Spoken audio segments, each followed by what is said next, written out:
Wagwan. Big up everyone, man. The big Saturday stream. You done now. Your boy Sniper. You get me?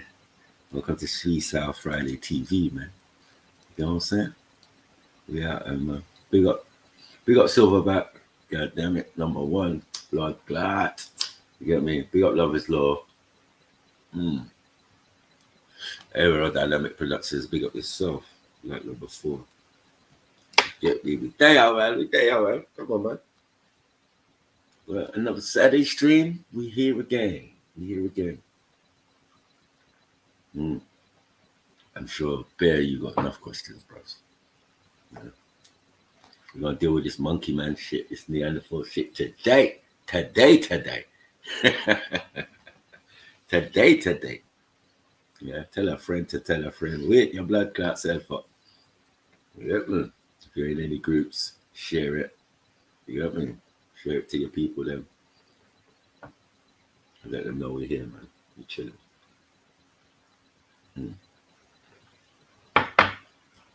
Be up everybody inside. Bum, bum, bum, bum. I want to go in straight away, but I think I should wait a little bit. I should wait a little bit and let some people jump on first. You get it? Yeah. I don't know where Kanye. Wake up. I should really text him and say, yo, I'm going to jump on.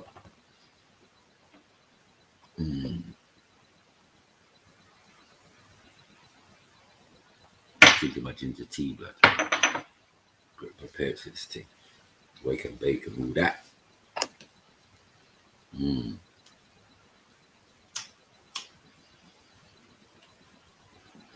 Let me tell my picture of this because I'm scaring you. Look, I'm in like motifs.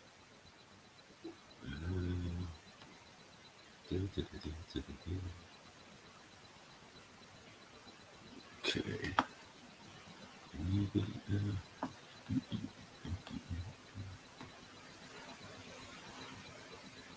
There you go. Feel better now. Yeah. Entertainment, man. You're gonna read. We're gonna learn today. So yeah, tell a friend to tell a friend. Wake their ass up.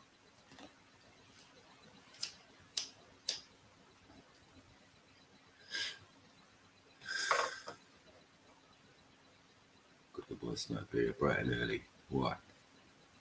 I'm healed now. No more coughing. You get me? No more.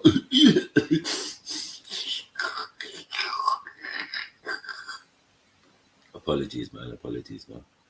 Sometimes when you're fighting these germs for us, and you still got to work at the same time, you know what I mean? I do it for the people, not for the likes.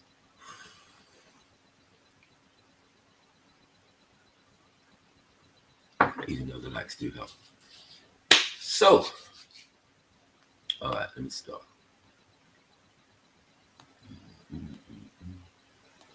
We're going to keep all those in waiting already.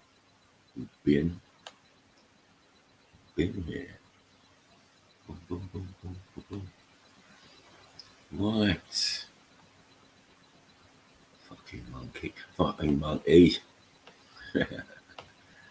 Chunky monkey. Boom, boom, boom, boom, boom. We'll start like, yeah. Let's go quickly. Okay.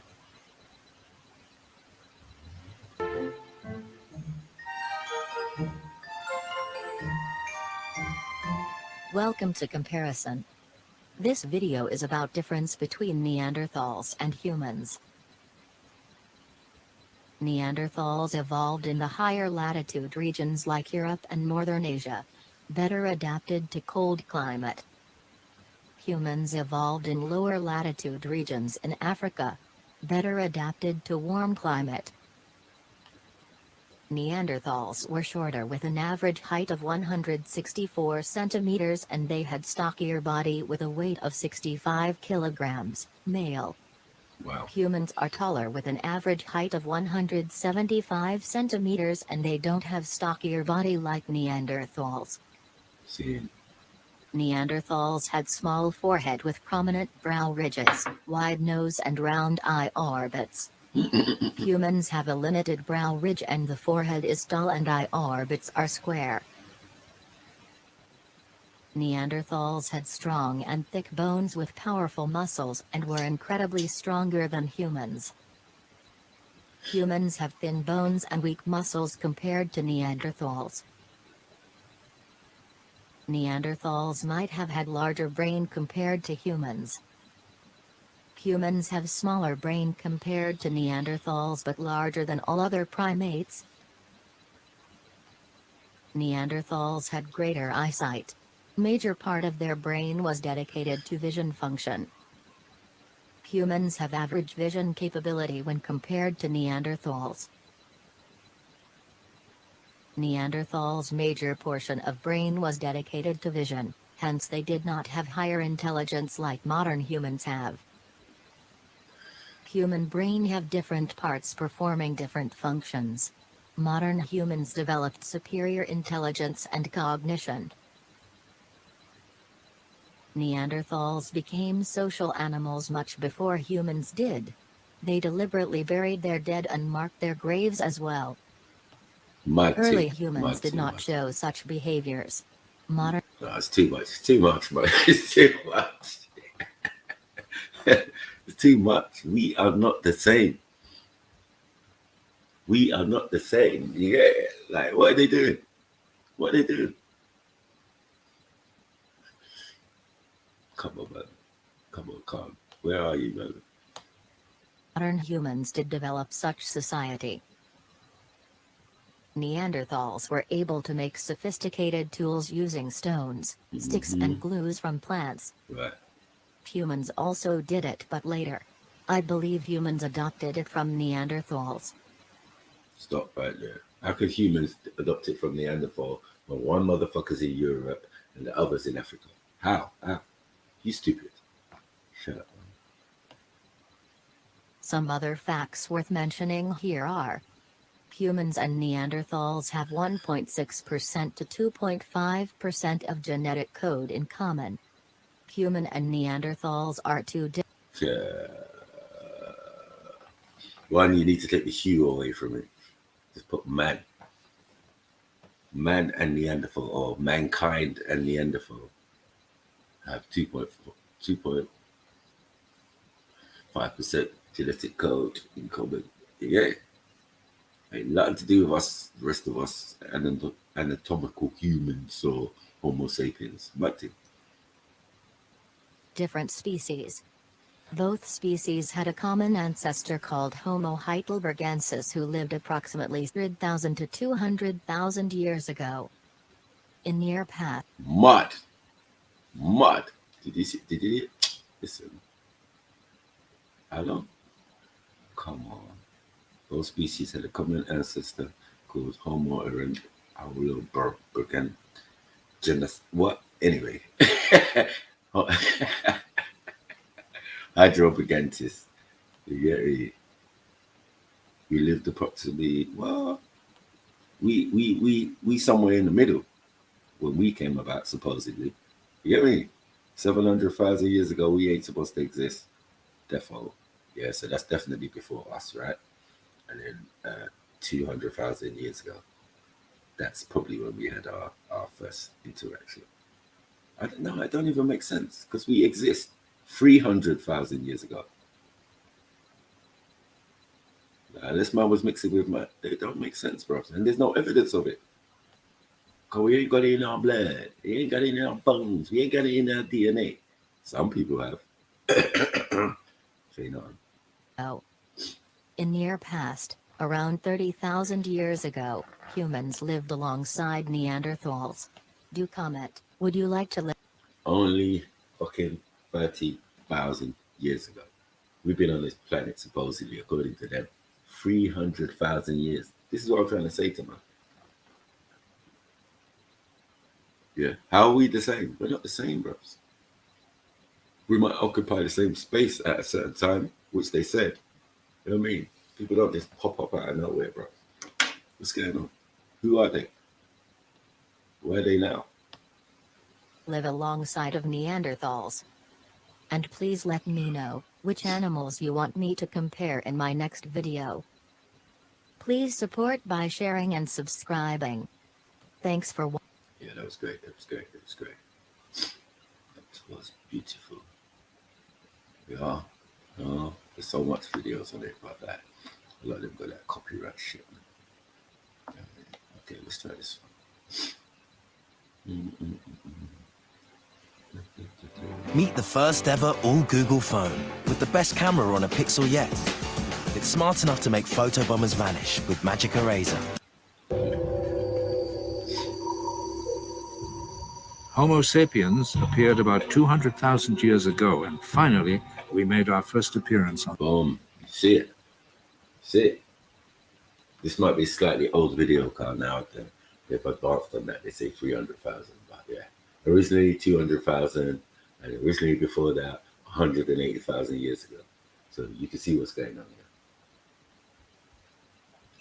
People keep moving the goalpost. So let's go. On the family tree. Our brain had grown the largest of all surviving humans. It wasn't just acquiring a large brain which allowed us to survive. Another species had an equally large brain, the Neanderthals. They appeared about 300,000 years ago. Their brain size was exactly the same as ours. In body height, they were also about the same, but slightly more robust. Come on, people. Come on. This is what we're doing. Is this what we're doing? Oh, they left and they were black. And according to these, man. According to these, man, not. How? It's African, yeah. Man, please stop your nonsense. Why are you wearing animal skin in Africa? You wouldn't be wearing animal skin. Bullshit.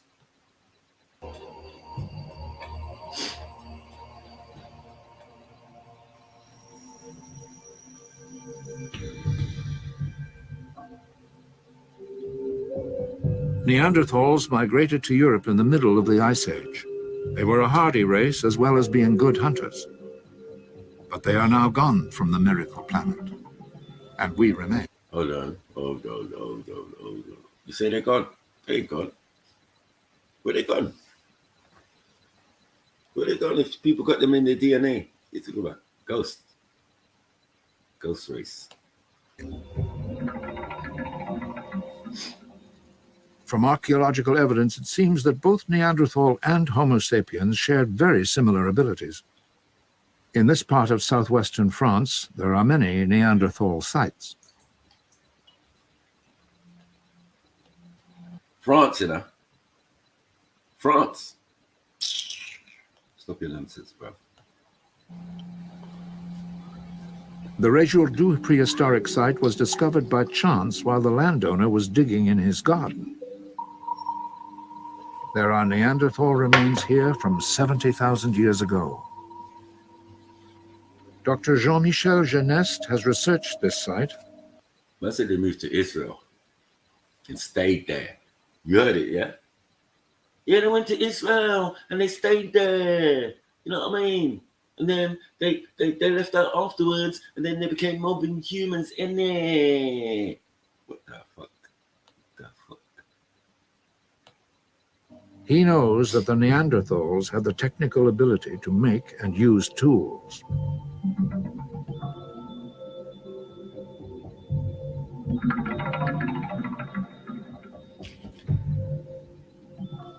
Les données que nous avons sur l'outillage de l'homme d'un Néandertal montrent qu'il y avait à la fois des outils qui étaient très spécialisés et qui ne servaient qu'à racler la peau, et qu'à côté de cela, ils avaient des outils un petit peu à tout faire, selon les moments, et qui servaient à couper les tendons, à faire de la boucherie, aussi à racler les peaux, et pourquoi pas aussi à tailler un bâton pour faire un épieu.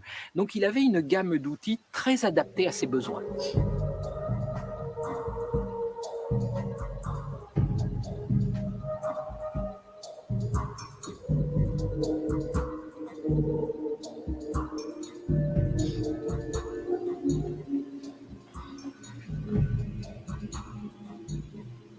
They hunted the large bison that roamed Europe during the Ice Age, Their sites are found all across the continent. Their population may have reached 500,000. Everything seemed set for success.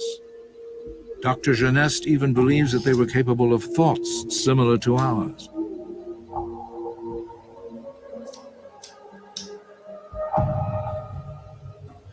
The skeleton of this Neanderthal is exactly as it was found. Perhaps evidence that they had thoughts of some afterlife and buried their dead. Come on, people. Come on, people. You see what they do? You see what they do? Man said skull. All the different skulls, yeah. I said, wow, skull. No body. Come on, bro. And then when they supposedly put the body together, this is what they get. Look at the size of those hands. Are you all right? Yeah. You don't want a man to put his paws on you. Look at the size of that. What the fuck is that? Man. That's some monkey bones to me. Anyway, let's move forward. Mais ce qui va demeurer, la grande particularité de l'Homo sapiens sapiens, c'est pas tant au niveau des techniques, il va développer des associations très complexes d'objets entre elles. C'est qu'il va développer des systèmes techniques, mais que dans le même temps, il aura aussi développé une culture dans laquelle il y aura une place particulière pour les images, pour la représentation figurative ou schématique. Et cela, on ne le connaît pas chez l'homme de Néandertal. The two different species of humans seemed so similar, but what gave us the edge? Yeah, Khan, what gave us the edge? Who went out there and had sex with them? Who? There's an intriguing theory that might provide an answer. Dr. Jeffrey Laitman of New York's Mount Sinai School of Medicine compared the two skulls and then noticed a minor difference in the shape.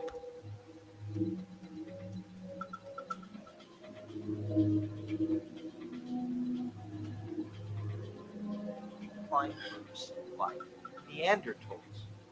And when you study the bottom of skull meat, It was at the base of the skull. With Neanderthals, the central part of the base is flat, but in the modern human skull, it is rounded. The difference corresponded to the upper side of the throat, where the larynx or voice box is situated.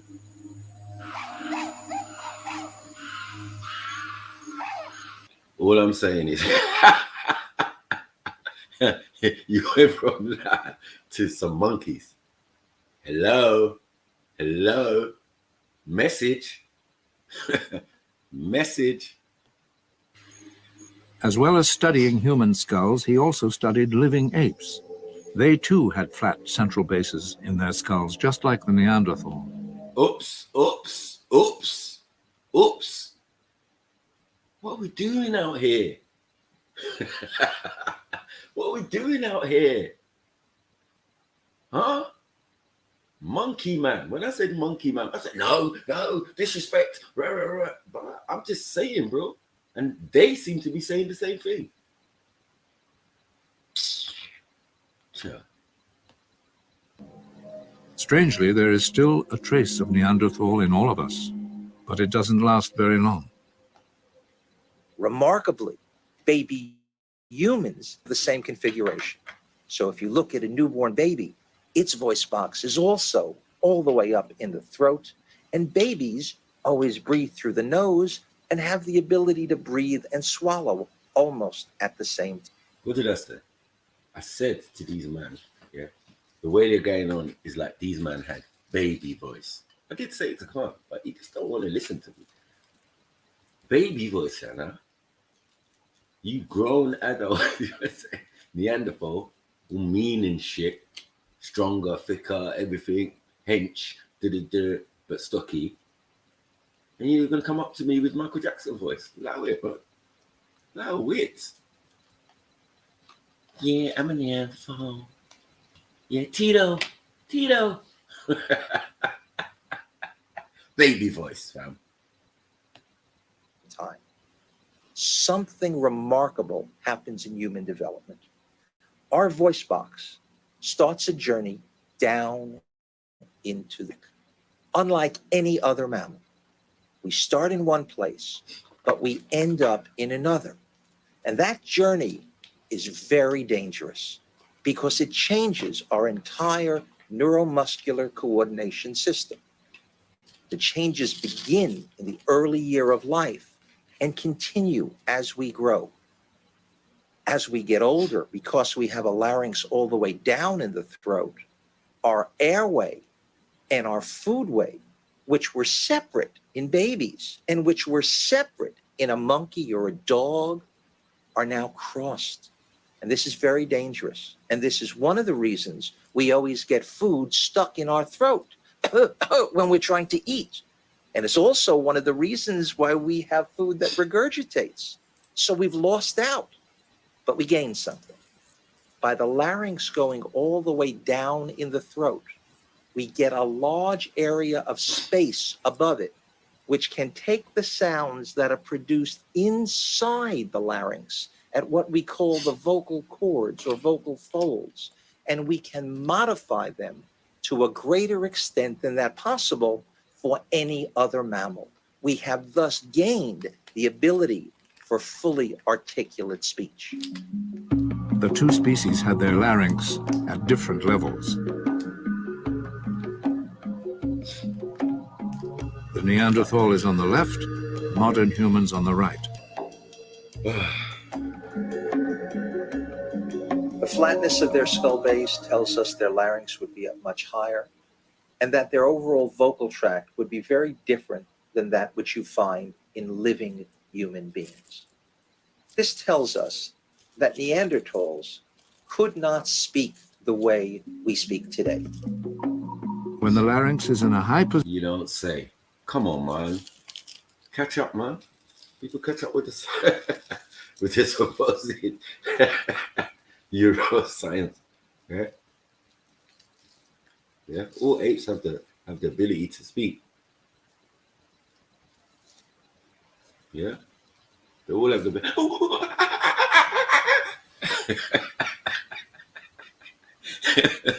yeah. Ain't no monkey man. Yeah. Still, yeah, ain't got nothing to do with man. Though. Yeah. Oh, there's similarities when we're a baby. Yeah, but we're a baby. We're still developing. We ain't the finished article yet. Like, what are we doing here? What is this?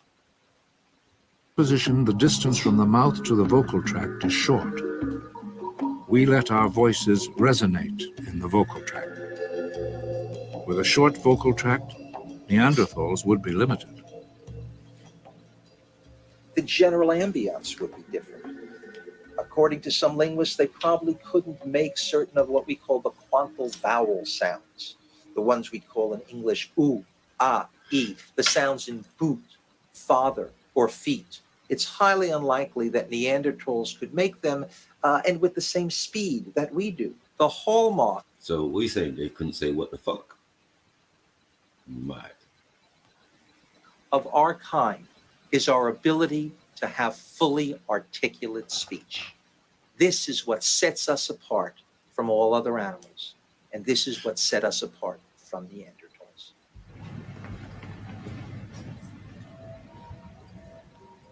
Nigga, you crazy. Modern science now has the technology to investigate down to the molecular level. Dr. Simon Fisher and Cecilia Lai of the Wellcome Trust Center in England have identified. How you gonna work someone called Cecilia Lai?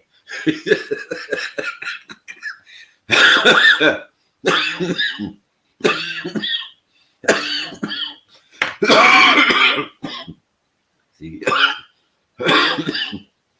that's what happens with the crossover. The weed smoke, food, and breathing and trying to talk. And laughing at the same time. Oh, bloody hell. It's me. Identified a gene that is involved with speech. It's called FOXP2. and is attached to the human chromosome number 7. They think this gene evolved more recently than 200,000 years, which would suggest that FOXP2 appeared after we had evolved. It might have improved brain functions that are used for language skills, but we don't know as yet. That's an L, man. That's an L. I know no one's gonna pretend like they didn't hear it. You heard it, bro. The fucking L. Yeah. This fucking marker comes after our marker. Do you get it? That we already exist before these people. Oh my God. Like, get your shit right, man. So if the marker is younger than us, right, then that means at 700,000 years ago, we probably existed. Mad thing. You see what I'm saying? It just keeps going further and further and further back because your research is just baiting you up, man. Crazy. Who's knocking at the door? Who's there knocking at the window? Zelini, my brother. Well, my brother. Cheers. Big up, family. Well, big up. Big up, Kemal. Big up, everybody. Big up everyone in the building. Black clap. They are, man. You saying cooking these Neanderthals once again, yeah? All straight early in the morning, fam. Yeah, like, what? These men are telling us, like, anatomical humans and all of this type of shit. For fuck's sake, man. Just let it go, man. Let it go. Cause Yeah. anyway, man. Just take the L, man. Take the L. Man. You get me? Everyone has to catch one. You get me? Sometimes They you have have to to take catch it L, it. bro. They have to. Bro. Don't look at it as you're losing. Look at it as you're learning something. You get me? You get me? Man has been claiming, backing, caping for the Neanderthal, man. Yeah, and these men are saying blood clot, pussy clot, monkey man. They got unique. Nah, come on, Kazi. Monkey man. Yeah. They were showing us all sorts of images, reconstruction. Man ended up in the zoo, cuz. We got love as well. Man ended up in the zoo. The chimps and that. Yeah? Can't say no. So yeah, that's Neanderthal behavior, bro. Everything you've been expressing is like these mythical characters, bro. Sometimes man, I have to just keep quiet, man. Just keep quiet, everybody. No, it's real, bro. It's real, fam. I'm not gonna lie. I'm a firm believer. You know, I sat there listening for a couple of days and I'm thinking to myself, this is not looking good. Man, just be there. Yeah, I'm not gonna lie, man. Kind of probably would have left it alone, but man, making man just look for shit that man just don't need. It's kind of like yesterday with the Oxdale thing. Motion made man gets dirt on the Jamaican name now. Yeah, that dirt was nowhere in sight. Yeah, no one had no business, and then fucking mow him. Yeah, man. Wow. Just where is Bohead? Yeah, you better come here, man. You will get that work today, you know. Take your L-con, move on. If you come up with something that can refute what man's saying, you get me, it's credible, then bring it to the table. But until you do that, man, I'm just trying to argue, man, about bullshit, man. You get me? Man said Israel. White man said France. Man said France. Yeah. Not even Germany, where they found them. Yeah. These are mad brother, man. These are mad brother. All the dots was in Europe, like all the dots. All the dots was in Europe, like, yo, how are these niggas African? Oh, they came out of Africa, yeah? Really? Yeah. Where are their bones? Where are bones in Africa? So basically, his stance is trying to say that, man, like all these people come out of Africa, yeah? All of these people, all of these hominids. Yeah. Because he's saying people. I'm saying hominids. All these hominids that came out of Africa. Yeah. I'm saying cool. But even if you're saying that, that don't mean they're related to us, fam. Yeah. Africa's birthed so many species and animals and all of this type of stuff. We ain't talking about that. Bruv, you know how big the continent is, fam. Come on, man. It's huge. Come on, bro. And you're saying a bunch of monkey man was there and left. How are we gonna know about that? Yeah, three quarters of the continent, they're budding zoots and do whatever they're doing. Didn't even know what was going on, fam. No, that's And if a monkey man ever rolled up on the man, them, you know what time it is, fam. They say sticks and stones, spears and swords will break your fucking bones. Yeah, no matter how hench you think. Where is he getting this info from as well? Nah, it's one article he's saying. Oh, okay. And I'm saying, I hear you, but it's one article. Yeah, no, it's a massive still. I'm not gonna lie, still. But this bit where they talk about the DNA now, Carl, we're going into the DNA now. Big up Sarah, bro.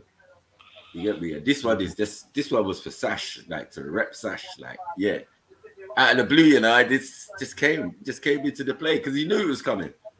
He knew it was coming. We're gonna get to the DNA bit, innit? Like, come on. We're gonna get to the DNA bit. It's just a matter of course. Once they're done with all the pretense and all that cave shit and all this, how thick and hench they were and how they looked, and man's wearing animal skin, but man's from hot ass Africa. Man, stop your nonsense, bro. How are you growing thicker skin on your body when they said Ice Age as well? Man's out here chasing woolly mammoth and all sorts of fuckery. Yes, it gets techie. Yeah, it gets a bit mad still. It gets a bit, to say the least. Techie, man. Yeah. You get me. Certain animals that ain't in Europe no more. Then they're out. Pause. Wildebeest and that. Like, they ain't no wildebeest in Europe no more. I wonder who ate them. The monkey man. The monkey man. Nah, nature don't play no games, bro, and nature don't tell no lies. If the form of having two hands and two legs is exclusive to humans, it's not. There's other things out here that have the same kind of physique. It don't mean you came from that or that has anything to do with you. That might have something to do with something else trying to be like you. Yeah, I can kind of agree with that because, like, for instance, there's been certain animals, for instance, bro, like, and they'll just train them to walk a certain way from a certain age, bro. So, like, for instance, there's like a bear, probably everyone's seen it, that can walk clean on his fucking hind legs. Right. To us, it just looks like a normal bear with hands and feet, but it's just been trained in a way that it's so comfortable walking in a certain way. It possesses human, I don't want to say abilities, but it can mimic and replicate human actions. Yeah, but it don't mean they don't mean it's a fucking human, because it just means that it's been able to mimic the behavior. And have there been rumors and suspicion of things that have two legs, two hands, and a head? Yeah, anatomically. Do you get it? We got the Sasquatch or Yeti. All of them things there. Yeah. Right. We're saying it's a mystery. They don't know what sure to do. I don't know. Maybe someone did sleep with a monkey. Because you know what? Like, I've seen man walking, strolling in the background. Monkey man strolling in the background with tits. Bro. I allow it, bro. I'll be real, that ain't for me, cause like seeing certain fucking societies and certain way people live, it's not really that far-fetched for me to believe that some humans throughout time could have done some weird shit like that. I'm not gonna lie, bro. Especially like even looking at certain countries to this present day, fam. Like it's not trying to shit on no one's country or nothing, you get me, but it's not really that hard to believe. You get me? So I can get what Khan's trying to say, but create a whole nother fucking like subset of people, and I don't know about that. I don't know about that. Yeah, I don't. And then let them wander off. Into, no. I don't know. And then buck up on them and then breed with them. Yeah, man. Do they even sound appetizing? Yeah. Pause. No, you know what I'm saying? Like, you're showing us man, but I'm saying what the females look like. Yeah. What the females look like? They look appetizing, where a man would, a human or the Homo sapien would see it and say, "Ooh." How much fire? How much firewater was a nigga drinking? That's like different sort of bear goggles. What you say? Prehistoric rare nephews. Yeah, is that what we do that? Yeah, Jancrobati. Crazy. Man was making Jankrabati back then. Nah. Yeah, or Gogoro and that. Nah. Overproof. You get me? Moonshine. Like, what are we doing? What we doing? Sunshine. Like, what? Moonshine. All right, let's get to this DNA and see let's see what's going on. Because that didn't make no sense to me. And the way he was explaining it, it just sounded like they're You know not what, really yeah? convinced that It's- they came before Yeah. us. According to the DNA. I'll be real. Like, I kind of get what Khan was trying to say, but the way he was articulating the argument, it just kind of made it like he fucked up the point he was trying to make here, which would have still not been that strong, but it would have had more No, credence. some points are Yeah. definitely valid, yeah. But because of how he put it, it could come across a bit mad still. But it's valid in the sense of their knowledge on a thing. Yeah. It's not his clear knowledge. He got it clear, like he did it. No, this came from somewhere else. This is one person's interpretation. This is why we say we open when it comes to information. Yeah, no, 100. And we take on all points of view 100. and then try to work out the truth from that. Bro, That is do it. you know I was thinking about this other day? Yeah, 'cause I was thinking that I was talking to someone, bro, and I was basically saying that so people need to get this concept of if it's not verified by certain institutions or Western sources or whatever, then it can't be credible or it's not real or whatever it may be. You get what I'm trying to say? I hear that a lot from certain people, bro. Like, what book did you find this out of? Rare Tete? And I'm saying, all right, cool, fair enough, man. You do need to back up what you're saying, but just because it didn't come out of fucking, I don't know, fucking Darwin's fucking whatever it may be, or you get what I'm trying to say? Like, you need to understand that we've been kind of taught to only give credence to certain forms of information, if you get what I'm trying to say. Yeah.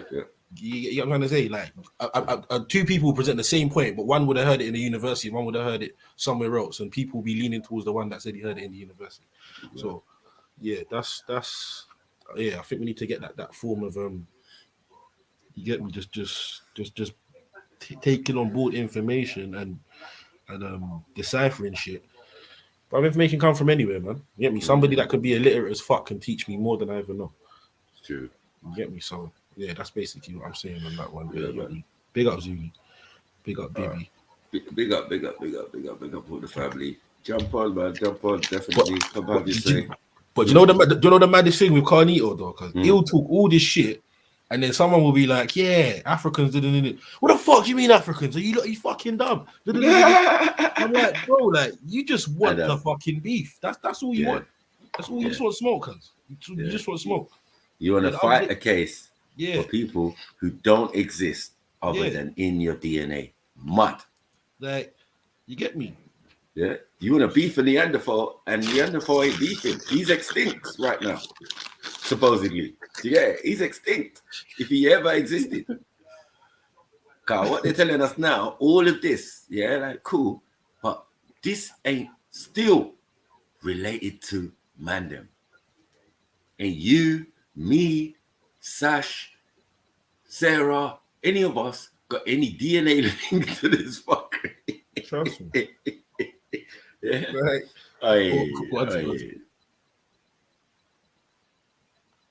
Even Peking, man. Like, all right, let's play this. Let me hear this one. FOXP2 and is attached to the human chromosome number 7. Right. Human chromosome number 7, right? You got it. Right. FOXP2 or whatever they're calling it, right? They think this gene evolved more recently than 200,000 years, which would... Right. They suggest this gene existed, what? Less than 200. I told you we're not 200,000 years old. We're much older than that. Do you get it? So if it came later than 200,000 years, it came after us, isn't it? Yeah. Mud thing. All right, let's go. Suggests that FOXP2 appeared after we had evolved. What? Sorry? After we have evolved. After what? After we came to Tottenham? After we moved from Africa to other places around the what? Now let's go again because this is good shit. This is good shit. number 7. Right. Number 7. Jeez, lucky number 7. They think this gene evolved more recently than 200,000 years. Oh, is it, which would cuz? suggest that FOXP2 Okay. appeared after we had evolved. After we had evolved. One word, we didn't evolve, but cool, no problem. Yeah, facts, Sarah. You can't just rely on mainstream science. 100%, man. Thank you, because this is what they're coming with. 100%. They're coming with stuff that contradicts their own shit. And that's a fucking teacher telling you that shit. You get me? That's a fucking qualified teacher telling you that shit. They're contradicting their own shit. You have to have discernment. Your own fucking brain to say, that don't make no sense. Exactly. Excuse me, sir. Can I put up my hand? Yeah. You talk too much, Mackie. Leave the class. I know. That's what they want to tell you. Oh, Who is disrupting? What's I'm not talking going to let about you disrupt the other 29 students, Mackie, okay? Right. Who want to learn. All right. You're like, I want to learn too. You get me? Go stay outside and think about what you've been doing. Well, I have. That's why I had a question. But no worries. Cool. Fuck you too. Yeah. I'm still going to get these papers. It might have improved brain functions that are used for language skills, but we don't know as yet. What was the words they use? We don't know. Not even a theory. Not even supposition. They're not even trying to guess. They said what? We don't know. I should get some t-shirts made. This is who you're relying on. We don't know. You don't know much, huh? Yeah. So what do you know? Like, let's just What start do with you that. know? Yeah. Start What with was that. the gene for if you don't know what it was exactly for? It could have improved speech and what? What are you talking about? Huh? This monkey, but look at the chain he's wearing. Who rolls like that? Who is your stylist, nigga? Yeah. Even in the earliest times in Africa, we had gold, motherfucker. Bronze, motherfucker. All So, sorts of precious metals and shit. You got teeth. Man done killed the rascal whoever he killed and then said, well, hey, what? I'm gonna need 16 of them molars, big man. Yeah? You get me? I'm gonna need one of them incisors. Pause. You get me? Yeah. No. But you know what though? I can side note, I can kind of understand why certain of them, I don't say Turkish, but you know them man there over there, car. These man kind of, I'm gonna say resemble, but it's like I wouldn't say it's too far removed, because if I didn't know nothing about nothing and I saw a picture of a modern day Don and one of these, I could kind of probably correlate a link somewhere. Because they do have, you get me, resemblances. I'm not gonna lie. So maybe that's why Khan's rocking with them so hard. I don't know, but Loud Africa thing, bro.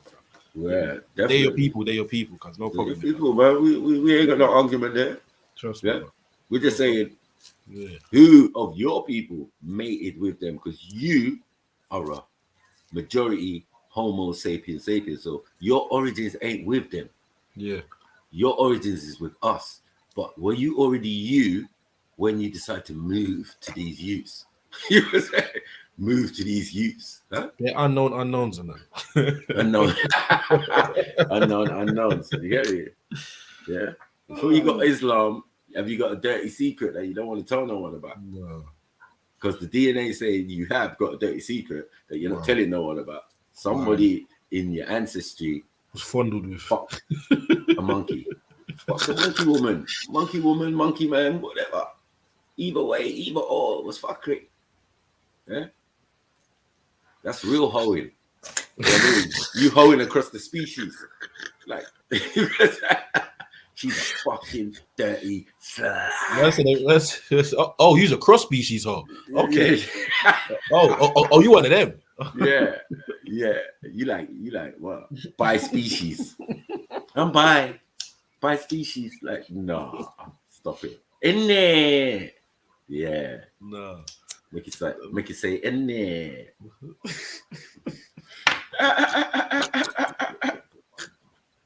So let's move on.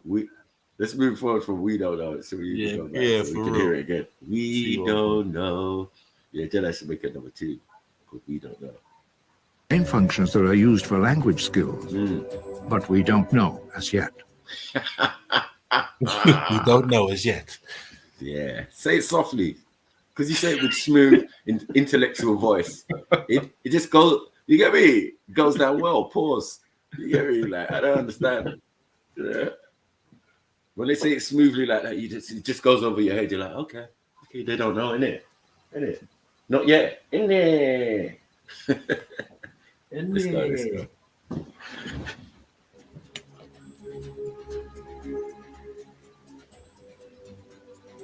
We think that FOXP2 is a very exciting discovery because it clearly has had a dramatic impact on human speech and language abilities. But it's important to realize that this is just one piece of a bigger puzzle. But the great thing is that we now have a tool we can use FOXP2 to find other elements of the pathway and of the puzzle. 40,000 years ago, Europe was experiencing the last peak of an ice age. In the north, You what? The last peak of a what? Listen. An age of ice. An age of ice. I told the nigga, yeah, you was out there. They was out there in the ice, on the ice. Yeah, living. Chasing wood. Yeah. We had no business being out there. So if there was a set of us out there, bruh, I don't know about that. Like, why would we be out there? Yeah. The way they're going on, like the conditions wouldn't have killed them. So someone was carrying something, dose or something. Crazy. That's a dose. No, serious. Big up Kemo. Because if the Neanderthals, I don't know, were they gay? Do they only have like minimal women? Like, I'm not hearing. It's not even making no sense. Yeah, it's not still. It's not It's making not no still. sense. A patch of man, yeah, funny looking monkey man was out there. All right, cool. But you didn't really mention the monkey women. That's what I'm gonna say as well. So I'm saying, wrong. What happened? Like, where was each other? Neanderthal species? gal. Yeah, Neanderthal and gal. where was normal? Get like, what's going on there? Like, How did normal buff things get out there? yeah, like If that's what Khan's trying to say, I don't know. I'm Big up. confused. I'm Yeah, confused. I don't know, man. Yeah, you can't really woo a gal on a date in the fucking ice age. You wanna come out with me, nigga? Hey, babe, listen, I got this nice spot of ice for you, boy. Just west the hair, yeah. Just west the hair, man, where the wind don't blow. Nice little Past frozen minus. cave. Yeah, Yeah, me. just for me and you. I already lit a fire in there. Yeah, I killed a bear. Got a bear rug in there. Come on, let's do this. I got some of that Ray. That ice fire water. Yeah. Prehistoric Ray. Yeah. His nephew ain't born yet. You get me? Like, what's going on? I don't know, man. You get me? There's too much holes in this. the glaciers expanded and covered that part of the continent. In those conditions, perhaps it was language skills which gave us the edge over the Neanderthals. No fucking Europe. No fucking Europe. I've been saying to a nigga, there's no fucking Europe. We go back in time, there ain't no fucking Europe. Why? Because the motherfucker covered in motherfucking ice all the way down to the motherfucking Mediterranean. Are we stupid or something? Are we dumb? Yeah? Ain't no Africans out there. If they was out there, they came backwards. As soon as this not shit, for me. Not for me. as soon as this shit, yeah, started to appear, just like Game of Thrones, yeah. The fucking White Walkers are coming, blood. Yeah, that weather. Nah, man, we ducking out, bros. Missing. Man, come on, man. We know how black people are, man. In the summertime, they got the heating under their yard. Come on, man. Right. Know this. Yeah. Man is not equipped for this. And this cold front coming towards, Yeah. man. Where's man getting these We tools are. from to deal with this? Like, what's going on? I know man's resourceful in that, but you get me? Like, what? Like, it's Time to bust out, family. Time to bust out, family. Yeah. Only the baddest and dumbest motherfuckers would stay out there. And I don't think that happened. So, let's move forward. Fucking ice. I told this nigga, man. He pissed me off.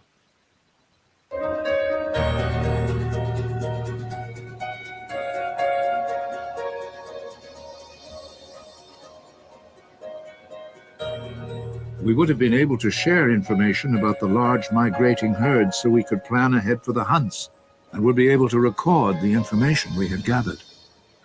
It's thought that the marks on this bone might be a calendar of sorts. It was made by modern humans 35,000 years ago.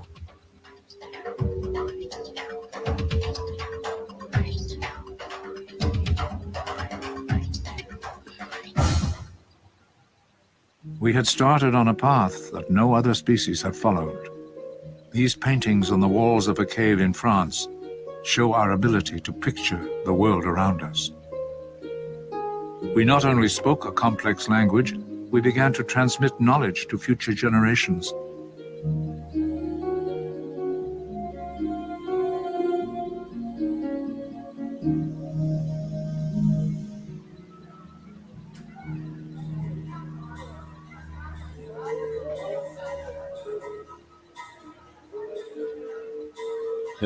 Which ones do you think did that?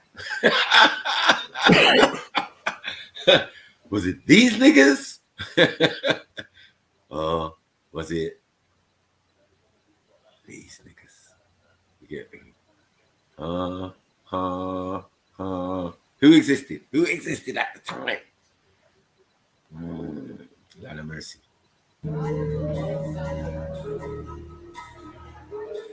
That white woman was whispering in his ear, don't you ever reveal where this really come from. The essential difference between the Neanderthals and the Cro-Magnons appears to have been one of symbolic ability. The Neanderthals left behind themselves a very rich record of their material lives, but that record doesn't really contain much, if anything at all, that suggests a symbolic kind of existence. Whereas the lives of the Cro-Magnons were literally drenched in symbol. The Cro-Magnons were us. They had all of those characteristics that we prize in ourselves today. They had painting. They painted fantastic art on the walls of caves. They did sculpture. They did engraving. They had music. They had musical instruments. Are you sure? Are you sure, cuz? Are you sure?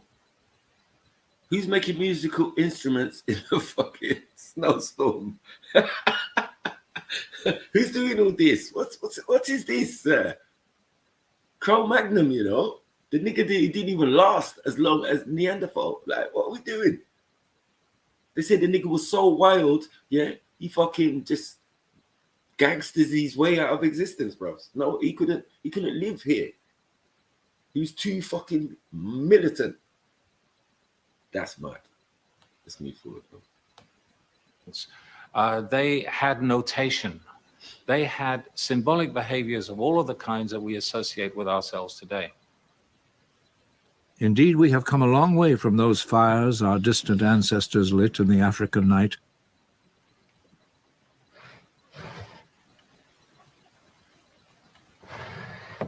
Dr. Ian Tattersall of the American Museum of Natural History believes it was complex language that allowed the development of symbolic thought, the communication of ideas and beliefs.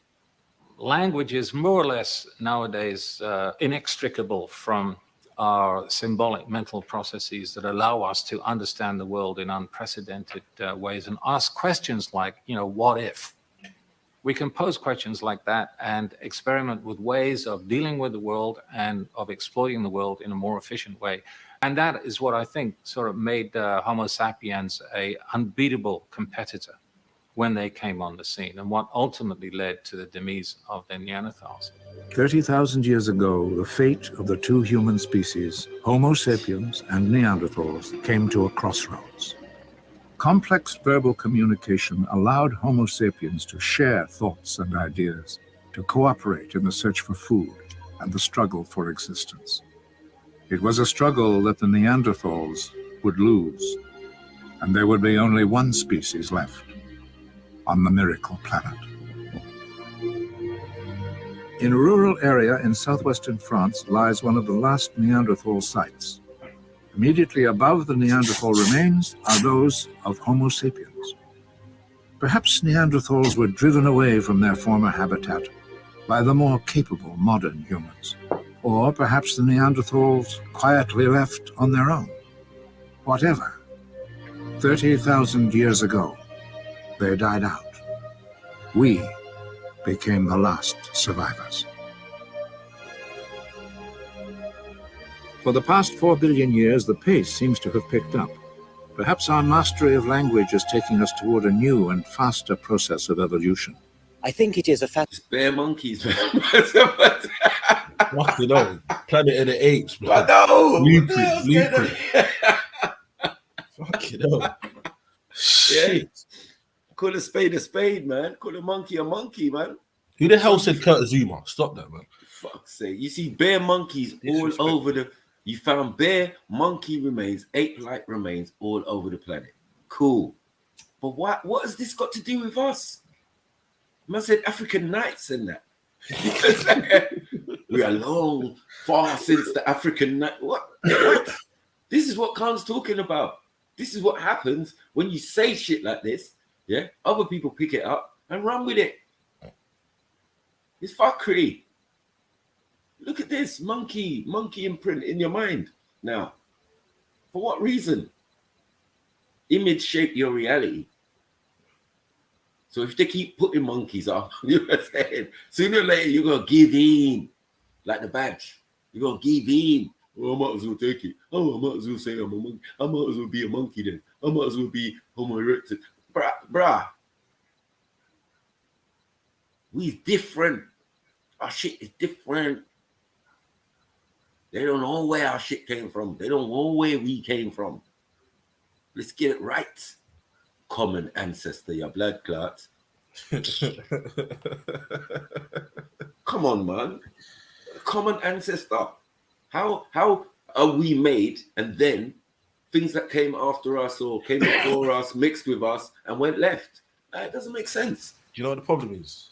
A certain set of people, they forever want to be able to explain shit. I want to be able to give an answer to stuff. And some things, man, they're just not meant to be answered. Well, they're not meant to be known at this current precise moment in time. Yeah, you get me. But certain people, they're not happy with that. So, in order to further goals, a lot of shit, they will concoct stories, and come up with whole segments of so-called history that occurred. I just fucking bullshit, fam, from beginning to end, bro. It's absolute bullshit. And that's why it's called his story, bro. Because if you able to control the propaganda, fam, then hey, get me. If me, Matthew, and everyone in the chats was able to control fucking what goes into the curriculum, like there was nobody else to refute, man. After a certain period of time, that would be set as stone as what's what and what's not. Well, it is. So, yep. But yeah, man. Disrespect. It's just vile, blood. Whose auntie is that plate face girl over there? Like, what are we doing? Big up, Skip.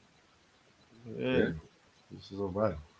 Humans learn to speak. I think more than speech is going to help you. If you saw an ugly girl, you don't need much words.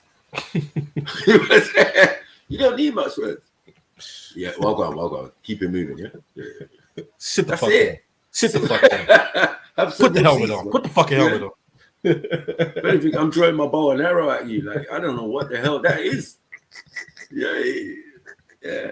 Upright monkey. Like, yeah, okay. Yeah. They're trying to move up. Yeah. But they're trying to move up the ranks. So, if they believe in evolution, and a form of man came from monkey, I could agree to that. Yeah. If you're saying your evolution theory, how it works, yeah. So then there won't be no missing links. Because with monkeys, you can clearly see the different types and different species and different you get it? Variety. Yeah. We ain't got that variety in humans. We ain't got that variety. That's what I said. Our species is different from, but not different, as in within it. The varying colors and thing and all of that, but we're mostly all the same thing. Do you get what I'm saying? With a Yeah, few no. sly variants. Okay, cool. But that's mixing. Humans mixing with other things. How do you get an extra chromosome? Where did the extra chromosome come from in Mongolid people? Wasn't there before. It didn't just suddenly appear as a mutation. No, fuck's sake, no. Someone mixed with something that had some other DNA in it. Yeah. But there's nothing to say that other things can't develop into something else. Or even what there was before. Yeah, man. You know what I'm saying? Right. That's not evolution to me. That's something else. You know what I mean? But I've never seen a monkey turn into a human. I've never seen the in between monkey, man.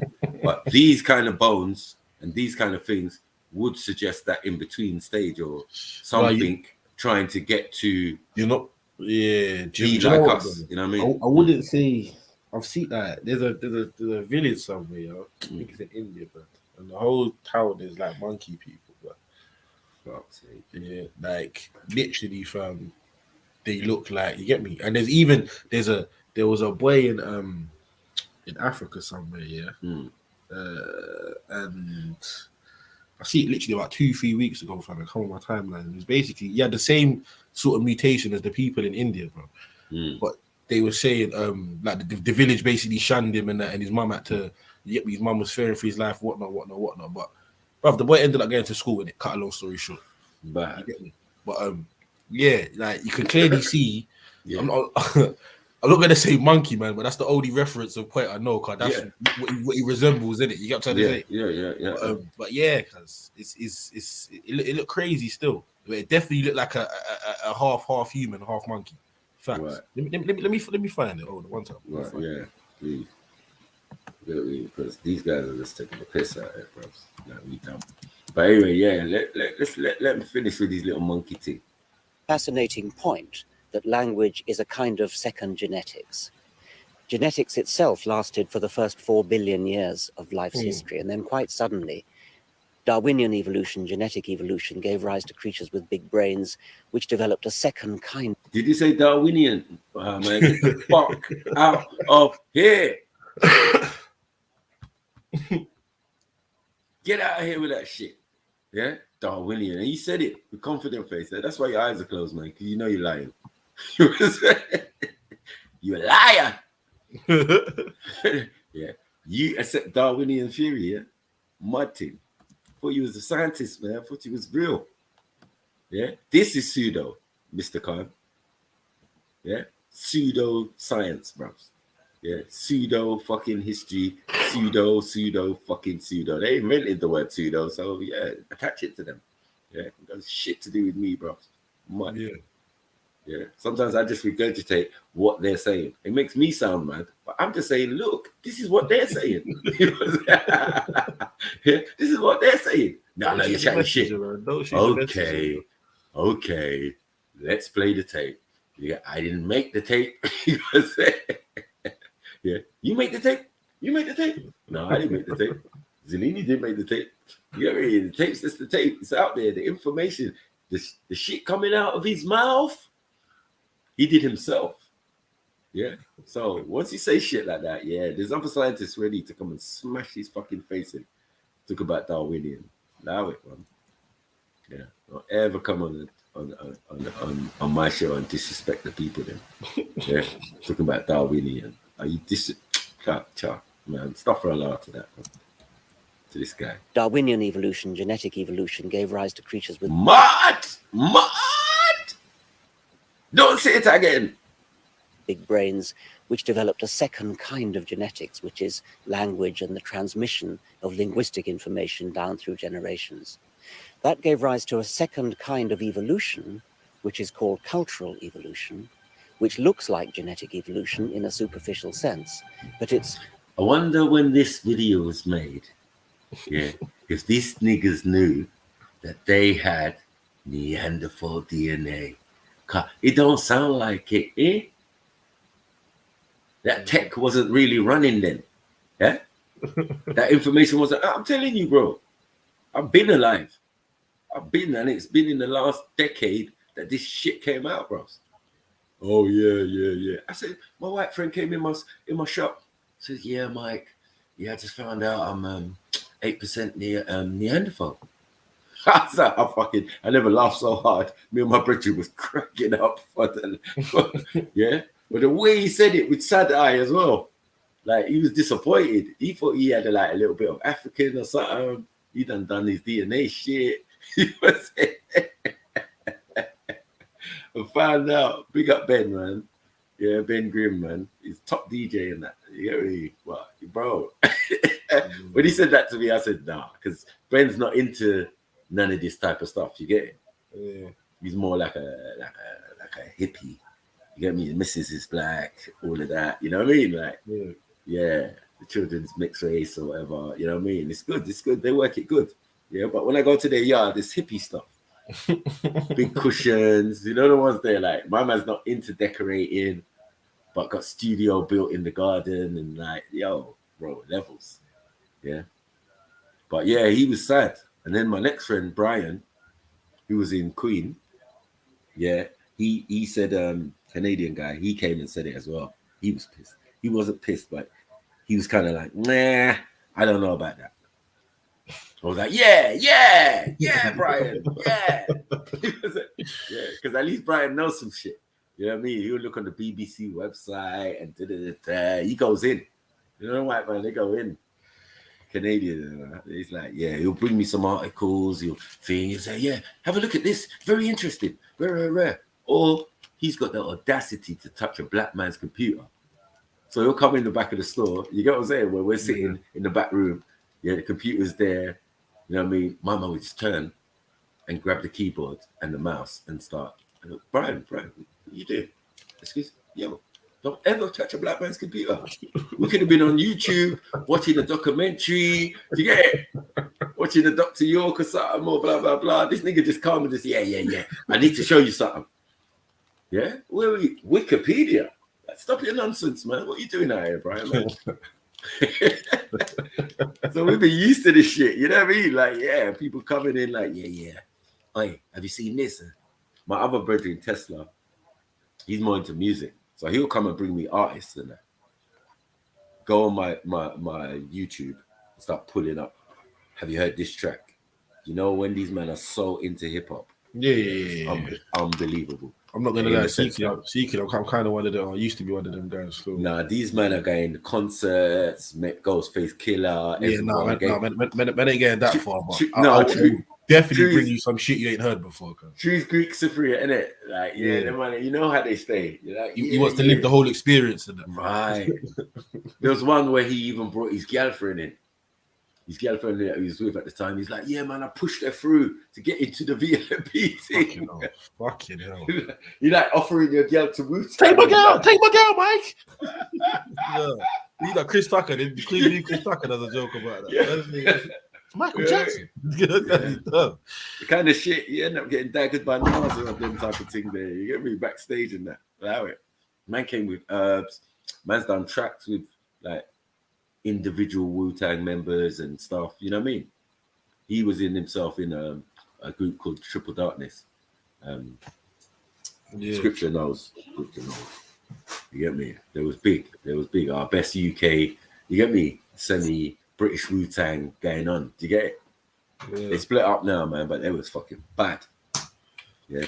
Type them in your computer, bro. Triple Darkness, bro. They're bad. You know what I mean? But they had all the knowledge in it. You know when man study right knowledge and that, yeah, you can put in your bars and no one can test you. Because what they're trying to do is be like the UK kind of Wu-Tang. Yeah. So what these guys make tunes and tracks themselves, right? So they'll go online, even from MySpace days, you know, link up with certain artists, not like the main Wu-Tang, but the under ones. Yeah. Like, the younger brothers, like the Hell Rose and the JR. Yeah, right. Yeah. So they kind of started, they started making tunes with these type of man, all this White Lotus, man I never heard before. You know the ones there. Man will bring me the whole fucking CD of my man and say, yeah, I made a track with him. And then man would make tunes with like Rock Marciano, the kind of more famous ones, you know what I mean? Like, shit, yeah, is that how you lot going on, yeah? But man will like try and bump man. Yeah. But man would say, it's 1/5 back in the day, you know, it's MySpace days. Yeah. We'll send the instrumental to you, you put your 16 bars on it, send it back to me. Do you get it? All of that. Yeah. But they're doing some PayPal and some, but they know from UK side, they're making peace, isn't it? And they know they got all these begs over in the UK, but at the same time, they're not dumb. Yeah. Man are from the ends, man are not going to get bumped, whether they're Greek or not. You know what I'm saying? Man are still man them, like, yo, Max, do you think this guy's trying to bump me? Get me? He started off 1/5, now it's gone up to 400. Took him about paying my ticket to come and put lyrics down on the track. Oh, fuck off, man. Are you mad? But yeah, man has linked up with Bear and them and all of that, man. It's mad. It's mad. Big up Tesla, man. You get me? Man like me now. You get me? But yeah, this guy, let him finish his little rant and we'll move on. Enormously faster. And our lives have become faster. We live in an age when technology moves at a pace that perhaps we cannot stop. Our ability to communicate has at times transcended the message we are trying to send. What took decades now can be achieved in less than a year. And as each year passes, the pace increases. As a species, we now can influence the climate, just as microbes did in the early history of the Earth.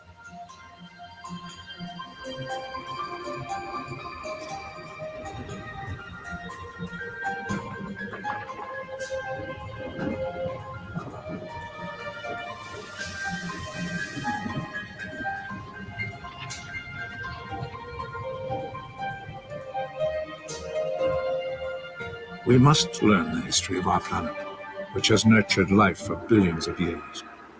Dr. Noam Chomsky knows that the choice for the future is ultimately ours. This is a question of history, not evolution. And it's a question of culture and intelligence and... What? History, not evolution. Okay, cool. So you just brushed the Darwinian guy. You just kicked him in the teeth. But let's move forward. Let's move forward. It's not about Darwinian shit, man. Like Evo. We're not on the Evo. It's about his story. Yeah. To the victor, the spoils, man. That's all I'm saying.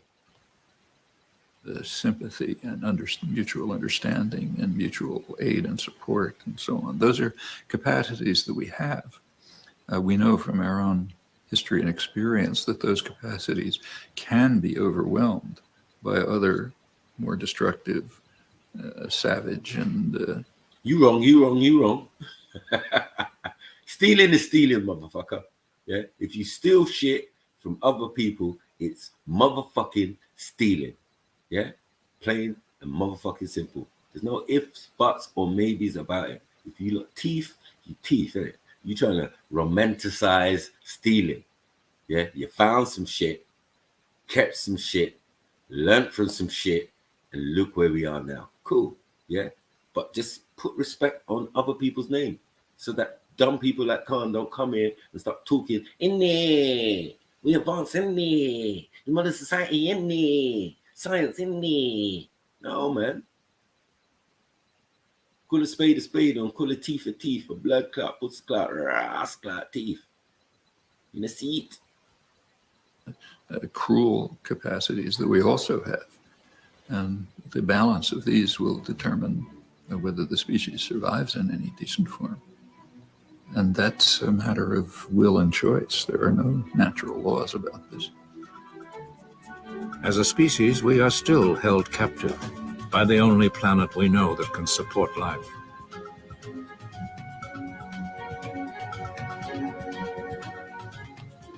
Oh, you want to go space? You want to go to another planet and leave us? You ain't going nowhere without us, nigga. If you going to Mars, we going to Mars. If you going to the moon, we going to the moon. You ain't leaving us, nigga. You know what I'm saying? with your Neanderthal cousins and that. Love it. Science shows us that life was nurtured in the oceans of this planet soon after its birth, and that it matured through long ages of change. Ha! Ha! It started in water, right? It started Big in up water, them, right? Chief. It started in water, but can, yeah, and I definitely ask, can monkeys fucking swim? Yeah? Because if you fucking look it up, you'll see that these fucking monkeys, these apes, cannot fucking swim. Another reason why we can't be fucking related. Because that same chimpanzee who supposedly got bare DNA, the same as man and all of that and whatever, if he drops out a tree into a river, he's done at it.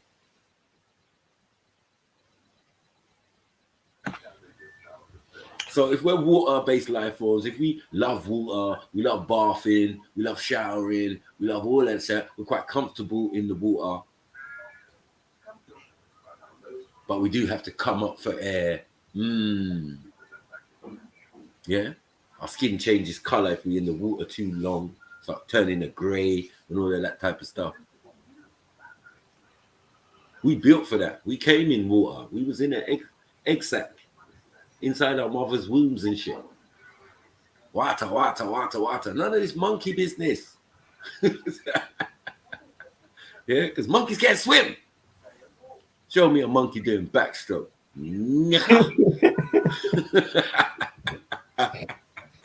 Front crawl and all of that. Yeah. Show me. Yeah. I have to teach him not to drown first.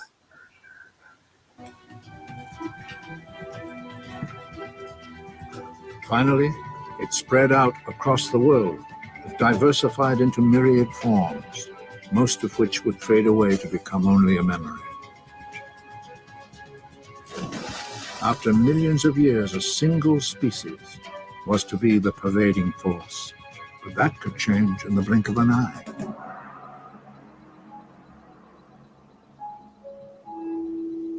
If we have learnt anything at all from our history, it must be that in the end, life prevails and ultimately will be the victor on the miracle planet.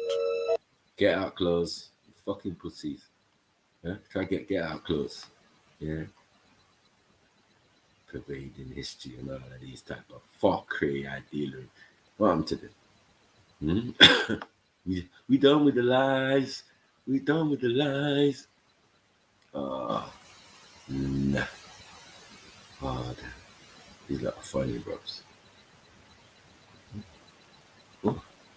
Yeah, and the 4 walls, yeah. Sounds like more fancy. The Arthurian people, Pleiadian people, oh shit, and shit. Da. Yeah. As I've said many times before.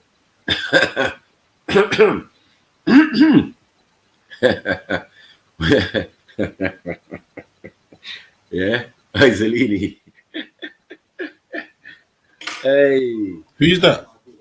This is what these men are on now. So Oh, while we're looking looking at Neanderthal tapes and all of that, and this and that, and early man and human hominids, and guess what these men are on? These men are on this. the Syrian people came to this world to teach and give humans the key to open your eyes within. Anunnaki claim themselves like those. Oh wow! Oh wow! Yeah, they want to call it nigga pseudo or any type of thing. You lot, all you care about is Africa, Africa, Africa, Africa. In there, look what your people are doing. Look where they at. He's claiming shit. Yeah, CGI and that. Life-size models and that. Anunnaki, yeah. But we pseudo. Shit, let's hear some more. Protecting humans from the species like snakes and Whoa. What you saying to me, Zelini? I'm not saying a damn thing. What's we talking about out here? Why are we doing this? You want to mess with the locks? Nigga, please.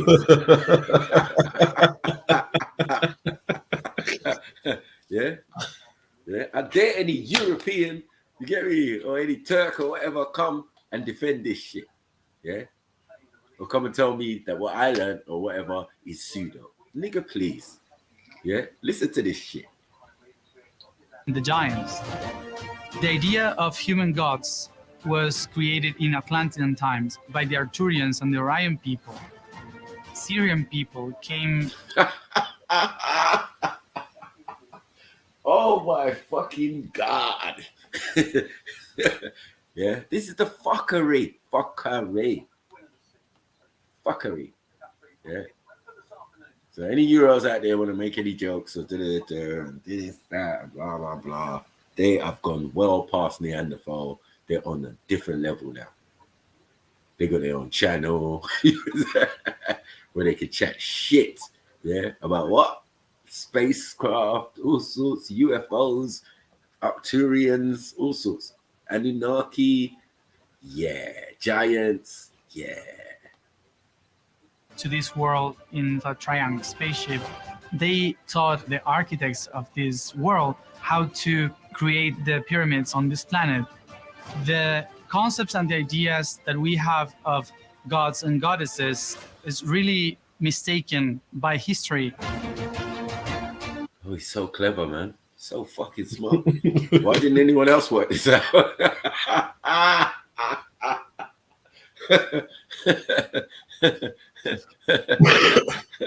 Matthias Di Stefano, like, why didn't we all work this out? Like, fuck, man, you must be in tune. You must be woke. Yeah. Uh-oh.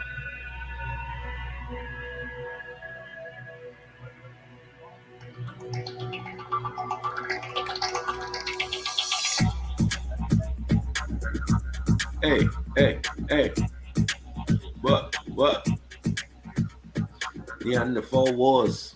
Hey. Let's go.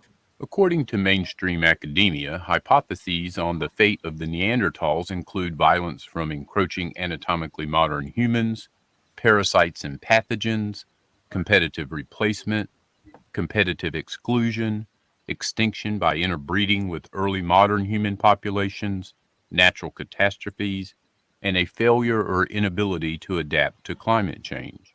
It is. That's a lot. Fuck's sake. That's like 10 times more than what my man was saying. Yeah, they were saying, yeah, we don't know what happened. We came over there and then boom, they went extinct. That's a whole fucking vast array of shit. That's what I'm saying. You know what I'm saying? Yeah, and they look like that, yeah? Mad thing. Sure, African. I see it, man. Mad. It is unlikely that any of these hypotheses is sufficient on its own. Rather, multiple factors probably contributed to the demise of an already low population. While the possible reasons for the Neanderthals' extinction 40,000 years ago... What in the Michael Theodore Jackson is going on here? What a nose! Bell pepper. No. I want to take it there. Okay. Yeah, these man. Look at the gal. Look at the gal. This is what I'm trying to say. Yeah, he don't even look happy that he's with her. Look, his face. He's pissed. He'd rather hunt woolly mammoth or something. You know what I'm saying? Like, and her, like, yeah, she just be nagging. You can already see she got a nagging face. Yeah. How far we got to go, John? How far, man? She's got that northerner look. Up north. Go get the gravy. She's got that look about her. I'm hungry. Yeah. Her breath must stink. Yeah. And they definitely did not have flannel. Definitely. Neanderthals was not a flannel nation. A nation of flannelists. No. They didn't even know what a flannel was. Like what? Washing and bathing and that. Maybe that's what killed them. Is still greatly debated, there is ever-increasing evidence for a war between them and modern humans. Around 600,000 years ago, the family tree... Wait. See this little star map they got.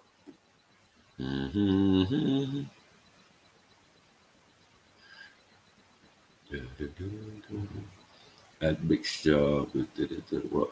African hominids, not humans. Hominids, Neanderthal admixture. Okay, so Neanderthal is an admixture in itself. That's what they're trying to tell us. The connection. But yeah, admixture with Denisovian black populations or Homo erectus. No, you're gone too far now. Yeah. The man they wandered all the way through Asia and boom, over there. Wait, Bibi, you know when everyone was thinking it, but no one wanted to say it. Well, Bibi said her breath. He said, "What about a pom pom though?" I know. I didn't want to go there. Still, yeah. The other before gal pom pom, never been shaved, nothing, never been washed. It's just day off. Yeah. Did she have monthlies? Like, no, man. Like, what are we doing out here? Yeah. You lot got time to make spears and that. And tools and like that way, man. It's nasty, man. Yeah. Disgusting. Tree split in two. One group stayed in Africa, evolving into modern humans. The other headed out in... Hey, mind you're talking now when you say evolved. What evolved? What's this evolved thing? Can you certify someone evolved? Like, what are we doing? When did this start? This nonsense. Stop disrespecting my mom. What, my mother? What you say about my mama? Every time you say evolution or evolved or all of that, like, what are we doing with that? Like, can we be certain on that? Like, stop it, man. Well, Euro's got to do what Euro got to do. Into Asia and then Europe, becoming Homo neanderthalensis, the Neanderthals. Technically speaking, they weren't our ancestors, but a sister species evolving on a parallel track. No, make it make sense. Make it make sense. Ah! Is that why there's dots? Huh? Is that why there's dots instead of the real thing? Because this must be the real thing, yeah? And then somehow these people appeared. No, maybe these people was already about, yeah? They were already about half. I don't even know what that is. I don't even know. We still don't even know. No one's telling us anything that makes sense, yeah? They're not related to us, but they related to us through an auntie. Have you seen Neanderthal women? What are we doing out here? Like, come on, man. This is fuckeries. Track. Neanderthals fascinate us because of what they tell us about ourselves, who we are. Tried it. Try bring the unibrow thing in there. Oh no, the monorail. I was just thinking that. Crazy. Dirty face though. Yeah. Man's thinking it's beef that's cooking. Nah, man. It's that girl next to you, nigga.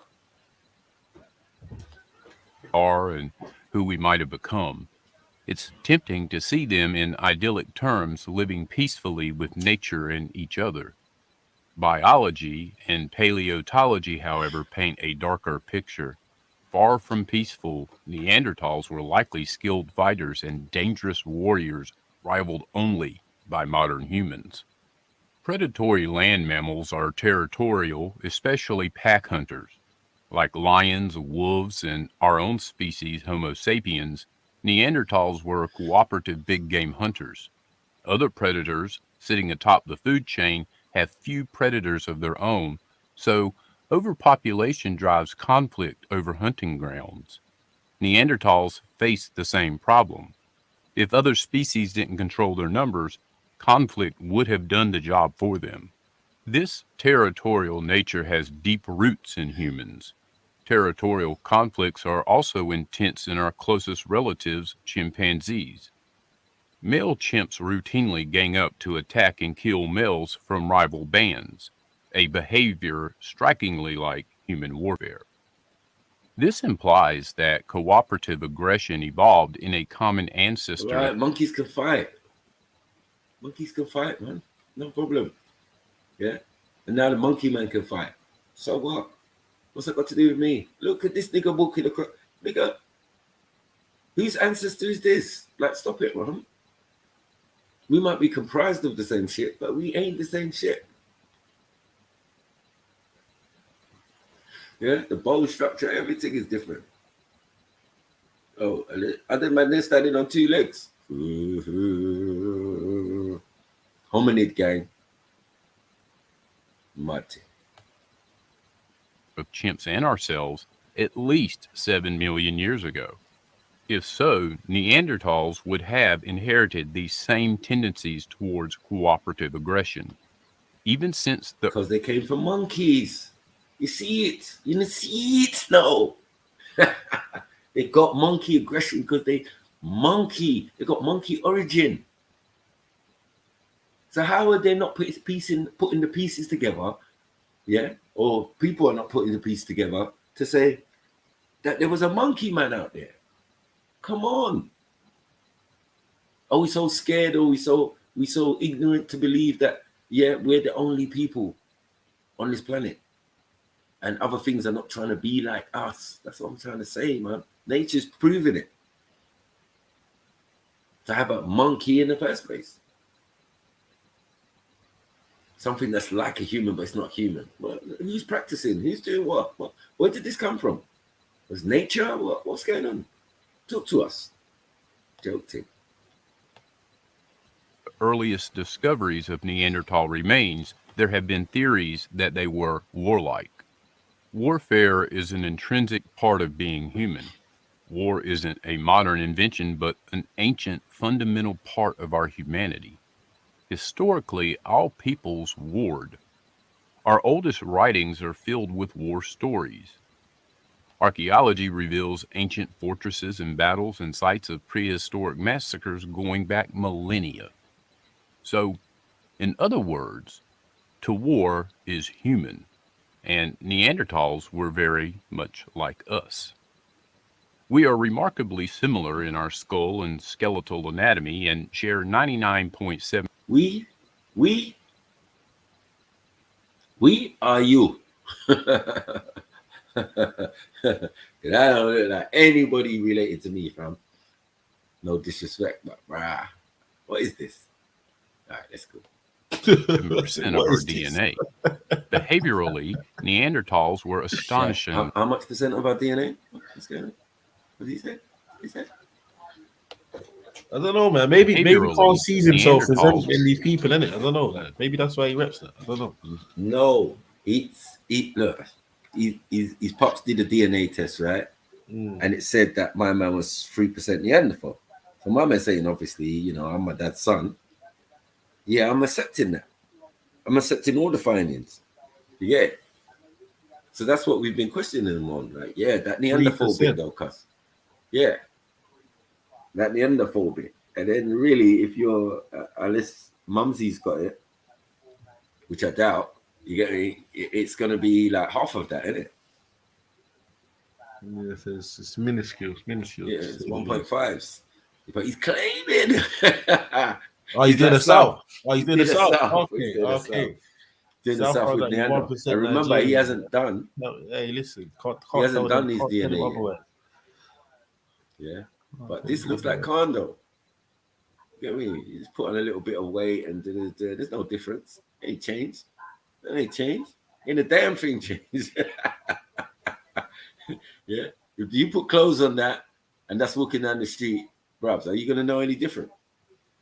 Are you going to know any different? All right. Look at that Eastern European guy. Mad. Nuts. Yeah, that's exactly what I would say. That's exactly what. So you get me? Come on, let's be real. Let's be real. This cave dwelling, Chuck Norris looking motherfucker. That's Pavel or fucking. You get me? You know the Nureddin, one of them mad, you get me? One of them mad Eastern European. Get me? Yeah. Fuck's sake. Ulrich or some shit. Yeah, mad. Were astonishingly like us.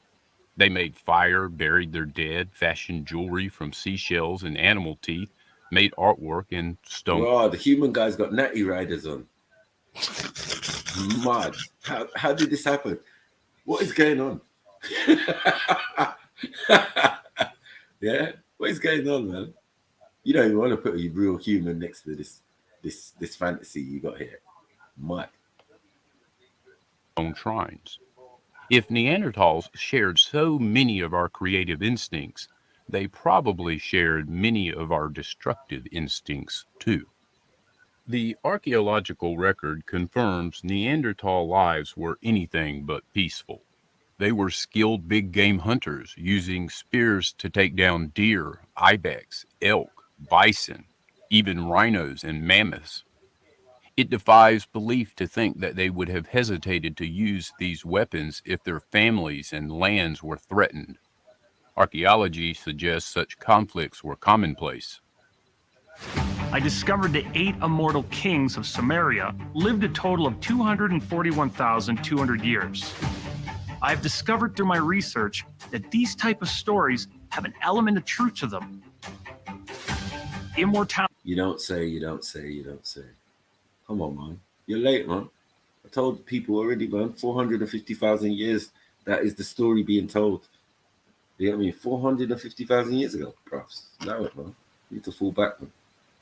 I mean, playing games out here. Prehistoric warfare leaves telltale signs. A club to the head is an efficient way to kill. Clubs are fast, powerful, precise weapons. So, prehistoric Homo sapiens frequently show trauma to the skull. To the white meat, man. To the white meat. You know how we roll, man. Yeah, we ferocious. You get me? Apex predator and that. You get me? Bossy ass, bossy head.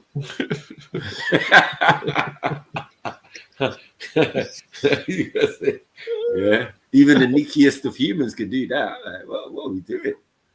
Come on, man, stop your nonsense, man. You told them they were skilled hunters and that. You know what I mean? But against the man, though, it's allow it. Yeah, man's licking you down from a distance. What you lot saying in the chats though, man? Jump on the panel, man. I know there's a couple of you lot about. Jump on. I know. Big up Axel, man. Come on. You got me, Sarah. Yeah, it's too much. We try to re-educate our children and that, like, yeah, stop all the lies and all the fuckery. Yeah. You can't have people that can't promoting this type of thing. I wonder where Khan is, man. Yeah, no, I'm back, man. You not jump on, man. Liven up the fucking panel. You get me? You know how this thing works. More people on the fucking panel, more people see what go on. You get me? Numbers go up. It's sad, but it's true. It's sad, but it's true. It's true. It's sad, but it's true. It's true. And hit the PayPal, man. Share your support, man. You get me? Billy Top. Pin to the top of the chat. So, you know, we'll check it in about 20 minutes. I'm going on mute for 45 minutes. Wow. Big game business. Hey, what's your prediction in the game, though?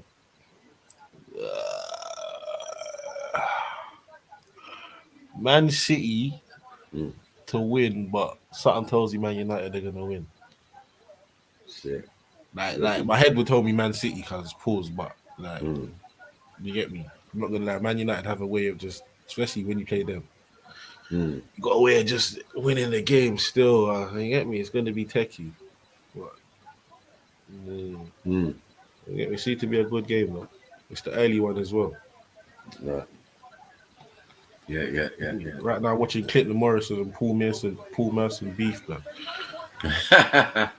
You can hear it slightly. Clinton Morrison, he's looking at him like, bruv, you wanna come outside the studio, fam? Yeah. Clinton Morrison's a baddie, you know. Yeah, come on, he's from the ends, man. Those got Clinton Morrison, man. Yeah. You get me? He's playing for Palace and that. Yeah, man. Come on, he's triple OG and that. Irish. Yeah. Irish. Irish. You get me? He's It's just a case. played for Northern Ireland, yeah, or Ireland. Oh, Ireland, yeah. Up there with Robbie Keane and that. What? Nah, I ain't gonna lie, he's banded up 3 man on the panel right now. 'Cause I ain't gonna lie, he's not the best speaker either. Yeah, I can imagine. You get me? I remember him being cheeky and quirky and that. Like, yeah, you get me? But the fact that you're fucking Irish just always confused me. You know what I mean? Yeah, I was baffled. I was like, Yeah, what? I was thinking South, being in South would bring him back anyway. Brought him back, I think. Yeah. Crystal Palace is always a good place to go to regain your blackness. Move on. You go. You get Crystal Palace. You get me? Yeah. You right. Quick stint, move on. Yeah, but saying that, bro, if you look at Palace's team now, bro, like, bro, the whole team, not the whole team, but bro, like, the majority of their team is black now. Brothers, bro. Like, and it's cold. I'm not gonna lie. Vieira's got them moving sick, man. Different. Yeah, sick. Different. You get know they're listening to him. Yeah, like, they got some ballers at Palace right now. You get me? Trust me. Them bad men don't lose the dressing room. And this is the thing, yeah. Not even to shit on Man United, but my man's got them after 10 games with an identity. All he's had 3 years, fam. What the else? As I said, he's been winging it. But you can wing it with a world class team. Yeah, for real. You're right. Still. Individual brilliance, but individual brilliance can't beat every time. Yeah, as you said, you have to have a way of playing. You're gonna come unstuck somewhere down here. When it comes to the big teams, you come unstuck quickly. I mean, we'll see today. If you don't fix up, you're gone ski. And I hope we lose. You know what I mean? Most people say, no, I wouldn't want the team to lose and okay. It's the only way shit can get sorted out in the modern age. You know what I mean? Failure. Hey, leads to change. The random said Klopp told Liverpool at half time, told it down, blood. You get me? You want to keep Oli in the job. And keep Oli in the job, you know. I'm not going to lie, because I can believe that. Like, it should have been 8-0, bro. I'm not going to lie. It should have been 8-0. Quite easily. You get me? You know what I mean? Keep Oli there, blood. All right, let me play the rest of this and see. You got to run that, because man got his head boss. So too do Neanderthals. Another sign of warfare is the perifracture, a break to the lower arm caused by warding off blows. Neanderthals also show a lot of broken arms. At least one Neanderthal from Iraq was impaled by a spear to the chest. Trauma was especially common in Come on, cuzzy. A spear to the chest. We was about and we were fucking with these niggas. You know what I'm saying? Spear to the chest in Iraq. Bruh, you encroaching, man. You came into the wrong ends. The man that were there. Fuck you. What you doing around here? Huh? Cave boy. Monkey boy. Yeah. Where's all these Neanderthals? Where's all the chicks? Nah, this is madness. Young Neanderthal males, as were deaths. Some injuries could have been sustained in hunting, but the patterns match those predicted for a people engaged in intertribal warfare, which is basically small-scale but intense, prolonged conflict dominated by guerrilla-style raids and ambushes. Guerrilla, yeah? War leaves a subtler mark in the form of territorial boundaries. What is this? Neanderthals and Denisovans.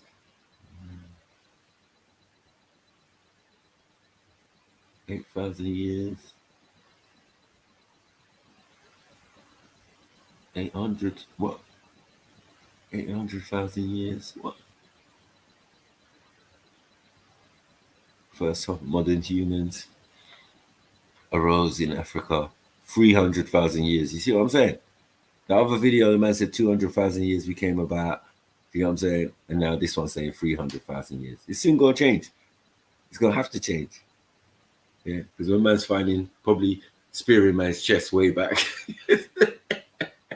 Yeah, man's going to realize. But no matter what, yeah, I'm saying we lived longer than this one. No matter what they're talking about. We existed. So they don't have much information on that car. We always buried our dead. Yeah, interesting. A civilized set of beings on this planet who always bury their dead. So you can't be finding no bait man, bog man, and all of this cheddar. Get the hell out of it. The best evidence that Neanderthals not only fought but excelled at war is that they met us and weren't immediately overrun. Instead, for around 100,000 years, Neanderthals resisted modern human expansion. Why else would we take so long to leave Africa? Not because the environment was hostile, but because Neanderthals were already thriving in Europe and Asia. It's exceedingly unlikely that modern humans met the Neanderthals and decided to just live and let live. If nothing else, population growth inevitably forces humans to acquire more land to ensure sufficient territory to hunt and forage food for their children. And an aggressive military strategy is also good evolutionary strategy. But for thousands of years, we tested their fighters, and for thousands of years, we kept losing. In weapons, tactics, strategy, we were fairly evenly matched. Indeed, Neanderthals probably had tactical and strategic advantages. They occupied the Middle East for millennia, gaining intimate knowledge of the terrain, the seasons, how to live off the native plants and animals. In battle, their massive muscular builds must have made them devastating fighters in close quarters combat. Their huge eyes likely gave Neanderthals superior low-light vision, letting them maneuver in the dark for ambushes and dawn raids. Finally, the stalemate broke and the tide shifted. We don't know why. It's possible the invention of superior ranged weapons, bows, spear throwers, throwing clubs, let lightly built Homo sapiens harass the stocky Neanderthals from a distance using hit-and-run tactics. Or perhaps better hunting and gathering techniques let sapiens feed bigger tribes, creating numerical superiority in battle. Even after primitive Homo sapiens broke out of Africa 200,000 years ago, it took over 150,000 years to conquer Neanderthal lands. In Israel and Greece, archaic Homo sapiens took ground only to fall back against Neanderthal counteroffensives before a final offensive by modern Homo sapiens, starting 125,000 years ago, eliminated them. This was not a blitzkrieg, as one would expect if Neanderthals were either pacifist or inferior warriors, but a long war of attrition. Ultimately, we won. But this wasn't because they were less inclined to fight. In the end, we likely became better at war than they were. And this makes a lot of sense when you couple this mainstream academic hypothesis with the ancient astronaut hypothesis. Specifically, some of the accounts that exist in the ancient Sumerian cuneiform tablets. There we find stories of warring god clans that essentially used Homo sapiens for working and fighting. When one introduces the possibility that hominid evolution was greatly accelerated by the warring god clans through genetic manipulation using their own DNA, it is no surprise at all that the new Homo sapiens would be better suited to develop superior forms of tools, weapons, and strategies. They were so superior, in fact, that they wiped out nearly all their competition and became the current super predators on planet Earth.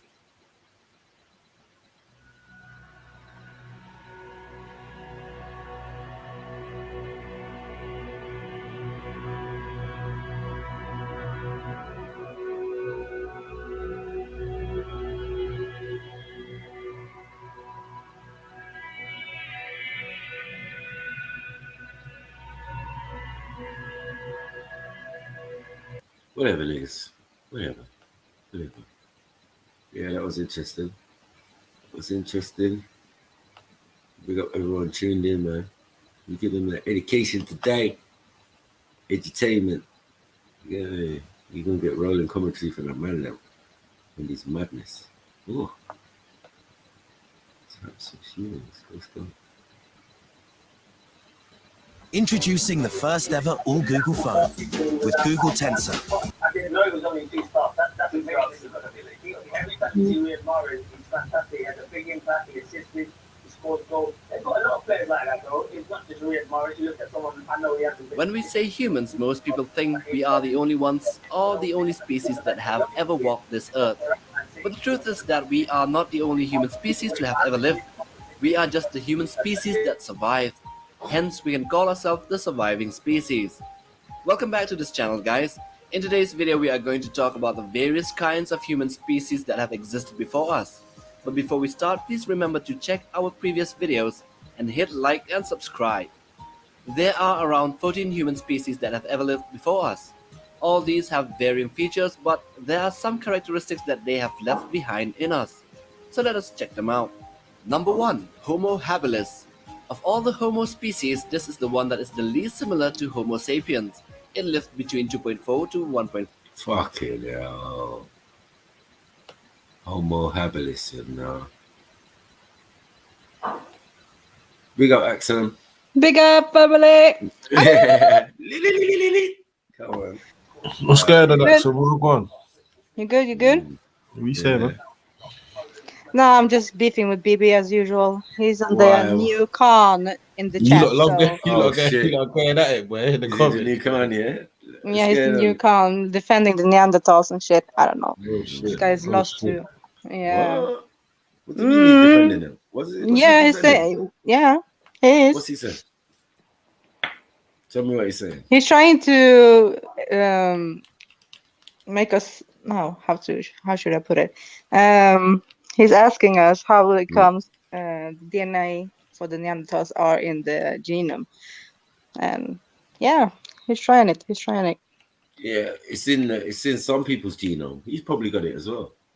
You get me? That's not our business, though. Yeah, we know he got it. I mean, he's from North Africa, so. Yeah, exactly. Yeah. You know, most of them are originally from Europe and all of these Mhm. places. They're all mixed up. And, yeah. So it's gonna be there. But yeah, the main bottom line is the rest of us don't have it. Yeah. Axum don't have it, Zelini don't have it. You know what I'm saying? Sash don't have it. Like, yo, how Yeah. come y'all have it? How come some of y'all have it? Khan, BBs, like, yeah, man. We respect you, man. You kind of family. You kind of family, it seems. Yeah, but nah, yeah. Don't be claiming for something that's they haven't got no physical thing. Everything is just made up models or CGI or you know. They're just trying to. I just wrote it in the chat too, right? Just because we have the same coding for protein for rhesus monkey, doesn't mean that we come from monkeys, right? Right. So because we all come from the earth, so we have like a Everything. mixture of everything. Yes, right. Yeah. What you're comprised of doesn't Yeah. necessarily mean what you Mean are. that we come from a monkey or banana or what they say sometimes a cucumber. It's like a yeah. But when Bullshit. we're told that you know the creator grabbed soil, Yeah. we say everything is in the soil, isn't it? Exactly. Everything that ever exactly. existed would be in the soil. So you know. They even say that the mitochondrial organelle comes from a bacteria from South America, right? In a well.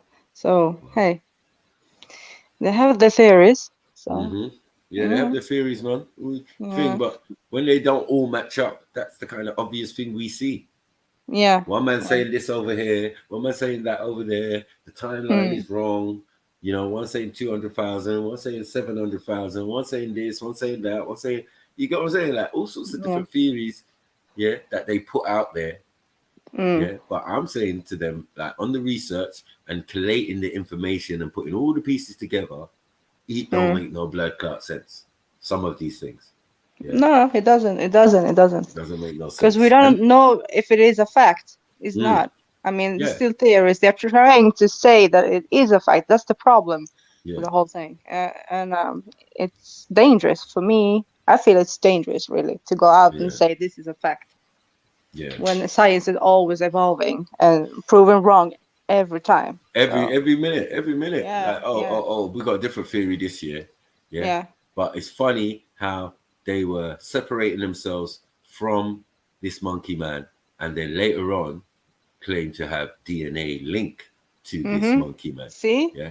So then, yeah, exactly. Yeah. So what are they saying right now? That we interbreed with them or not? Exactly. Yeah. So, Exactly. man, it's bollocks. And how did they come into existence? Where did they come from? Yeah, where did they come from? Because you're telling us they was around before us, or along the same time. Yeah. And I can agree to that. I'm saying to Khan, yeah, I hear you. There were some monkey type people in Africa somewhere who left out because maybe looking like that or being like that, what it is. I don't know what the reasoning is. Why would you leave hot ass Africa to go to cold ass Europe or above the Mediterranean, which is an ice cap?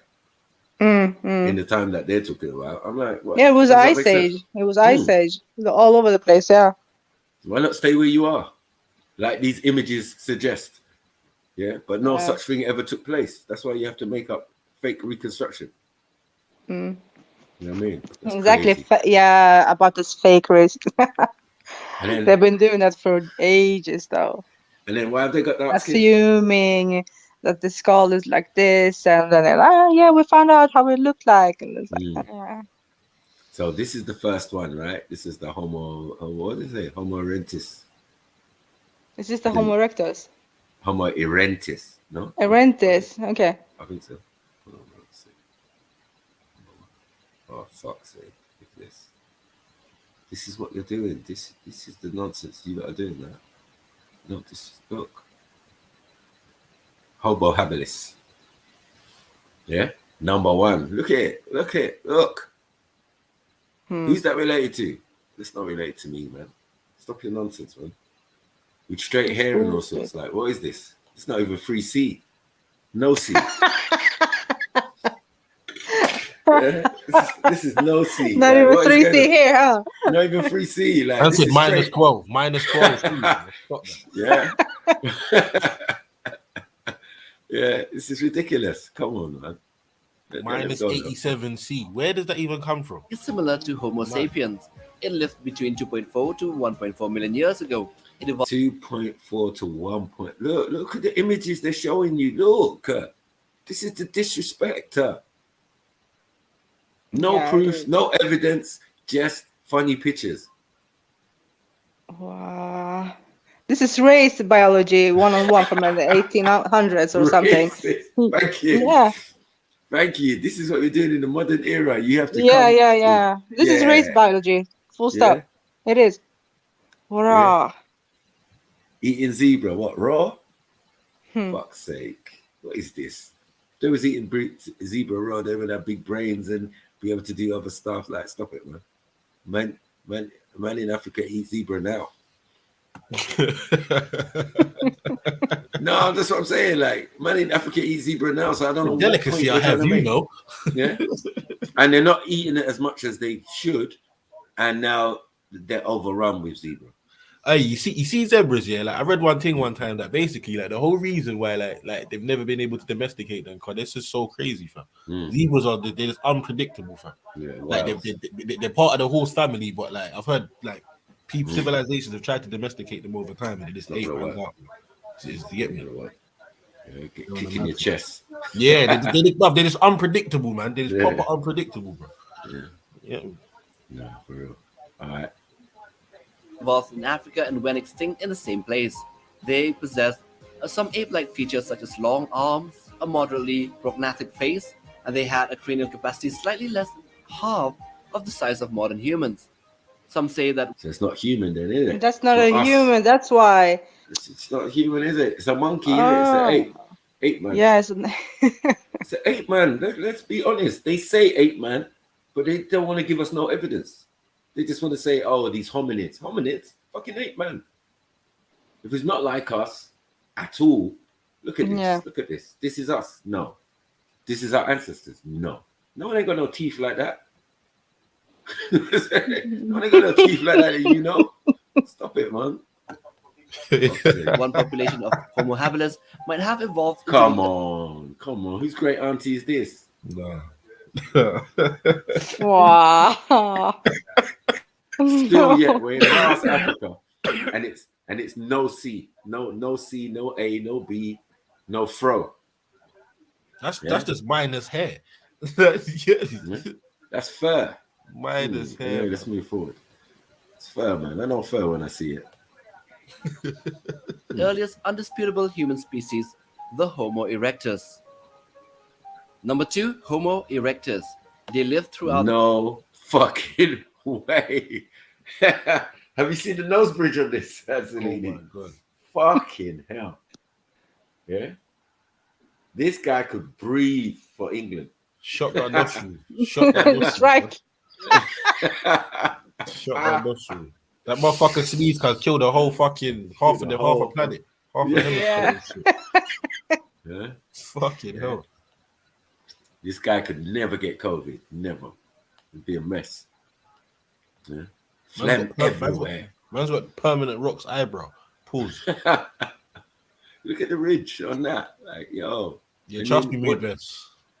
And then hold on. Again. If we came before you, how come no afro? What is this? Yeah. Yeah, the hair is all straight. What is this? Straight hair comes about as a result of mixing. Like, let's be real. But what was mixing with what to get what? Like, what? The last species mixed with something else to get this species. What are we doing? Yeah. What are we doing? They must be compatible, otherwise I don't know. What's going on? The Pleistocene period from 1.9 million years ago to most recently 143,000 years ago. Studies prove that Homo erectus originated in Africa and spread through India, China, Georgia, and then Java. They had a cranial capacity greater than that of Homo habilis, and they stood about 5 feet 10 inches tall, and they were extraordinarily slender with long arms and legs. It has been suggested that they may have been the first kinds to use rafts to cross oceans. A monkey, yeah? Yeah, that's what they are saying. Yeah. Monkey. Done all of that. A monkey, yeah. An ape of some sort, got on a boat and it was cooking. Had even a cooker on the boat. This is crazy. This is what we do. We're gonna roll with the fantasy, right? Number 3, Homo gotengensis. Fossils of this species show that they had big teeth to chew plant materials, and most researchers believe that they lacked. So that's not a monkey, no? Is this not a monkey? That looks like an orangutan, fam. That looks what like are you doing out here? Show me something that is not an ape. But they never saw about dino monkey. They never said no dino monkeys. This looked like a dino monkey. Yeah. This looked like a monkey that came before the monkey. This is the first type of monkey. Maybe what we got now is the remnants. When it don't work out. What is a monkey for? What's the purpose of an ape? What is the purpose? No one knows. What is the purpose of it? Doesn't make sense. Does God make things that just don't work? It doesn't make sense, man. Who's making these shits? I don't understand the agenda behind this. Why they really want us to be monkeys. I don't get it. But yet, our ancestors saying they converted some monkeys into workers. Yeah, because you can use them as a pet, maybe. Right, I'll use them as right. So if there's monkey type humans walking around, it goes with what the ancestors said. Plain and simple.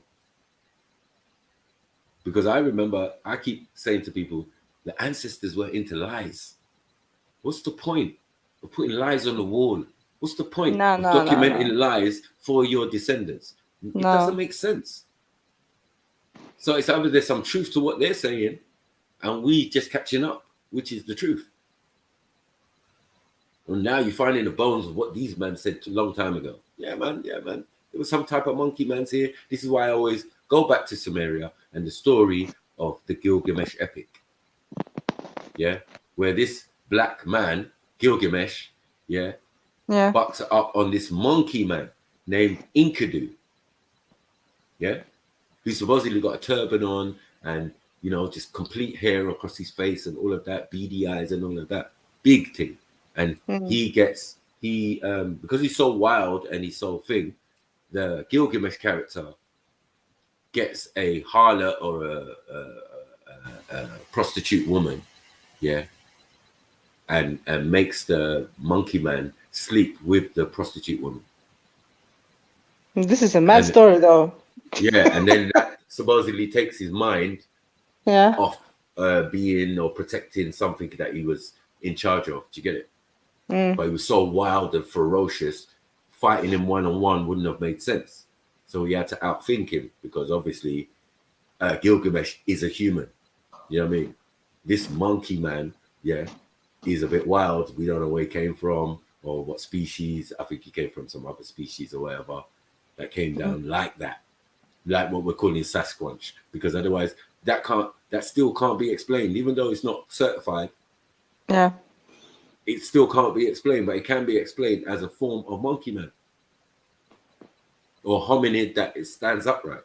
That's like an ape and like a bear or whatever. Shit, not my business. Yeah, I don't have these stories in my mythos or history or But when I saw the Oriental woman saying she was kidnapped by a Sasquatch because she spoke a language they don't speak anymore. She spoke the old tongue. Yeah. Right? She was one of the oldest in the village, and she spoke the old tongue. And this Sasquatch took her away. It was her in the video, so she weren't dead. You know what I mean? She's the one telling the story about what happened to her. You know what I mean? And everybody in the village backs up the story. So I'm like, okay, that's one account.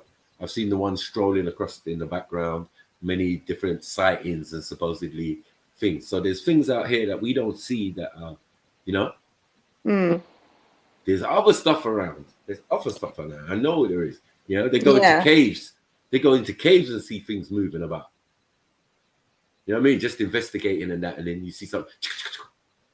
Slide the Boy, there you can find some deep secret things in the caves. Yeah, right, you can find some. Say, my own goal, blood already. Who? Oh, sorry. Anyway, sorry, Axel. What? No, continue. We say Eric Bailly can score the own goal, brother, already from 6 minutes. 6 minutes. Fuck's sake. 6 fucking minutes. Yeah, but anyway, sorry, Axel, continue. Go on.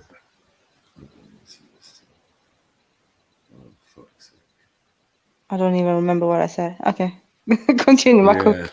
Yeah, man. So why this monkey man idea is not seeming as far-fetched, because every image you give us seems to be of a monkey. Let's be real, or some type of ape. Act in speech and language skills, especially due to the small brain. The species was found to have stood over 3 feet tall and weighed about 110 pounds. Researchers... Oh, come on, man. What are we doing? Is that a monkey or is that an ape? Is that an ape or what are we doing? And this is madness. Isn't it? Yeah, it is. Yo, you put the bones together and it's an ape. Yeah. No? Because you put it on a tree branch. Come on, my friend. There's some lies going on here, man. Just say they could walk on 2 feet when on the ground, next but level. most probably spend considerable time in trees, perhaps feeding, sleeping, and escaping predators. But besides all that, they believed it was a pretty close relative of Homo sapiens. Number 4, Homo neanderthalensis. They believe, he said. They believe. Yeah. They don't Remember? know. They don't know. They believe. That's a key thing to think about, man. Nothing is a fact. Yeah, wording with these people is key still. I'm telling you, Yeah. It's key to say well, everything and just throw it up and do, but you hear the little key words that they Yeah. say. You know what I mean? Let's get it done. Fossils were found to have appeared in Eurasia approximately 200,000 years ago. You what? Eurasia? You get me, accent? When we're talking about Eurasia, man's telling us no. Don't know what you're talking about. Yeah, it's Europe, innit? It's Europe. Yep. Eurasia, because one side is China, India, and thing, and the other side is what you're calling Europe, Western Europe, or You know? Yeah. Yeah, they carved it up themselves into a smaller area within that area. That's all. So Eastern Europe now, yeah, is just the other side, like, you know what I mean, of the Baltic kind of area. It's the same place, man. Same place. Same place. Yeah. Just not gonna acknowledge once it goes past a certain bit, because you like into Mongolian territory or whatever territory, other people's lands. Yeah. You know what I mean? So it's smart. Anyway, let's get this. Oh, this is the ones. This is the ones that this is you, Con.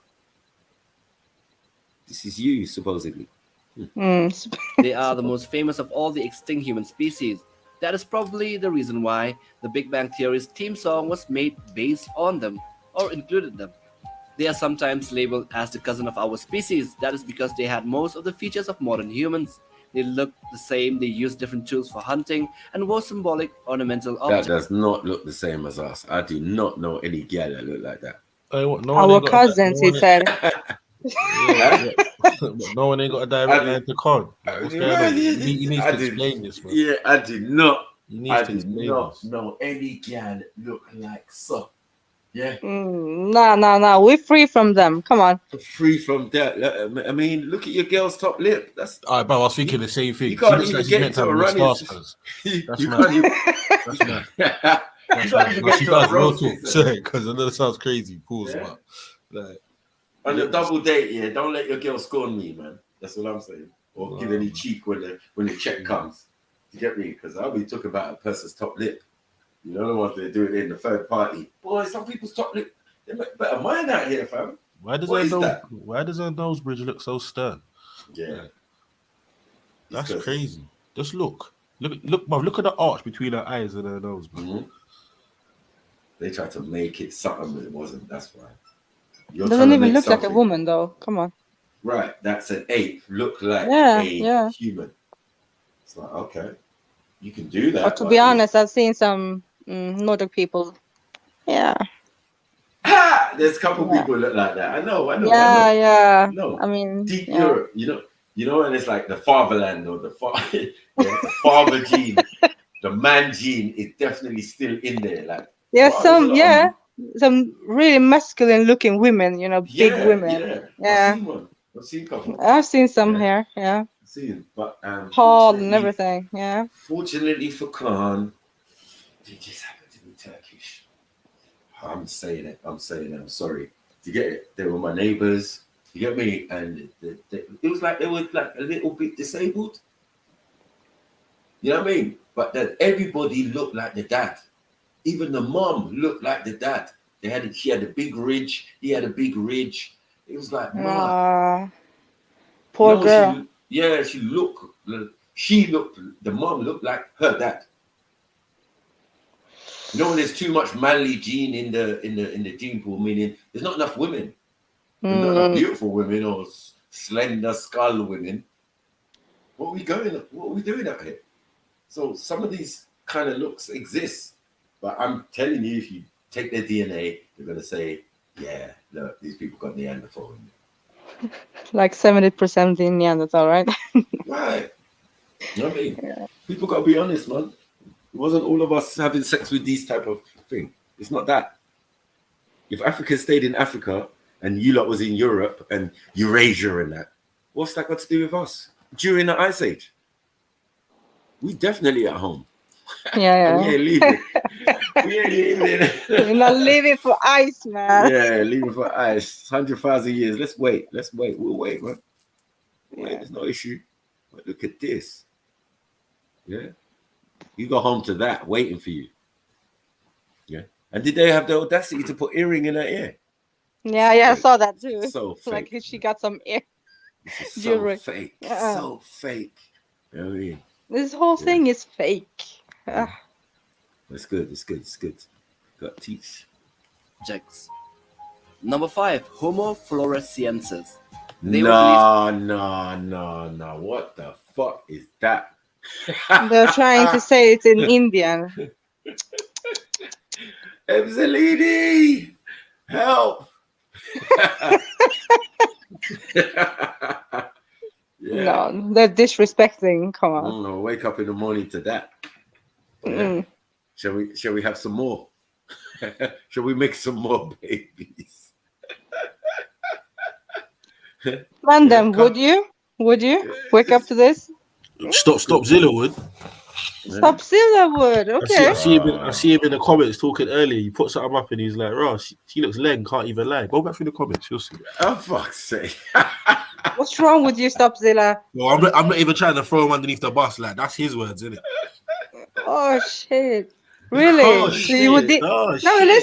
listen. He would. Okay, actually. Nah, let me just mute up. Yeah. Nah. Mm-mm. That is so fucking bad. I'm telling my mom, man. See, the evidence is there. Somalis take the L because of Stop Zilla. Nah, not cool. You're dissing your own women for this. Huh? Mad. Big up for that. You kept it real. Get me? What are we doing out here? Somali take it out for that. Yeah. I know the small forehead thing might be attracting you. And that, Yeah, because I would say good breeding and that. Like, Listen, he's not looking at nothing else, you know. Yeah. Like, ooh, Just look at the circumference of the forehead. Man. Hers and mine. Yeah. Our child will have chances. Look. I mean, come on. Yeah. And what sea is that? That ain't the sea. It's not even in the sea, as Axum said. They said Asia. Yeah. Yeah. Ancient sneaks. You get me? Sneaky. The disrespect. Yeah. Yeah, the disrespect for real though. Snita. Yeah. Hold on, I have a meeting. Nah, it's not gonna wash. Her face don't look like meeting. Like she knows anything about a meeting. Been there one. Knew existence. Took minutes. She don't look like that. That's crazy. Look at the hair though. Just I know. Yeah. What they're trying to do. It's crazy. It's supposed to be Jareer still, at least. I haven't seen one Jareer. No. They're all no Jareer hair. Nah. No. There's none. None. No. We are free from this. Kalas. Kalas. Yeah, we are free from this. Man. What is going on? Used to have lived 95,000 years ago to 17,000 years ago in Indonesia, also known as the Hobbits. Look at this now. Look how small they are. Yeah. Hobbit. They're calling them hobbits now. Is this what we're doing? Yeah. Lord of the Rings. Even though we call them pygmies. Wait for it. Right. It's gonna come soon. It's gonna come later on. Oh, the pygmies. They were quite small in size, around 3.5 feet tall, with a tiny brain. Besides a short 3.5. That's a monkey again. See? That's a monkey again, no? 3 foot. That's 3 foot. Come on, man. That's a monkey, man. Yeah. I hate midgets, but fucking hell, human monkeys. That's one to get kicked in the chest straight. I'll be scared. Man will roll up to me with baby voice. Seems all of them got baby voice. No.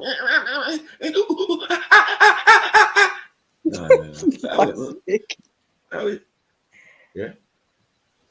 Say sniper with your chest. Go on. Say it. I don't know if you're human or not.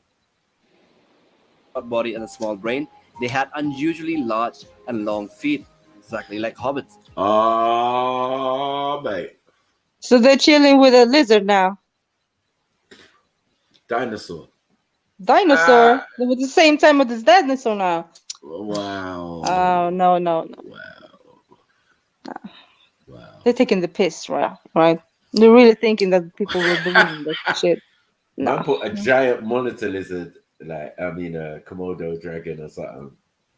It's a monitor lizard. Yeah. Yeah. Yeah. Mad.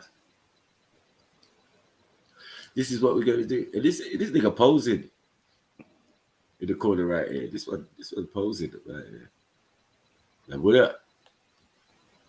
I just don't believe it, man. Like, what are we doing? CGI. There are some evidences that tell us that this species made stone tools. What evidence? What evidence? Not to do this picture. Some evidence might what? Might? That they produce stone tools. He's gonna say. Oh. Yeah, but okay, producing stone tools don't equate to this. This is what I'm trying to say. Like, why would you not do this? Deceive the people. Fuck's sake. What's this big lizard in there? And use them to hunt small elephants and large rodents, and they may be connected by folk memory to the Ibu Gogo myths of the Isle of Flores. Number 6, Homo rudolfensis.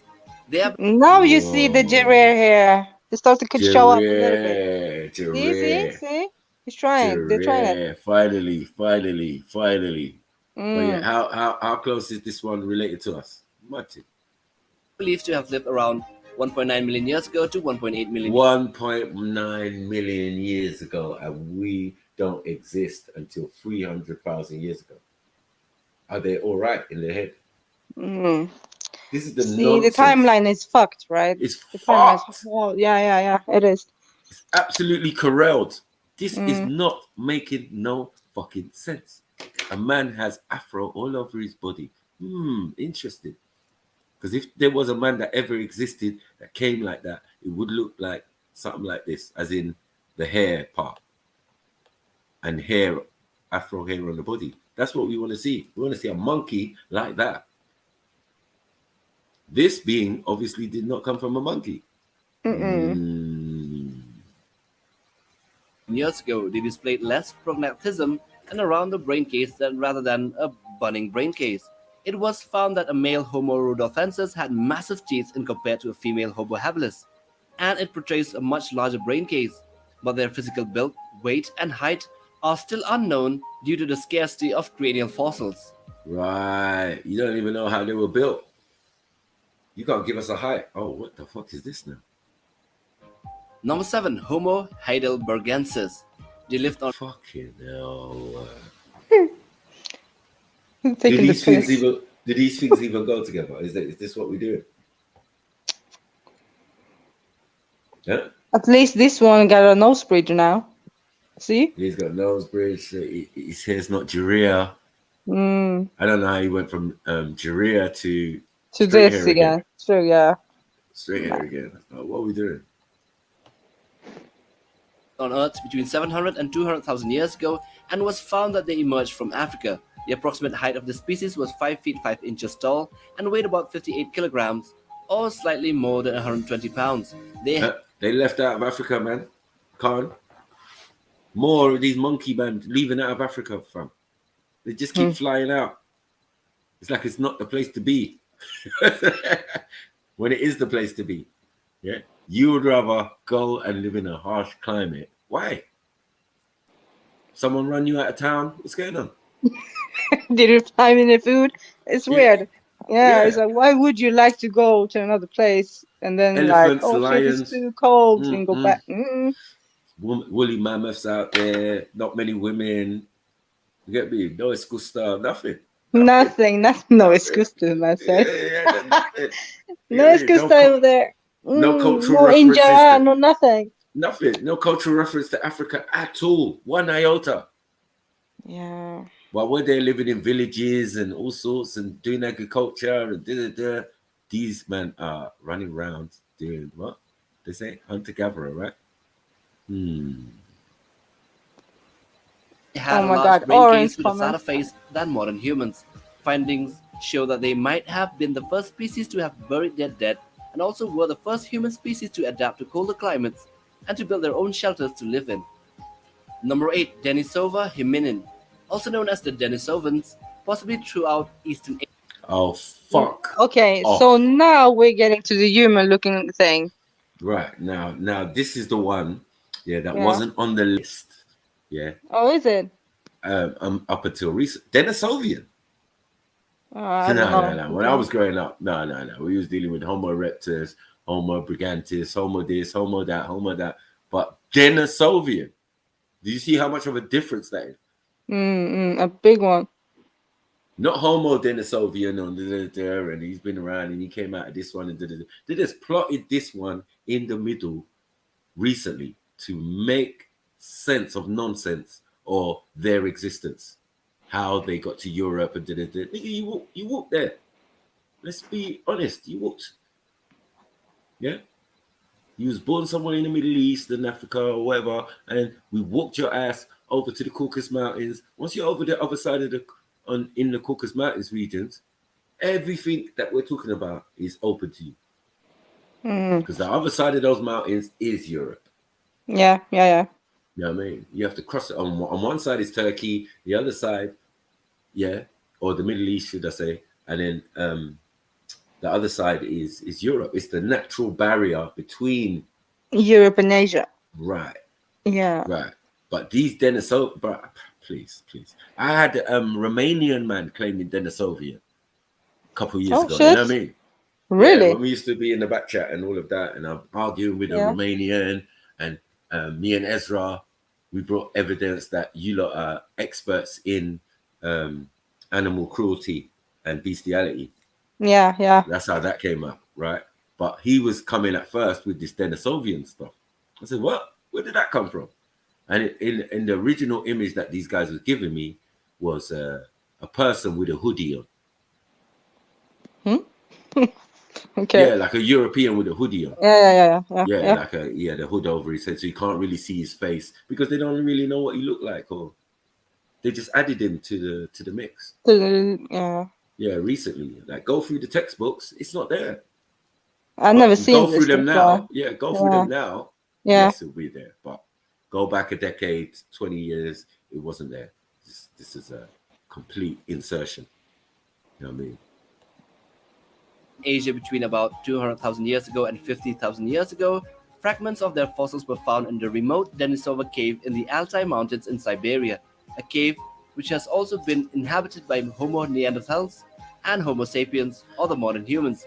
Because so little is known about them, there is a slight reluctance in giving them any scientific name yet in regards to being a part of a Homo species. Right. Here it goes. Okay. You know what I'm saying? Like, you just made it up, man. Recently. So you're just like, oh yeah, we haven't given it a Homo name yet because it's fake. You can't. Taking a piss out of me, man. Species. Number 9, Homo naledi, found to have what? Okay, that's Homo naledi, yeah, a monkey with an afro. Why they try to give him sideburns on the exactly. floor with that? Yeah, like what are we doing out here? They're taking the piss. They're taking the fucking piss. Yeah, Angelina, they really are. Look at this. Now, please, somebody. He hasn't got a forehead. That's even worse. Like, what are we doing out here? You haven't got a forehead and you've got an afro. Please. Yeah. Come on, everybody. Yeah. And he didn't have the fortitude to grow a mustache. Or box beard. Drop me out, man.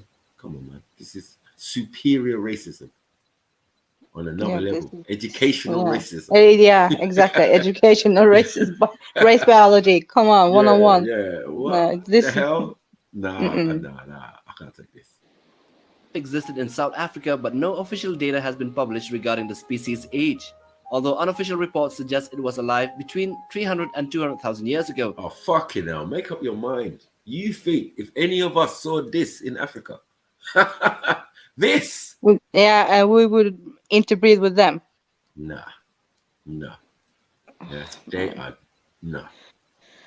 I don't know. But it does prove, if what they're saying is correct, that monkeys had a plan.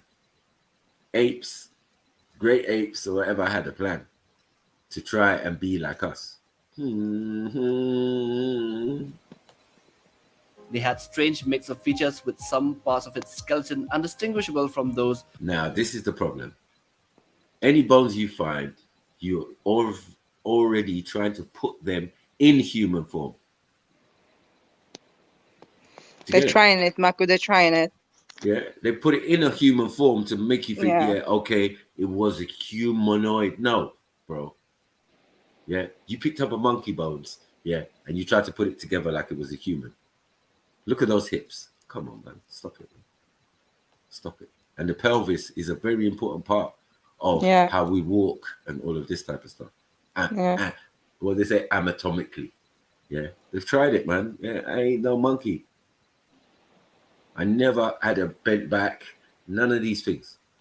Like, what are you talking about? These funny shaped hips and toes like thumbs. Come on, man. What are we doing? Of living people, while other parts look almost ape-like. They also had a brain a little. Voila. Voila. Voila. That's it. Almost ape-like. I'm done. I'm finished. You just keep bringing up monkey bones and keep saying they're homo this and homo that and da-da-da and African.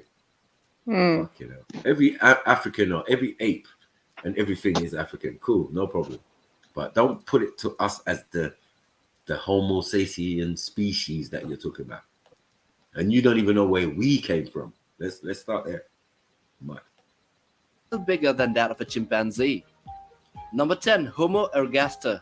This species existed and remained stable for approximately 500,000 years ago in Africa before disappearing from the fossil records about 1.4 million years ago. They had thinner bones, more protrusive faces, and a lower forehead. This species had reduced sexual dimorphism, meaning males and females were almost the same in size. More monkey bones, more monkey brain. Yeah, you put it together based on the skull, and what do you get? A monkey staring at you again. This is disrespect, man. Yeah. If I wanted to learn about apes, I would have been. You said human species. Like, this is disinformation, man. This is lies, man. Yeah. This is false advertising. You said human beings, and now we're at monkeys. Every other picture is a monkey. Yeah. Every other picture is a monkey. I don't know what we're supposed to do. Yeah. Someone bring me a human. Be my pussy clock, rocks clock, human being. Yeah, mankind, a kind of man. Yeah, this is why these words are necessary.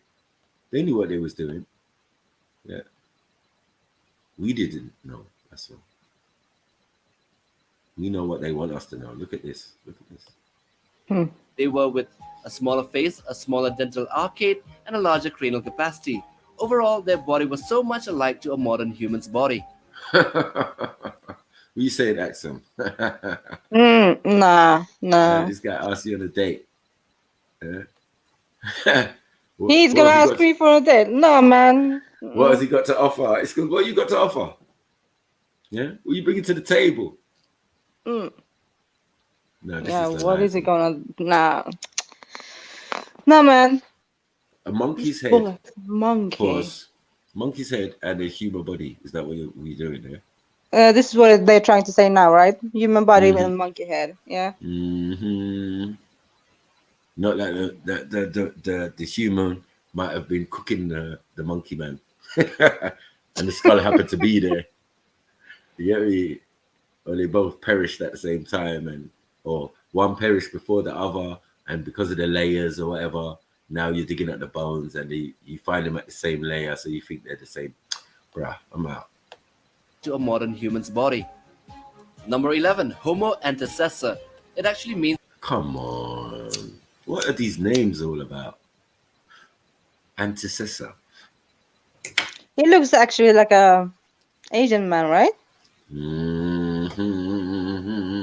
No, not like that though. Not come on. No. But you can see in the face is starting to get more human-like, right? And the hair is looking more. Yeah. The Sea-ish. ears. I mean, his eyes and his lips. It could be one of the C's. Oh shit. Yeah. It's not free. It's not free. Definitely ain't free. Maybe if you put some butter in there. Yeah. it might Yeah, just- and it's some butter. Then turn he's cool. Then he's Ethiopian, right? butter Here we go again. up. Luxurious hair. Yeah. That comes later, man. That comes later. And much later. Yeah. means explorer and was known to have been present in Western Europe in Spain, England, and France between 1.2 million years ago and 0.8 million years ago. They are about 5 feet 5 inches tall to 6 feet tall, and males weighed approximately 90 kilograms. Studies say they might have been right-handed, which is a trait that makes the species different from other apes, and based on teeth eruption pattern, the researchers think that What makes them different from other apes? Because they could use the other hand or they use the right Yeah, because they're using right hand. Yeah. But did you see the locks in the last picture? hand. No? Mini What locks? No way. Oh, I'm just that's that. kidding. yeah, small twist. Some mini what are we twist going doing? on. Yeah. Been trying it. They're trying it. Yeah, you're not from the horn, man. Stop it, man. Yeah. No way. which is a trait that makes the species different from other apes, and based on teeth eruption pattern, the researchers think that they had the same developmental stages as us Homo sapiens. Number 12, Homo rhodesiensis. It was also Why? Why? Homo what? Sideburnientis. So what? Sideburnientis. Yeah, to be honest, I've seen men with those type of eyes. That's so. what I'm saying. These type of features. Yeah. I have seen that. Yeah. They like to fight, man. These little pygmy men. UFC guys, right? also named because they found it in northern Rhodesia, now Zambia. It was also known as the Rhodesian man. The skull was dubbed the Rhodesian man at the time of the find, but it is now commonly referred to as the Broken Hill skull or the Kapwe cranium. They were found to have lived between 400 and 125,000 years ago. The skull found was from an extremely robust individual and was seen to have comparatively the largest brow ridges of any known hominid remains. Number 13, the Homo sapiens idaltu, otherwise known as the What? Homo sapien idaltu? What? You see the new shit that is making up? Yeah, the billion of them, new variants, and I don't know what. What happened to the nose? What's wrong with him? It's all broken. What's wrong with him? He's got two it's like two different noses, like two different noses or something. Yeah. He's got extra skin on his nose, like what are we doing? You can smell something stink. Yeah. That is not human. But look at the lips, though. It's starting to form some upper lip. See? Yeah, I don't know what this is. Nah. This thing there, nah. Well, this supposed to be sapien, eh? Yeah, it's starting to become one, right? It says the first title is Homo sapien. Wow, is this the original one, huh? Ideltu. No. Yeah. The Hertu man or the firstborn. They are the subspecies of Homo sapiens and live approximately 160,000 years ago in Pleistocene Africa. They were discovered at the Hertobori near Middle Awash site of Ethiopia's Afar Triangle in 1997 by Cheese. The horn. Hey. Now we're gonna start with Lucy, huh? Yeah. Soon reach. Soon come Lucy. Soon come Lucy. Yeah. Australopithecines and all sorts. Let's hear it. Well, if they're left out of this, that's gonna make my point. Anyway. Tim White, but were first unveiled in 2003. They were said to have developed from the Homo rhodesiensis and had heavier brow ridges. Number 14, Homo sapiens sapiens. Last, never the least, and the last surviving species of the genus, that's us. We, the modern humans or the wise men, are the only extant members of the hominin clade. We are characterized by erect posture, bipedal locomotion, larger complex brains, and manual dexterity. Our species was said to have first appeared in Africa about 200,000 years ago and spread across the rest of the world, and none seems to have been able to compete with our technological and artistic sophistication. Anyway, thanks for watching, guys. Please support. Boom. Yeah. Madness. Yeah. Someone was saying what? No, they said Africans came from monkeys. According to this picture right here, right here. Yeah. Which one is what? Support our channel by liking our videos and subscribe. What is this? Who is this? Huh? Who's this? Huh? Who's that? Is that you, Con? Yeah. Con. Yo, listen. This is what your scientists and your guys are saying, bro. We've been saying this from time. They tried to say, look, from a monkey went developed into a modern European mud. I'm out. Yeah. And with that, I bid you adieu. Yeah. Yeah. Subscribing to the channel. You can also tell us about your thoughts in the comments section. Hi, Greg Secker here. Well, look. No, that was mad. That was mad. Yeah, I think the Neanderthals should just fall back, man. Accept your DNA. You know what I mean? You got a little bit of monkey in you. Just move forward, man. Yeah, like the rest of your ancestors.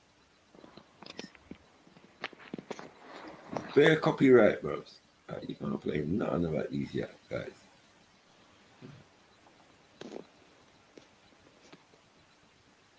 Neanderthals.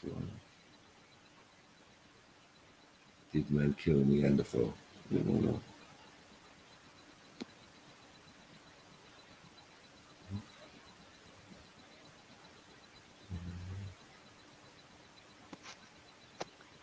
Yeah.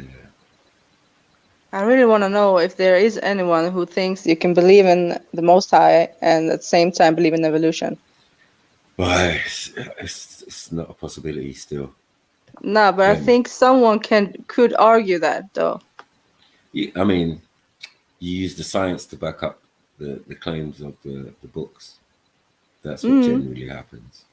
Yeah. And it's generally seemed to work out. To get it, but all this other stuff, no, I don't know about that. Get me? As I said, some of these are new additions to the story, you know. Yeah, these ones, of course, but I mean, other type of evolution stories, or yeah, micro evolution or macro. Yeah. It's still not even compatible. It's just still a theory. True. It's still a theory. Yeah, it's still a theory. I mean, because all we're saying is reconstructed models, and blah blah blah.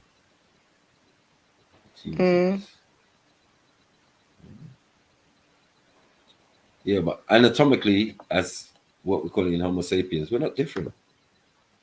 There's not enough variety in us to suggest such things, but there is enough of us to say that. Enough to suggest that some us had interactions with other things that were out there when they managed to get out there. It's just crazy, man. But we all look the same inside though, so we are only one species. Right. Yeah. So all this other stuff, 14 species and it's 14 species of nothing to do with you. No, nothing at all. Nothing. And this was the thing they were trying to get with the Jews, right, in the concentration camps. And before that. Oh, eugenics, right. Eugenics, yeah, it's mad, right? So, I don't know, man.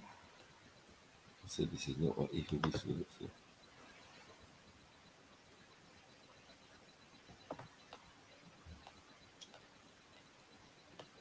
Okay. Look at this. Pouch automatic. And the thing is, the main thing about these things is like they talk about these man went extinct. They don't exist no more. Like, can we agree that? Like, So if they don't exist no more, how did they turn up in other people's DNA? That ghost shit is not really gonna cut it for me still. No way, no. Nah. What is? Maybe they just ourselves humans. We're not the only human species to have ever walked on the face of the earth. Simple. Do I need to say any clearer than what he just said? We are not the only species that walked the earth. We'd be very stupid and ignorant to think such a thing, considering all the information and all the bones and all the things that they've picked up. Yes, some of them are animal bones, but some of them were a species that they can't recognize. Classify. Yeah, classify and say like, yeah, this is definitely you or your ancestor. You have a common ancestor. Fuck you. You can't even find him. This is ridiculous, man. Earth. We Homo sapiens have a close relative with a tragic history, the Neanderthals or the Neanderthalaces. These cousins of ours lived in Europe and West Asia about 45,000 years ago. Even though we share 99.7% of our DNA with the Neanderthals, we look slightly different from each other. Compared to humans, Neanderthals were slightly shorter and 99%. Is he all right? I don't even know where they get this from, to be honest. I said we. This is a madness for me. I don't even get what they get it from. I said we. 98%. Like, right? Confirmed. Of what? Yeah, 1%? from the 2% that we already Yeah, only 2%. know from the DNA, right? So Yeah, that you can read. 97% from it. It's the same. But Man. But yet we don't have that. How Yeah, does that make exactly. sense? No, it doesn't. It doesn't. Bollocks. About who are we or who are you is the question. Because if we don't have these things that you're talking about, we don't have this rhesus monkey, we don't, you get me, like, what are we doing? Like, please explain to us. You know what I mean? Because this sounded mud. Yeah. Yeah. What is this? Look at this cousin. Whose cousin is this? Nonsense. thicker, had more developed jaws and weak chins. They also had large nostrils that allowed them to breathe the cold air in Europe. Interestingly, the Neanderthals had bigger heads and thus bigger brains than our ancestors. It is unclear whether this made them extra clever. But if we were so similar in many ways, why did we survive while they went extinct? The Neanderthals disappeared from different parts of Europe at different time points. The reasons behind their disappearance varied from one location to another. Similar to modern extinction of animals, Neanderthals may have disappeared due to competition and environmental factors. For centuries, our ancestors who gave rise to modern humans lived alongside the Neanderthals, and both of them may have interbred, which shaped the evolution of modern humans. Neanderthals had bodies that evolved to withstand cold, while Homo sapiens had technology on their side. Humans sewed clothing with needles and lived in complex shelters. They hunted a wide range of animals, birds, and fish with bows and arrows. Unlike Neanderthals, our ancestors may have lived in larger groups. This allowed them to develop advanced social and cognitive skills. With all these factors, Homo sapiens could have simply been better equipped to survive. At the same time, Neanderthals had a shorter lifespan. Their children died at an earlier age. Ultimately, the emergence of a new technologically more advanced species called humans may have created too much of a pressure for the Neanderthals. But hold on, you're saying the cousins and then there's some new species, like, make it make sense. And then they may have interbred. Yeah? May. Look at the wording here. May. Recent findings, however, suggest that Neanderthals were as smart as Homo sapiens. They invented similar tools and developed a culture of their own. What you didn't know about that before? Man, this is ignorance beyond ignorance. Yeah? You say you didn't know that from the start. You only just found that out. Again. Yeah? More lies, man. The only big difference seems to lie in the size of their groups. They formed smaller communities that lived far from each other. It turned out that networking was as important back then as it is now. As smaller groups disappeared, their culture and progress perished with them. Climate could have also played a major role in the disappearance of the Neanderthals.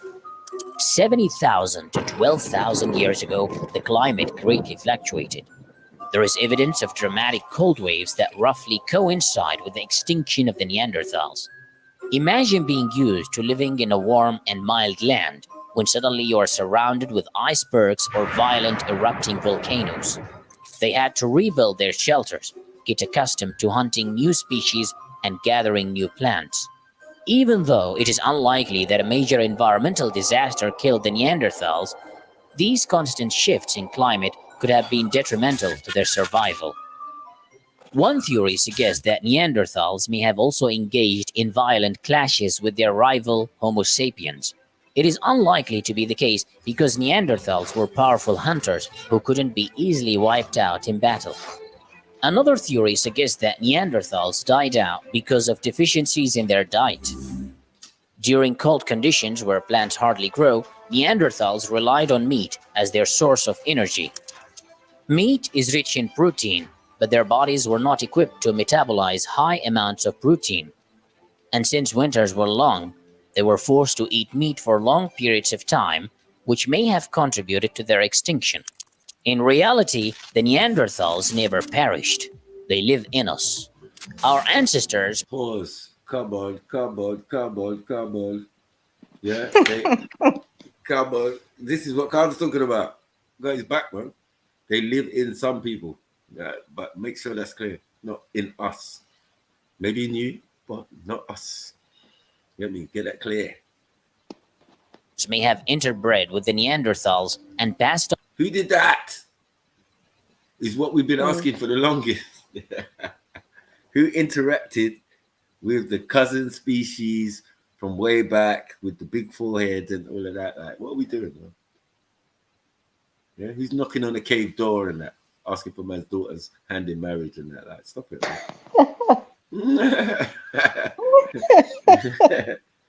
man. I give you 2 spears for your daughter. Get me? And the use of fire. Know about fire? Nah.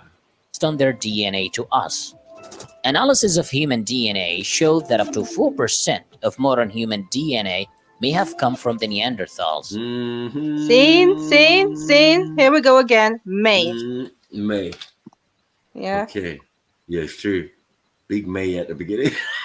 Yeah, May. Okay. Claiming that it is. It's not May. Yeah, but in the last succeeding years, maybe since this video was made, it's that now. People find it in their DNA now.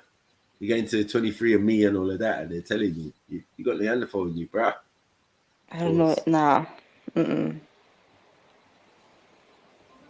Neanderthals are not the only long-lost human species. Dennis. Oh, come on, look. They started their nonsense again. Yeah, Denisovians. Okay. Well, they can't be Denisovians if they came from the Middle East, no? So what they're saying? They're mixing up with the Neanderthals.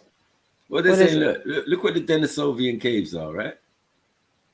Yeah, that's where they found it. If you had found Denisovians anywhere along this route prior, from Siberia. Sorry, it would have been called that, isn't it?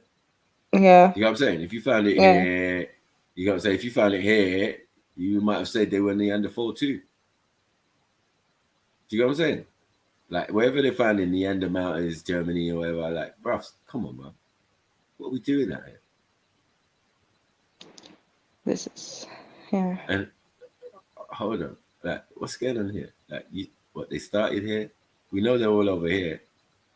Oh, sorry. Homo brigand. Oh, please. Denisovian. Like, I just can't take this fuckery. This is the fuckery.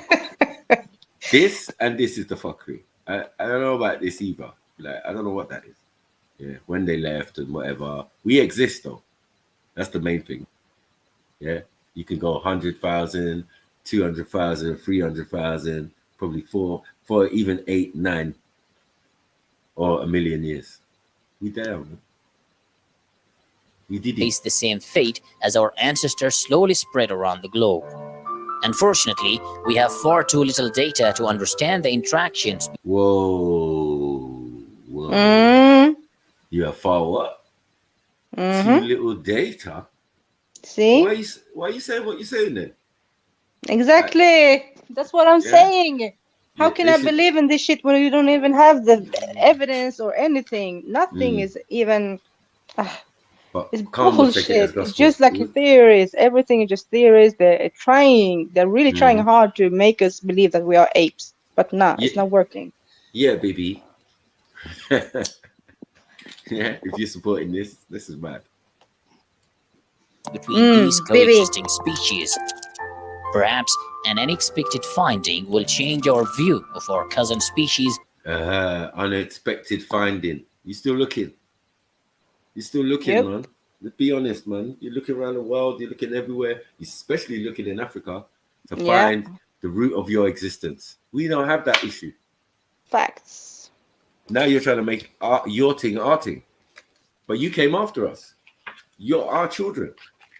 If you're white or you're Euro or you're Chinese or you're whatever, you're be careful, Maku. Be careful. They will tell you that you are what's it called? A black nationalist now. Easy. Nah. I'm saying, as a species, you are the same species as us. At the end of the day. Of course, the only one species. It's a dumb thing to even think something else. So my thing is that the variance in you, like things like having Neanderthal and that, comes as after you exist, after your people exist and interact with other beings on the planet, other species. Yeah, but I don't know what stage you're at when you're doing this. You know what I mean? But we definitely exist. So, you know what I mean? And as he said, they're not extinct. They never went extinct. No. Them same Homo sapiens who came over and beat them up. Yeah. Bred with them. Either they bred with them or they killed them off or they died from natural causes. I don't know what. Both. Yeah. But I was I was thinking about something. They were saying that they have had big noses, right? To survive in the cold. But I'm looking at the Inuits right now, up north. They don't have it. The big noses that they are claiming. Right. Yeah. It's so true, I don't know. It's small noses, if anything. The small noses over here, right? Small, So I don't know. Yeah, Oriental looking like what's going on? Exactly. Yeah, Oriental looking. I ain't seen one Oriental Homo nothing. Yeah. Ain't it? Homo Chinese. You get me? Like, where's the Homo Chinese, man? Like, what are we doing? No. Yeah. But them, again, some people, again, from that border that they call in Mongoloid, and covers so many different people from that region, that part of Europe or Eurasia. Yeah. And then what they try to brush it off is put Peking man. I know you probably looked that up already. Peking man. Peking man is how they try to explain some of the man being over there. No, some of what they bumped into once they reached over when there. they were there. Yeah. Yeah, let's be honest. Yeah. And our ancestors probably left stories of great wars. They were just fighting these people and blah, blah, blah, giants and midgets and hobbits and all sorts. This is why these stories are definitely in Europe. Leprechauns, don't forget about the leprechauns. Right, leprechauns, all sorts of elves. Elves, dwarves, trolls, goblins, all sorts of things. Oh, trust me, about the trolls thing is a big thing here. We have a lot of stories about the trolls and mountains and Yeah, exactly. yeah. You know what I mean, so this has been a European thing, troglodytes, all of these types of things. You know what I mean, so if we're saying that we're the only ones here, no, we're not saying that. And even our ancestors, whether they be in Europe or anywhere else, definitely tell you about different types other of beings. Species. Yeah. Other beings. Yeah. So, unless we're gonna say they're lying, because the DNA says they're not lying. Yeah, the DNA says the statues, everything they're made of them, and wrote about them. In my country, they write about these things. Monster, they call it. You know what I mean? Monster, a devil, a demon. Get me? Came out of the forest and man had to kill it with a spear and all of this type of talk. Yeah, so we know we were definitely on a continent that was occupied by loads of different things. Yeah. You know what I mean? Even though we don't see them maybe now, or most of us don't see them, it doesn't mean they don't exist. So. They didn't exist, yeah. Yeah. Try not to tap into them though. And you're right. Maybe that's what some are doing. Some are. Yeah. Some say even they are mixed up and have some part of demons, part of humans. I don't know. I've heard the most craziest stories ever. So yeah, we heard that jinns lived on this planet for before Adam was created. Yeah. And we have to ask: is it physical or metaphysical? You can't be in this plane. This is the plane of physicality. So if you get sent down, cast down to this plane, according to the ancient texts and all sorts, yeah, then it makes sense. But this is the realm of physical things. Yeah, and maybe we were more tapped into our how to say senses before more than we are now. So we could be more interactive with them before than we are now. So yeah, instead of using a phone, we were using our mind. Yeah. We'll do salat to connect to our ancestors via some Ethernet. Now we have to pray, and now we have to give supplications and all of that type of thing. But people are not acknowledging the process.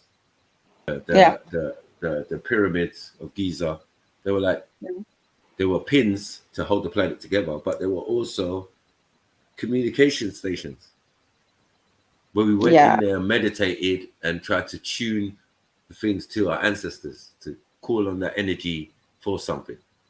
Yeah. You know what I mean? If you was a bridge builder, I might need some of that bridge building energy.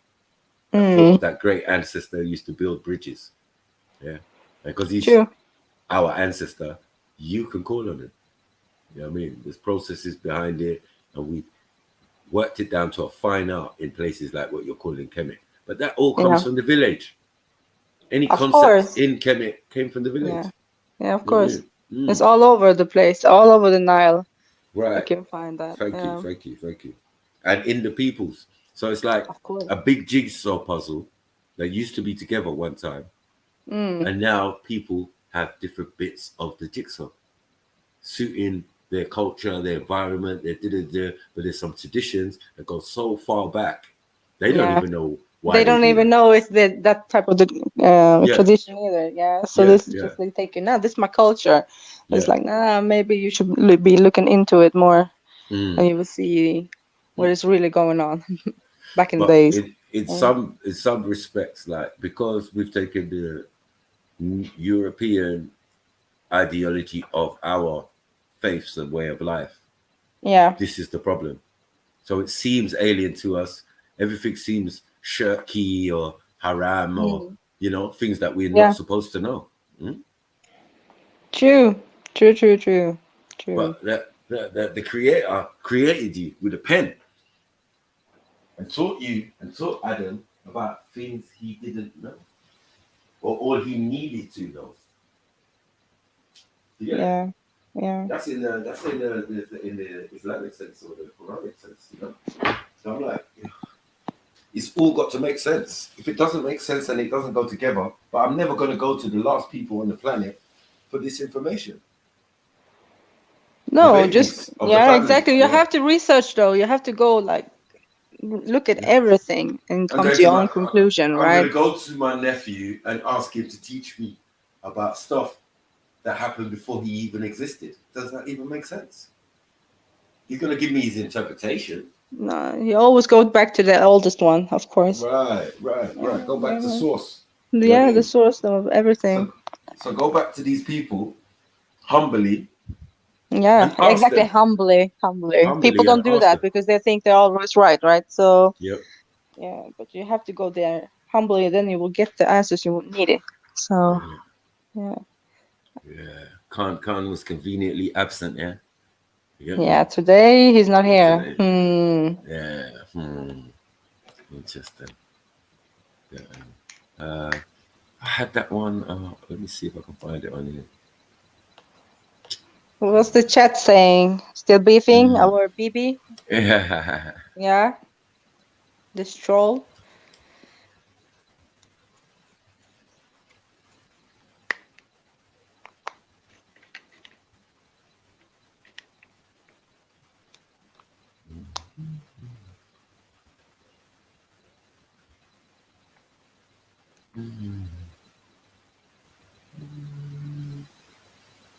Boom. Zelina, where are you?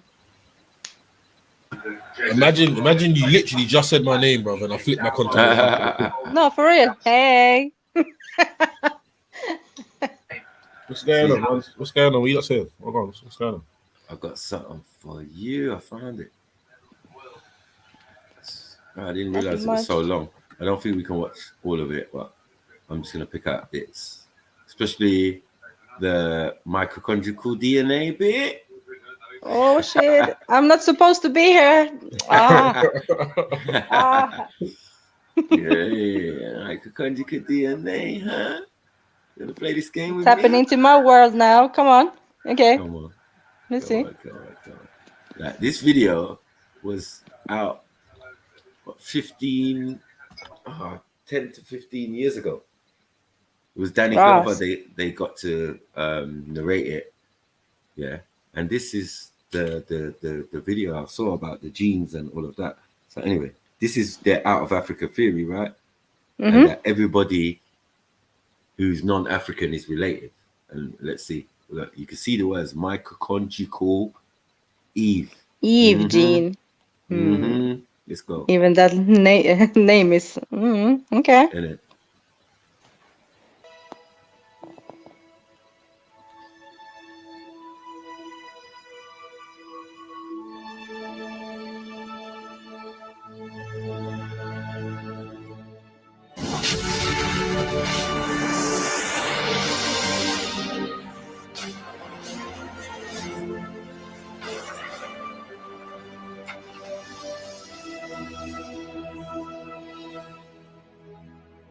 This woman is the mother of mankind, the genetic Eve from whom we all descend. She lived 150,000 years ago in East Africa, and everyone on Earth is related to her. Her daughters and granddaughters will take modern humans out of Africa to populate the rest of the world, the most incredible and important journey mankind will ever make. Genetic tracking for the first time gives us a route map of our journey. With it, we can follow our families of Eve as they travel through an empty world, overcome hardships, separate, and go their different ways to discover new lands. It tells for the first time who we are and where we come from, the most profound questions that have troubled mankind since we first raised our heads and looked at the stars.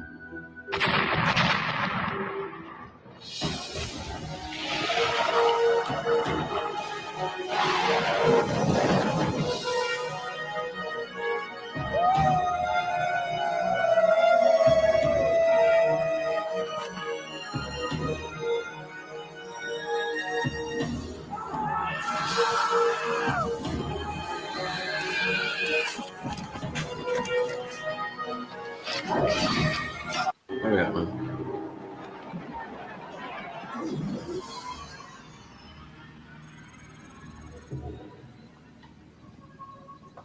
150,000 years ago, the world was in the grip of an ice age.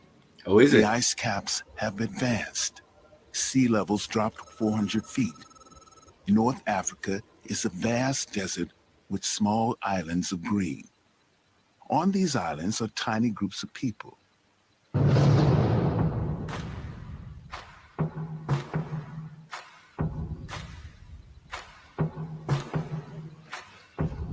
These are the first modern humans. Okay. Port of call number 1. First modern humans, yeah? Fucking fossil. Let's see, we'll go for the quality. Let's see. How's that the best I can get? Okay. Recognizably like us today in physique, intellect, and abilities. We are the same people they were.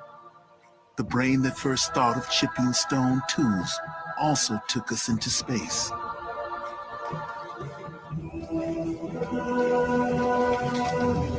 They are hunter.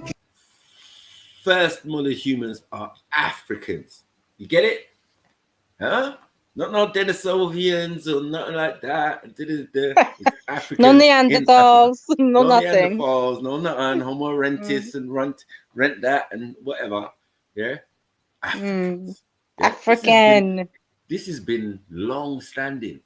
Like any documentary that always starts in Africa with a black man with a stick. I told you, I keep saying it, bro. Like they keep doing this to keep image shape your reality. So they're trying to put it into your mind. Modern humans, yeah, Homo sapiens sapien are Africans. Not more. You ain't talking no Euro yet. We about to get into the Euro. Yeah, later. Gathers, living in widely scattered groups, roaming each year over great distances, sheltering where they can, gathering seeds and fruit.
Yeah, the niggas fast. They're East African, Marco. They're East African. They're running kilometers. Yeah, like you think it's a game? You think we supposed to go home empty-handed? Is that what you think it is? Come on, man.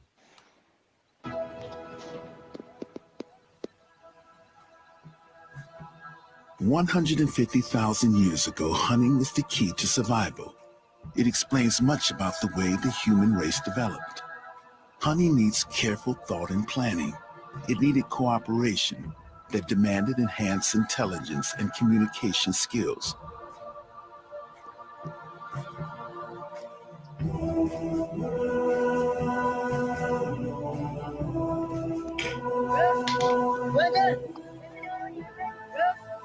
Genetic tracking is beginning to unlock more secrets than we ever believed possible. In just 7,000 generations, modern humans have left Africa and penetrated every corner of the globe. And through the unbroken genetic thread binding us to our past, we can begin to understand why it happened.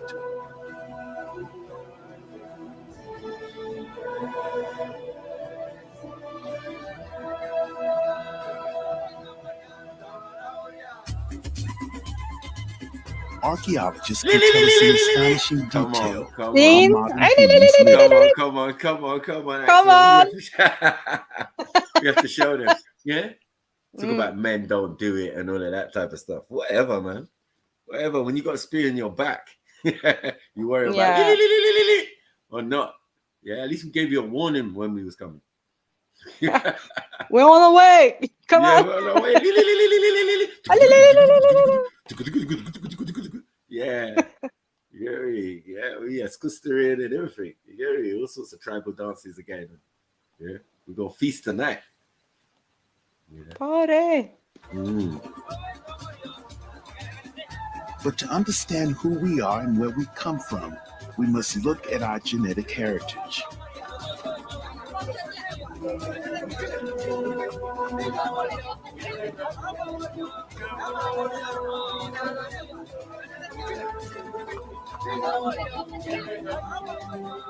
Genetic Eve, the woman from whom we all descend, was not the only woman living at the time, or even the most fertile, but her mitochondrial genes were the most successful and the only ones to survive. What?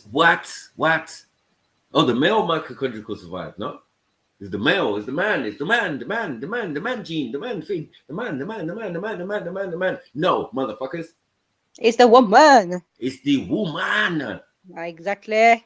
Mitochondrial is held by the woman. Yeah? And we're going to see what mitochondrial does. Yeah? If it's the if it's the genes or the DNA of change in human beings, in variance. Yeah, from dark skin to light skin to from Geria to free C, all of that is within the genes of the woman who carried this mitochondria. Like, come on, family. Everyone alive today can trace a common ancestral line back to this one woman through a unique part of our DNA, mitochondrial DNA. Say what? Say what? Huh? Now fool want to come talk to me. Yeah? That is the most extensive DNA method out here. They ain't got no better one right now. So this is why they don't fuck with it. You getting your DNA is not mitochondrial. You getting your DNA test, it's not mitochondrial. They're telling you, you're going to have to pay big money for us to do that. Yeah, no, we don't do that. It's really hard to extract that DNA from cells. So yeah, no. but it goes back the furthest. So it only makes sense to use it. You get it? If you really, really want that information.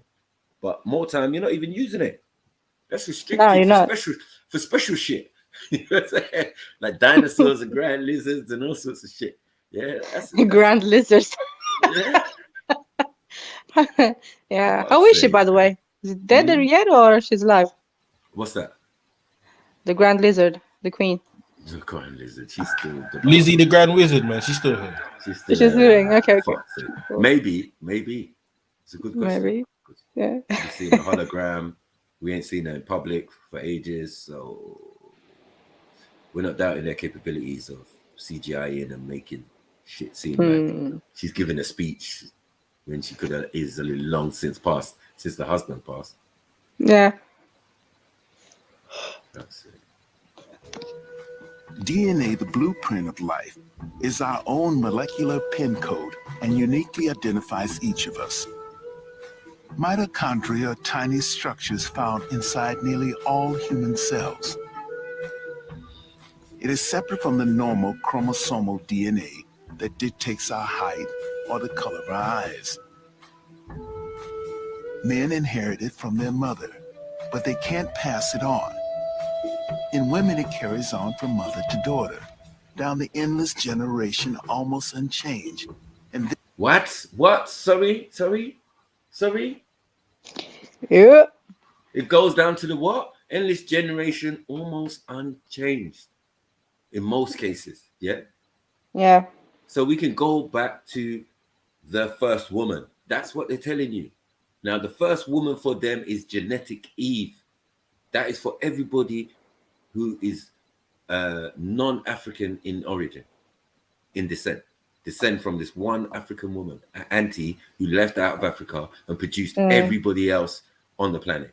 That is mad. Who's non-African, remember, because the Africans are out there already as well. Let's get that right. You know what I mean? Because she's out there. She's one of those Africans who left and went out there. So what? Big up Auntie. You know what I mean? But yeah, man, make sure you know how this thing works, how this chain of events happen and all of that. Yeah, fucking pseudo motherfuckers. this is how we can trace our way back to our genetic Eve and her daughters. So written within it is the history of the world's women, and therefore the... Bad gal. This is Rebecca Khan, right? I've been talking about from the University of California, 1986. She done the experiment. This is where I got it from. Like, what we doing? What we doing? Just because I got a photographic memory and I remember things that I watch and information that I gather and all of that, don't hate on me. All you less fortunate, all you less studied and less, that's your business. Yeah. But when we come around here and when we talk, we say it in layman's terms. So it's easily digestible. This is why there'll be a lot of shortcuts when man them speak, just to make it easier. Palatable. Do you get it? Because we're not expecting everybody to have university level comprehension. We just keep it basic, keep it simple, and people can generally think, and the rest they can research themselves and all of that type of stuff. Yeah, but don't think that anything we say is based on something we just made up. You know what I mean? Always, I thought of it at home, and I did a Khan. Oh, Khan, did you do any research on what you're talking about? No, I'm just saying in there. Well, we don't just say. Ours is based on information that's already been out there. So what's this lady saying then? This is the Rebecca Khan who did the experiment, the mitochondrial experiment. All roads lead to this woman when it comes to the study and the thing of mitochondria. Listen to what she says. Yeah. Human race. Professor Rebecca Khan was the pioneering scientist who uncovered the first... Yeah, Khan. Rebecca Khan. Yeah? This is why it sticks in the brain. Rebecca Khan. You. Khan. She's Jewish. Remember, she's Jewish. Ooh. Oh, shit. You're going there, huh? Ashkenazi alert. Right? Hey. With the name Khan, yeah? And you think you Turkish? You stupid motherfucker. And you look like her. Nah, I'm out.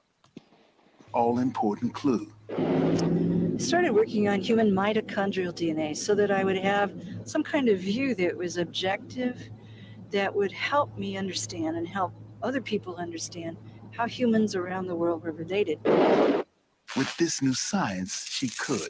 Harmless mutation happens all the time in some part of the mitochondrial DNA, leaving minute markers at every change.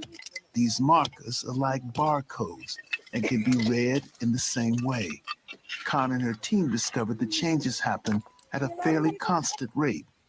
They found the groups with the earliest markers were the Africans living inside Africa and wondered if they might be the oldest people in the world. Come on, family.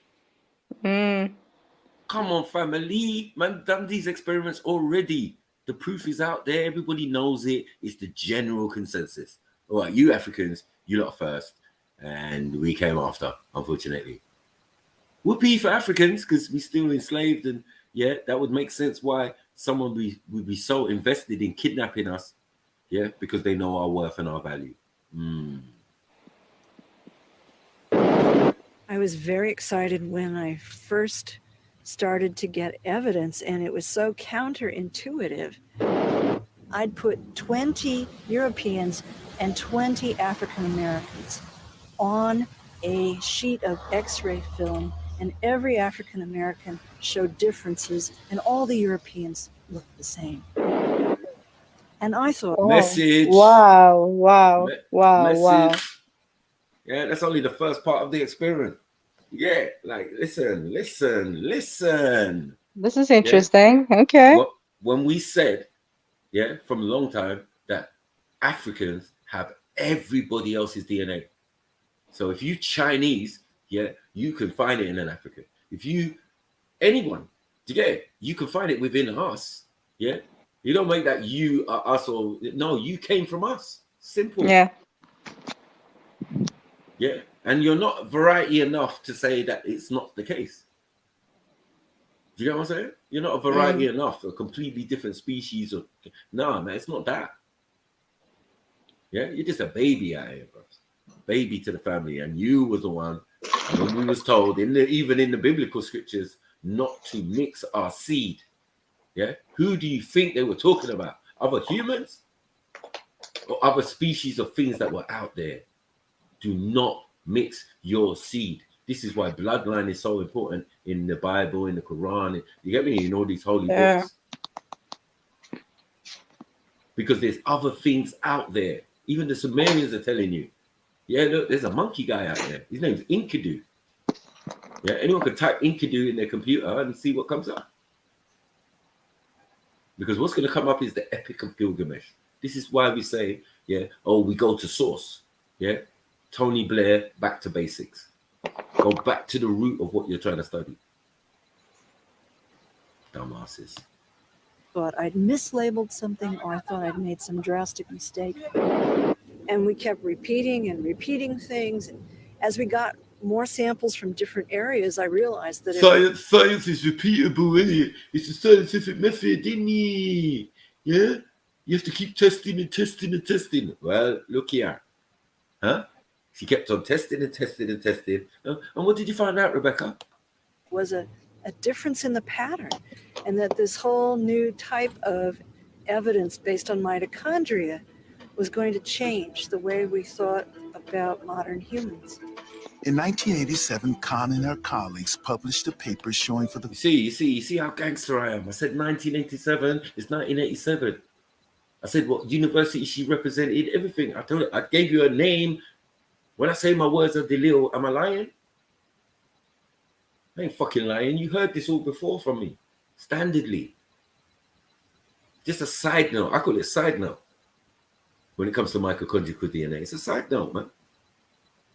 Oh yeah, the genetic Eve thing, did mitochondrial Rebecca Kahn, did experiments, placentas, all of this type of stuff. Did people are related to each other. Anyway, let me continue. The first time that the markers stretched back to Africa, showing quite clearly that this was the birthplace of the human race. New Guinean tribes. Say what? Say what? Parisian bartender, American teacher, Polynesian farmer, all were improbable relatives linked through one black woman 150,000 years ago. Their findings caused a sensation. The responses of people were sort of amazing. The public was genuinely interested in certain aspects of it, but there was a tendency to misinterpret the data because of the terminology used to describe this woman, African Eve. And people thought it meant the biblical Eve, the single woman in the Judeo-Christian Bible, the wife of Adam.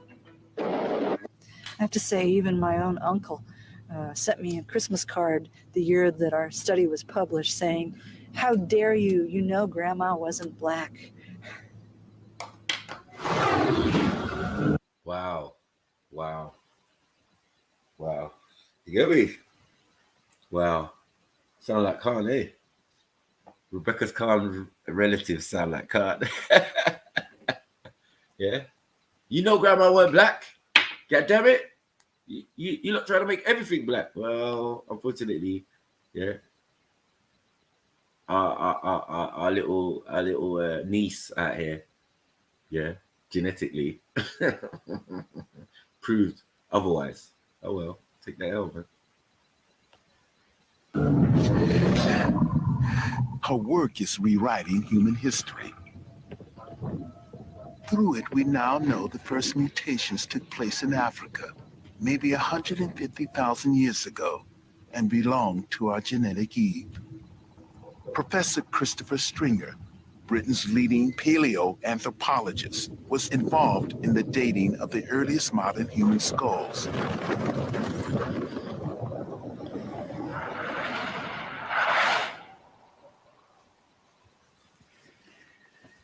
This skull is as close as we can get to what the face of mitochondrial Eve would have looked like. It's a very complete skull found in sediments in a cave dating from about 120,000 years ago. We can see here that it's a modern human.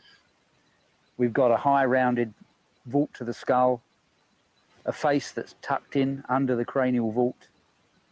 And this is what she looked like.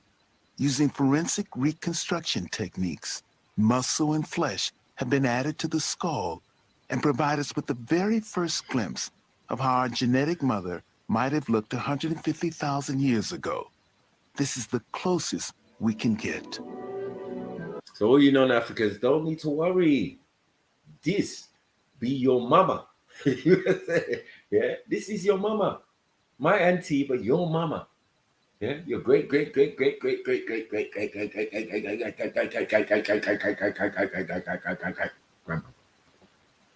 I had a couple thousands on that. Monty.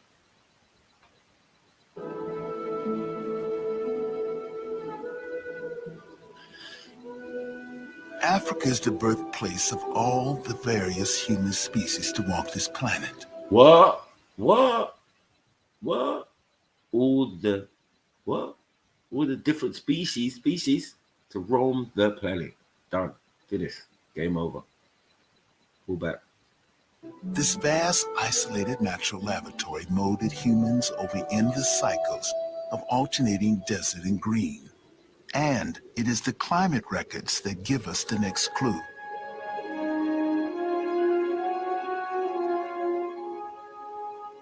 Modern humans made many attempts to make the long trek out of Africa, settling in different parts of the old world, but they did not survive.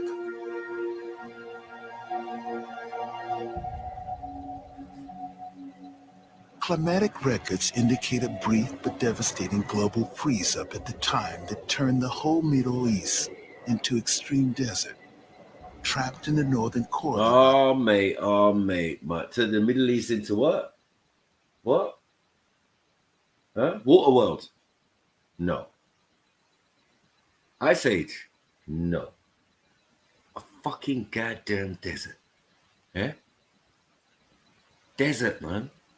When I say it, and people say, oh, yeah, it's not desert though, Mike. You know, most of it's not desert. But most of it is a desert, fam. Yeah. So we're not going to argue. Like, this is my point. And it ain't the biggest desert in the world. That's all. Yeah. But coming from one desert, the Sahara, to another desert, that's harsh. By the Sahara, there was no return and few places to take refuge. Neither they nor any of their lines survived.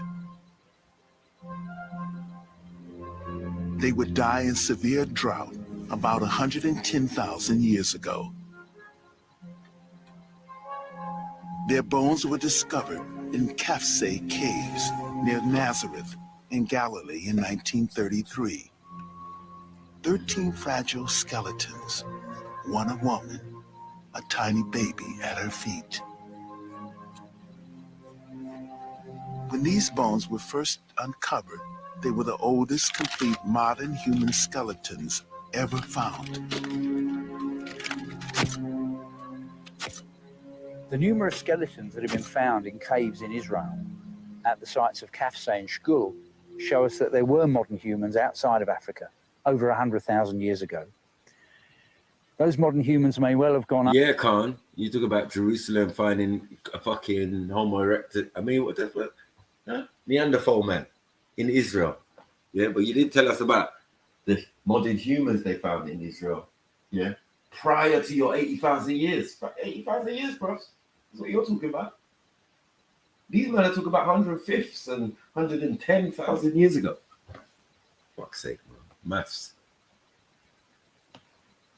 Up the Nile corridor through Sinai and into the Middle East. But it doesn't look like they went any further. In a sense, they were a dead end. It would be 40,000 years before they would try again. 40,000 years. 80,000 years ago, the world was cooling down again. Once again, the ice cap. You see where he got it from? 80,000 years ago. You get it? See where he's going now? 80,000 years ago, but he's talking about humans. He's talking about Neanderthals. They're talking about humans 80,000 years ago, walking out of Africa and going to different places around the world. But we already exist. Still at 1/5 we're there. As we're advancing, drying out the lands, life became much harder. As Africa dried up, so did the drinking water. Ocean records show sea levels dropping dramatically as the world's water became locked in ice. As the game spread north, our hunter-gatherers were forced to become fishermen and beachcombers. This is our new Eve, our new family, direct descendants of the daughters of original genetic Eve now living on the coast, surviving on the harvest of the sea.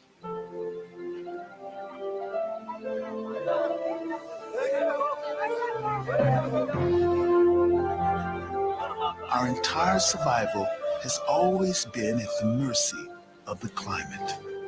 When times were good, we could spread out, bigger range meant more food.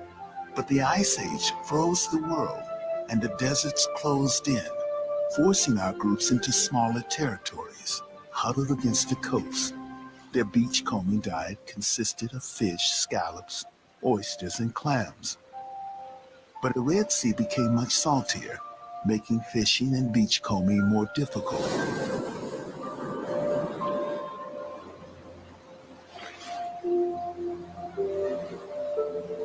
Until recently, there was little evidence our ancestors actually occupied the coastal areas of East Africa or exploited nearshore marine resources.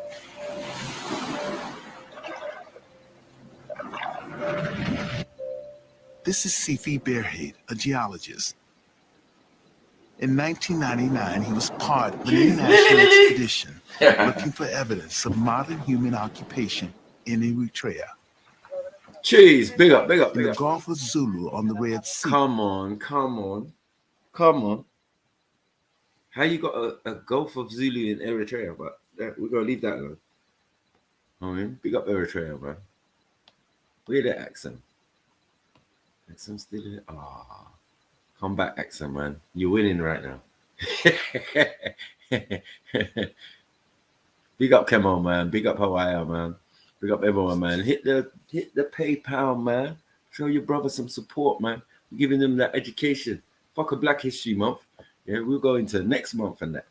Make them know. Yeah, these are the bullshit. Yeah, or the stories or the information that's been out there for time. This ain't nothing new. Yeah, I don't know how certain man didn't even see this or know about this or study it or whatever. This is old shit. Old. You could tell by the quality of the video. It's over a decade old. Yeah, this is their interpretation of the out of Africa theory and what explains these men. Look at this.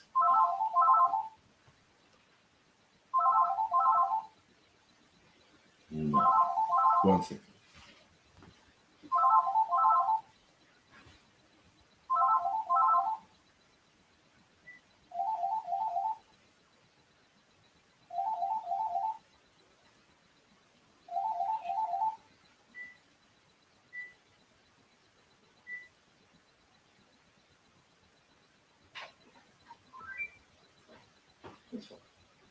Sorry, people. But you know when you didn't give out your landline, yeah, and your phone's ringing, stupidness. Yeah. Anyway, let's keep it moving, man. Yeah. These fucking fakists and these pseudoists. Yeah, this is your shit. Yeah. Take it, man. Absorb it, man. You know what I mean? Because what they're telling you, it runs contrary to what a lot of these idiots are saying. You know what I mean? Neanderthal talk and all of this talk, and we're still Africans. Yeah? When we're dealing with us, it's us coming out, going places, doing stuff. Yeah, cool. And there's other species definitely been on the continent. Yeah, cool. But you just trying to blend them together as one and the same kind? Nah, never that, bro. Fuck that. They stumbled on a remarkable discovery of stone tools embedded in an ancient fossilized coral reef. The reef was dated 125,000 years old. This is the world's first recorded oyster bar, 6.5 kilometers long and 15 meters above the current sea levels. It's the oldest evidence of beachcombing anywhere in the world. Buried in it are human tools, along with fossilized oyster, clam, and scallop shells. It provides absolutely clear evidence that our ancestors were exploiting the sea. Come on. This is the unit where we have interstratified layer of big oyster and morass shells at the base. And they are quite horizontal. And this was a platform where modern man used to be walking and dumping their stone tools and some of the shells they were eating. There's this hand axe with a sharp end, and some of the shells that have been shed from this interstratified layer, and they've been using this for breaking the shells and eating it. And then when they were finished with it, they would sort of dump the hand axe and also a shell and walk to the next site. But the most important thing It's not this because you cannot date it. It's what you find in situ, which makes it very, very important. If you see this one is an obsidian tool that had been used to smash some of these oyster beds that you see. You don't see both completely enclosed, but have been smashed, and the goodies have been eaten. And these are some of those very important stone tools that have been discovered. This is the place, the first place where beachcombing for marine resources have been documented worldwide and verified.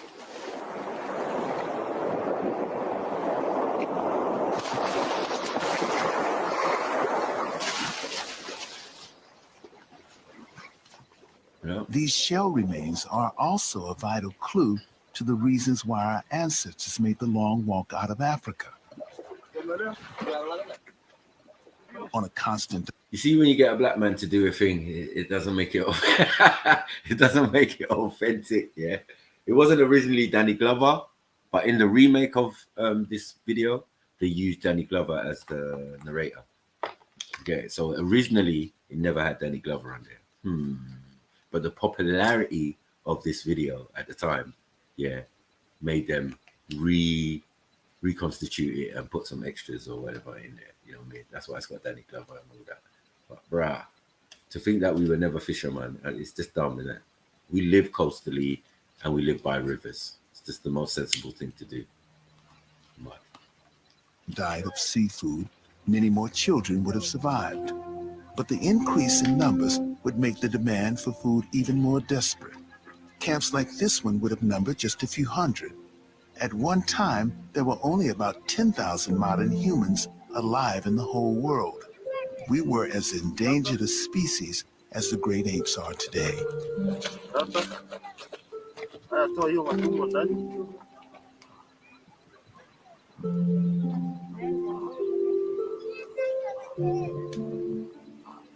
When the beachcombing and spearfishing failed to support them, they no longer had a choice. If they were to survive, they had to move. Across the Red Sea, freak monsoon conditions were watering the green, inviting hills of the Yemen. Yeah, man. Scientists have always thought our ancestors migrated from Africa many times, group after group. And it was believed they always went north via Egypt and modern Israel. But the DNA trail tells a different story. Professor Stephen Oppenheimer is one of the world's foremost authorities on current genetic research into DNA tracking. By putting together the genetic tree with prehistoric weather patterns, he is one of the first to come up with the extraordinary idea that our ancestors came out of Africa by a single southern route. This beach is on the west coast of the Red Sea, the African side. Over on the other side, we can see the mountains of the Yemen. I believe this is where our ancestors crossed on the first stage of their journey to the rest of the world. These straits are known locally to fishermen as the Gates of Grief because of the terrible, fierce currents crossing. But 80,000 years ago, the sea level was 150 foot further down.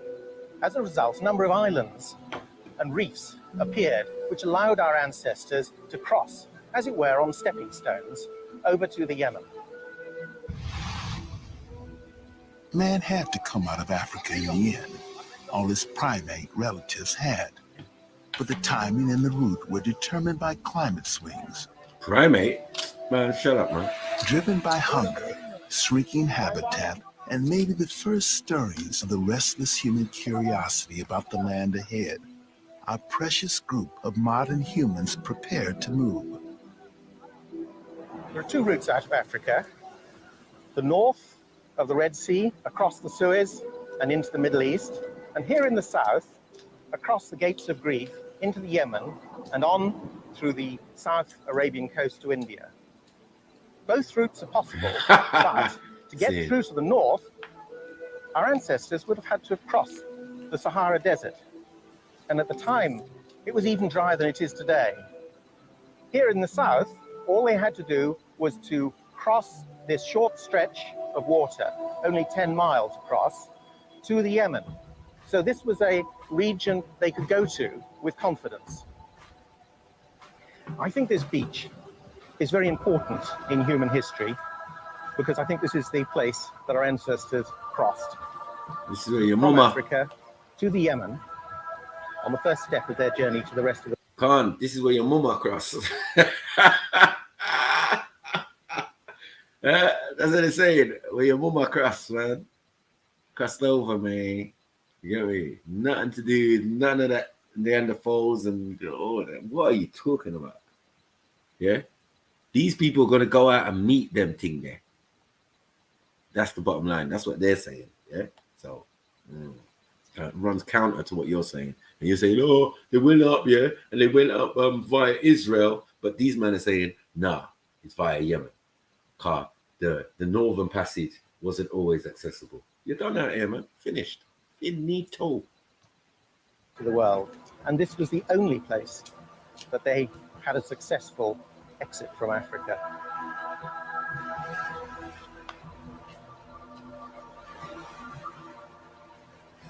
I believe the most important journey the human race ever took started here on this beach 80,000 years ago.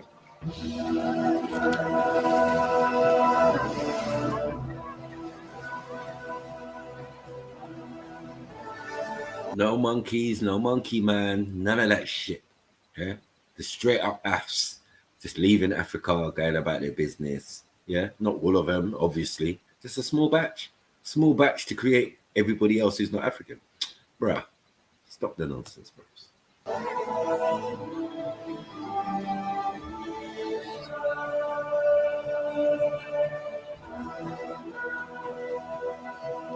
Oh, this was interesting because the Red Sea is not that deep. You can basically walk across it, and at different times, depending on the level of the water, yeah, it might come up to waist height, not more than neck. You get me? You might have to carry the picnic on your shoulders and that, but yeah, you could walk across it. Mad thing.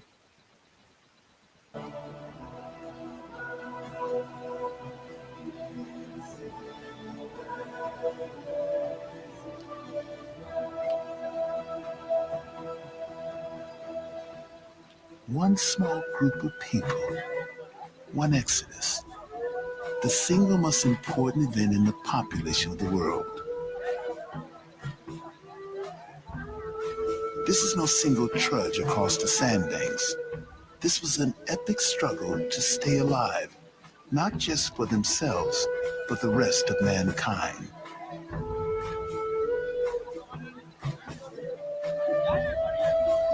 If you leave the biggest stretch of land in the world, yeah, where there's loads of people, even though you're a small batch, yeah, that can't represent everybody. Makes no sense. Just a small batch of people left out of Africa. Yeah, what was other Africans doing? They weren't all living in a harsh environment. Like, what are we doing here, man? Crazy.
All this dramatic, son. Didn't succumb to the dangers the gates of grief came to a virgin land. This is the new frontier, and the beginning of the rest of the world.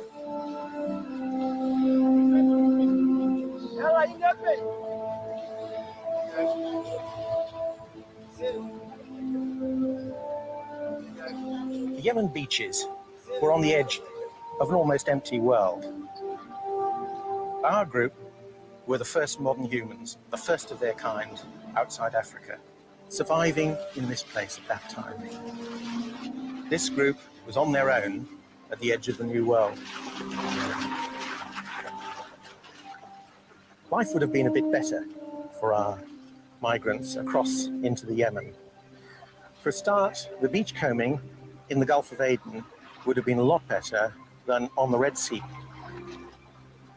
Unlike the parched, salty beaches they had left, the Yemen was green and fertile, full of fresh water, game, and shady oases, safe haven for a family to settle. They were probably a small group, maybe maximum about 250 persons. They would have been scattered around in family units of 5 to 20, but networking with the other groups in the population. Anything less than about 200 would not have been viable. They would not have been able to cope with epidemics of disease or famine. Message.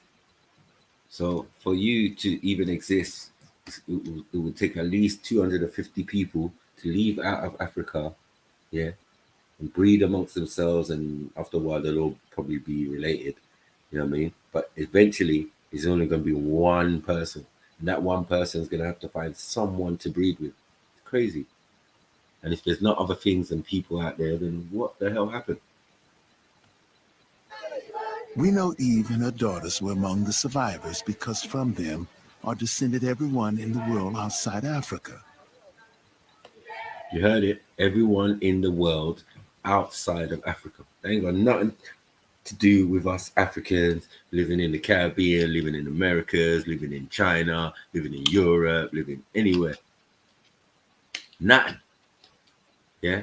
It's just anyone who's not that, who don't have that origin. The new science of tracking is a breakthrough. Using the single unbroken mitochondrial genetic line, scientists constructed a vast family tree, pinpointing the markers, fixing them by time and place. It shows that once outside of Africa, our ancestors split up, some going north and west, some going east and south. Once they had left Africa and the Yemen, they went their separate ways, never to meet again.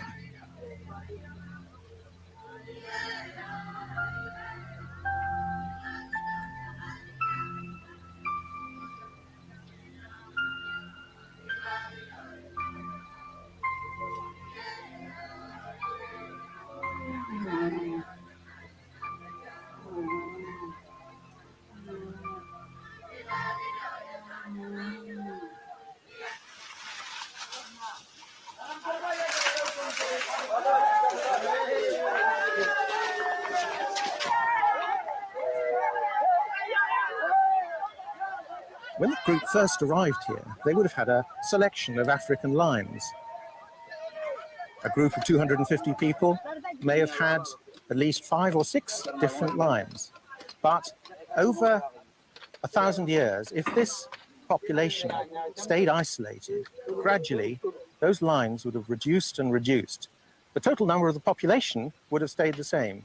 It's rather like a Welsh village, hill village, or a village in Italy, where after a number of generations, everybody gets to have the same surname. This process of reduction of lines is called drift, and it happens in all small, isolated communities. The smaller and more isolated a group is, the faster the mitochondrial DNA line comes down to one. Not to one person, or even to one group, but one mitochondrial DNA line. Some women have no daughters. Some daughters don't survive. So in the end, only one line is left. Totally isolated, they could breed only amongst themselves. The genetic map shows it would take about 1,000 years for the mitochondrial line to be reduced to one. One genetic lineage shared by all non-African people everywhere throughout history. It's this single line that convinces Stephen Oppenheimer he is right about our ancestry.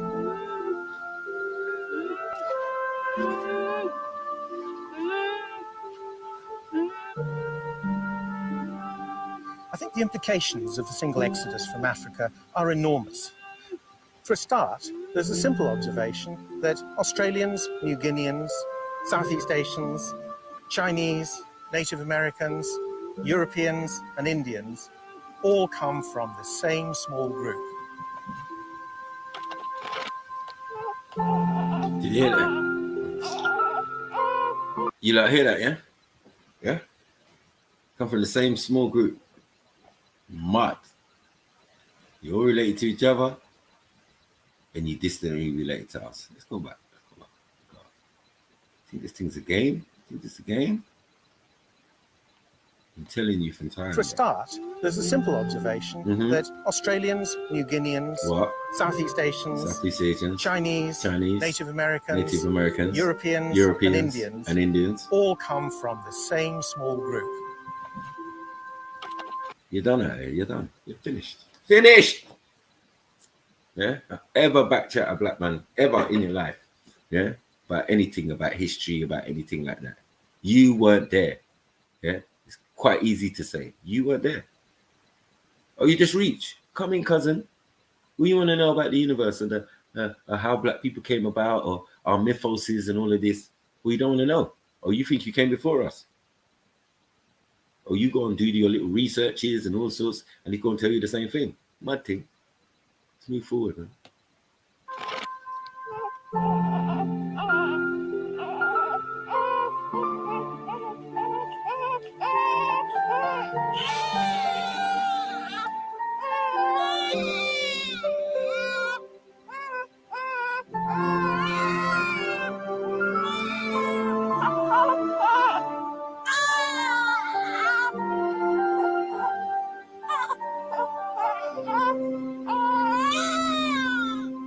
That means that this small group, in the last 80,000 years, has diversified enormously into completely physically different populations in different parts of the world that have adapted physically and culturally to the new environments that they've found and they've explored.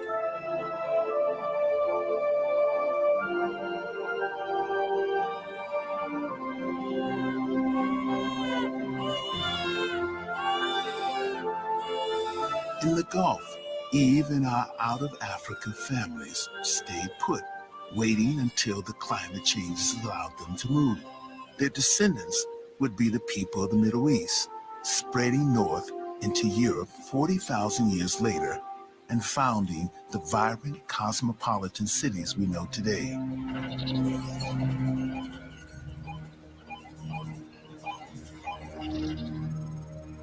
Others would continue past the Gulf, moving east, beachcombing their way along the coast of the Indian Ocean, looking for warmer, gentle places to stop. Within 6,000 years of reaching the Yemen beaches, our ancestors would eat their way to Malaysia.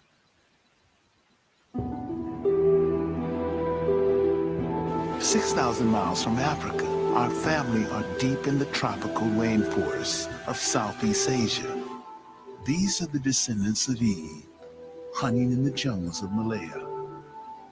Roaming in small bands, staying in one place long enough to reap the harvest of wildlife, and then moving on.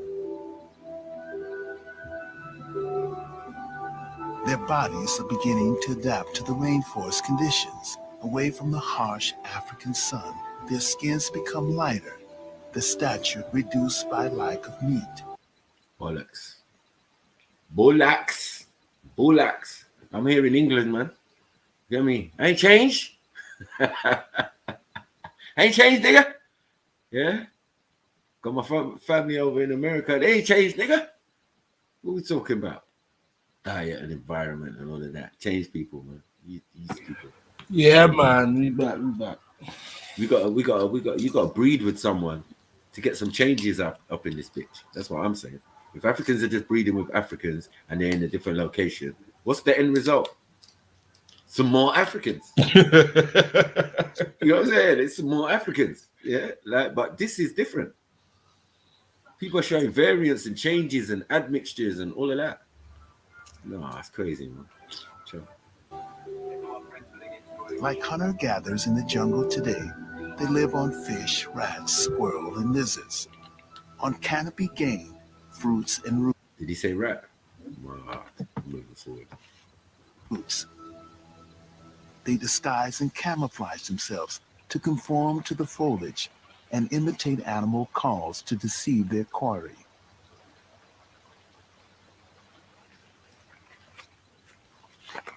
Life in the forest is shared with venomous snakes, cobras, pythons, and predatory animals. Between leaving Africa and arriving in Australia, there's no clear archaeological evidence of the presence of modern humans or their amazing migration. No skulls, no skeletons or graves. Sea levels were 160 feet lower, so whatever our family left behind on their coastal journeys have been reclaimed by the sea. The genetic trail is all we have. It's not until we reach Malaysia that new evidence begins to fill in the gaps.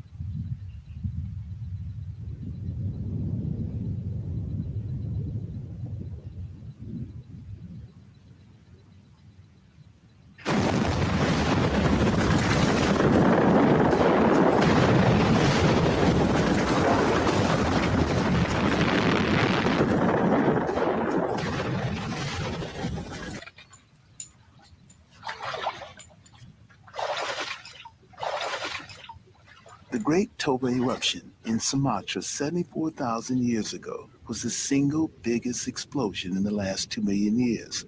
The plume was 25 miles high and plunged much of the world into 6 dark years of volcanic winter.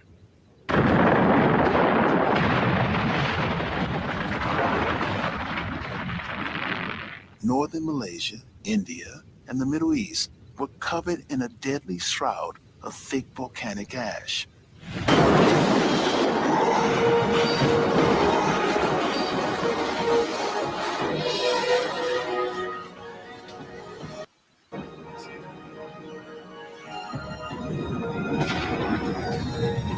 That's 2 million years provides positive clues about our family's journey. These are the Semang people, shy hunter-gatherers of the interior jungles in the Lake Peninsula. Much darker than the other Malaysian people who surround them, they are part of the Orang Asli group. Stephen Oppenheimer thinks they could be the surviving remnant of our out-of-Africa family that came through here 74,000 years ago. If our ancestors had passed this way on their route from Africa to Australia and New Guinea, it's likely they would have left a genetic trace. And we know from previous surveys that the orang... Look at this demon, you know, this guy, you know, he's going to these rural people, swabbing them. Yeah, this is how they can do DNA for the fucking 21andMe and all of that shit. It's mad. You get me? But yet the people still maintain their identity. You get me? If you don't mix with no one, there's no change much. Orang Asli, as a group of tribes in the Malay Peninsula of Malaysia, are among the oldest people in this region. And the Semang are probably... Oh, again. Yeah, Mackie, you just want to make everything black. No, fucking hell. The white man's telling you, yeah, that everything is fucking black in origin. Yeah. If there's any people in any part of the world who are the oldest there, they're always going to end up looking fucking 3C, 4C, Afro, broad nose, all of that shit. Where the fuck did you come from, my friend? Because you don't look like them. Probably the oldest of all. Stephen Oppenheimer has come to this remote Semang village to collect swab samples of DNA. These, he hopes, will confirm his idea.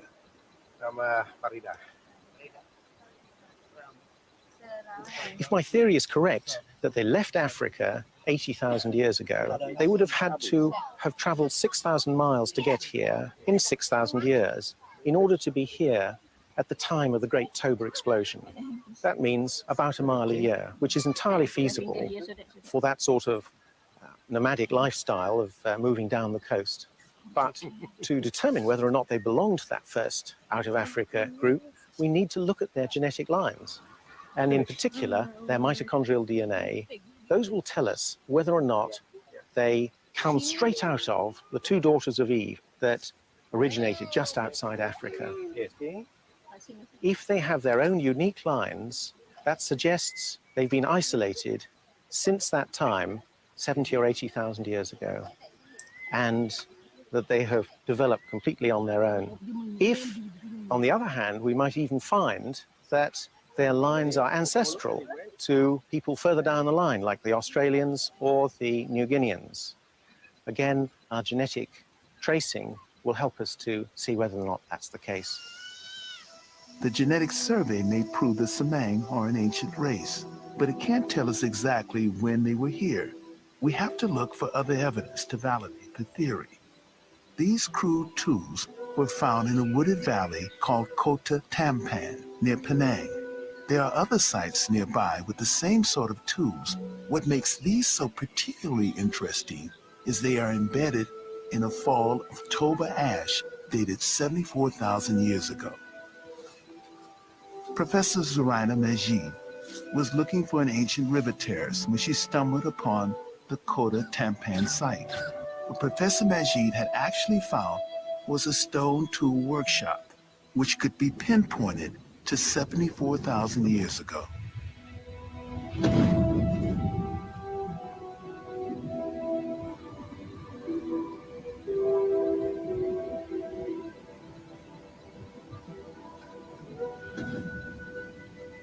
The ash covered the working floor. That ash has been dated to 74,000 years ago.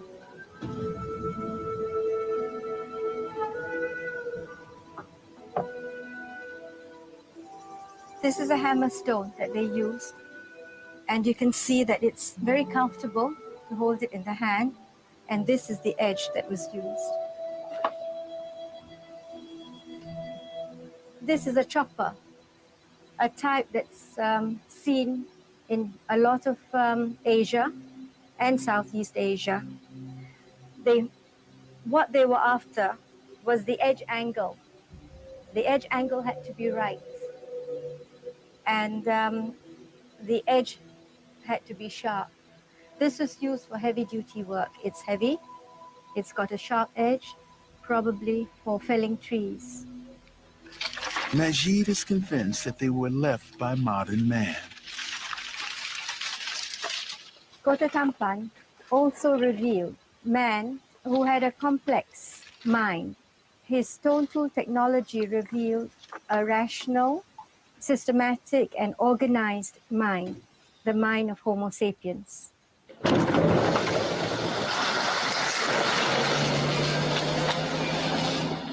These Kota Tampan tools are crucial for the dating of modern man's presence in Southeast Asia. They're the first tangible evidence we have of the whole journey from Africa to Australia. Combined with Stephen Oppenheimer's genetic tests, they could be real proof of our ancient migration. Boring. Has he found the evidence he needs?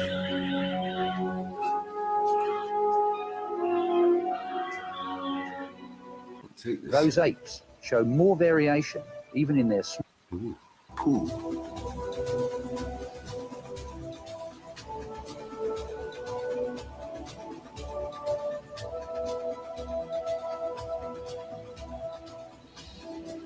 If we look at the DNA of all of us, Australians, Africans, Europeans, we find that comparing the mitochondrial DNA of all of us, we show less variation. Even though there are billions of us and we're spread over the whole world, we show less variation in our mitochondrial DNA than we would find in, say, a small group of chimpanzees or orangutans or gorillas.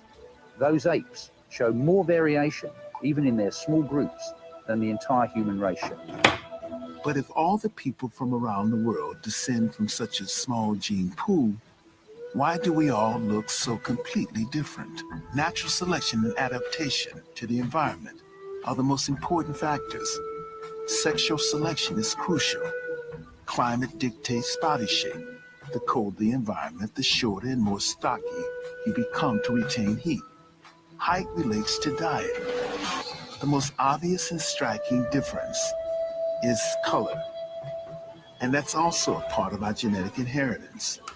Nina Jablonski, a leading scientist looking at the evolution of skin color, was working on the importance of folic acid in fetal development when she stumbled by chance on the answer. I started doing research on the evolution of skin color after preparing a lecture for a class over 10 years ago. It was interesting preparing for the class. I realized that there was very little that was known about the evolution of skin color, and what was known wasn't very cogent. I discovered an interesting paper when I was preparing that lecture that showed that there was an interesting and important relationship between ultraviolet radiation and a very important biomolecule called folate. Folic acid is crucial for embryonic development, and too much ultraviolet radiation from the sun destroys it. So our ancestors in tropical Africa needed to be dark to protect their survival.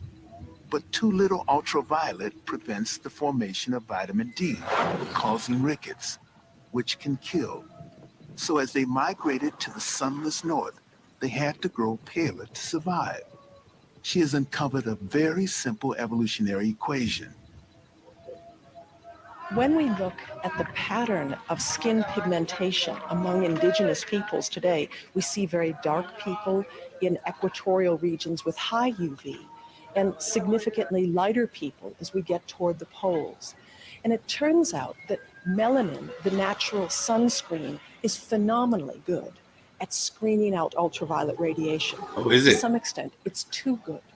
It's the And best. in order for us to be able to make enough vitamin D in our skin, Go on. we have to reduce the amount of melanin that exists in the skin. Seeing. And so what we see in the course of our species history, as we've moved from an area of high UV to areas of lower UV, our skin has become more and more depigmented. Depigmented, yeah?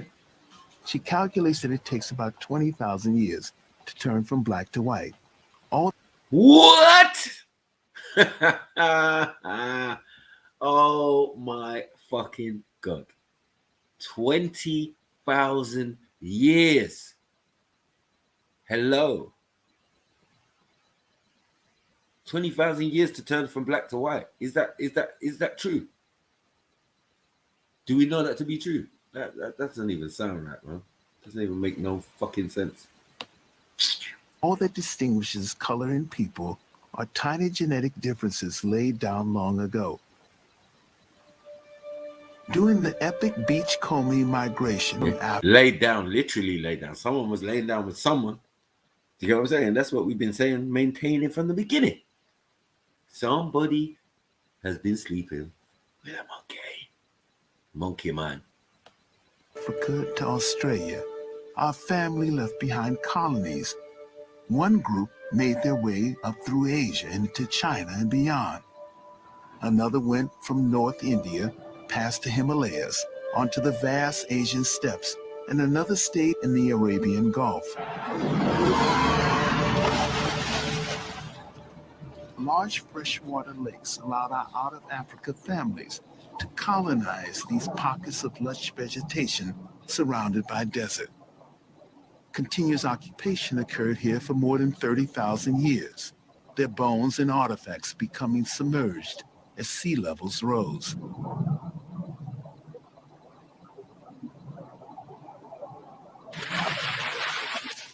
About 50,000 years ago, genetic lines began for the first time to spread north into Europe. But the timing has always been a puzzle. If modern humans are able to reach Australia 50,000 years ago. So who's the first Europeans? Huh? 50,000 years ago. Who are the first Europeans? Right. That's what I thought. Pull back, bro. Australia as early as 70,000 years ago, why did they not arrive in Europe until 50,000 years ago? It is a much shorter journey. Stephen Oppenheimer thinks he has the answer. I think motherfucking ice, nigga. Ice Age, nigga. 50,000 years ago. What are we doing? The answer to this question is that they were stuck. They were not able to get up to the Near East, to Israel and the Lebanon, because there was a great desert in the way.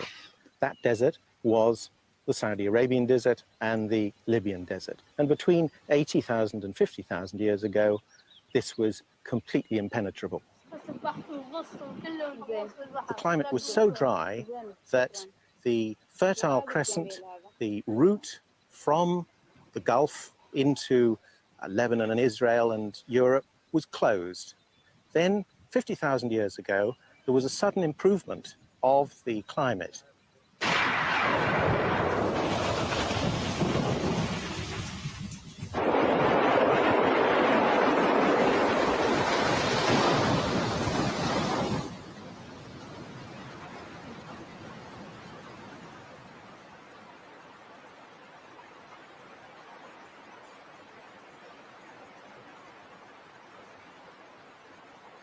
After centuries of domination by the desert, the rains came. Monsoon rainfall increased in Arabia and India, and the Fertile Crescent opened up. Rivers swelled and game spread north. Our families and genetic lines followed them.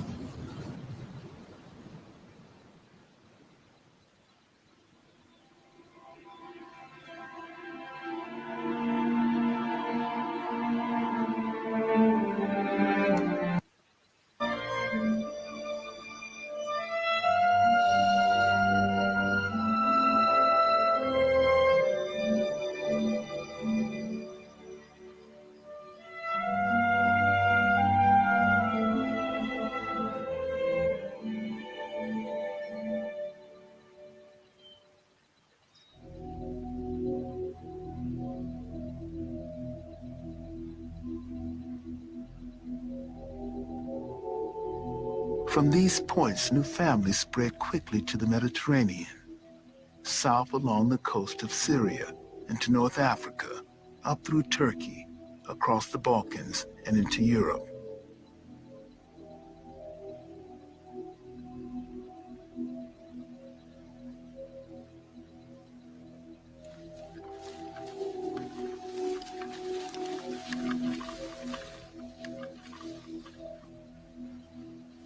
This is our new family, direct descendants of our marshland Arabs in the Gulf, entering the unknown territories of Germany. But the land they are entering is not empty. Others were there before them. Neanderthals had been the masters of Europe for over 250,000 years. In 1856, in the Neander Valley in Germany, quarrymen were digging out mud from a newly blasted site when they discovered some ribs, part of a pelvis, some arm and shoulder bones of a large human-like animal. They thought it was a bear's skeleton. Scientists later believed it was some ancient northern savage who terrified the Roman armies. Professor Chris Stringer is an expert on Neanderthals and their world. These people became known as the Neanderthals. They became the center of a debate about human evolution, about whether these people were possibly our ancestors or whether they represented a strange side branch of human evolution. I've got here a more complete skull than the one that was found in the Neander Valley in Germany. This was found at the beginning of the last century in France, and it shows us very well what the Neanderthals looked like in the head and face. There's a strong brow ridge over the eye sockets. The whole face is pulled forward, and there's an enormous nose. There's no chin on the lower jaw. And we now think that the Neanderthals were perhaps cold adapted. They evolved for hundreds of thousands of years in Europe under conditions colder than the present day. And this shaped their physique. They were short and stocky, very powerfully built. And this nose may have been even part of a mechanism for breathing in cold and dry air.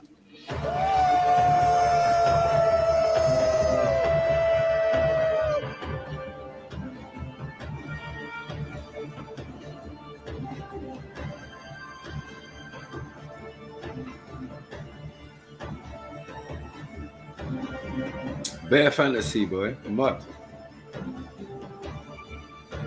Tell me if they didn't go in on this thing. I know it's not a good quality one, but bruv, when I first watched it, bruv, it's like a whole movie, bruv, reenactment and all sorts. You know what I mean? Special dedications and that, like, stuff like that.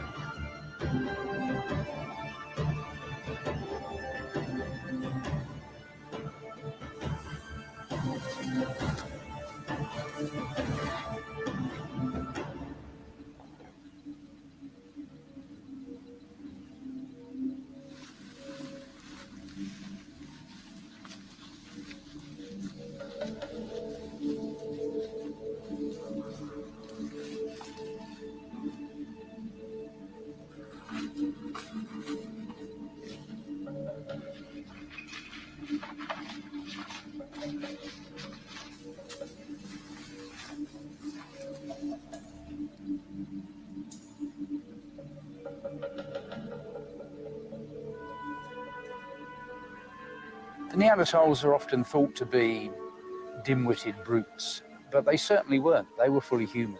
Their brains were as large as ours. I think the Neanderthals are a different species from us, but they're a closely related species, a sibling species, one that had common ancestors with us maybe only 500,000 years ago. So on that basis, the Neanderthals are fully human. They're 10 times closer to us than chimpanzees are. And how close are they to chimpanzees?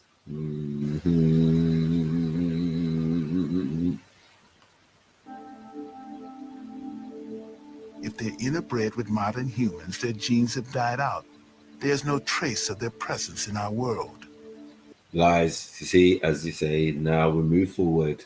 Now there seems to be trace in a certain set of people of this genetic Eve line who have these people in their DNA. What?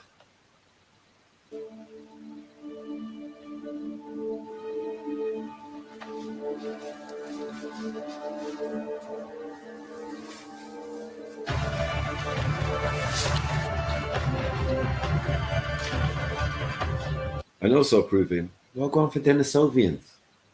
You get it? When they made this, there was no Denisovian talk. You ain't gonna hear Denisovian anywhere in this video. Mad.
Within 10,000 years, the Neanderthals were extinct. Modern humans would wipe out all trace of their rivals and fill the space left behind. The reason for their disappearance is not clear. They lived alongside modern man for thousands of years, but in the end, Neanderthals probably couldn't adapt fast enough to the new world and their new resourceful rivals. Neanderthals used their bodies to mediate with nature. Modern humans use their brains.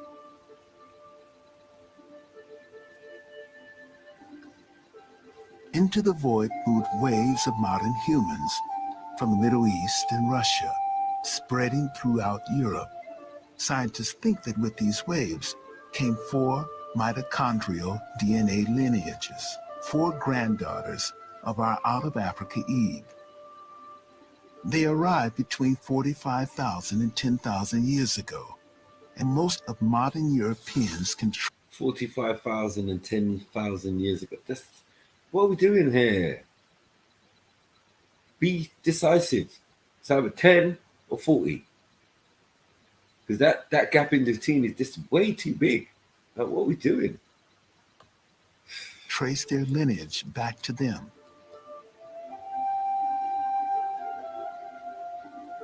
Neanderthal technology had hardly changed for over 200,000 years. As soon as modern humans arrived, a whole range of different tools suddenly appeared, as well as ornamentations. Archaeologists regard these ornaments as a defining mark of modern humans and the first interest in ornament in the 5 million years of evolution. Here, one of the most famous of these statuettes from the Czech Republic, made in baked clay and about 27,000 years old, from a site called Dolní Věstonice. A beautiful little piece of work. Some of them are certainly covered with ochre, some of them are certainly polished from handling, perhaps over many generations. So these were treasured, valued objects, and obviously had ritual and symbolic significance for these people, perhaps religious significance. And here, one of the most delicate pieces of art. This is carved from mammoth ivory, which is a really difficult material to work. And this is from the French site of Bressanpuy. It's a beautiful representation of the head of what seems to be a woman, with, again, either an elaborate hairstyle or perhaps a woven hat.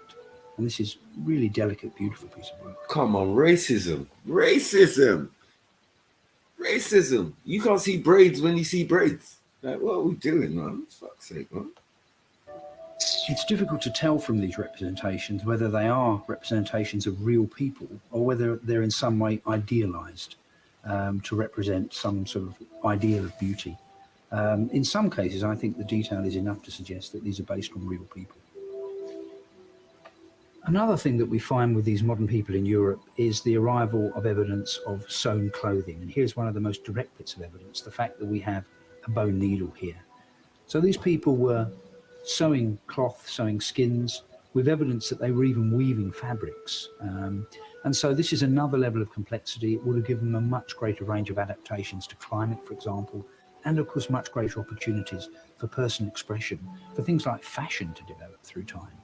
And we see this also in some of the burials, that people are being buried with garments which in some cases are covered with thousands of beads made from mammoth ivory. And each of those beads represented hours and hours of work. So we have evidence here of a real richness and complexity of life that we don't find with the Neanderthals.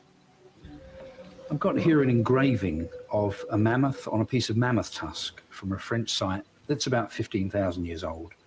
But these people, these early modern people, the Cro-Magnons, didn't just carve on pieces of bone and tusk. They also sculpted, they engraved, they made models in clay. And of course they painted on the walls of their caves. And this art goes back at least to 35,000 years ago. They depicted a great variety of things, often the animals they were hunting. In some cases dangerous animals such as lions or woolly rhinoceros.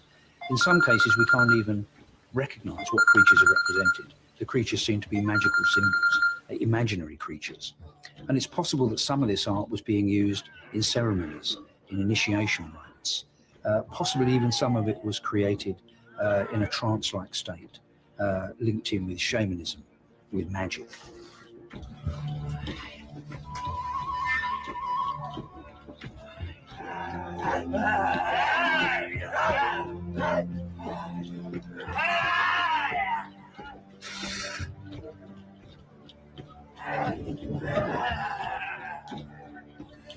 Modern humans have come as far as we could come on the continent of Europe. Behind us, we have left clear genetic footprints leading back to the One Out of Africa movement 80,000 years ago. 10,000 miles away on the other side of the globe, and 6,000 years later, the invasion of the New World would begin. The world was cooling down again as the new ice age began. modern humans have found one place to settle. Our genetic lines now spread in all directions, from the one southern out of Africa route, and the last remaining frontier of America now has us trekking north from India and Southeast Asia and China, and east from the Mongol steppes in Siberia, converging at the Bering Straits, the fragile strip of land joining Asia with America.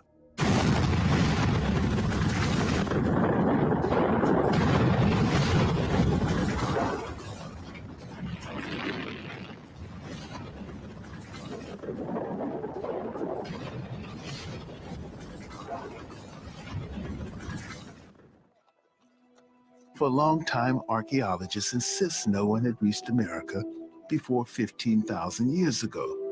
But new information from the DNA genetic trail has our American ancestors crossing the Beringia land bridge from Asia 25 to 20,000 years ago. This is the last great journey to populate the world, and the genetic lines all lead to one goal. These are the first Americans.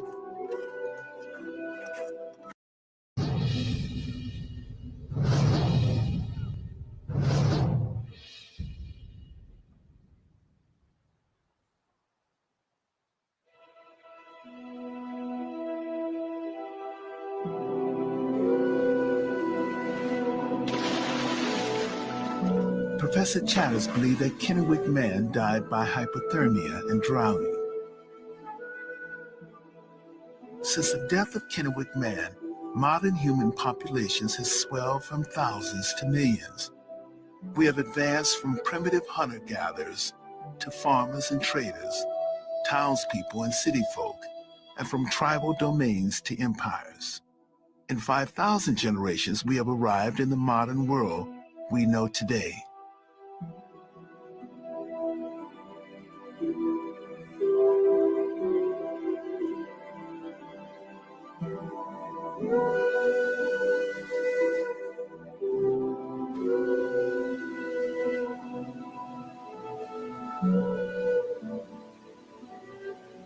Since the 1980s, DNA samples have been taken from thousands this is the good bit. This is the good bit. all over the world, from Alaska to New Zealand, Big up Dublin. from the Inuit Ladies to page. Icelanders. By analyzing them, scientists can trace similarities between personal pin codes and see which people are most closely related. All individuals can check their mitochondrial DNA and trace the routes their ancestors took in their journey around the world, from Africa to every corner of the globe. If they did do that. In Chicago, we sampled 5 people who are tracing their mitochondrial tree. After analyzing their DNA swabs, scientists discovered a remarkable connection between a Greek and a Native American. Uh-oh. Angela Tracus is a Greek who came to the United States from Europe. Leonard Malatari is a Native American, full-blooded Cree. They're both from the same small and rare branch of our family tree and share a common ancestor 30,000 years ago, maybe in southern Siberia. As modern humans populated the empty world after leaving Africa, some went north to central Russia. Why you keep There saying our empty, daughter my was G? born, carrying a new marker, X. Her children separated, some going west into Europe and some east from Siberia and on into America. Tracus and Malatari arrived in America from opposite ends of the earth and now meet for the first time in Chicago. Their first family reunion in 30,000 years of our evolutionary history. Some people don't look happy. It kind of blows, it just blows me away. Well, I think it's really exciting that we all come from the same line, because maybe then people will forget about putting so much emphasis on differences and talking about the common person, and then maybe that'll help people be a little bit more tolerant and loving, and maybe that'll progress in maybe more a relevant manner than just science, maybe just about humanity in general. So I think that's very relevant today.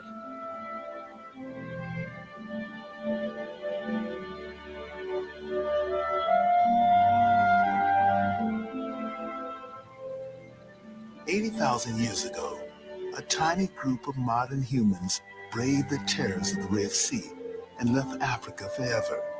They carried with them the future of the world. By 10,000 years ago, they had penetrated every corner of the globe. The most incredible and important journey we have ever made.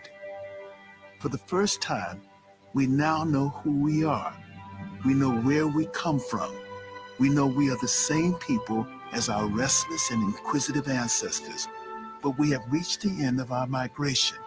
There are no more empty lands to move to. Science tells us an unbroken chain links us to our past and to each other, all sharing the same genetic inheritance from our ancestral Eve. Perhaps that is the most important message we should carry into the future.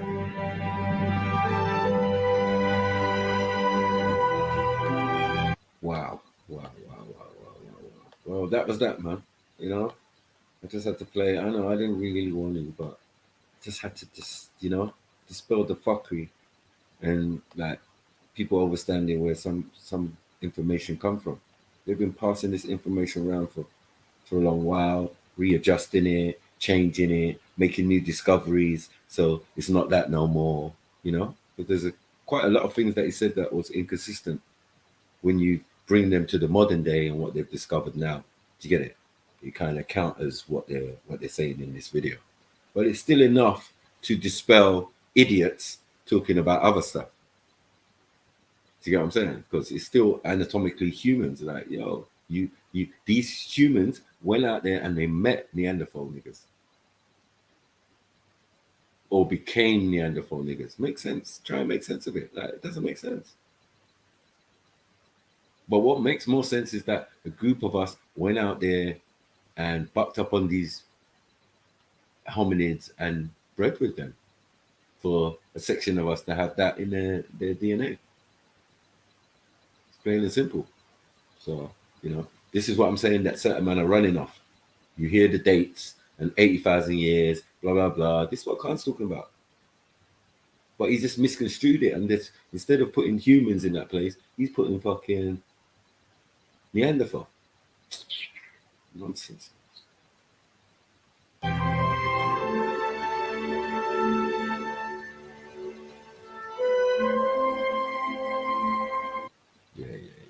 All the soft music. Big up. Anyone want to jump on, man? I see you like writing essays and shit in the chat. You get me? Come in and spend time with your brother Broski, man. You know what I mean? I'll big up Lady Spain, man. Come on, every time, man. All right. Axel says she'll come back. Get me? But yeah, man, that was our little educational couple hours. Look, wow, we've done 4 hours of education. 4.5 hours. Not that bad. You know what I mean? Even though a lot of it was disinformation, but you know, I'm just trying to let people know into the mindset of these people who are putting this information out there for the rest of us. People are taking bits of it and then running and coming with some new story. So it ain't got nothing to do with us. Yeah. Because we done been existed. We weren't concerned about digging up monkeys and all of that. We weren't concerned with that. Yeah. You've got to understand the babies on the planet who only came about maybe 6,000 years ago. So all this talk that they're talking is still not them. You came out of us only a couple thousand years ago. That is the truth. You know what I mean?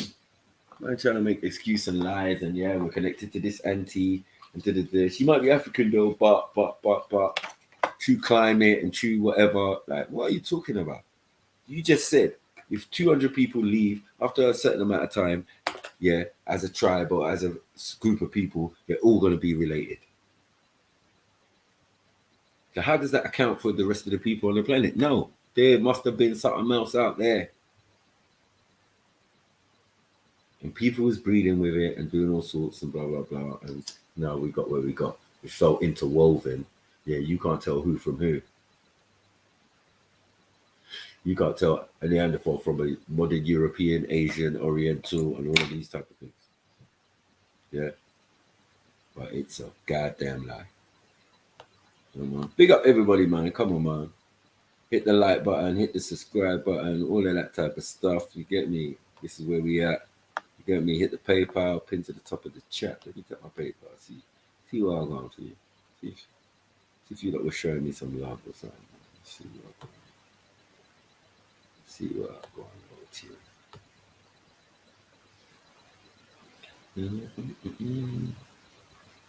Hey, there we go. Not a penny. Come on, family. Get me? We give you good little good entertainment. Get me a little something. Yeah, for all these hours of work that man put in. Man could easily switch off the computer and go do something else. You know what I mean?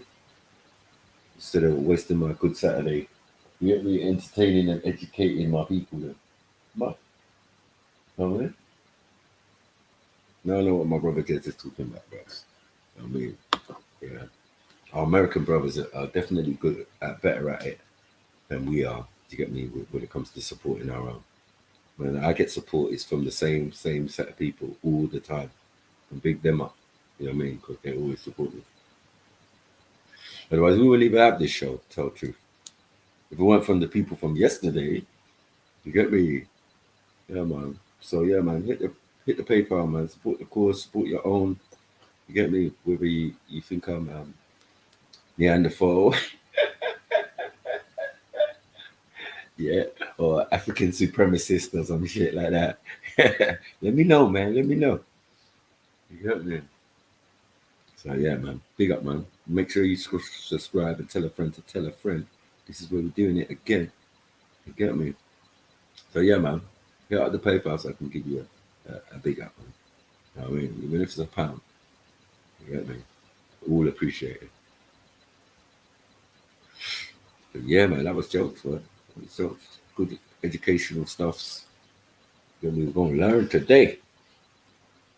But yeah, that was entertaining. And as I said, that's like 10, 15 years old. When I first watched it, I was saying, well, if this is true, then there shouldn't be no racism. If what they're saying is correct. But they're clear on what they're saying. They're saying people are non-African and it doesn't make sense. How can people who are non-African be African? Descend from one African? Are they not African then? It would mean they're African, isn't it? It's just that what they mixed with was not African out there. Yeah. And now you become other people.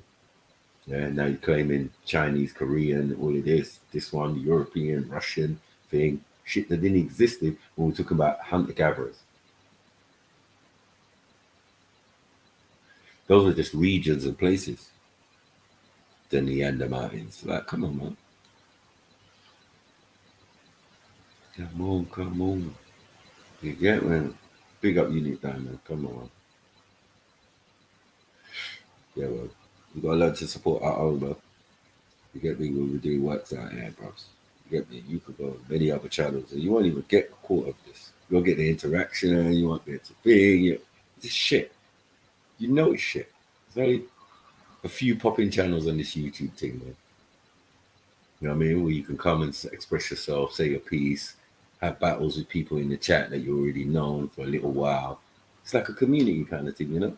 We're not doing no cult or nothing like that, but we're family, man.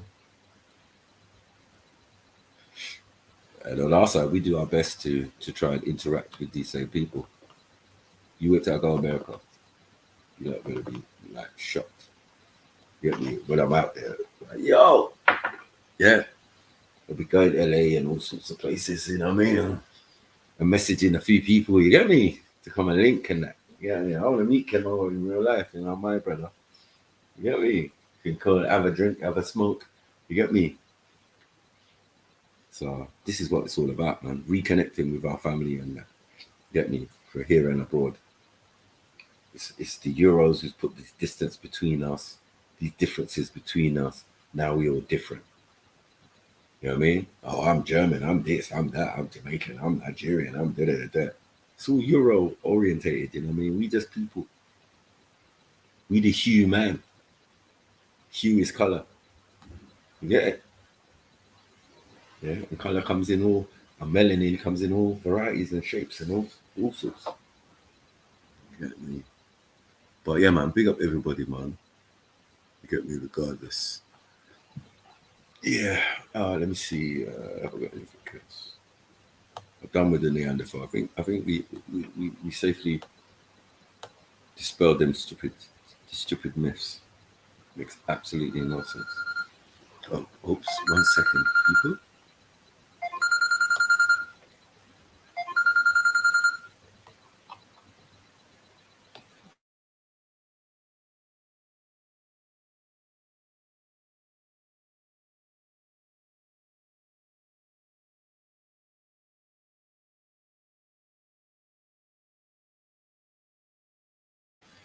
Zellini, you there, bro? Anyone want to jump on, please? I just got to go out for 2 minutes, man. Show's return. Zellini, you there? Come and keep these people entertained. Are you not entertained?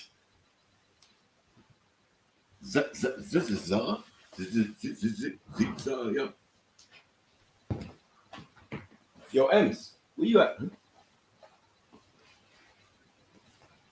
Right. All right, if that's the case, let me put on a little something just to manage in the meantime. I'll only do that a couple of minutes.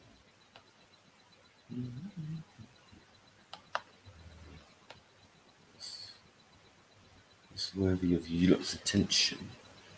Let's see. Something interesting.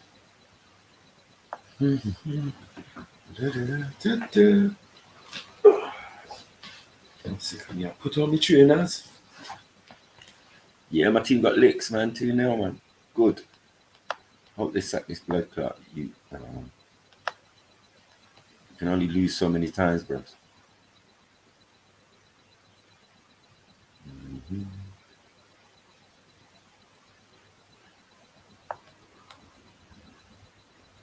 Oh, I'm trying to find it. Cool. Let me see. Yeah, I'm gonna have to start going in again. You know the videos and all the stuff I've collected over the years. And this YouTube just want to wipe off a bad man's salary, you know.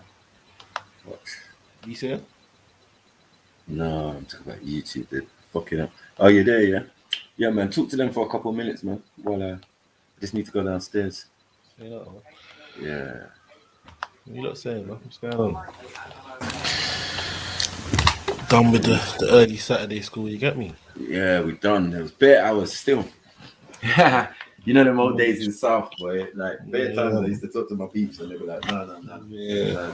The kids have gone Saturday school. Yeah. No, we used to have Saturday school in North, yeah, but not everybody, you get it, could attend. Yeah. Like, yeah. Well, my aunt used to run one, fam. Yeah. You get me? What, in South? Yeah, it's our fam. She used to be it's probably the same one. What, on Sydenham Road? Not many, yeah. Yeah, that was my aunt. That was my auntie's thing, fam. Her and like I think two of her friends or something. Two other people, right.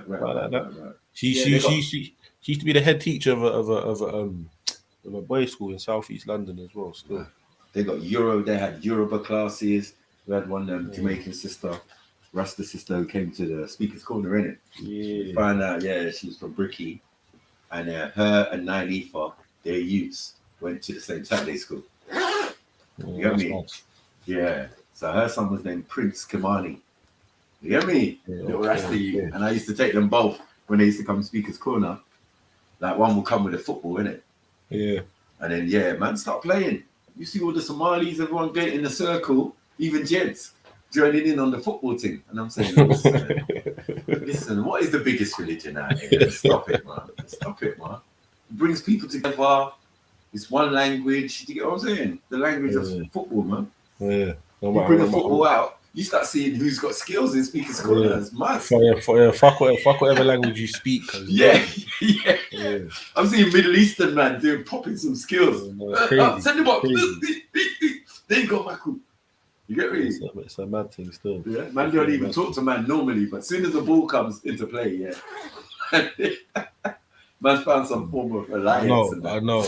You get me? Yeah. What the game Saturday? No, what team do you support? Oh, now you want to know. And the only person, to ever bring that up as an argument is Speaker's Corner at the top of a step ladder.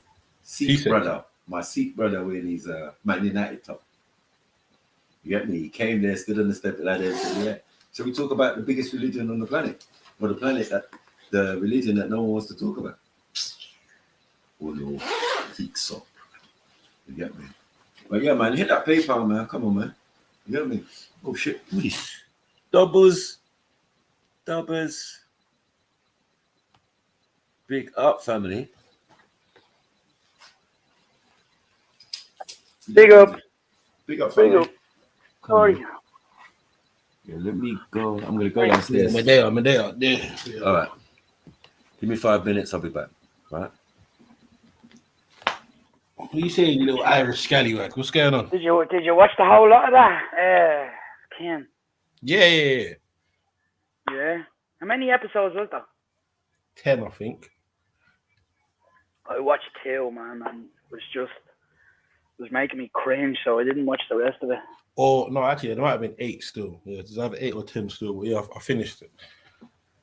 It was mad. And you liked it, yeah? You liked it? No, but it was a good action drama. There was some madness in there still, but you get me. You're gonna. Did you ever see? There's another gangster one they made a few years ago called Love Hate. You ever see that? No, I ain't seen that one still. That was really good. There's a few seasons in it. I think it's 4 seasons, something like that. Yeah, I have to check that one out, man. I have to check that one out, bro.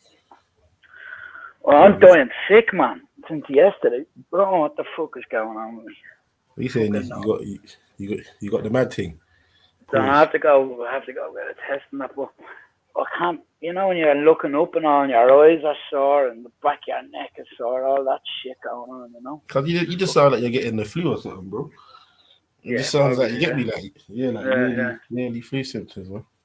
That's but look, we need to like remember this. You get me? I think we all forget this sometimes. Like the last couple of years, they've kind of made people forget, bruv. Like you get fucking normally fucking sick. You get me? Yeah, when the weather changes. You've been doing it for millennia. You get me? So, yeah, man. What are you saying? You feeling better today, though? No, man. You said you still feel much up? Yeah, I feel horrible, man. Well, go get some lemon, some honey, some oil, some ginger. You get me? Trust me, man. What are you saying, Zeleny? What are you up to? What are you up to the weekend? I'm going to my niece's birthday in a little while still. Just getting ready now. And then, that's it still. Nothing going on this weekend, man. I'm supposed to be going to something tonight myself, but I don't know if I'm going to bother now. I guarantee you, once you had like 2 beers, you're going to be on it. Oh, yeah. Yeah. Wait, did you go back the next day? What's that? Did you go back the next day? Yeah, do you know what? What happened to me as well? I flew into Stansted, right? And when you're usually booking your flights, that the same airport comes up for the return flight, yeah? Yeah. But for whatever reason, it was fucking Luton. And I didn't even check, what airport it was. I just thought it was Stansted, you know what I mean? Went to Stansted. No. That ticket's for Luton. They took me bag through and everything, so a fucking nightmare it was. But I ended up getting a flight at 10 o'clock. Yeah, I had to pay an extra 100 quid. Fuck you know. I know, yeah, what a fuck up it was, man. There isn't one right now, Sarah. How about you give us one?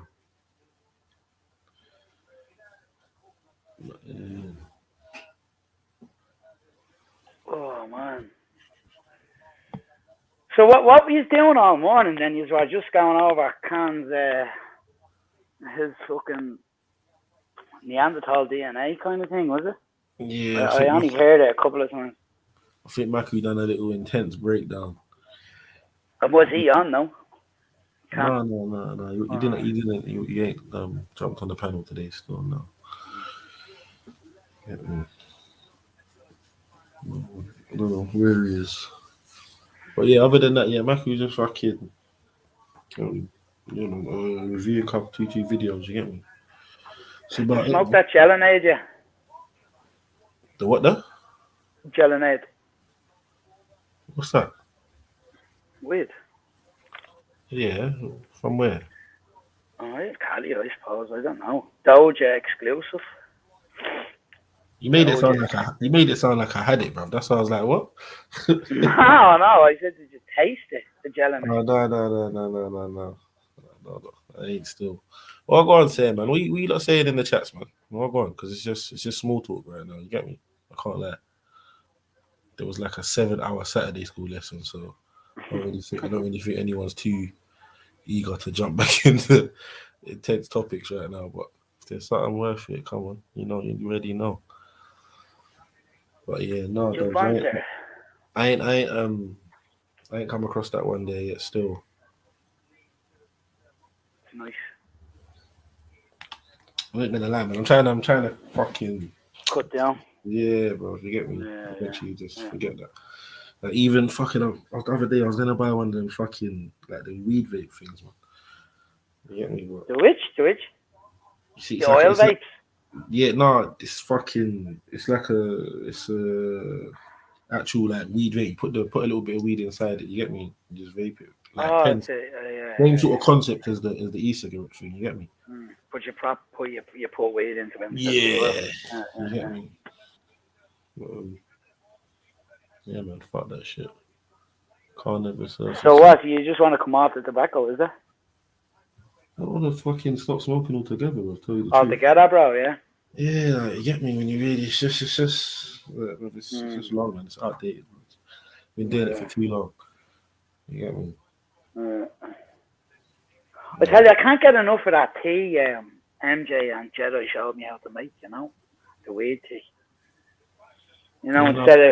Instead of rolling up one in the morning, I'm just having that now, and it does you for the whole day at work. Anyway, you don't think about rolling another.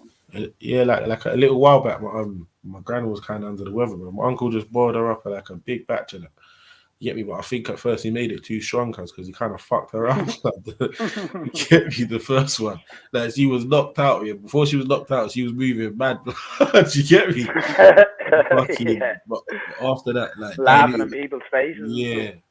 After that, diluted it a bit more, and yeah, man. Yeah. You get me? Trust me.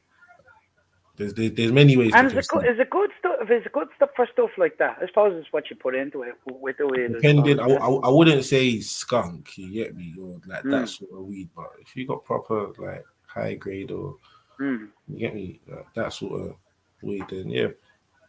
Because I'm imagining, I would assume that's what the one my uncle made for my grand still would have been something along those lines. So yeah, man. Give a sec, man. Can't never surfaces.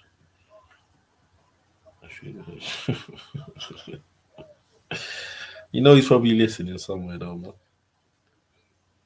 Get me? Then he's gonna probably jump on the show on Monday or something. I heard everything you said about me at the weekend, all right? It's like, all right, bro. Yeah. What you lot up to today anyway? What you lot saying in the chats? What's going on? Saturday vibes.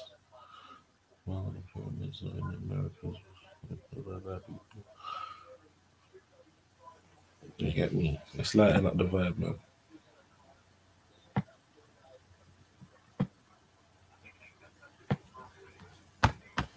Yeah, I'm back.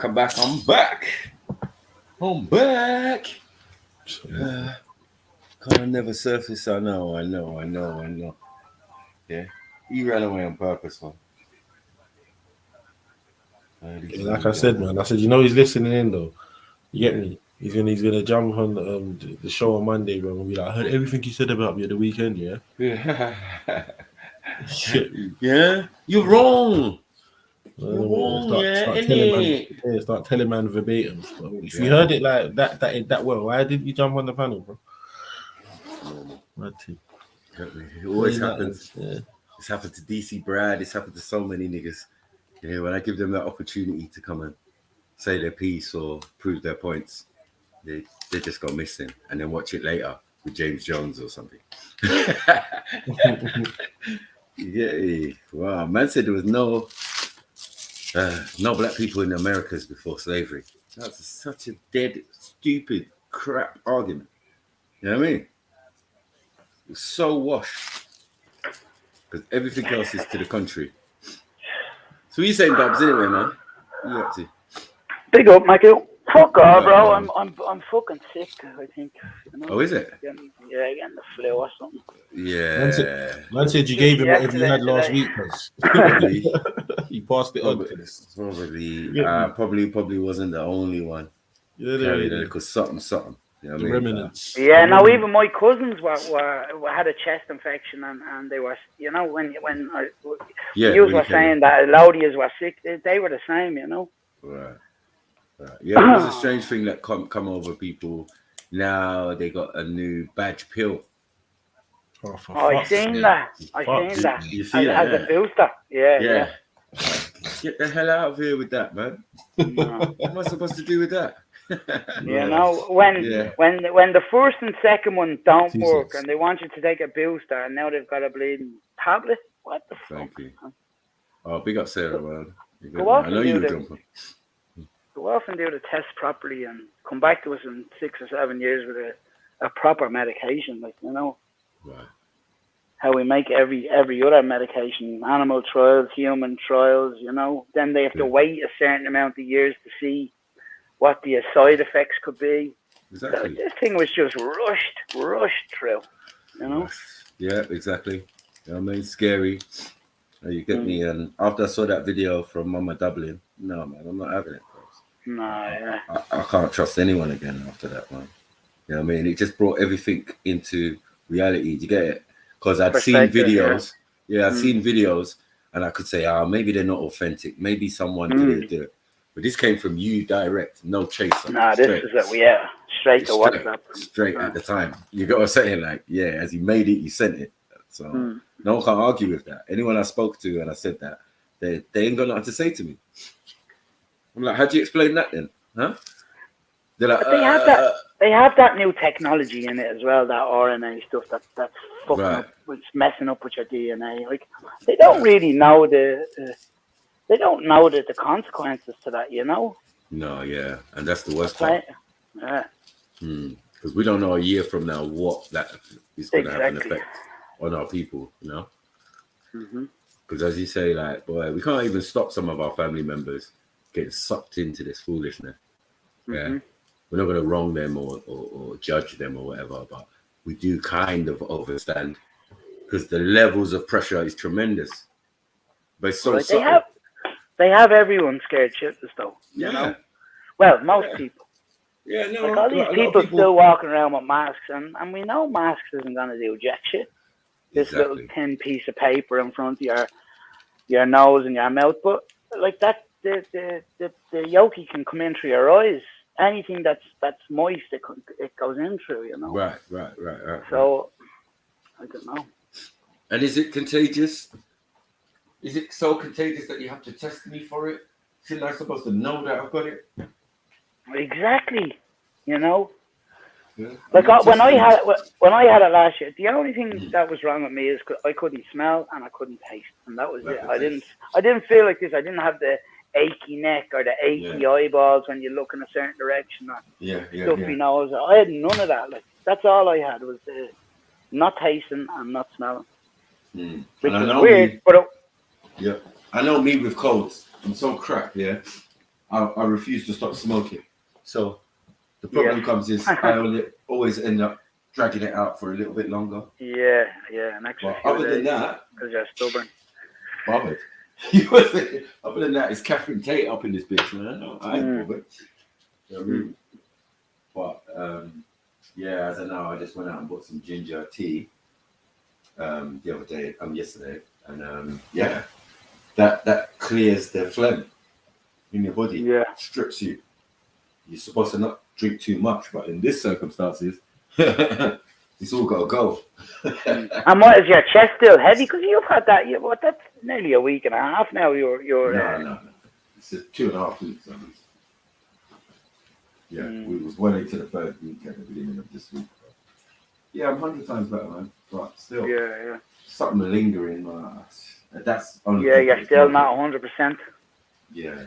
But I'm 100% to say, like, yeah, tomorrow I'll be going and playing football. Mm. You know what I mean? And just like weeks before I'd gone and played football, it's just like, bro, am I that much up? I ain't got achy bones Exactly. and all You're of not that. that bad, yeah. No. And if anything, my performance was actually better under those conditions. Because I was thinking, oh, I'm going to get out there. I'm not going to be able to breathe. So I ate some mints. You know what I mean? Like, yeah. Yeah, I rubbed Vicks on my chest. On your chest and all that, yeah. All the old school shit. Yeah, all the old school shit. Vaseline on the body. Yeah, I'm prepared. Let me go out there in the freezing cold and play ball. Normal. Yeah. If you can't even do that, you're not English. Man. You're not really from the ends. Yeah. You know the weather's shit in this fucking part of the world. Yeah. So if you're not used to it, then yeah, you're definitely a foreigner. Yeah, I'm fucking used to it. Since I was a kid, I was running around out there Sunday morning. Yeah. Anyone out here know what frozen grass looks like? When it's ice cold and they're like needles and you can't play on it, they tell you straight, no, we're not playing it today. Grass is frozen. You're like, so? Smack of a football in the face on a cold day like that, there's nothing worse, man. Boy, I think the worst conditions for me to play football was a blizzard. You know what it's like? Yeah, when it's like it's raining, but it's snowing. All right, yeah. And That's it's sleepy stuff, yeah. Fuck's sake, bro. And it's coming right in your direction. So the wind is going through you. The wind is the coldest bit. Yep.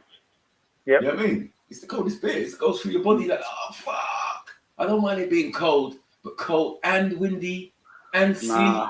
No, man. I went to school in what 5, 6, 7 feet of snow back in the day, a couple times. School shut down because too much snow. Man. We don't really get snow anymore, don't we? Know, like the way we used to when we were growing up. Yeah, not like that.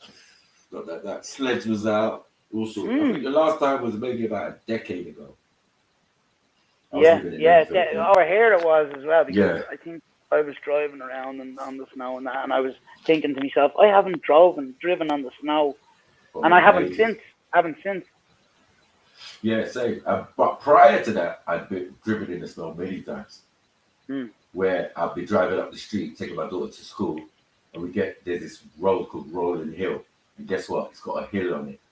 So at the top of the hill was frozen. We saw all these cars stopped at the top. Do you get it? We waiting there. But as you get to the top, it kind of comes to like a kind of little bit of a steep, and it's right at the end of the road. I'm telling you, a man was at the top of the road, put his brakes on, and the car was still sliding backwards. Like, fuck's sake. Oh, no way. Fuck's sake, man. I mashed up the axle of the car I bought for my missus at the time. Yeah, one of these little 2-seaters or whatever. I know it's four door, but it's really small. You know, like I don't know, like an old Fiesta or something. Yeah, like something like that. Cars or something. Yeah, I mashed up the car. It was a Citroen. Sorry, Citroen. You know those little Citroens. I don't know if they were ZX or whatever. I bought one of them, and I was driving it around, and I went round the back road, and where I lived at the time in Northumberland Park, which is the Spurs ground. Yeah, I went round this road, and the curbs are higher. You know, like you get big curbs sometimes in some places. Yeah. So yeah, it was way higher than the car, innit? So like when I turned and the car slided around the corner, I couldn't do nothing for stopping hitting the curb. And the best thing is just let the car do what it wants, because you try and spin it the other way and putting brakes on and all, it makes it worse. Yeah, it does. I remember that one night, my daughter looking at me, I'm looking at her, and we're spinning on the door. Yeah, you're looking at it like in slow motion. Daddy, what's going on? Don't worry, baby, don't worry. We're going to make it soon today. You know what I mean? Yeah, you're right. It's been a long time since we... But even look, right? Look at the trees outside. We in this country anyway, you'd never have leaves on the trees at this time of year. Never. That is a fact. but yet we've got them. And they don't even look like they're Right. on the brand. Yeah, thank you. Like they're not autumny kind of feel. There's not autumn feel. Where did autumn go? We jumped from summer to winter. Basically, there was that's what they're trying to say. no autumn. Yeah, there was no autumn. Yeah, that's what it was meant to be. Super windy. I'm meant to pick up some conkers or see conker trees or bare conkers on the road and all of that. You know what I mean?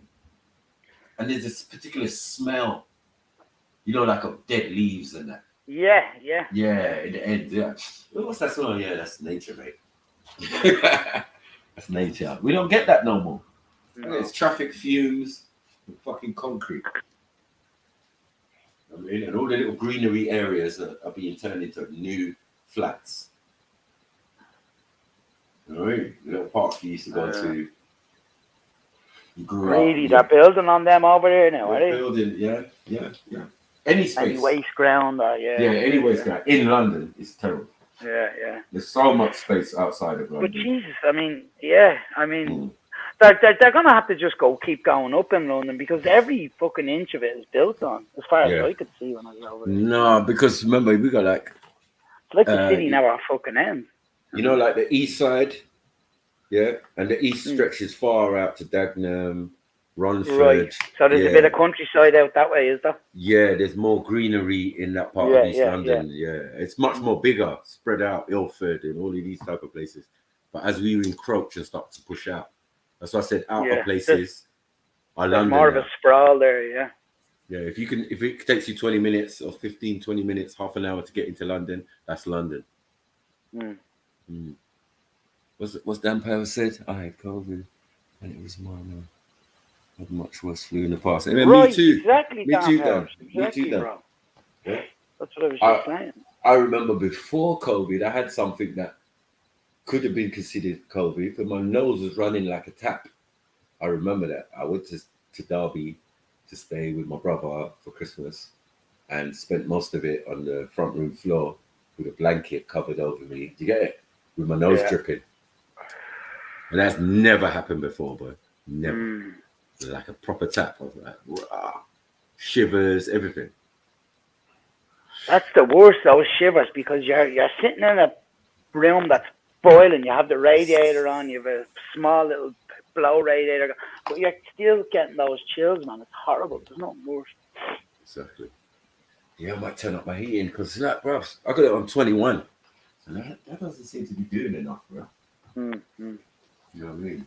Just realize how to work it. But you're right about that. We went from summer into winter because before last weekend, the temperature was still at 20, 21, but it's like it's after taking a smack into the fucking face now. It's just after hitting rock bottom. Well, not rock bottom, but you can feel the winter is in, you know? Yeah, right. We shouldn't have been out in the garden like we was, basically. Yeah. Yeah, we should have been a bit windy, hard to roll a zoo, all of that shit, you know what I mean? Like, nah, it didn't. Yeah, Sarah was mashed up as well. I know, man. You know what I'm saying? Like, everybody got it eventually. As I said, I had visitors, so I know where mine came from, you know what I mean? Yeah, exactly. Yeah. What did I do? Me and the missus was in the house a whole week and nothing happened. Excuse me, bro. Nothing happened to us. And now, we fucked up. Who else wants to jump on? Come talk to us, man. Come talk to me, Dubs and Zellini, man. Any Neanderthals in the chat?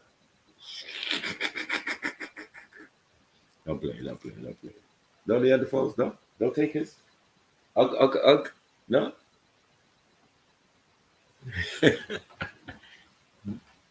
So, is Neanderthal DNA showing up in people's results? In people's results? Yeah, in Khan's results and stuff. Is that what he was saying? Yeah. He's a percentage of Neanderthal. But I thought no, but it's not his results. All right. It's his dad's results. So we would assume. He'll have a little bit of it anyway. Right. So if his dad's got 3%, he might have 1.5. Yeah. Or maybe 3%. Yeah. And we're saying 3% ain't enough to say shit. What does that say about a person? 3%, yeah, of 1%. This is what's being dealt with. All what they know about us is between 1 and 5%. So it's 0.0 of it's 0.03%. Right. Right. So it sounds all dramatic and like it's the major part, but that's the 1%, and the 90-something% that you can't read, you call junk DNA. We're just not going to talk about it. You know what I'm saying? Junk DNA, yeah, because they don't know what the fuck they're looking at. Exactly. Right. Oh, no, that's just junk. We haven't got our head around that yet. That's the majority of it, though. Yeah. That's crazy. And then you said the human like, genome. But it's like the way they say, oh, we can only use 15 or whatever it is, 15% of our brain, and you know, which is another fucking bullshit story. Oh shit, sis, oh fuck's sake. Yeah. Big up your partner, you know what I mean? He's probably looking at you side-eye right now. What, you blaming me, babes? You blaming me? Yeah, you was rolling around with badged up people. Oh, I can imagine meetings.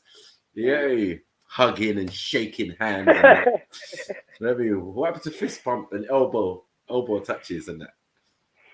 You know what I mean? The elbow touch. You don't really see anyone doing that these days, yeah. No, even in football, I could have easily caught it from someone.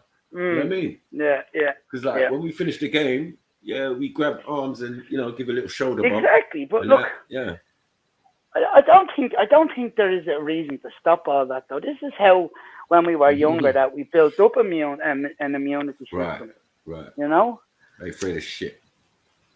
Yeah. Don't care. Go Oh, out bro, there, and man. the only way your body is going to get used to it is by catching it and letting your body deal with it rather than a badge. You know? Yeah. Something artificial, because anything that helps you is hindering you. Exactly, because it's making you weaker.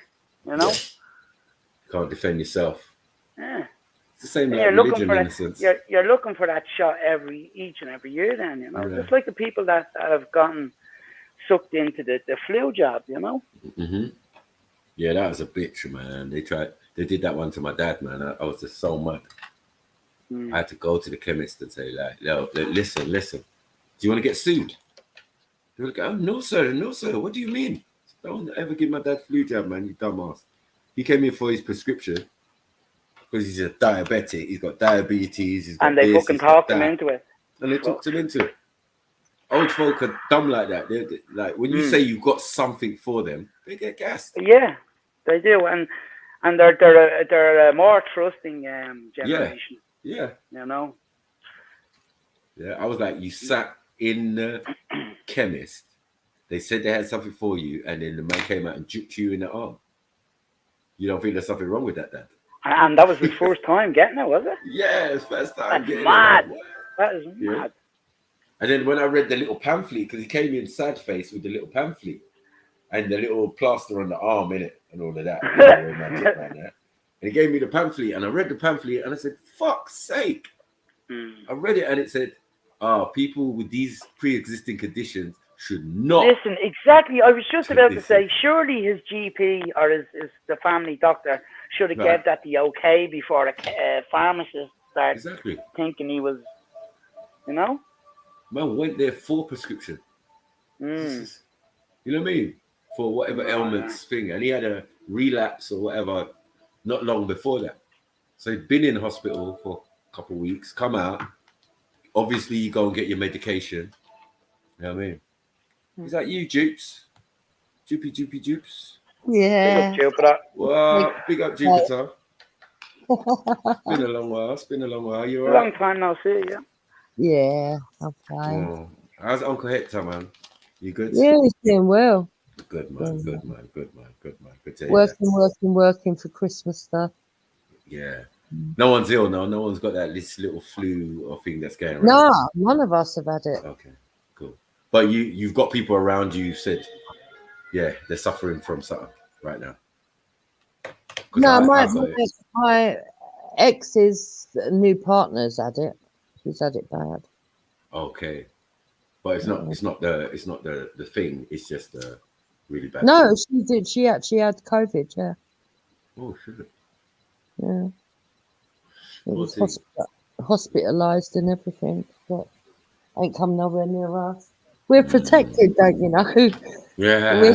We're nuclear rats, aren't we? Exactly. We've experienced so much already. Yeah. What's a flu to us? What's a cold? You know what I mean? And these things for me are distant. You know what I mean? They're not like regular things. Like every so often, like I'm talking in years though. You know what I mean? It's crazy. Yeah. So why is it so quiet over here? What's going on? No gisting. Oh, we was watching the videos. We've been watching videos for the last couple of hours about Neanderthals and all of this. Okay. It was Khan starting these Neanderthal stuff. You see, you got Neanderthal DNA. You ain't got no Neanderthal DNA, have you? Probably. Apparently, all Europeans have, and a minute amount of Africans. Most Africans have Denisovian instead. Yeah, that's weird. Like all this Denisovian stuff, I can prove that way back, like a decade ago, there was no such thing. So they just inserted it recently. And, yeah. Like when you was growing up and I was growing up, did you ever hear Denisovian? No, hell no. No, but I thought it was down to recent discoveries or like skeletons and stuff. Right. So if you find these skeletons that are not older than the Homo sapien, yeah, and they're not older than some of these other hominids that existed before us or during the same time. Yeah, you're saying these ones were in Africa, and why would they leave? But I believe that Africa birthed everything in it, all species and all animals and everything. So there's nothing to say that these things never came out of Africa. But does that make them African? Does that mean Africans mix with them and I don't necessarily believe that's true. I believe that some of that would lead them to get chased out. You're so fun.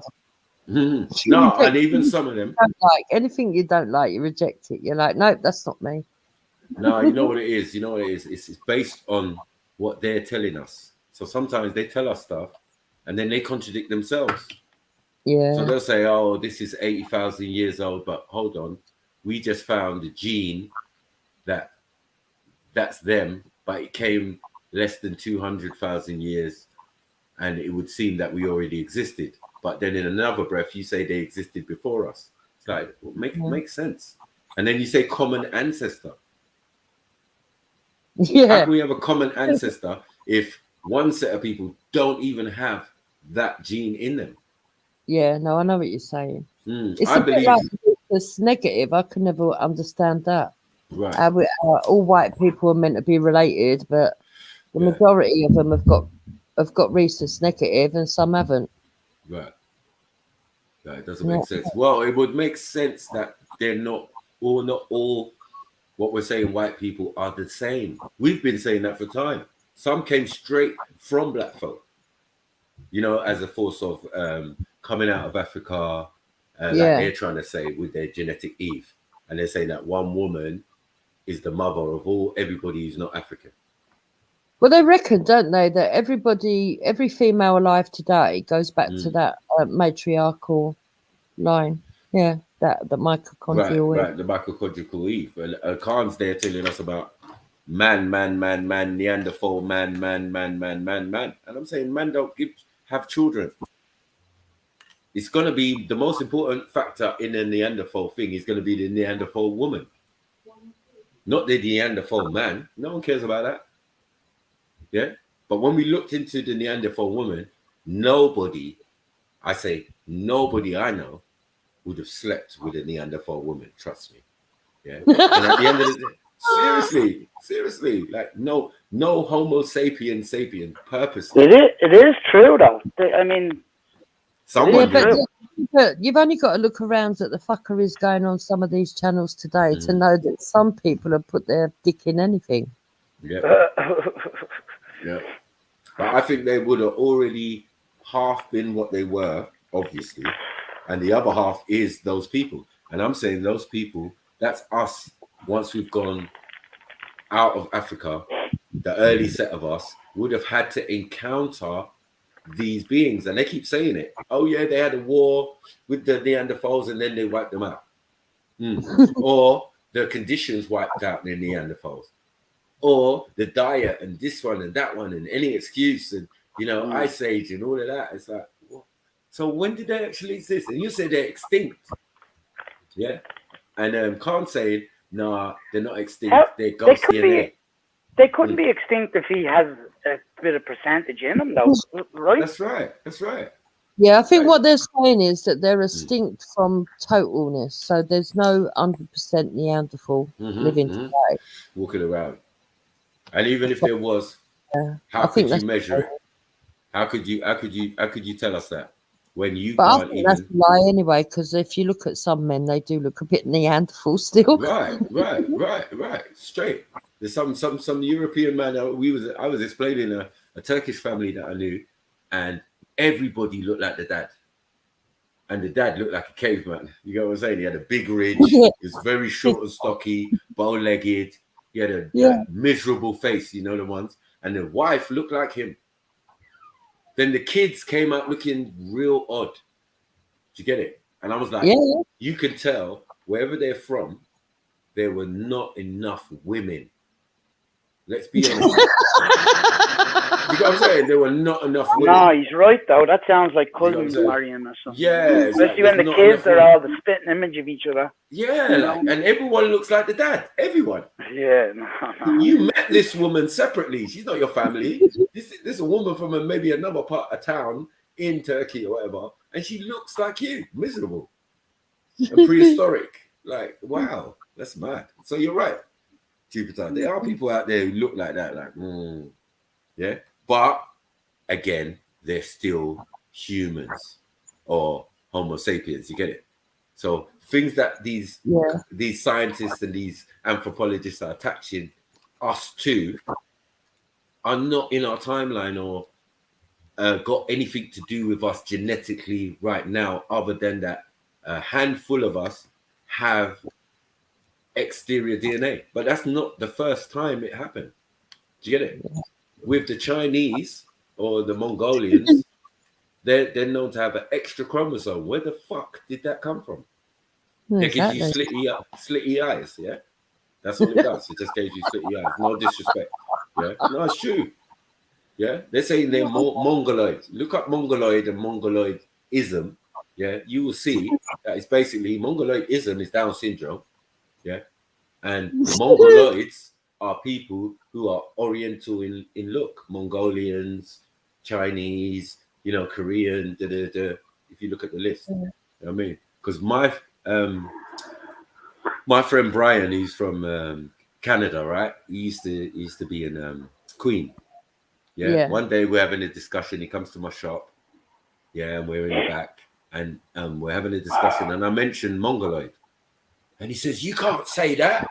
Yeah, that's a disrespect. You're disrespecting some people." I said, "All right, calm down, mate. Yeah.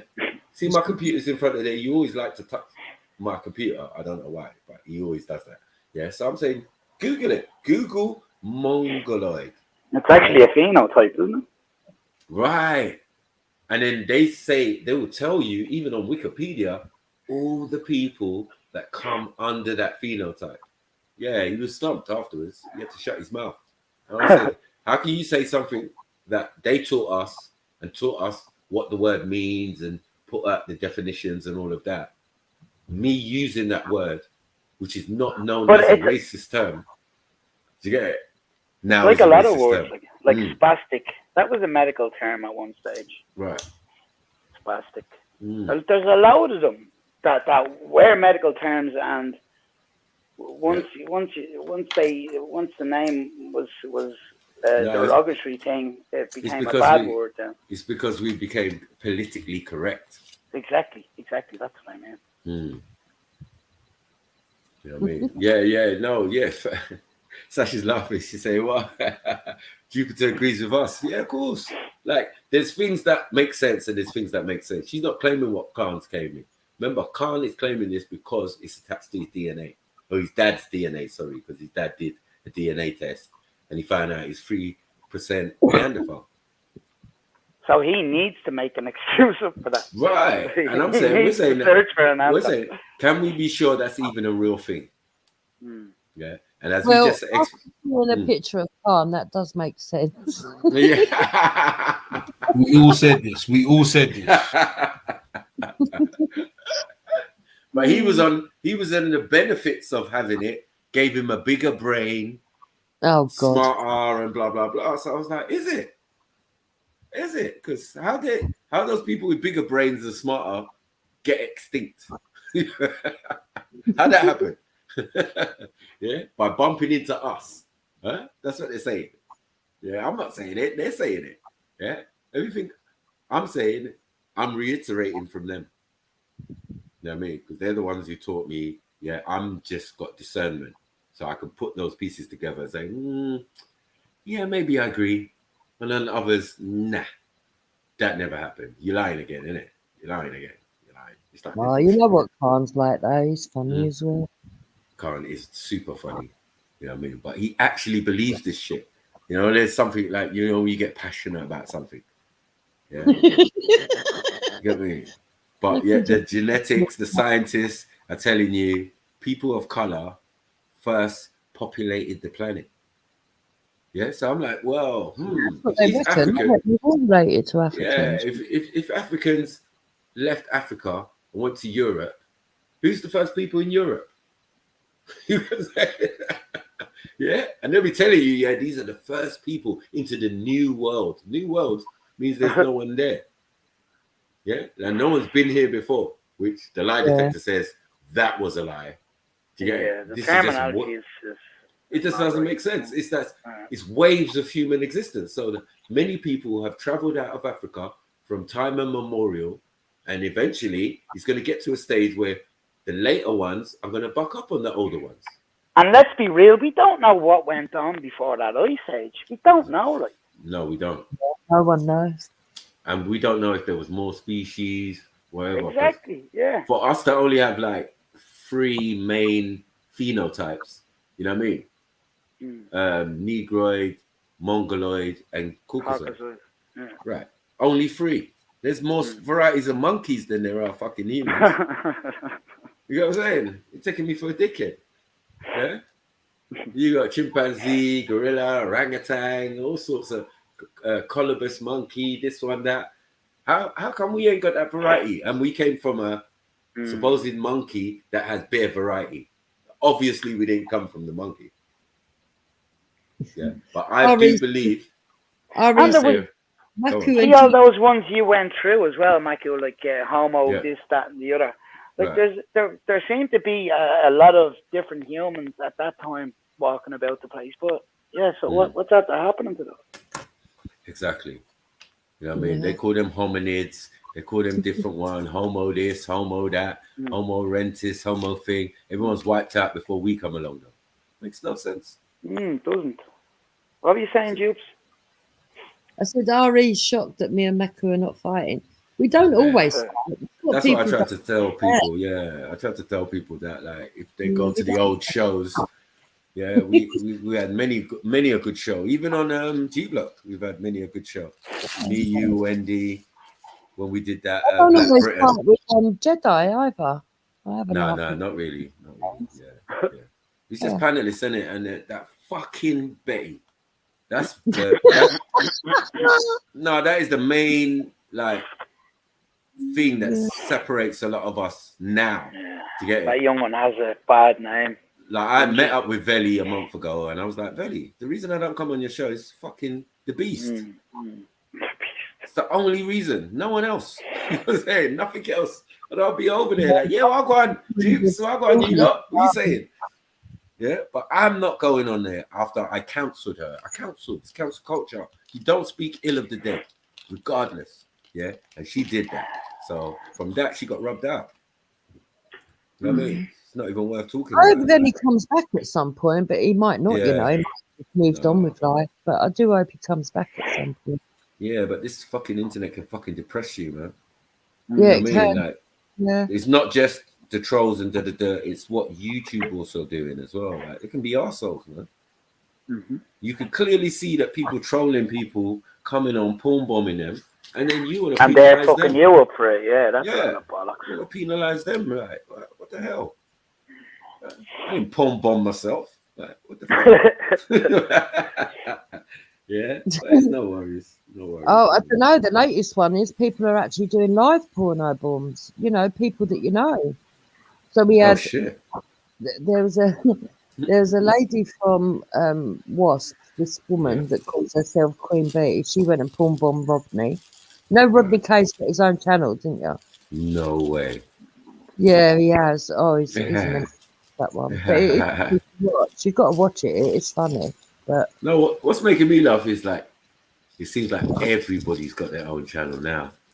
Do you get it? Like, which is cool, but it's like, yeah, it definitely just happened in the last year. Last night it was funny because you had Brian Hurl firing up a stream exposing Esau, Esau firing up a stream exposing Brian Hurl. Then you had somebody else firing up a stream exposing somebody else. It was just like you didn't know which panel to go on. It was just funny.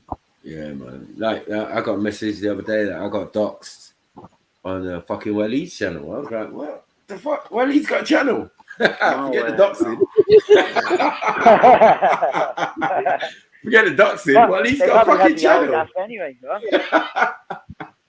No, it was my number still, but it's not. I don't understand doxing. What is doxing? Like, what? You've got my number now. What are you going to do? Oh, your phone number, was it? Yeah, my phone number. What are you going to do with my phone number?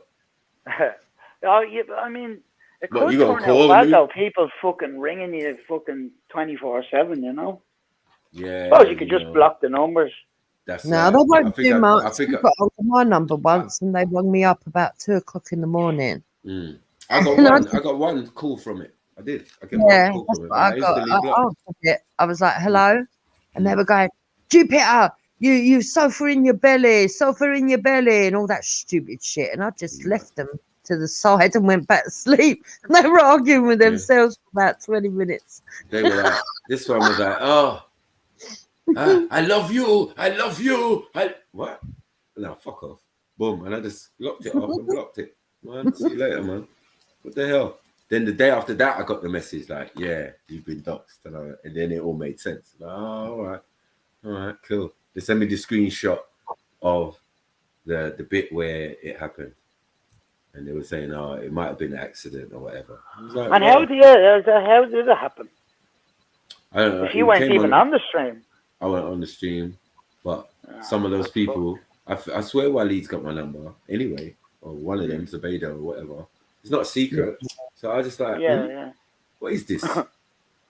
You know what I'm saying? Like, not on the wall wants to ring my phone. Didn't they? They have to find content, so. Yeah, but they've been doxing man and putting man's address and all of what they think is man's address out and all of that for a while. But I don't respond to such things. But everyone knows you've got a barber shop and what its name is. If they really want to find you, they just turn up there. Yeah, that's like 3 years old, Dupes. Oh, I don't have okay. a barbershop no more. Like, you know what I mean? I've had even threats, you know, when people phone me up years ago and say, yeah, we're outside your barbershop. I don't think so. Yeah, I've somehow managed the fortitude to close that down before any pandemic. Do you get it? Yeah. It was just one of those situations where like the contracts ran out because we had Yeah, a but my lease. address has been out for 4 years, Maku, and so far not one person has turned up. I on the know. doorstep. Yeah, you waiting. We live by wish factor. I wish a motherfucker would. In the beginning, you get all the fucking armory ready. You're thinking, yeah, let the bastard turn Let him up. come. Let him come. And after a while, you're just like, oh, for God's sake, they ain't even got the guts to come. No. And we've been getting this from I came on the internet and came to Speaker's Corner. I've been getting trolled, death threats, all sorts, blah, blah, blah, right? And it was like, there were some times where they were like, we're coming on Sunday, because you know where I'm going to be, yeah? I'm like, cool, let's do this, innit? Because you feel you've got a grievance so bad that you're going to bring 15 guys to come and deal with me and my friends or whatever at Speaker's Corner. Cool. Waited, no one ever materialized.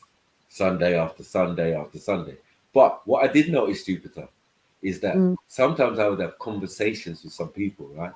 And they would say to me things like, "Oh, you're different in real life.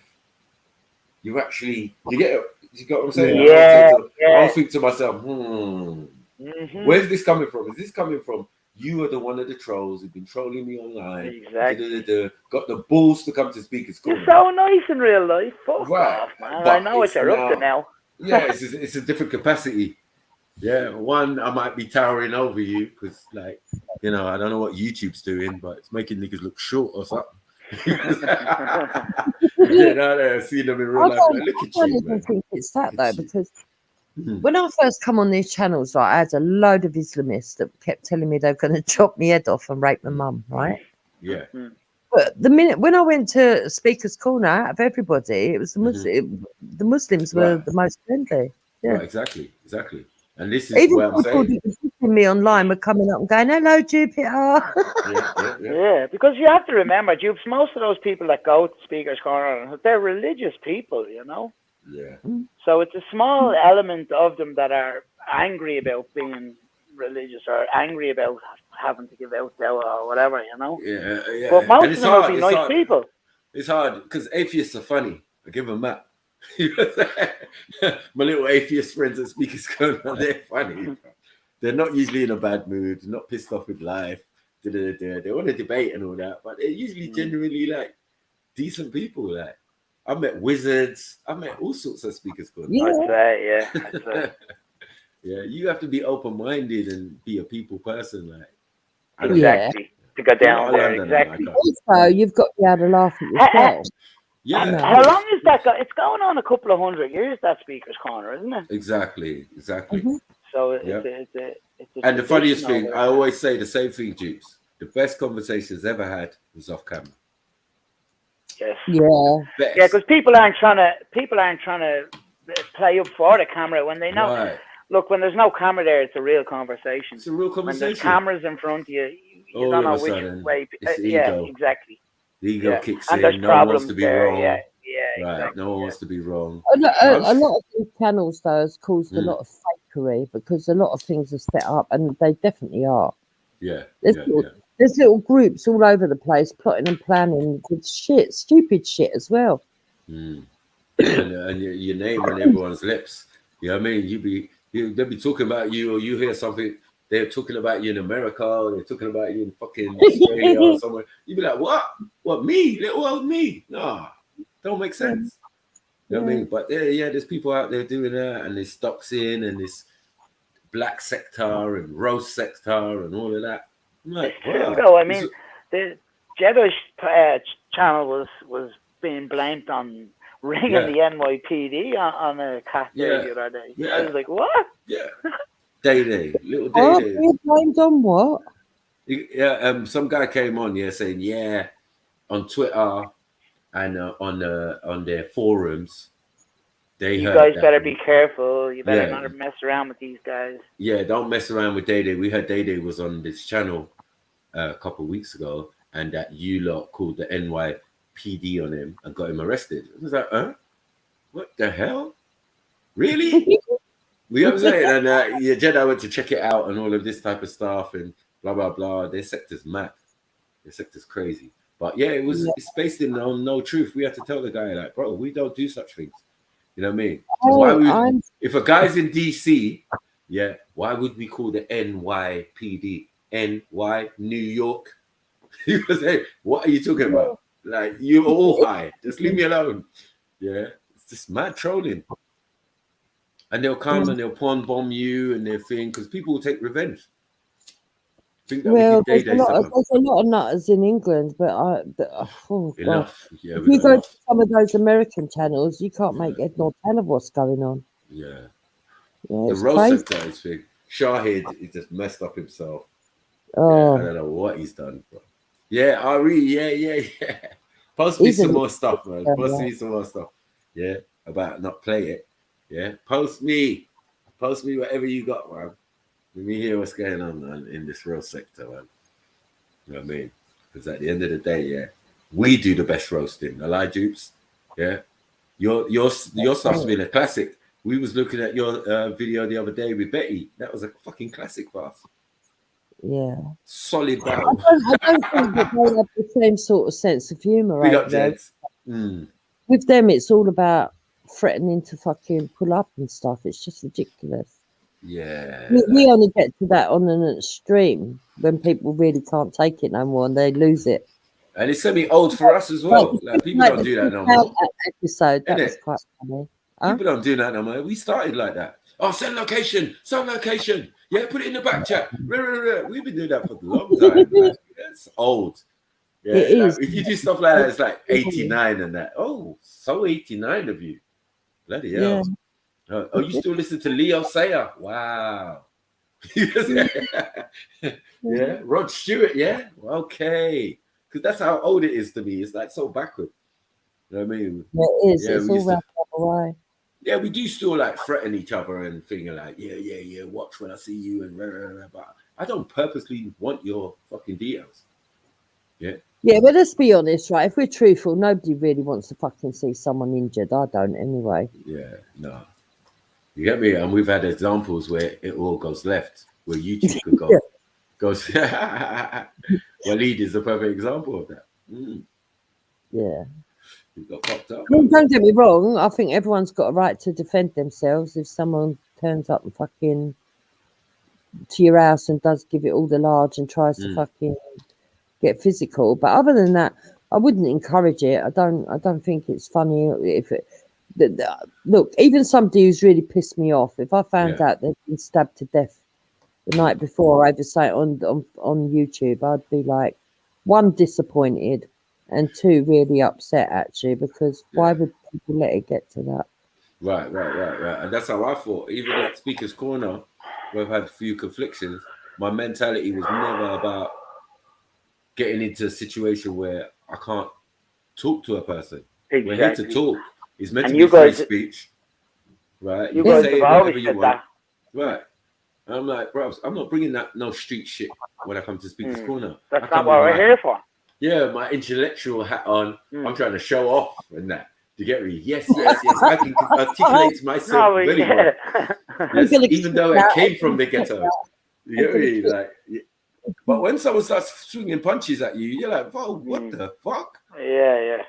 For your religion. Swinging and missing as well. Yeah. No, but I'm saying like he weren't the first one. He's one of the last ones. It's just the culture of the place. People get so riled up here. They really want to attack you. They don't know how to handle their emotions. Yeah. And that people and holding you could people see- back and all that. Yeah, you could see that day that his emotions had just totally He'd lost spilled it. over. He'd lost it. He'd lost Listen, it. if someone mentions your mum, and you attack them, you lost. Don't come to Speaker's Corner again, basically. It's so, but for me, that's so childish anyway. When It is, people isn't go, it? Mum, do you know the first person who said that to me was Raspek, right? Mm. He said, "You know what, Jupiter? I'll suck your mum." I said, "What?" He said, "Suck your mum." I said, "All right, can you make it 8 o'clock? I'm just going to get her bathed and dressed. She ain't had none. fuck's You. sake. She'll be waiting for you." He was like, No. "What?" I went, "Yeah, she wouldn't mind a bloke your age after all Does it- these years." Did I a told flannel my go mum, with yeah. that wash? My mum come to visit. I said, "There's some black fella down in London that wants to have it away with your mum. Is that all right?"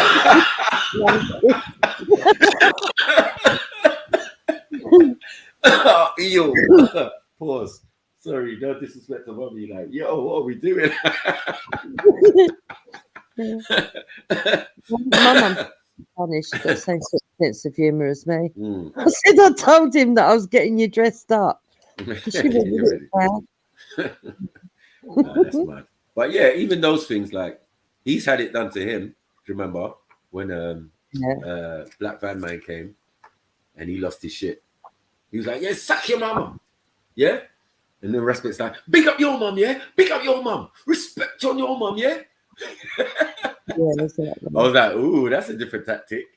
Because me personally, You know, the thing is, when people say that, it's so childish, though, as if you're supposed to really get upset. I mean, I don't know.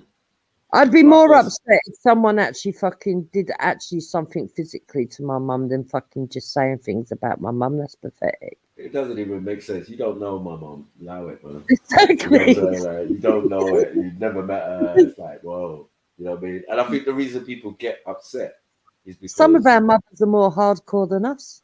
that's what I'm trying to say. Like, yo, you sit in the room with my mum and try and run some of them jokes. You whip her shoe off and beat you around the head. Yeah, she cuss you out, man. She grew up in England, man. Like, what are we doing? Come on, man. Stop it, man. You know what I mean? My mum came here when she was 5 years old, man. 5 years old. Come on, man. Yeah. She just turned 70. Come on, man. Yeah. You can't tell that woman anything about England. Yeah. She speaks multiple languages, Greek. You know what I mean? Because she used to work in the factories. Yeah, like all of that. Like, yeah, she speaks multiple languages, man. Yeah, well, some of our African people languages. are fucking taking their slipper off and dashing it at you from miles away. Don't you worry about that. You can try and run, they'll still catch you on the back of your head. Yeah. Yeah. The old term, clip you round the ear-roll. Yeah. Didn't come from nowhere. And it was universal. Yeah, you don't want to get clipped around the ear-roll by someone else's mum. Do you know the kind of licks I will get? Yeah. If you, Jupiter, had to put your hands on me, it's not going to be beef between you and my mum. I'm going to get fucked up again. It doesn't even make sense, but that's how it used to run. Yeah, I used to get racist care. Like, I'd leave my house, I'll be on the road or something, and say, "Oh, you're Christine's son. You better get home, you little bastard." So you're there confused. Shit. You're like, hold on, wait. He was trying to help me because my mum's down the cussing. Yeah, my mum's cussing. She's looking for me and whatever. So he knows that. He knows my mum. He's seen me on the street, but he still managed to convey the message and add his personal extras on there. Do you get it? Got me in a quandary, like, yeah, I'm gonna go home. I don't know how I feel about that, to be honest. Usually I was more fearful. I was more fearful about the mum bit. Yeah, you're more fearful about the mum bit. The actual racism was very normal. I did paper rounds, so I know about fucking Listen, racism. Mackie, were those people racist, or was this just the way they were brought up and the way they spoke years ago? No, they were definitely racist. They were racist. You know what it was? You know what it was? It was the area and the environment I was in is very weird. You know, like growing up in Tottenham, right? Because the racist English folk, right, were dotted on the roads and all the roads that face the high streets and all of these type of things, and even on the back roads and all of that. And then a lot of the black families were in the tower blocks and the small estates and the flats, above the shops. Yeah. You get what I'm saying? How everyone was situated. But mainly, they were the predominant, even at school. You had the white English? Yeah, we had small groups, Greek, right? Greek or Cypriot or whatever, right? Maybe 1 or 2 Turkish, yeah? A handful of Asians, yeah? And a semi-large group of black folk, Caribbean and African, yeah? But the majority was definitely English, European. When did you stop distinguishing the difference between Irish and English people? Well, like, when did Irish people stop calling themselves Irish people over there, or have they? I know my family has. Never. I think you knew one from accent, culture, behavior, everything. Yeah. And we had like a gypsy family who lived in the house, so you know. They lived at the end of our road, for example, but we knew a lot and everything. Transferred to housing, didn't they? They left their sites. And the funny thing is, when we lived in like I would say my second house, yeah. Opposite was my best friend who was Turkish, right? His name was Atunç, and our families. And next door we had a normal English family, like husband, wife, and 2 daughters. Right, very bougie for those times or whatever, 80s or whatever, but they was fucking racist as hell, but conservatively racist. Yeah, they're not they were hiding it. Abuse. Yeah, they're not gonna come out and abuse nobody. Yeah, not on your Nelly, but they're just the aura. And would they talk to you? Yeah, kind of look down your nose. They'd be Right. looking down your I nose. mean, if my yeah. ball went over into their garden, it's getting stabbed and thrown back over. Yeah, yeah. With If it racist gets abuse. thrown back over at all, yeah. Right. I know. No, I had Well, a neighbour who'd done that, stabbed my kid's ball, right? And I never forgave him. So our kid kicked the ball over, like our youngest boy, Hector's eldest boy, kicked the ball over. And what they did was he said, "Can I have my ball back, please?" And the woman said to him, "No, called her dog and let her dog fucking pop it, right?" Oh shit. And my kid was about, I think it was what, 7? Yeah. And he was hysterical because he just got the ball. It's a brand new ball, like, and he was hysterical, like, started really crying and everything. So, first of all, I got upset with him because don't cry over what a bitch has done, right? And I waited my time. Yeah, that woman, a few years later, had nice little grandchildren in the back garden. Revenge is a dish. Let's serve cold. Can I have a ball back, lady? I said, hold on a minute. Went to my kitchen. I got a knife. I went up to the fence. I went, no, and I stabbed it. Right. Yeah. Revenge is a motherfucker. Yeah, good. It's a dish best served cold. You want to as they fucking say. play those sort of games, it'll always come back on you. Don't you worry about it. I don't forget nothing. I remember when, because it's very difficult for the white kids when we were going to school. Like I had one of my best friends. His name was Lee Smith, and trust me, there was loads of Smiths in my school. Yeah, there were whole families. Like Murphy over here. Yeah, everything was about families those days, right? So you had the Smiths, the Monks, the this one, the Scullys, you know what I mean, the Bryans, whatever, you know what I mean? Yeah, they were just families, and also in turn, so were we. Do you get it? Whether they be West Indian, they just knew them by their family. Yeah. Oh, the Davises, or the this ones, or the that ones, or the That's such and such a Adetumbos. brother. Yeah, you know what I mean? Like my cousins, I was fortunate because we had family that also lived in the area, plotted around. Yeah, that's like Yeah, so we were lucky. It's always handy, yeah. Yeah, we were Living lucky around in that sense. your aunties and stuff. Right. And they were like not small families either. Like my cousins were like 6 Yeah. of them. I You know what love mean? families. Same skills and stuff, Macu then, yeah? Yeah, same schools Yeah. by chance. See, but no one's gonna me- fuck around with you.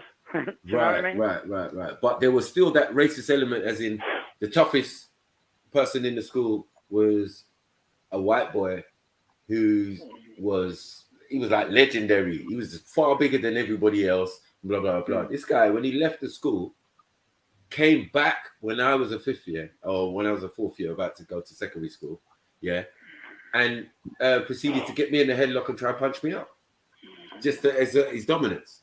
Yeah, I was like, all right, cool.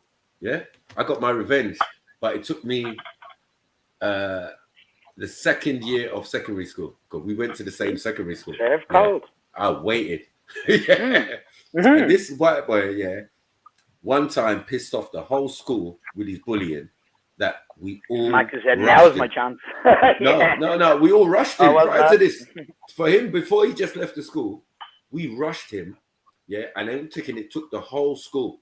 He was laying people down, like no joke. They were going over to the side, holding their face, holding their nose, holding their jaw. But the sheer weight of number is what made him fall on the floor and bang his head. And he got up, ran off because he was crying. Do you get it? So the next time I see him, he comes up when I'm about to leave the school. It's my last day of school, you know. And they're like, oh, fucking hell. This guy's here. Oh, my God. Now, his name was Matthew Carpenter. Proper white boy name. And he had generational family that had been to the school. So he had like older brothers, and then some of my older cousins, and my older West Indian family, they had clashes. They had things like boxing arranged, where it was a black v white thing. And this is my God, all parents. Parents are coming to watch this boxing. Really? What area did you live? That's what I'm saying. North London, White Hart Lane, off White Hart Lane. Yeah. Fucking hell, they arranged blacks versus whites. That's sick, Right. It's crazy, isn't it? Like, it's mad. Yeah. This is before I got to the school, because before I got there, they were, I think it was just around the time they stopped corporal punishment or whatever, you know, the cane and the slipper. So that had just stopped when I started. So they were still doing it then. Primary school, yeah. When I reached this primary school, where I was the second year juniors or whatever, this new primary school I went to, they had just stopped the caning thing. They were still in the school, like they were on the wall and that, but no one ever used it. There was a threat of using it, but if you touched the kid them times their parents would come into the school and probably what the teachers asked, black, white, or indifferent. Those were those days. You know what I'm saying? When your dad's a builder and that, like, don't piss him off, and you only live around the corner from the school. Yeah, he's going to be running around. Yeah, kids were known to leave school. So is all of London as diverse as North London? No, I wouldn't say North London was originally diverse. Right. As I said, you saw those communities were reflected. There's a big Jewish community in it, right? Yeah, that's Stamford Is that Hill. a new thing or? No, they've always been there. Right. Stamford Hill. There's a huge Irish community in it. Yeah, that's always also. My school, as I was saying, that I went to, secondary school, is now the Irish Centre. That is the place of the Irish Centre in North London. Yeah, right? where you go to get home if you're... Yeah. Where I spent my first and second year. There's a huge African community. Everywhere, yeah. West Indian community, and then Muslim community as well. Like, even when I was just driving around North London, it was like, wow, this is, I mean, it's the Earth's population in one small place. Yeah, in one small place, yeah. We're so diverse. London is like that now. You go to any high street in London. That's what I was asking, This is why I say when people come out and they say the black community, I'm like, I don't know what you're talking about. Not to be disrespectful, but I don't know what you're talking about. A shade of color, like, and a lot of different regions will have that shade. Yeah. You're saying a lot of people that are grouped together by color sit down and have a concerted plan about moving and doing things in London. That's never happened. I've never been witness that. We do shit as a community by boroughs or whatever. Haringate's fucking up. Yeah, everybody in the community comes together to deal with whatever's. Yeah, that's the way it's always been. And because my community has always been diverse, even though I've been fortunate that my people are in large pockets in that same area. Yeah, it hasn't always been the case. You know what I mean? I remember when it's mostly, as I say, Europeans, Cockney and all sorts. Yeah, get your meat and veg, you get your potatoes and all of that stuff. You know what I mean? Proper things, proper greengrocers and all that. Mm-hmm. You know, when I was growing up. You know what I mean? We had white boy BMX gangs and all sorts. Yeah, it's like when I remember East London when I was like a kid, it was predominantly white. It's not predominantly white now. No. But when I was a kid, it was. You still had the old fishmongers and all of that was Tottenham. Yeah. But what happened was a lot of them moved out, just moved further back, right? They started to move to other areas, right? But they came back for football because they're all Tottenham supporters. Yeah. So when you see them again, would be like match day when they're coming back into the area on these trains from just outside of the area. Do you get it? Or just outside of London, or just the next stop along. You know what I'm saying? Yeah. They're in Hertfordshire or whatever. You know what I mean? It's like where I have to remember everyone in the world. I mean, every part of everyone's country wants to get over to London. There's a but let me give you a joke though. Let me give you a joke how racism got quelled in my area. One, as I said, migration. Yeah. If you can afford to move to a location where you don't have to put up with these ethnics, cool. But remember, there is a set of Euros who can't fucking do that. They're pissed. Right. They still got to stay there and live there. It's fucking niggas, fucking this, But you can't go. You can't do nothing about your circumstances. So what happens, is that I found that some of the older black brothers used to hang with some of the older white brothers, right? Yeah. and they form their little gangs and whatever and blah blah blah. But the unfortunate thing is, man left the door open for man to move to man's sister. Yeah. Right? Shit. And the sister might be my age or my classmate or whatever, right? And I'm like, wow, okay, you've been with her, and he stays with her for a number of years. Well, Max Dubs, I'm out still. I'm going to Yes, be listening in the back though still. Big up. Big up, Slaney. Enjoy your party later, bro. Yeah, Say bro. that, bro. Don't know. Big up, Chad. Big up, Shani. Come on. Big up, Shani. Yeah, so what happened is, once they started obviously copulating and having children and that, it just was such a dramatic change, Jupiter. I walked down the street, a man who was once racist fully, say George's flag outside, chased me with the Alsatian, all of that, abused me when I'm going past and all of this type of stuff, get his sons to try and fight me and all of that, yeah, is now hailing me, yeah, saying, Mike, oh, it's my granddaughter. Yeah. My granddaughter.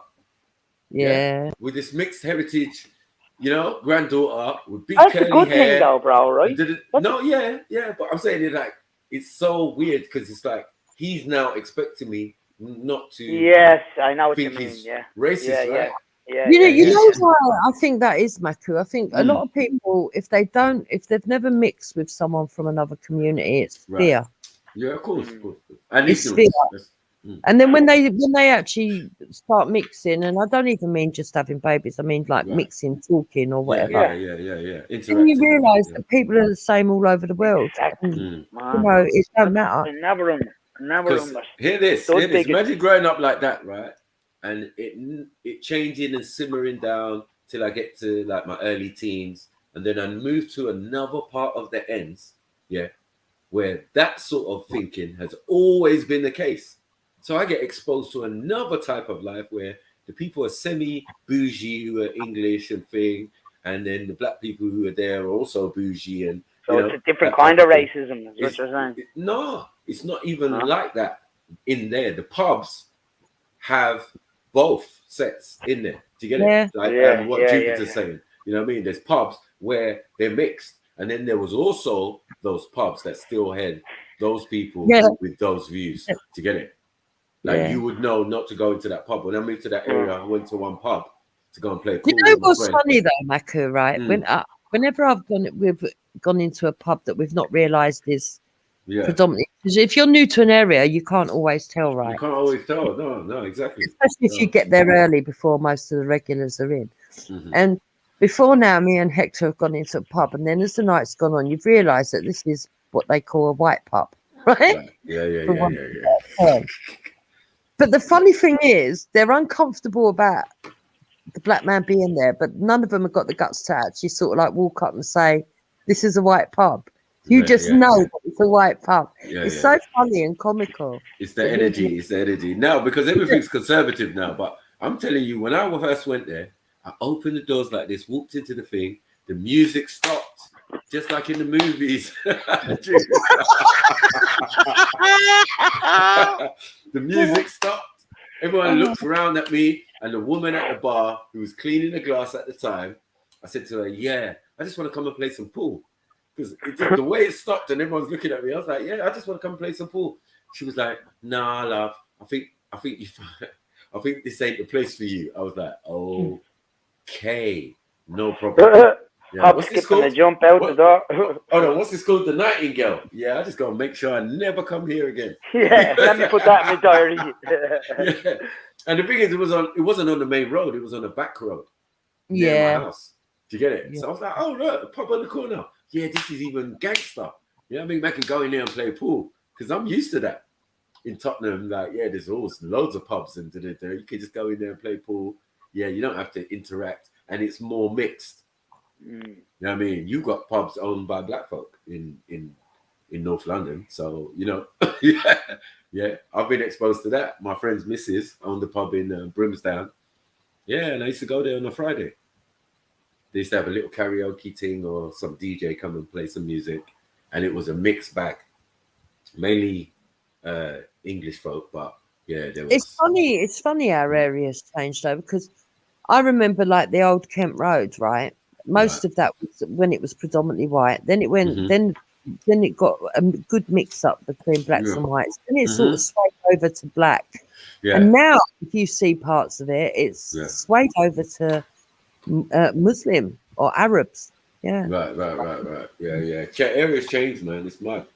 Because I remember walking the streets of Old Kent Road. I remember Surrey Quays when nothing was going on. Yeah. Nothing. My auntie moved there, and me and my cousin would go shops and all that. It was dead. Go there now. Yeah. Now it's Bermondsey and all sorts of talk and also yeah. But even in South, there were places we could go, and there were places we were advised not to go. Yeah. So you can go to Brockley, but you can't go to Bromley. You know what I'm saying? You could go to Catford. You know what I'm saying? Yeah, weird, it's crazy. But yeah, hold on. And then I moved when I was 18. I moved to Dulwich, right? Dunstan Road in Dulwich, right? And I swear, I don't understand how a place that's at the back of where enough black people populate, like Peckham and Peckham Rye and that, right? You just come over this little bit, there's a little common there, and it's a whole different set of people and a whole different mentality. That was one of the first places. Dulwich is nice. I got screwed by a white boy, like screwing me, like proper, giving me daggers, like, yo, I was just going shop. You get what I'm saying? Like, yeah, pause. Yeah. You know what? There's even parts of Peckham that have got the old housing and that are quite nice, and parts of Camberwell too. Yeah. No, housing wise, like South has got some beautiful.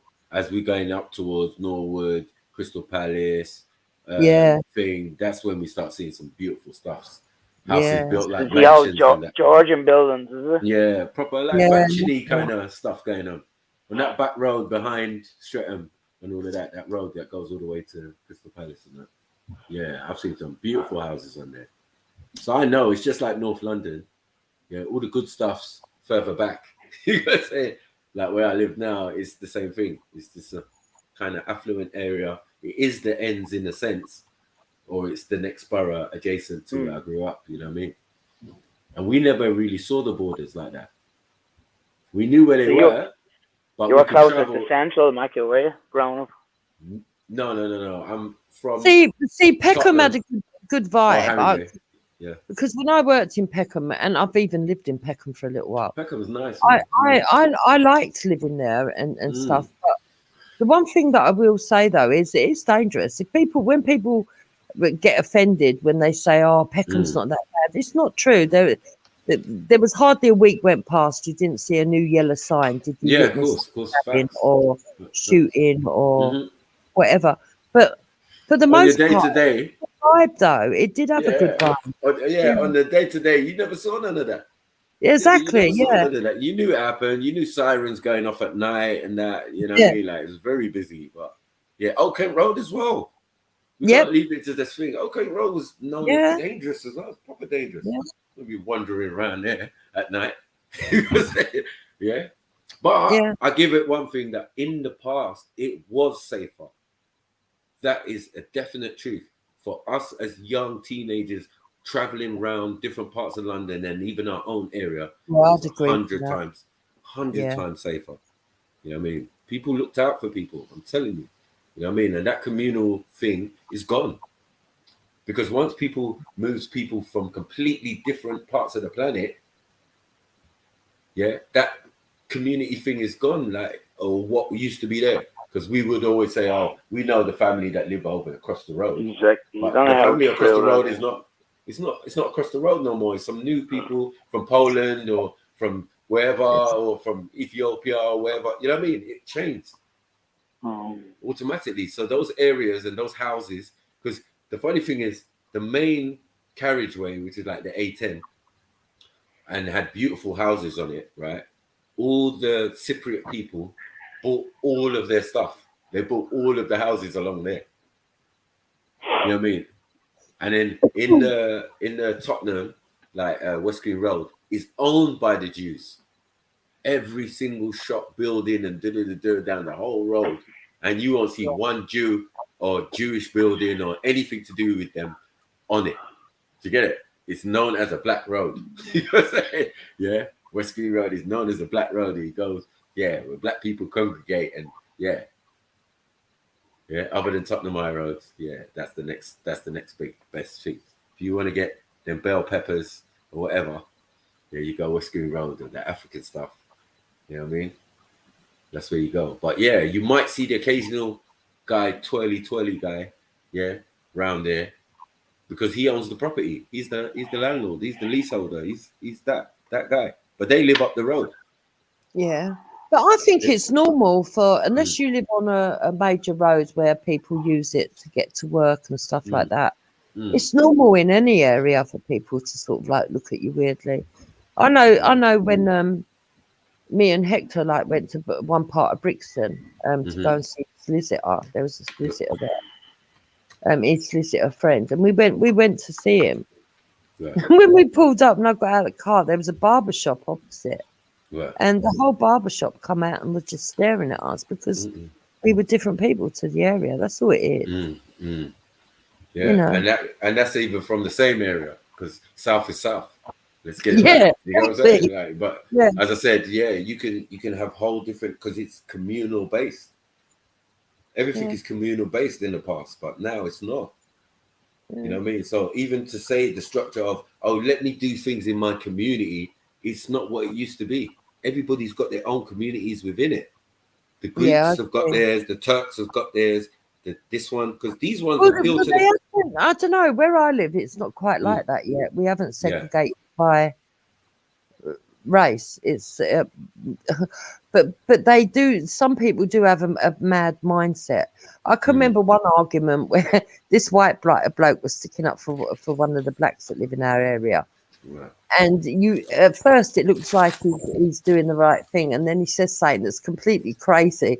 He turned around and he said he was arguing with another group of people, Asians and that, and he said, we ain't having this. You ain't picking. You ain't starting on him. Being racist around here. We ain't having this. And then he went, our blacks are different to blacks elsewhere. And then everyone's for fuck's sake. What? You know you fucked it up.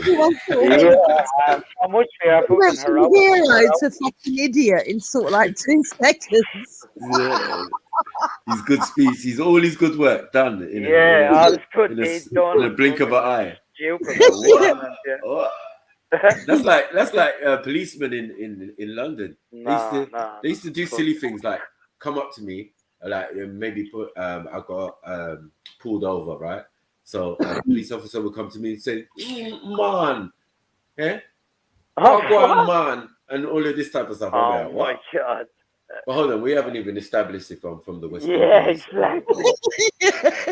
Why are we doing this? Why are we doing that? Imagine you're a tourist, or if you're coming in from that's what we used to kiss their teeth.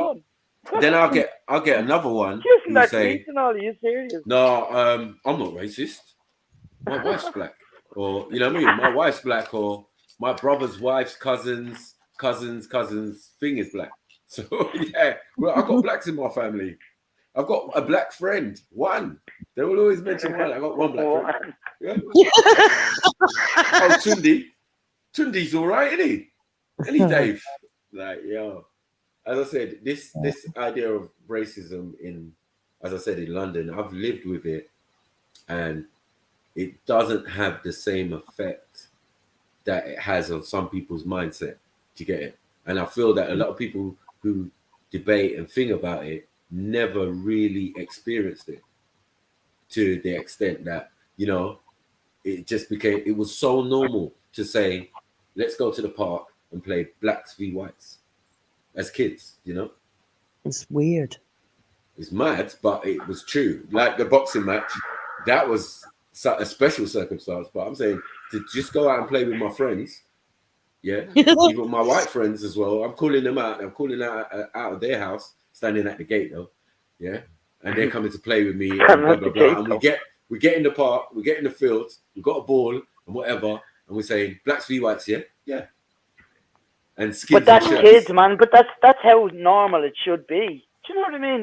But it should have never been that. No, it should have never been that. We're supposed to line up. Yeah, I know. I'm picking that. And you pick. But, I know, but you know. Yeah, but what's the white kid who don't want to play with the whites, or the black kid who don't want to play with the blacks? Why But should I'm that saying happen? we unlearn that when we go game to of school. football. You see, when we go to school now, that's when that comes into play. But in our Yeah. normal everyday today life, it's Yeah. blacks v whites. Yeah. Yeah, that was really mad. So, I think it's good to have those sort of memories to laugh at. But really, it's not right. That it's terrible. no, when you analyze it, when I analyze it now, I'm thinking, raw, is that how bad things were? But I did get heads up from my white friends. Yeah. Because like we had things like I wasn't allowed in their house. Yeah. Oh God. And they were allowed in my house, but they wouldn't come. But but on my birthday, they were definitely allowed in my house. Do you get it? So there's a different thing going on, like, and then my white friends are telling me, no, I'm pissed off. You can Why? I'm like, why? Why are you pissed off? Why are you pissed off? Say Tommy, yeah, why are you pissed off? Say, my dad was being racist to black people today. I'm like, oh shit, pissed for you. Do you get what I'm saying? These are the conversations we're having. Do you get what I'm saying? Me and my white friends, like, we're going up together, innit? He explains what's going on in his household. I might explain what's going on in my household. I'm never going to explain something like that because that doesn't happen on my side. On his side, though, he can be genuinely, because he has to go to school and we have to learn not to be racist as well. Because it's not, school's not racist. We're not supposed to be. Do you get it? This is where the racist that you're taught and indoctrinated by your parents.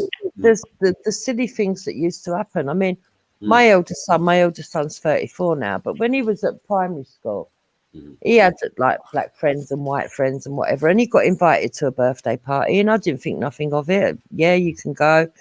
The mum said to me, oh, you know, I'll pick them all up from school and I'll take them from a meal and I'll drop them all back home. I was like, yeah, sweet, that's good. So when my boy come back, he said to me, Mum, you could have told me. I said, could have told you what? He went, I was the only white kid there. And they all wanted to ask me questions about being white, and I didn't know what to say. But I didn't have a clue that was going to go on. Do you know what I mean? Yeah. It does sort of go, it goes both ways. Right. You know? Right. But, I mean, that's how they get their learning as well. That's how they get their learning. I mean, yeah, but you do learn to laugh, but I said to him, you know, but well, didn't you enjoy yourself? He said, no, it was good. It was good.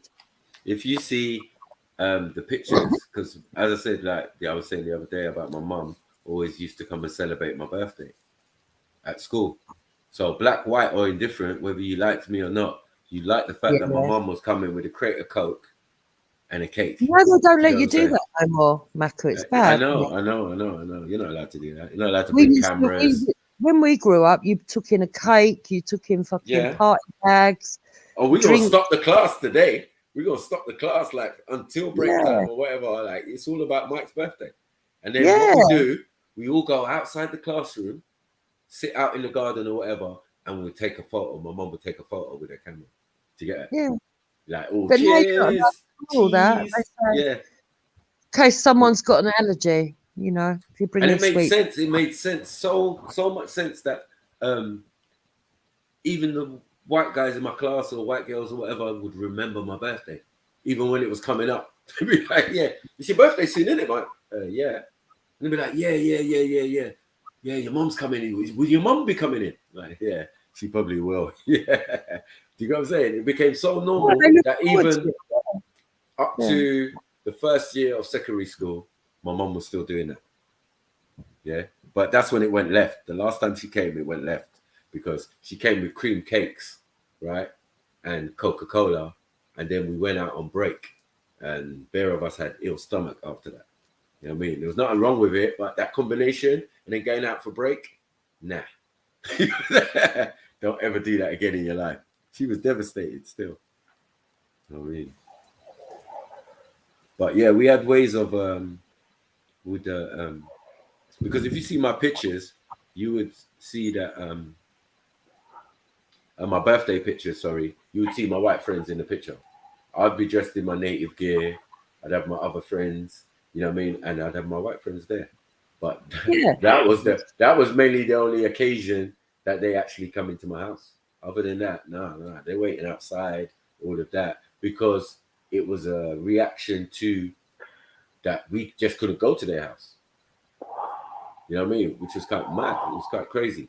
But our parents showed better by saying, yeah.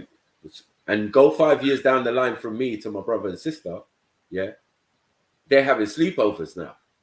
So I watched the change in attitudes. My white friends weren't coming and sleeping over at whose house? You must be crackers. Yeah. And I ain't going to their house either. Yeah. Because this is going to be a get out moment or something. Yeah. There's going to be some dog and it's going to bite me. You know what I mean?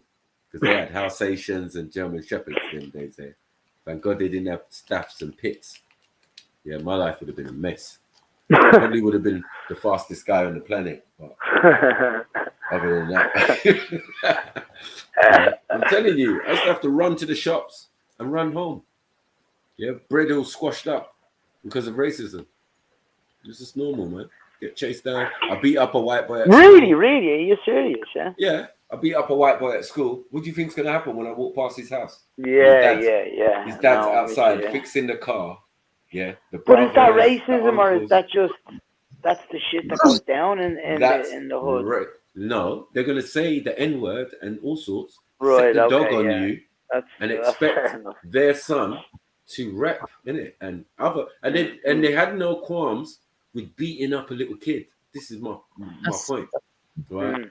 But I know, but look, see what you said there first, that you beat up another kid, and then when you're walking down his road, down to the shops by his gap. But that happened. I think that happened. Like that used to happen to me as well. Yeah. But because, remember, because they're But I know what you're saying then, that you're getting all the no, but because they're the majority, you gotta listen to this. Because they're the majority, your route is treacherous. Yeah, to get I to know the what you shops. mean. Yeah, They I live know. en route. Yeah, your people don't live en route. Theirs do. Yeah, and they're outside when it's sunny. They're outside in the front garden with the hedge.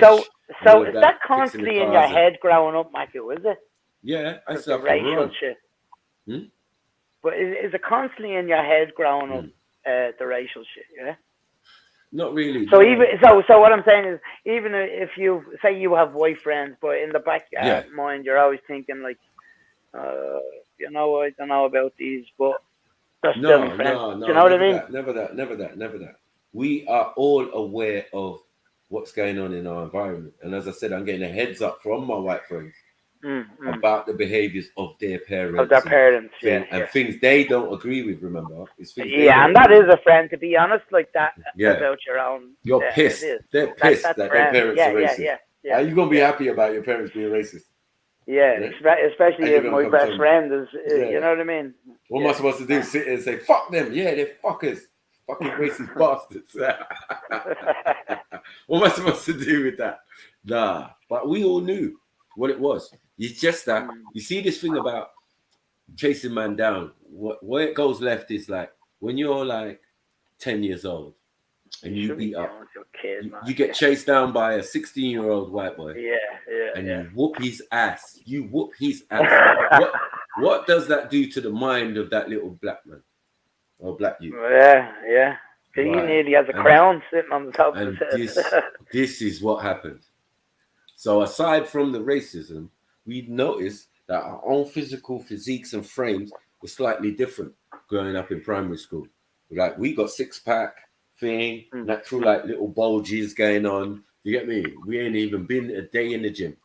Yeah, we're looking at our white brothers, our white counterparts, and man have got pigeon chest all in, back all hunch. You get it? Like a proper kid. You know what I mean? Like, yeah, we're like raw. Like we can see physically there's a difference. You know what I mean? And then you're saying that these people who are physically looking not ready yet, they still got to grow a little piece. Yeah, I think I would have grown up where you lived. It sounds awful. No, it was kind of all right because, as I said, people are not openly racist. That's not how the modus operandum works. You know what I mean? They were conservatively racist, and in the sense that they kept themselves to themselves. But obviously, if you cross them or you cross their path or you go and deliver something to their house, they fucking abuse you. Cool, no problem. Yeah. But in the main, no one ain't walking down the street and people just constantly abusing you. It doesn't work like that. You know But what I mean? I think having a sense of humour about it is good, though. I think that's what us older people have got. I mean, I Yeah, know but that's what it was. Jupiter. Yeah. If you know, And that it gave us I'm known. character, I think, because we literally lived through hard knock lives. I mean, when I went to school, you could tell the family that was the poorest because of what the clothes they wore, and Yes. you know, and you tried to help them because you knew they were poor. You tried to be more caring, and people had more understanding. And Definitely. yeah, But you might argue with each other in the not place. at school though. Not at school though, Dupes. Yeah. Children are fucking cruel, are they not? Yeah, They're no, evil. I agree. It's like we have to unlearn how to be fucking evil. I and cruel. agree. I think You know what I'm kids saying? are, Like, but spiteful, don't you think all that that that how can I put it? That a lot of the discipline and self-respect and respecting each other, a lot of those people that you argued with in the early days turned out to be good friends as adults. Yeah. Because you have I'm not gonna lie. Yeah, because you know each other's weaknesses and flaws, and you even as you get older, you might even have a sense of guilt of something you said to someone, or they've got guilt on what they've said or done to you, and they know that it wasn't right. You know. I know. I hold no guilt on all the truckload of racists. No, I'm not youths that talking have about beat- just racism. Oh, no, I'm wait. I'm just saying the truckload of racist youths that I beat the living daylights out of. I'm known in my ends for being the eldest in my family, so I'm the representative. Even as a little smiley face boy, do you get what I'm saying? I'm the one guy shot on my own. No one ain't there to help me. I was an elder So- child as well. So Right. So you know where I'm coming from. You know what I mean? Like, my mom said, "Don't come back in this house." Maku, beat up. did you end up fighting fights for your siblings as well? Yeah, 'Cause of I was course. always the fucking last stop because I was the eldest. So Yeah.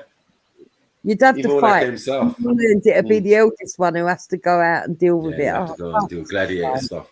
But yeah, no, it's true. But once they know you, as I said, once you're known and you grow Yeah. up with these people, you've gone to the same primary school and then probably same secondary school. You know what I mean? Yeah. If I had gone to the secondary school I wanted, which was White Hart Lane school, where all the people from my primary school went, yeah, my mum sent me to a school that was at the bottom of my road. Yeah, and it was called Somerset School, and it was a mixed, obviously people, but a boys' school. Do you get it? It was like a county school in the middle of fucking Tottenham. Yeah. So my mum wants discipline for me, so she sends me from a mixed primary school, yeah, to go to a secondary school of pure boys. You know what I mean? Uniform and all of that in the first year, but yeah, it's the roughest, toughest school in the whole fucking borough. Unfortunately, yeah. She didn't know the reputation of the school. The first day I went there with a 12-inch kitchen knife in my school bag because of the reputation of the school. Yeah, they say the rumors it was called Somerset. It's called Somerset, but they called it Somerset because yeah, they was talking about mad stuff going on in the school. I was like, what? No, hell no. And this is where my mom's sending me. I want to go White Hart Lane, but I'm telling you, if I had gone White Hart Lane, the Mike you know now, you probably wouldn't know. I'd definitely be Cockney. To get it, I'd definitely be like how my area was. Do you get what I'm saying? It was like everybody was Cockney, whether you was Chinese or whatever. Everybody had a Cockney, Cockney accent, or you had a Jamaican accent, Yardie accent, or you know what I mean. But most were Cockney. Yeah. It's only later I on think that it's we funny came with that that. growing up, if I heard black people speak with an African accent, I was used to that. I was used to people speaking with like an English Cockney accent. But I can remember the first time I heard a black man speak with a Welsh accent. Yeah. I was like, what? It don't go. It didn't compute in my head.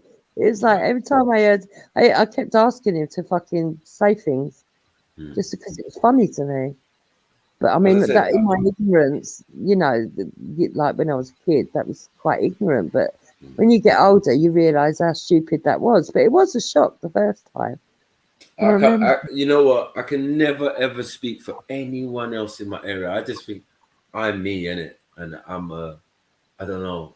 I think I became numb to a lot of things because of my environment. So things like racism, as you said, I take it with a pinch of salt or jokes or laughs or whatever now. But when I was young, that was not always the case. You get what I'm saying? We dealt with it head on, you know what I mean? And beat up whoever needs to get beat up and all of that. You know what I mean? So that's what made us bad, you know? You get what I'm saying? They say, oh, vagabonds and rude boys and gangsters and da-da-da-da. Yeah, It was but actually... I think that is for all working class kids. And yeah, definitely. Kids, let me put it that way. Mm. Kids that have grown up on the States and that, I think all of them have hard knocks one way or the other that forms their character. But I'll tell you what, I'd rather have somebody who comes from an estate than a fucking toffee-nosed kid any day. No, the thing is, living on an estate for me came when I was older, when I was like 15. Prior to that, I'd always lived in a house. So no matter what part of the area, and that's why we moved a lot. But houses are on estates. Do you remember house swapping? They used to you could swap house and that. Yeah.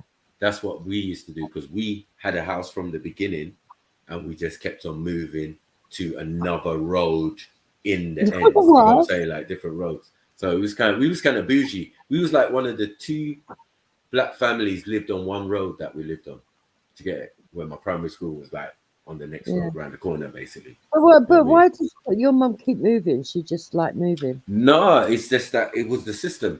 You know, the council used to do that. Like you want a bigger house. You know, maybe she could have more kids. You know what I'm saying? When it was just me and her. When it was just me, her, and my stepdad. Yeah, it was one house. Yeah, we lived in Green Lanes, for example, and then we moved to another part, and then had my brother and sister in that house. And then we moved to another house because it was obviously bigger to accommodate these growing kids and whatever. You know what I mean? Yeah. And it was just like, for us, it was like there's a main road called the Cambridge Road, right? And we lived on both sides of the Cambridge, basically. That's what it is. You know what I mean? But it's all within the same geographical area of North London or Haringey or Tottenham. You know what I mean? Yeah. No, the first house my parents had was a big Victorian house over in East London, and then they started clearing out East London, didn't they? What they call gentrifying, and they said they were knocking down great swathes of it. And funny enough, the house is still there. Well, yeah, the house is still there. I don't know why they bothered moving out people, but yeah, so when we were 5, my parents moved on to what was meant to be this exclusive estate. You had to earn so much money to be moved on there. But obviously they couldn't fill the estate up with rich people. Yeah, so eventually that went out the window. So where I grew up is an estate that's not there no more. I grew up on the ferry estate to the age of 11. Right. And then my parents, they bought property in Blackheath, and then it was different because it was yeah. But doesn't that just show you though that the building doesn't matter? It's the area that they're paying for. You know? Yeah, I mean it's the people actually that make an area. That's what it is. And communities have been in some areas for time. Like now I go and I mean I play football in Mottingham, but my cousin lives up there, so I'm like, wow, okay. You know what I'm saying? His missus is English or whatever. You know what I mean? Well, you will only find the last community standing are the working class in the inner city community. That's what it is. That's what it is. But what you were saying is totally true. That once they're out of the area, then they're in a new place. It does not feel. That's why a lot of them end up moving back into town. You know. But I would never undermine it. This is why I say I'm a different type of person, rather than like I can't swear for my brother, my friends, and thing who sometimes even get angry at the thought of our past and growing up to get it, and the amount of racism they suffered. But because I'm always been, I don't know, I feel like I'm from a military, steadfast background where my grandma don't cry for shit. You know what I'm saying? My mom's the crier. She cries for everything. She'll cry for the whole world, the universe. That's my mom. Yeah, she's really soft like that. Yeah, but my grandma, fuck's sake. Yeah, I don't know. The earth is basically gonna have to be destroyed for her to even shed a tear. You know, yeah, she was so fucking hard. Yeah, and that's that. They always say you get two types of grandmothers, right? You get the mean one, and you get the loving one. Do you get what I'm saying? And I'm saying the funny thing is with most of the estates, the flats and the houses were massive inside in the old estates. I mean, they've not now when they build these new ones, they're not as big. But years ago, they would have massive front rooms and massive bedroom sizes. They were quite big. I know I had a few friends that lived on the I think that's gone now. The one by Elephant and Castle. What's it called? Aylesbury. That's it. Is it Aylesbury? Yeah, the big one. Yeah, the massive one. Biggest in Europe and that. Massive. The apartments in them were massive. Mm-hmm. You know. They did so much filming and stuff on those estates. Yeah. Top Boy and all of that. And yeah. That's what King Lake. Yeah, King Lake Street. All there. Yeah. It's so big, man. How's it going from Elephant and Castle all the way to Peckham? Yeah, I know. It's massive, man. Massive. I used to work all those areas. Knew quite a few people over that way. Well, my auntie lived in New Cross. My mum's sister, so that's why he was in South of that, or in that area. Again, New Cross. Some of the streets off of New Cross are beautiful to look at. And then Victorian and Georgian. Wherever I had family plotted, you can understand that I got to know that area very well. So I had an auntie who lived on Mare Street, right near the bus garage, the old bus garage. The estate's still there as well. We went for it when we was doing the gang thing. My auntie there, so I would have to stay there, you know, as they do. They pack you off for the summer, 6 weeks. You go into your auntie's house, everything in a trolley or whatever, and they pack you off, and you go in there and you live there.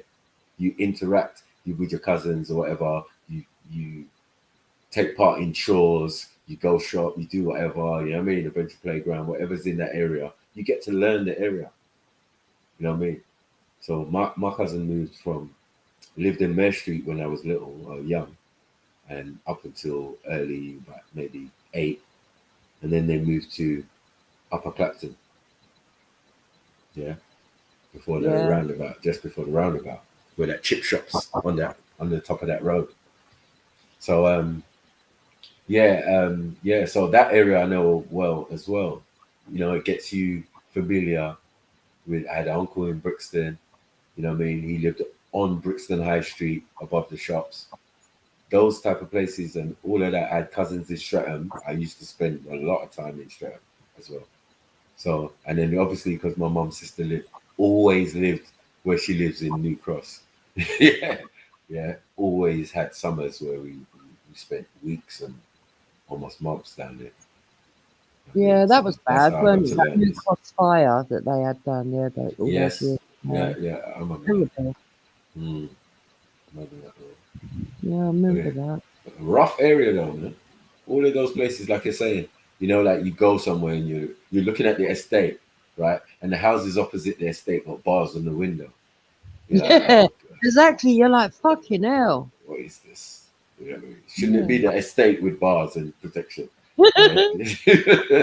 No, we got the houses on the road. Everyone's like got bars on the windows, and you got the metal gate. You know what I mean? Yeah, some of them too, didn't they? Yeah. Like, wow. But yeah, I like living in Dulwich though. Dulwich is sleepy, very quiet. No, Dulwich is lovely. Yeah, it's not too much headache. I would live there again. That area I could live again. So, you know what I mean? But yeah, the racism. Why? Got some nice shops as well, weren't they? Like unique shops in their little high street there. Yeah. Just that small kind of boutique. Upmarket. We got that in North London. That's where I lived when we moved. Having said that though, when I went over to Brixton that day, when I went to, because I haven't been in Brixton for quite a while, I went over there to do that filming with Sarah that day. Yeah. When the high street, they've done it up nice, I think. I mean, when it gets into the evening and all the lights are on and that, it just looks so nice. It does. You know, pretty that up a little bit. Yeah, it does. I mean, but it's every area's got that. It's been done to gentrification. We call that. Yes. You know what I mean? Starbucks, all sorts. Costa Coffee. Everything has changed now. You're like, whoa, where's the shop that used to be, and where's the old cobblers that you? Oh my God, it's changed right there. Nothing. You know what I mean? Every area is like that. It's so mad. It's crazy, man. It's crazy what they've tried to do. And now what they've done also with knocking down their estates, building new ones, they've moved new people in who don't know none of the history of that area.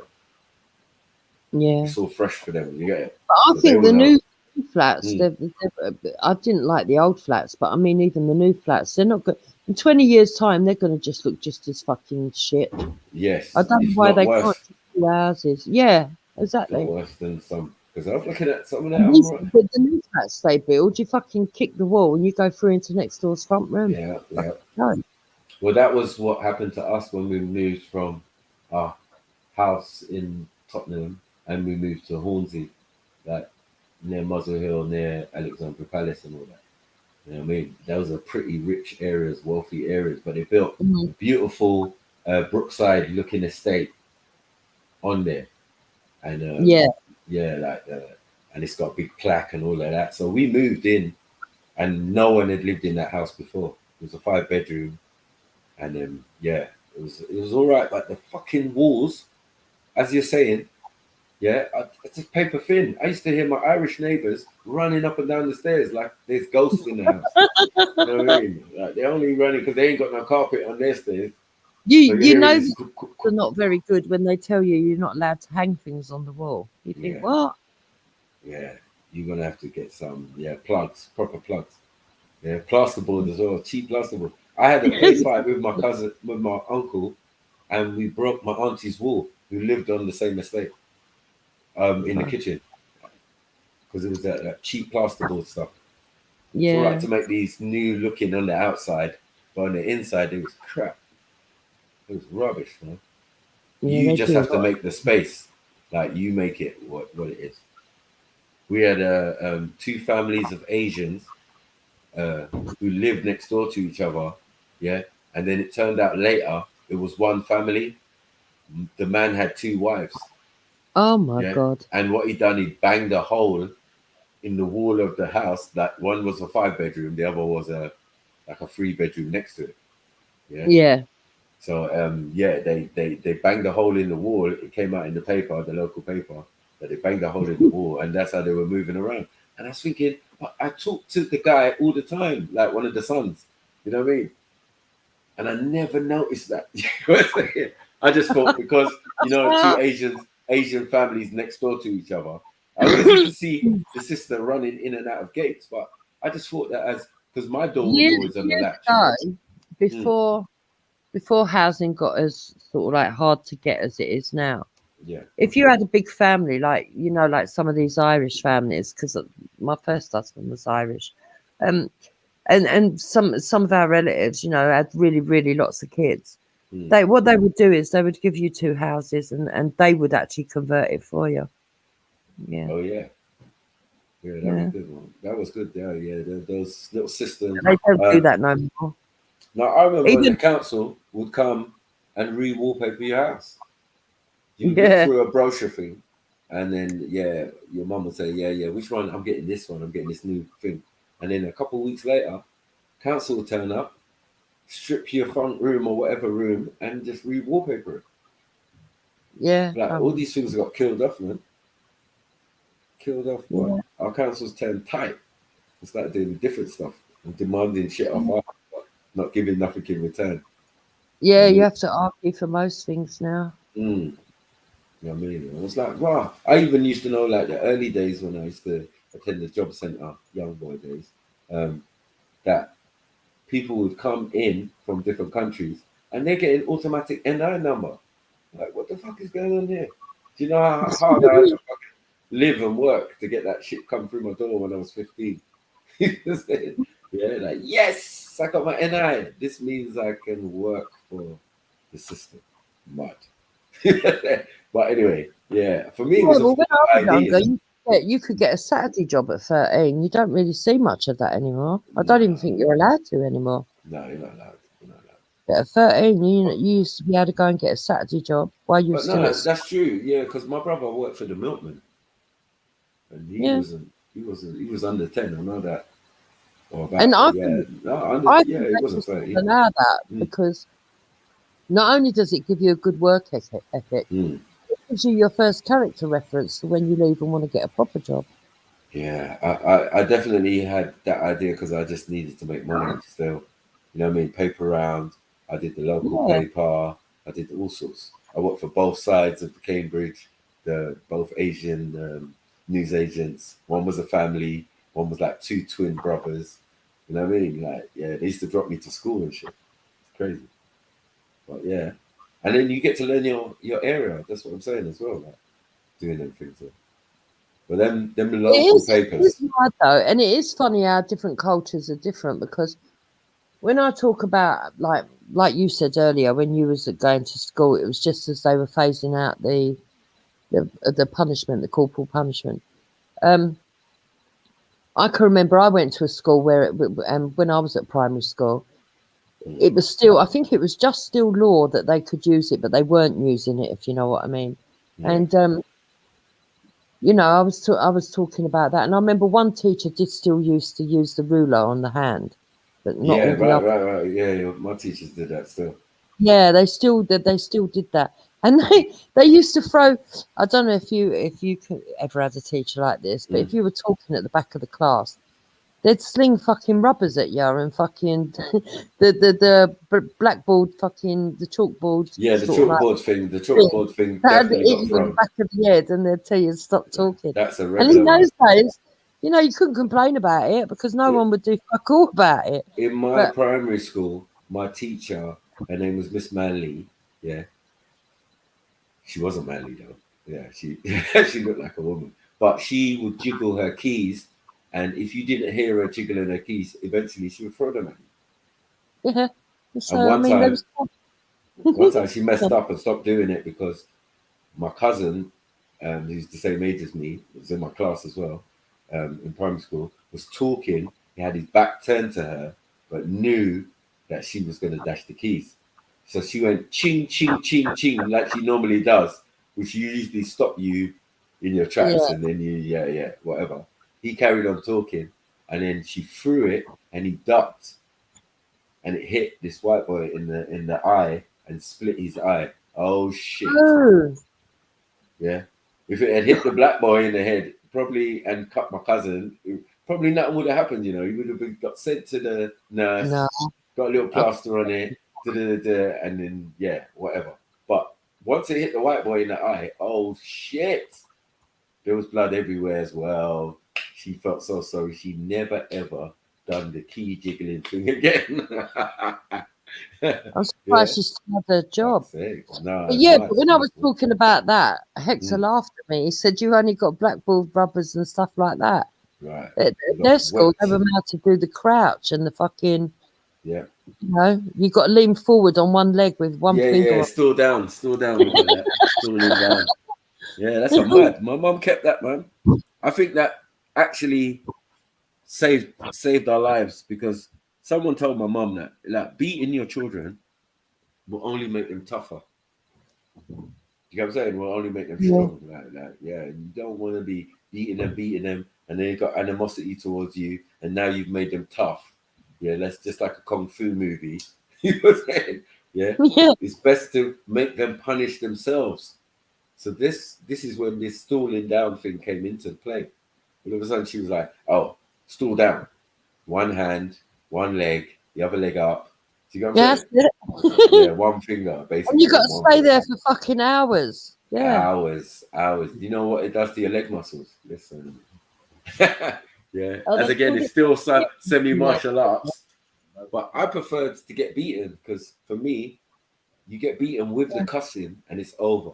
Now you're stooling down, you're getting cussed, yeah. And then if your leg touches the ground, she'll get up from what she's doing and beat you.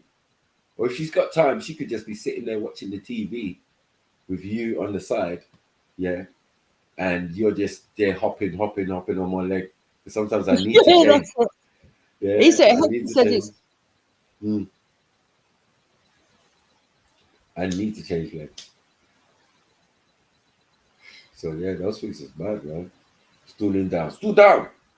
Like, oh man. That's when your parents exert dominance. They can make you punish yourself and still punish you if need be while they're cussing you, man.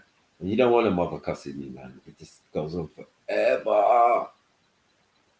My mom will go on forever. Huh? After I spend my 9 months in the hospital with you, after I did, huh? Your father left me. Like, oh shit. Just beat me, please. Please, let's get it over and done with. Huh? Let's get it over and done with, man. God damn it. Because this punishment stuff. Someone told my mom about punishment. So Hector said it's called Picking the Pin in Nigeria and Angle 90, where you have to go, like you've got to go halfway down a wall and act like you're sitting on a chair, and you have to put your arms out in front and hold it. Mm-hmm. That's another one. Angle 90. Okay. I never did that one. But the stooling down, that is pulling, that one I did. That was a major one that my mom, implemented. But someone taught her that. She never did that originally. What she did originally, a friend or auntie or cousin or someone, whoever that is, fuck them. But I do think that's what makes a lot of people physically fit. I mean, ask Hector if he had to. I had the one with the ears. I had to put my fingers on my ears and basically like do like a frog and do these things and just keep doing that, right? There was put something in hands your ear. up. Your fingers No, in your your fingers ear, like a frog. on your earlobes. Yeah, on your earlobes. Yeah, frog jump. That's called frog jump. Yeah, exactly. And then I used to have the hands up. Hands up was the easy one. They even did that at school. You know, like face the corner. Yeah. Yeah. Did So you we'd face the corner at school. Put your hands up. Yeah. Yeah, he said yeah. Come on. He knows. I've got Hector knows, man. Hands up. We used to do. That was the normal thing, but my mom started to get more elaborate. And then one day, no, sorry. I forgot about the one of knocking your knuckles on the wall while your mum's on the sewing machine. Oh God. That is like martial arts training though. Because that's actually making my knuckles actually extremely hard, because after a while it goes numb. You don't even feel it.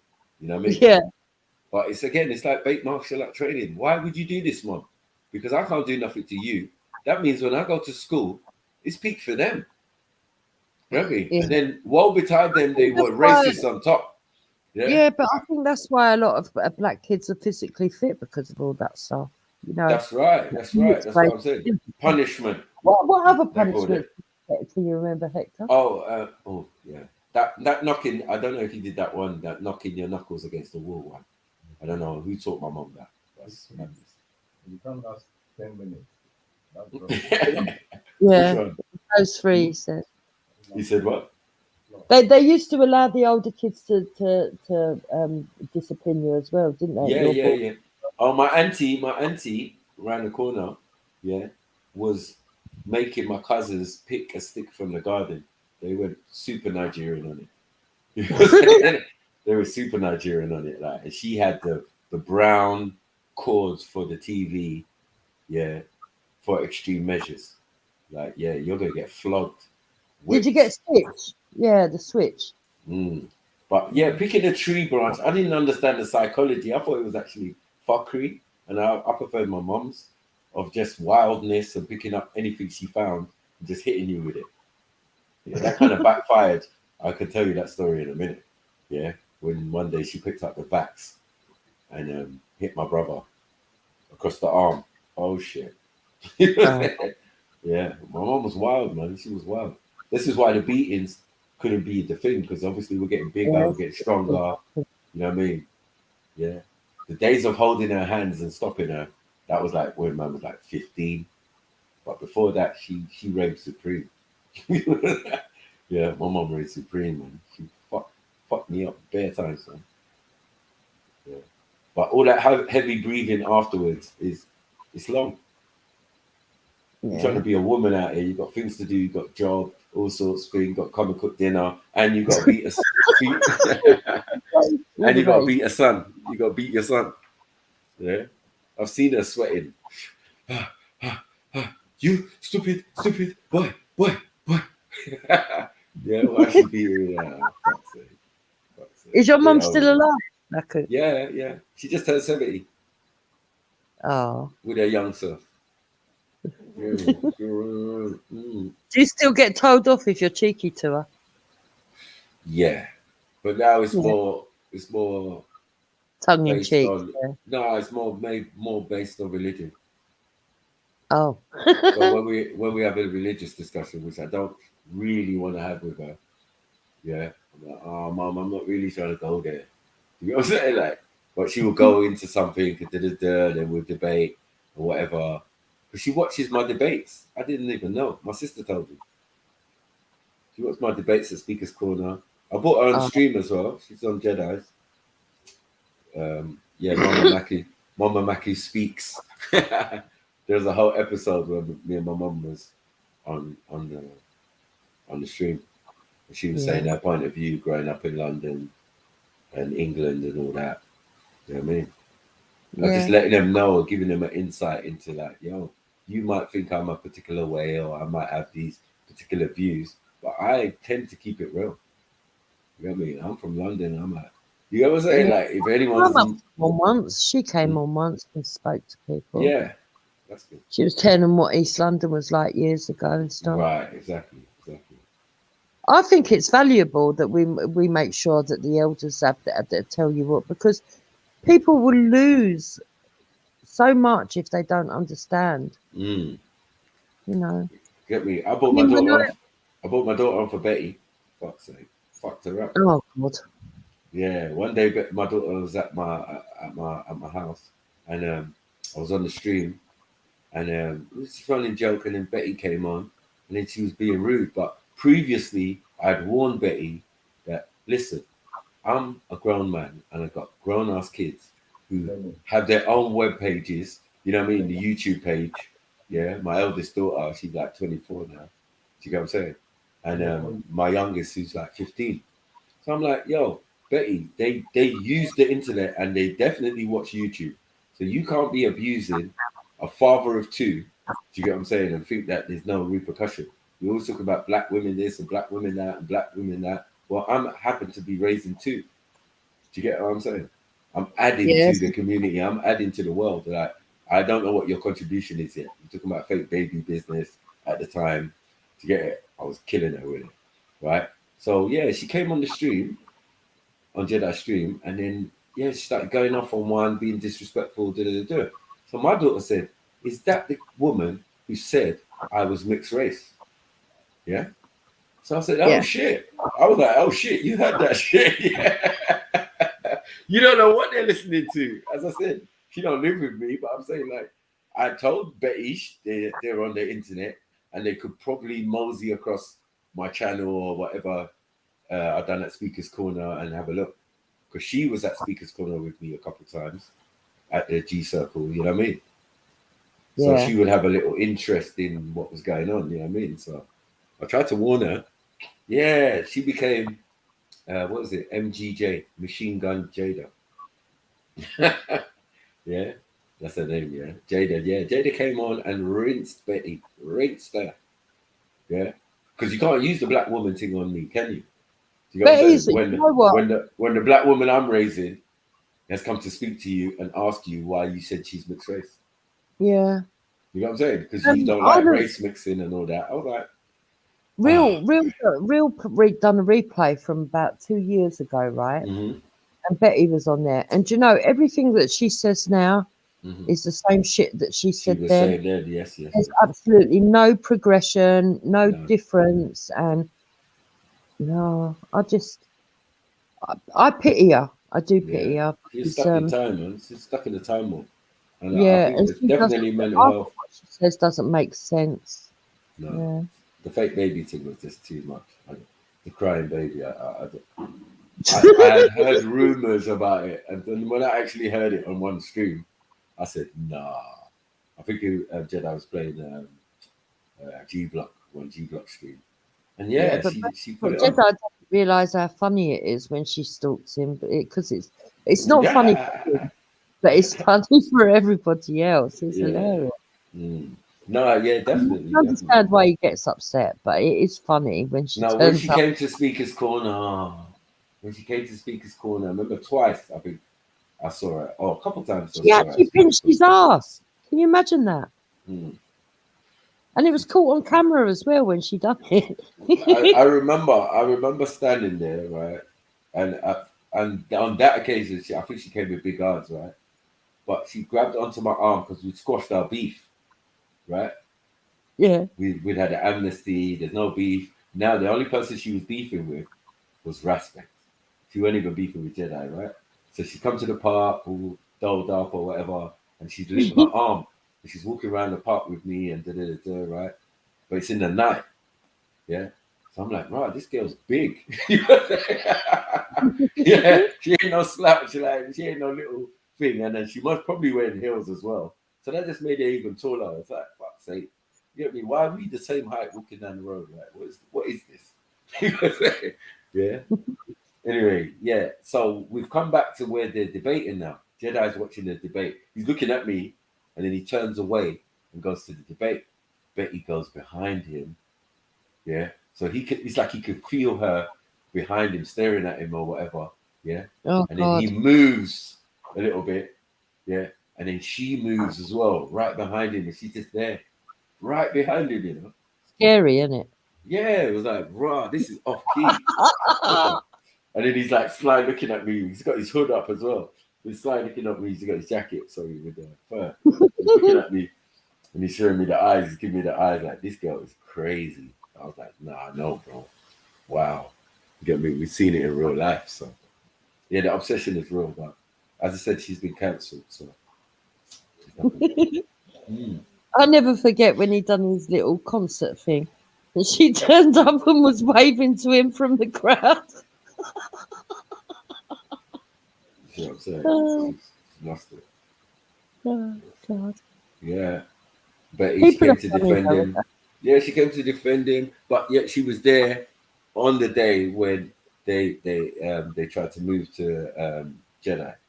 Yeah, she was there. I remember us walking towards her, and she was just frozen in the middle of Speaker's Corner, holding something. Do you get what I'm saying? In a frilly dress or whatever. Yeah, and she didn't do nothing, fam. She didn't even turn around. She just turned around when they turned around. So imagine a whole batch of people coming towards you. Yeah, and it's me and Jedi walking, and Jedi's walking in front of me, and I'm walking kind of beside him, and then I see Betty. She doesn't even utter a word to him, but then thinks to come next week, and then oh yes, yeah, this is injustice and all of that type of stuff. Like, whatever, man, whatever. Yeah, I think the most significant thing about that situation was the Andrew Chowdhury bit, which I thought was slightly disturbing. I didn't know nothing about it beforehand. What's that? That he had put up a fatwa on Jedi or whatever. I was like, what? Wow, I didn't know that part. I think that was the main thing of the speech. The thing that happened before, it was obviously there was not much. You saw the people saw the retaliation, or you could say retaliation, or the warmth that man must exude to have so many people turn up the next week. Do you get what I'm saying? Yeah. So many people turned up, and some of them guys still turned up, but it was like, no, I came the next week as well. I thought it was they were confronted by other people, MDs and all sorts. You know what I mean? Like, yeah. I think the thing is, you can't have a whole group of people just fucking picking on people like that. It's not fair. It's not even a picking thing. It's like, if you want to fight, you fight, innit? Where we're from, like, we don't do such things. But not a whole group all tooled up with fucking knives in their bag. You know. No, that just came out halfway. To get it? Like, the point is, the guys mainly who supposedly want to fight ain't into the fight by the time we get halfway down. There's the ones supposedly holding these guys back and telling them no. Yeah. At the end of the day, your actions cause them forth. We just trying to have a little fight, you know what I mean? But you want to bring this whole crowd of cameramen and all of that. That's not how we do things. We could easily be solved by, yeah, all right, half an hour, we just meet up. Go yourself. Yeah, just have a fucking talk for fuck's sake. That's what I mean. I can't stand it when it gets to the point of everyone wants to get violent. It's pathetic. Yeah. Yeah, that's what I said. It's just ridiculous. But if you want to, if it has to come to that, you know what I mean, and you feel so strongly about your point, yeah, and you're ready to defend it with fist and whatever, then let's go. Because we're from a world that is a common occurrence, isn't it? Like, every day. This is why we're humble, yeah, with how we behave. Because we know outside of the park, none of these fucking bullshit rules apply. You know what I mean? I could just stick you and go about my business. Yeah, that's the reality. And I do used to emphasize that. Look, this is only a facade, what you see at Speaker's Corner, but this is only a percentage of my character. Yeah, but nobody really wants to resort to violence if they don't have to, and that's the whole point. And when people keep saying postcode, postcode, postcode, it's pathetic. Especially people who were grown and steeped in violence. To get it, we're trying to steer away from it. It's not something you're going to encourage, is it? Yeah, exactly. You grew up in negativity and violence and drunken people and all of that, and you know. Yeah, you don't need it. As an adult, you realise that you've seen so many lives. I mean, I know people that really, really were doing well in life, and then one turn of events, and that's it. They're dead. And for what? No. I mean, people have been killed for fucking arguments over bins, for fuck's sake. It's ridiculous the way the world's going now. People need to use the art of talking and communicating. Yeah. And you can still get your point across and still walk away from a situation, both disliking each other, but having a mutual respect that it's not going to get violent. And that's what Especially people in the environment of Speaker's Corner on the roads. Everybody would be careful with their speech when you're talking to someone or having a conversation, especially if it's someone you never met and you're just having a conversation. You'd never exactly put your point of view on them or whatever, or knock them for their point of view. It's just a natural respect that everybody has once you're outside of that park. There's a rule of law that says everybody must be humble and respectful and go about their business.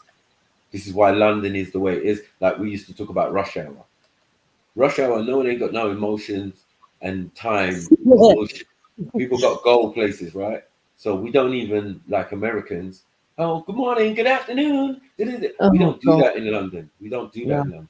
We all mopey-faced on the train in rush hour. We get off with some people going this way, majority going towards one way, and some people going the other way. But everybody's got the same mopey face. We don't greet each other. We don't, that's not the English way in a sense. I've gone to other places and seen like, right, you look a bit more happy and smiley. And it actually makes me feel sick. I get that 100%. Yeah.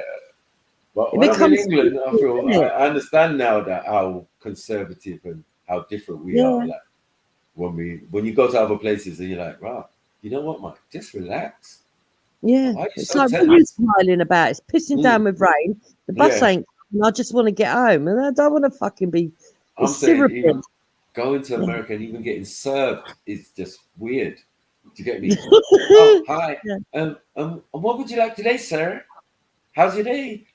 Have a nice day. All of these type of things. Like they're all on drugs, isn't it? All like what are you doing? What's going on here? Just give me a fucking food. Yeah, just give me an order. And then they'll be babbling on about extras you can get with your order. Do you want a brisket, husket, musket, fusket, plusket? With that, sir? I'm like, what? I don't even know what you're talking about. Yeah? Brisket, biscuit, whatever. I'm like, no, I'm good, thanks. Yeah? I just wanted the standard order, like I would get in England. Yeah. But they're more nice, more friendly. You just give us what we fucking asked for. Yeah. But you was right first time. Happy pills. Like some people would seem like they're on happy pills when you go to their country. You're like, what the fuck are you so happy about? Yeah, but especially in a country that's a bit like us. You know what I mean? Like America. Yeah. Maybe it's because it's more sunny. But then the winter come and they can't go out. They're snowed in. I'm like, right, you have worse winters than us. Fuck's sake. Depends what coast you live on. But yeah, I wouldn't want to live here, man. Fuck that. Imagine getting started with someone like Betty. You'd end up in fucking misery. That fucking film. I can't. Be the black version, wouldn't it? I always thought I used to mock her and say that the room that she was in was not actually a room; it was a cell in some mental institution in Manchester. Yeah, she was a patient. Nah, I don't believe it. I'm not convinced. They give you your medication and let you go on the internet. Who's running this institution? And then I saw her at Speaker's Corner, so I had to throw that out the window. I was so shocked. I hugged her. You get me? I had to phone Jedi. Jeds, Betty's here. He was like, nah, fuck off. I was like, no, Betty's. It's me. And guess what, Jeds? I just hugged her. After 2 years of trolling online, yeah, I meet up with the nemesis and I hug her. I don't know. It was just a response because I was so shocked that she was there. You know what I mean? I was like, no way. You're better than me. I don't think I'd want to hug a troll. Like those trolls are fucking nuts. I'm telling you. Yeah, but once that was the same day when I exposed her about the baby. Where's that baby, Betty? Because you got to understand, if you trolling man them for 18 months and then you meet that person, right? And the reason you stop trolling or you stop interacting with that person because that person said they're pregnant and blah blah blah. And who wants to be caught arguing with a pregnant woman? Yeah. Remember, this is the first time round, right? So like we've had 18 months. Towards the end of it, she's putting up baby stuff, cart, all of these type of things. We're verifying it online. All right, that's real. Yeah, as to sell that. Man. Yeah, but yeah, and then I see her in the park, and then I send my younger little brother, Raph, over there to ask her some questions, and she fucking tears his head off. Yeah. So then I try and talk to her, and she's like, "Oh, about prison and all of this, and I paid for your to stay in prison." Yeah, but she don't pay for nothing because she's a career fucking. She goes to school. I was she's like, a fucking career student. That's what they call her. In my case, you were not old enough, Betty. Don't do that. Do you know what I'm saying? You was a youngster like me, so you wasn't even paying bills. You wasn't paying taxes. Like, stop your nonsense. You know what I mean? It's not like I just came out the other day where you could say, "I'm a grown woman. I've been working before I started going to college, and I was paying y'all." I wonder if she ever argues with her tutors. That would be funny to watch. I wonder if she's even going to college. She ain't. She seems to be on this course for ages. Because remember when we was friends, we had some conversations about these stuff. I'm gonna come down to London, and you're gonna teach me to barber and all of this, and I'm doing my course and stage 2 and all of this. That was years ago. And you still going? Fuck's sake. 40-year-old student, 40 plus. Anyway, Mako, it was nice coming on. Thank you for letting me on. Yes. And big up Uncle. Big up Uncle. Yeah, big up Uncle.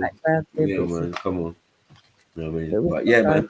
I hope you can pass that soon on to Illuminati. I will come over and have a laugh and joke. Yeah, I will man. come on to soon as well. But yeah, man. It's when the mood takes me. Do you know what I mean? Yeah, moment. of course. All right. Everything Take about care. the internet. Yeah, you take care, man. Have a nice day. See, I was sounding American there. Have a nice day. So some family jump on, man. What we talking about? Sneaks, I see you there. Get me, big up yourself. BB Nana. Get me. Go deep. Get me, man, like Dublin. Dublin said he was coming back. Get me, I'm just here. Well, that was a nice little convo. Didn't go left, did it? No. as I said, it doesn't always go left. Man. We've known these people for a long while, man, on this internet thing. So, yeah, as I say, you form relationships with people. You know what I mean? Based on actually even seeing them in real life, and that, as I said, I do that a lot. But yeah, a lot of people came via our direction and went other places. That's what's happening, not the other way around. You know what I mean? So, it's what it is, man. You know what I mean? But when it comes to discussion, yeah, man, we definitely, that's what we're here for, man.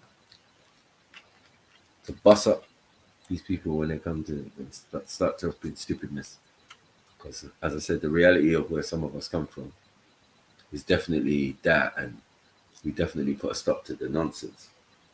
You know what I mean? Society-wise, people have to move out. You're getting overwhelmed. The ethnics is too much. We're playing loud music. We're doing all sorts. You know what I mean? Man are messing with your daughters and that. Yeah. So you have to move. If you can't move, you have to conform and blend in. And then those ones will be the liberal ones later on.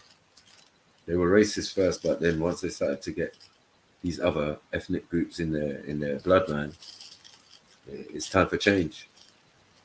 You know what I mean? So that's what it is. As I said, the ones for us in where we live, they moved out, man. You know, they're there. They're all in the city and everything, but yeah. We're calling them conservative racists around here.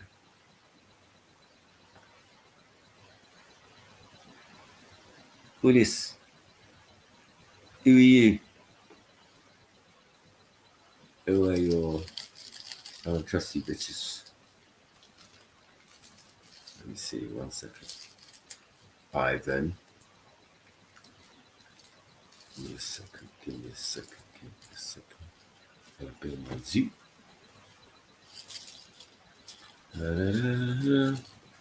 Screen protector on. What's going on?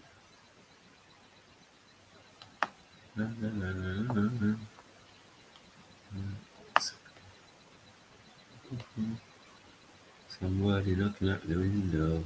Nobody knows. At the window. Nobody knows.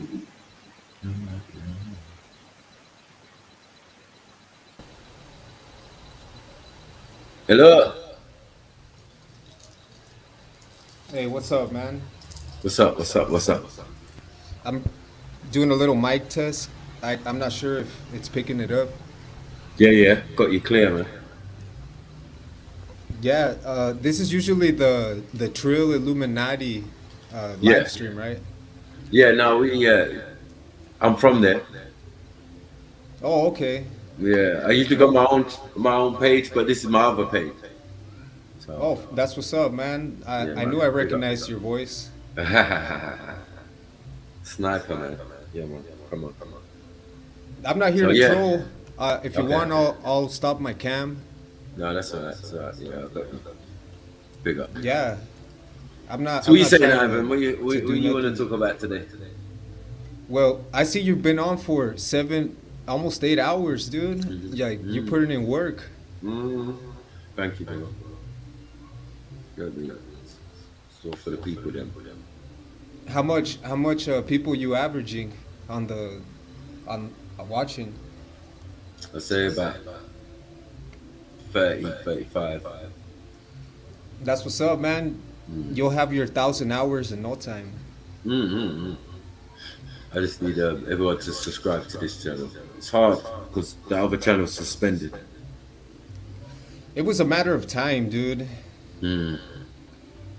But it was trolling. People coming on and porn Yeah, bombing like- and everything, all sorts of shit. I didn't like the Illuminati channel, Trill channel too much because every time I try to go on and talk, they just instantly think I was trying to troll, and I'm like, nah, dude, like what the fuck? Serious. Oh, I might have to be careful. That's what it is. My brother Jed C. Yeah, you don't want to suffer the same fate as me. Shit. You know what I mean? What It's did crazy. Did they exile you? Oh. No. I just do my own show on a Friday. I do a Saturday show, this show. And yeah, that's usually it.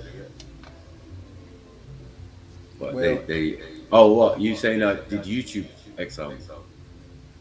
Oh no, just the Trilluminati. No, that's my family, man. For sure. It's my family, we're chilling. Yeah, so anything interesting you want to talk about? Since it's an open panel, I wanted to just bring up. Do you watch any streamers that you look up to, or just like you think that they're badass? You watch anyone's lives? I do watch people's lives. I do watch other people's lives, but I don't know about badass, and I don't know about following or rating them.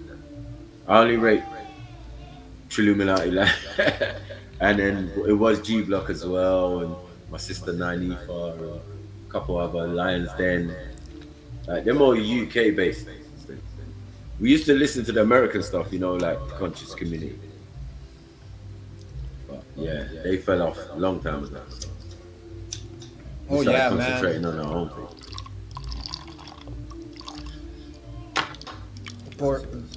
Got my juice box. Oh, yeah. Man, I watch for years I've been watching certain live streamers like Tommy Sotomayor. Yeah. You know, I used to watch Kevin Samples until I was like, this motherfucker's copying people.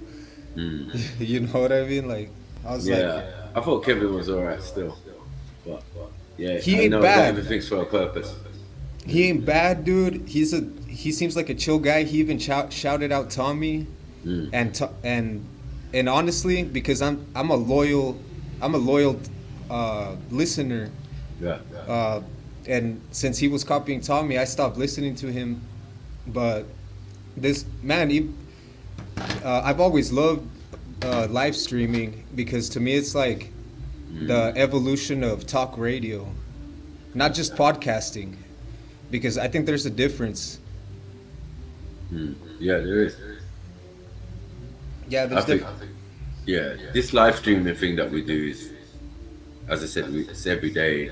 We were doing it before any pandemic, so it's comfortable for us how we do this and run the shows and all of that.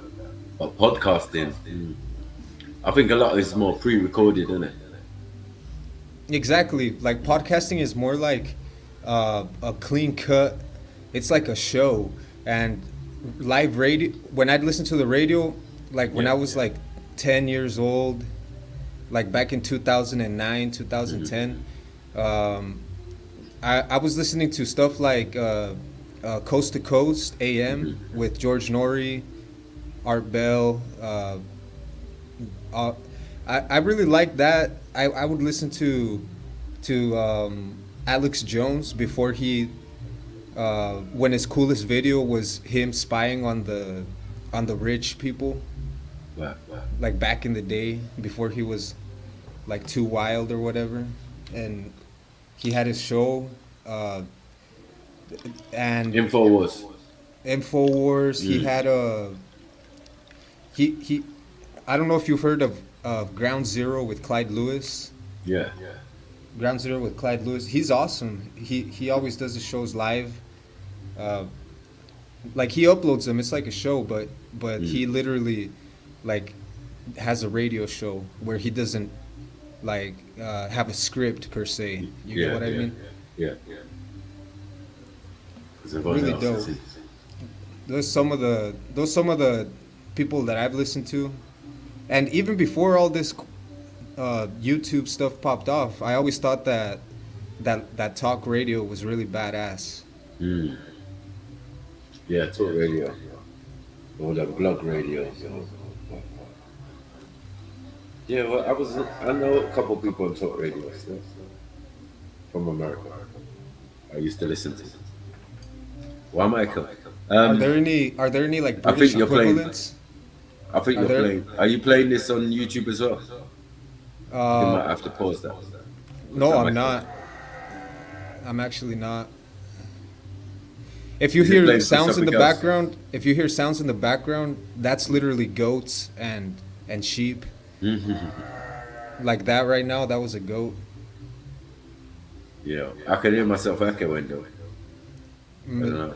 Maybe the volume's too high. Yeah, let me check my microphone settings. All right, I turned it down. Yo. Can you hear it? I turned it down. Yo. So you don't, what is this playing through? Are you playing, you're on StreamYard, but you're not on YouTube, no? No, I know that we're supposed to stop YouTube on here. Yeah. Well, something's making it echo. I don't know what it is. Or have you got the echo cancelling on StreamYard? Let me turn that on. Echo cancellation. Yes. There we go. How about now? Yeah, that's cool, man. Yeah, you can faintly hear what was going on in the background now. Yeah, and I can't hear myself. Thanks. So yeah. Like, you cool with answering questions like, for example, about the old Jabiru? Oh, the badge. We call it the badge. Yeah, we talk about the badge over here. Yeah, well, we try and call it the badge, so yeah, you can see what they're trying to do over here. Oh, for sure. But it's messed up. You ain't taking it, have you? I haven't. Just like I didn't like take a lot of those things. You get what I mean? Yeah. And I'm fine. I felt fine before. I feel fine now. Exactly. Well, we almost 2 years down the line, yeah? You never know, man. What if I get COPD? I smoke a lot of cigarettes. No, you seem to be fine, man. It's nothing ain't happening, nothing ain't happening, is it? Like, it's good to abstain from things when things are going on. You know what I mean? But I got family in America, so 2 of them have taken it, man. Crazy. My dad. I don't think it's crazy, man. I just think that there's something up. I think that there might actually be nanotechnology in it. You don't say. Yeah, I think so as well. But I heard someone say it anyway, and I can't find, for the life of me, can't find the tape now. You know what I mean? I heard our Prime Minister say it, talking about it ages ago. Like, what? He's like, yeah, these nanites will go into the thing and administer the medication. Like, what? You think about nanites with needles? What the hell? With medication on their back? Like, what? I saw diagrams and shit. I was like, no, this is mad. Yeah, they're so small, they'll be attaching onto your red blood cells. I was like, this is mad. All of it's crazy. The reason that this technology doesn't jive with me is because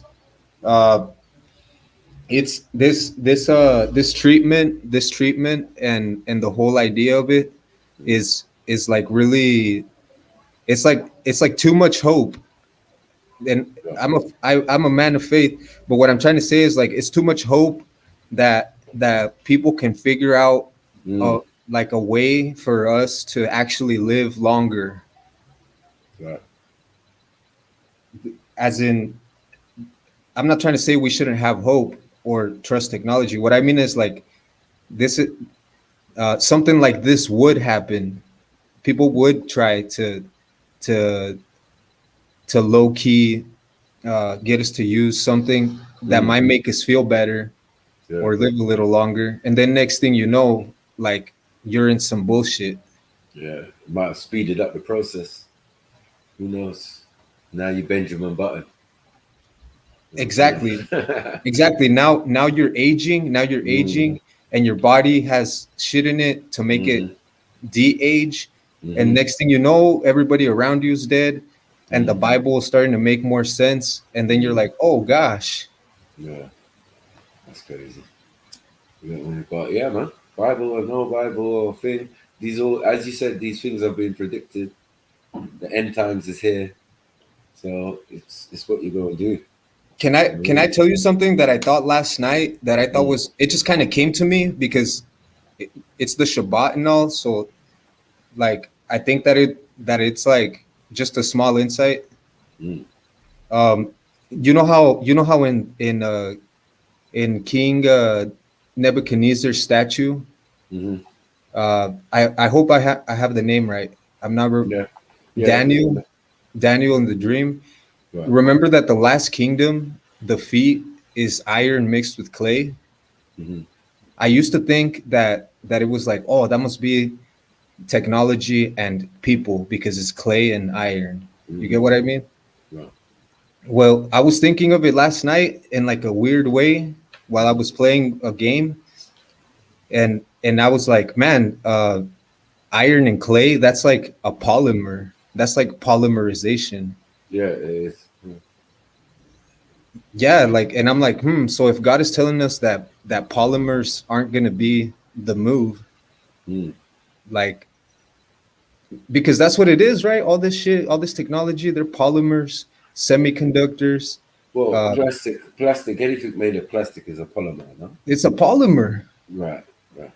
And if I was just a basic, like, as in the most basic polymer would be something like clay mixed with something.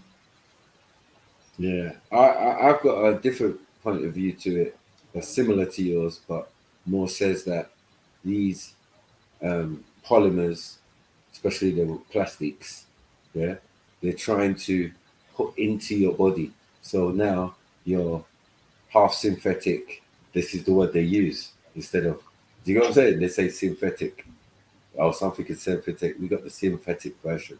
Synthetic, plastic, polymers, all same thing. Do you get it? They're feeding you with these things to get your body to become like a cyborg. You're half human, half plastic, or half polymer, or half whatever they want you to be. So Polymerization, right? Polymerization. Yeah, they're polymerizing us. Which is basically, I would say, more like a cyborg. Do you get it? It's like cyborg technology. Yeah, you're half man, half plastique. You know what I'm saying? Or half synthetic. Whatever they decided it was. You know what I mean? And it's synthetic food. Yeah. And it's crazy, dude. It's crazy to imagine. If you think about it, organic compounds are a lot more hardy than plastic polymers, because any plastic polymer, if you've seen those videos of like people in third world countries, they literally make little chambers and burn plastics, and then they take the vapors and literally make gasoline out of them. Have you ever seen those videos? The what? That's sorry. Like gasoline out of what? Out of any plastic, any old plastic. Okay, yeah. Because plastic is made from petrol, from fuel, from oil, from, you know, it's a byproduct. That's why I said it's a polymer. And it's weird because even hydrocarbons, the hydrocarbons in gasoline are polymers. Right. Remember, it has to be refined. What do you think is going on in the refinery? That's what they're doing. They're separating things from the actual oil and taking the good parts, you say, and then the other parts they're turning into plastic products and this and that and all sorts. Pellets. Which are exactly. Which are polymers, right? Which are polymers. It's just that the short chain hydrocarbons, it's in the word. Poly means many, and I don't know what mer means. I'd have to look up that part of word, but it means many of something. And there's short chain, and then there's the long chain, and the long chain becomes plastic. The short chain becomes something like a liquid, what we know as a fuel. Yeah, it's like like a polymer is a reaction between two chemicals or two things. You got what I'm saying? Creating a third party. That's all a polymer is. So it's like the skin on milk when you heat it up. Yeah. Yeah. So that skin would be classed as a polymer. So it's as a result of two chemicals inside the fats, or the fats separating themselves, and then they've created a skin. You got what I'm saying? Or a chemical reaction. That let's put it that way. A polymer is a chemical reaction when you mix two chemicals together to create a third chemical or a third product or something. And that product, when you're doing it with oil, is plastic. I mean, at varying degrees as well. But yeah, I understand what you're saying. But yeah, I'm more of the mind of that. Yeah, they're trying to soften you up with things. So now when they put nanites in your body, it's easier to maneuver because you're half synthetic anyway. I've seen cows, because I've been a butcher, that have like a disease and they stink and they're like zombies. I don't know how these cows don't die. They're very hardy creatures, but their flesh inside literally looks like torn and like they're barely alive. And I was thinking how when you even put like on plastic gloves, it starts to shrivel your skin. You get what I mean? Yeah. And I was thinking, hold on. You see them cows? Are you going to butcher them and eat and put them? Are they for consumption? Not those. Not those cows. None of that cow is edible. But it just as an example, like I have to tear them up before I throw them out, just to make it more manageable, and their tissues are compromised, and I was thinking like man, this must be when those little plastics just stick around and then your meat starts to fucking rot.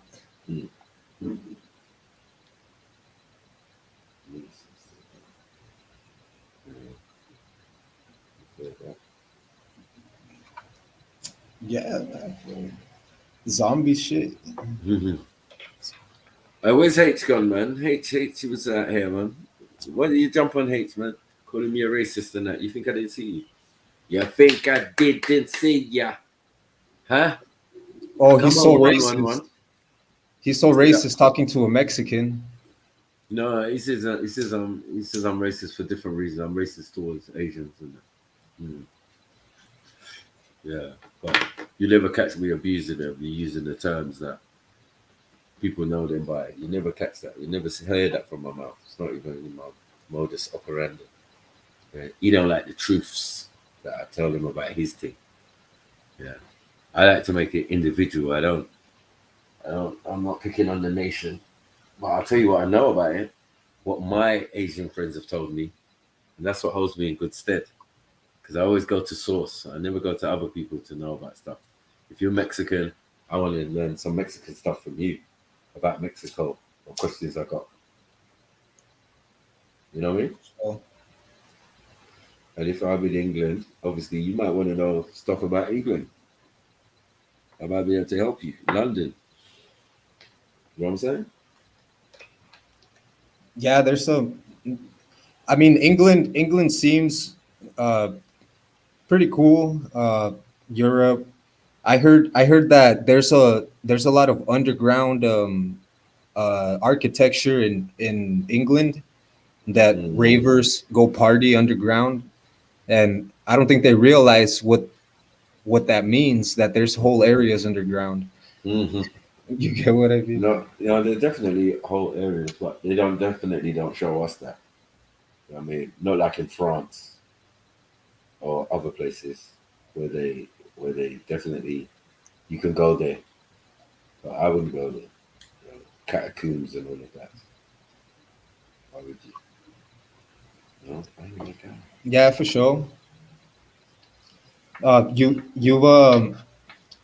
kind of weird. I'm gonna tell you about this. When I was young, I did get a letter in the mail for a foreign exchange program for me to go to England and study. But my parents never showed me it, and I'm kind of glad in a way because I like my life, but I wonder like that was pretty much my Harry Potter moment. Like, you know what I mean? Shit. Yeah, England ain't like no Harry Potter, man. Where are you from in America? I lived in Los Angeles, but right now I live in Mexico. I just speak English. Okay. What, Mexico City? Where are you? I'm from Sinaloa, compa. What is that? Is that north Sinaloa side? On the west side, man. Okay. The best side. And the best side. West side. West side. Yeah, man. Come on, man. As I said, they're in your country. You get me? There's a semi driving by, so. Yeah. Okay, there we go. Your device isn't set up yet. To get started, download the Google Home app on a phone or tablet. Shut up. The mic is muted. Shut up, Google. Wow. Yeah. Have you got one of those Google things? My mom gave me a badass JBL, but it's a home system, so take the good with the bad, I guess. What? So you got a Google, like Siri or whatever. You just ask it questions and it'll answer for you. I tried deprogramming this thing. I tried seeing if I could install the JBL speaker firmware on it, but man, they're making these things harder and harder to mess with.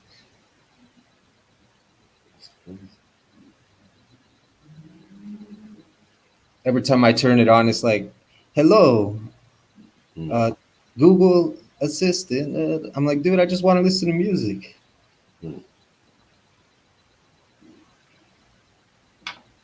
Shit. How about with the music scene in England, man? That's something let's tell me a bit about that, man. Like, what kind of music you into and stuff? Everything, to be honest. I'm more old school, man. You don't have an affinity for any style? I don't know. I say I like hip hop, obviously. I like R&B. I like old school funk. I like loads of stuff, man. I like pop. There's pop music I like. I grew up with some pop music. So yeah, there's loads of things I like, man. But specific, yeah, probably be different types of hip hop, or maybe the most. But I think music is for mood.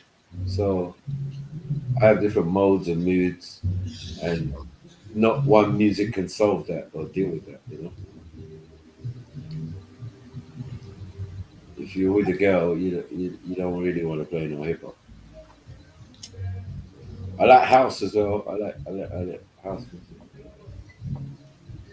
Sure. Yeah. Jungle, all of these music genres. I really like jungle, but yeah, it's not about no more like that. Man, let's say that this, it kind of makes me uncomfortable to say this because, like, I don't like to rock the boat too much, but I'm gonna say it. The reason something's up with this whole vaccine thing and stuff, because badge. With the badge, something's up with it because it's like the conversation. When I hear people talking about it, they want to put stuff on the table like, oh, you don't think God would make you don't think God's plan involves living longer, even if it's the end times with technology and stuff, and And I'm like, dude, I don't know, because recently I looked up. I didn't look it up. It just kind of was on my feed of this. Hold on. Do you think there's a problem? You think there's a problem with people trying to live longer? This is what I mean. A lot of people don't understand what I'm saying when I say that. I'm saying, well, why did it get so short? Because it seems like in the past we lived longer. In some places than others. You know what I'm saying? In Africa and places like that, they live, people live a long time. Sometimes past 100 years quite easily. Where in Europe, they were dead by 40 or 30 or, So I do think it's fair trying to bring it back up. For sure. That only comes about as a form of hygiene and, improving on the way they were living prior. I think there's a clue in the what happened after the flood, where God said that our days would be 120 years because the spirit would not strive with us. Yeah. His spirit. His spirit, as in his spirit shall not always be with man. It shall not always be there. Like, you know what I'm saying? Yeah. Not lost forever, basically. Not in our body, not in this vessel. Exactly. So it's only a vessel. I'm glad you know. Well, it kind of has to do with that, because over the years we've seen people do all kinds of stuff to try to live longer. And for example, if you've seen some of that stuff that people are putting on with the Hydra, it's like a little single cell organism that's called like a Hydra, and it produces stem cells, and like it regenerates itself. It looks like a little sea anemone. And apparently they were using stem cells from that little creature to put into the badge. And I was like, dude, if they can farm little creatures, little single cell organisms for stem cells, then what the crap, like, what are they doing with all these fetal stem cells? Exactly. You know what I'm saying? I'm like, what the crap? Like, I personally wouldn't even entertain it, but I definitely keep an eye and keep up to date with what's going on. But as I said, I choose to abstain for the moment to get it. I choose to just observe what's going on. You know what I mean? So, and this is one of those awesome moments where we can look to a scripture that people don't understand too much, like the foolishness of God is wiser than men, than the intelligence of men. And Paul gives us like a clear view. He says that the foolishness of God is preaching to men, and it must sound foolish. It must sound foolish to people to say, no, I don't want to take a badge. I don't want stem cells. And to them it sounds preachy. It sounds like because they want to live so bad, they want to be there so bad, that someone coming in and saying no to it's like how dare you not agree? Well, what does the Mexican government standpoint on it? It's weird. In Mexico we have a unique situation where we have like a decent economy and a government, but at the same time, every person sitting in the fucking government knows that they're working with the cartel and the mafia. They know it, and it's really like the law in Mexico is weird, because you can't. For example, here I can't call the cops if my neighbors are being noisy, like in America, or if someone punches me, anything like that. Like, there's really not too much outreach from the law, and because they're paid, because it's not the government that's paying them, it's the fucking mafia, and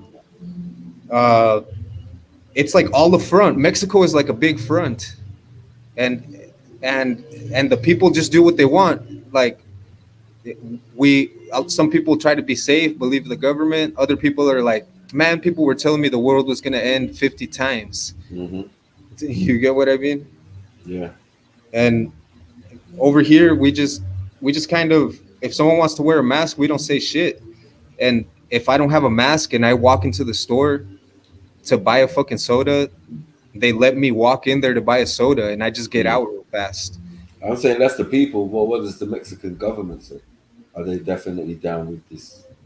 Well, yeah, you know, they're always they're bureaucrats. They're always gonna try to sound like they're in control by agreeing with the biggest fish. Yeah. That's crazy. They got to do their job. Their job is to look trustworthy for the kingpins that are paying them to not say nothing about anything else. Yeah. And a thing like COVID comes along, and they're like, oh fuck yeah, now we don't have to talk about all the crime. We're just going to talk about how you don't want to be safe. Right. Is Mexico still the place? Are they still kidnapping people in Mexico and all of that? Yeah, they'll kidnap a motherfucker. If there's a saying in Mexico, like, if you look for it, you'll find it. If you come to Mexico and you just start associating with people that have money, and you don't know how, and they're like, hey man, come with me, let's drive over here, and you're just gullibly like, okay, shit. But you know what's up, you know you should probably not do that. And then you end up somewhere you're not supposed to be. Like, just like anywhere else, man. If I went to Colombia right now, some person would come up to me, hey, can you tell me what this map says? I'm like, all right. And they fucking put some scopolamine in that shit, and now I'm a fucking zombie for real for 8-12 hours. What's the stolamine or whatever? What's that? It's like a flower that grows in Colombia that they like can literally mind control people with it. Are you serious?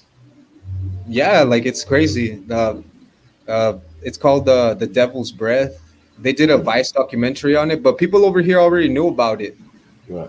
People over here knew not to stand next to that tree or touch the flowers, because you'll literally hallucinate. You'll go on a trip. Okay. So it's not like, yeah. So yeah, you're saying it's that a pretty tree. A lot of people have the tree. It looks pretty. It has like white flowers. How did they administer it to people on the street if you're trying to kidnap them? They probably, by what I saw in the documentary, they extract it. Like, who knows how? Yeah. You know how the wicked don't sleep, and but they somehow get it into a concentrated form, and at that point, that dust can fuck you up. Like if you touch it, if you do it at all. Yeah, but I'm saying, how do you get to touch it? When they're asking you, can you show me this map? Is it on the map? Yeah, like they'll be like, okay. They'll be like, is this your ID? Is this your passport? And you touch it, and you're like, oh, did I drop my passport? Right. Catch you slipping, kind of shit, and then they'll just keep an eye on you, you know, and boom, it's weird. It's a weird drug. That's crazy. But here in Mexico, like, if you don't look for that kind of trouble, like, you'll stay clear of it, man, because I heard it's more organized by people with wealth. Yeah, by their own relatives and people like that, you know? Exactly. That's in Mexico. Whenever they do those sensationalized news shit, like, oh, people are dying in Mexico, cartel this and that, cartel killed this guy, this and that. Dude, what they don't tell people is that everybody in Mexico pretty much knows that they fucking were in that shit, because civilians aren't dying because of the fucking mafia. People that are getting involved in the mafia are dying because of it. And then you never know. You never know what someone's trying to do, come up, and then they end up in some bullshit. Like, you know what I mean? People try to be sneaky. Yeah, I mean, it happens in my country, so, and not England. I'm talking about Nigeria, where my parents got from. Yeah, it happens in Nigeria, but yeah, most of the time it's usually organized by someone, the husband, someone. You know what I'm saying? Yes, it's a mafia. It's a fucking mafia. Like, they got these guys who kidnap you, they get me, take you to Dubai or whatever. It's just crazy. But I know it's definitely supposed to be in-house. You know what I mean? Look, they won't harm you necessarily. Yeah, they have nothing to gain from it. They have nothing to gain from kidnapping someone for 50,000 pesos. These motherfuckers are trying to make millions of pesos selling drugs. Right. You know what I'm saying? Like, they're not going for small change. You go, and they're not dying because of small money. If someone dies, it's because they fucking did something. Yeah, usually, it makes sense. Or someone's partner or someone, you know what I mean? Something. It's send a message. Yeah, it's not. To us, it's random, but there's 1,000 motherfuckers out there that knew the guy, and they were like, "Oh shit." Yeah. Yeah, like it's. Yeah, we have that in England where people who do things to other people they shouldn't have try to go to places where we're all trying to congregate and have a good time, and end up getting clipped or popped or shot or you know what I mean? Something unfortunate happens to them. But we all knew that you shouldn't be out. In Mexico, what I've been noticing lately is that a lot of young women, a lot of young, pretty women, young, beautiful women that could be getting married and stuff. Instead, they're doing a lot of bullshit with the internet, and they're just down for the blade, if you know what I'm saying, playa. And dude, like. How do I explain this? For example, I was watching a story of a girl who was 19 years old, and her boyfriend, quote unquote, her boyfriend, started like helping her sell her body, and to the point where she got involved with some shady ass people, and something bad happened to her, and then the dad went like Batman mode and killed the boyfriend that like introduced her to sex trafficking or whatever, as far as he knew. And I was like, dude, this is the kind of situation where like there's girls out here, it doesn't matter how pretty they are, some of them just sell their fucking body, get into some bullshit, pull the victim card, then motherfuckers are dying. Yeah, that's always happened. And all because they wanted the money. Did they not want the money? Were they not selling their pussy? Were they not doing that shit? Like, were they crying while they were doing it? No, sometimes it's not that. Remember, it's manipulating. That's what pimping is. You know what I'm saying? Oh man, these bitches ain't getting pimped, man. There ain't no order. There ain't no kind of shit like that. Like, fuck, man. Like it.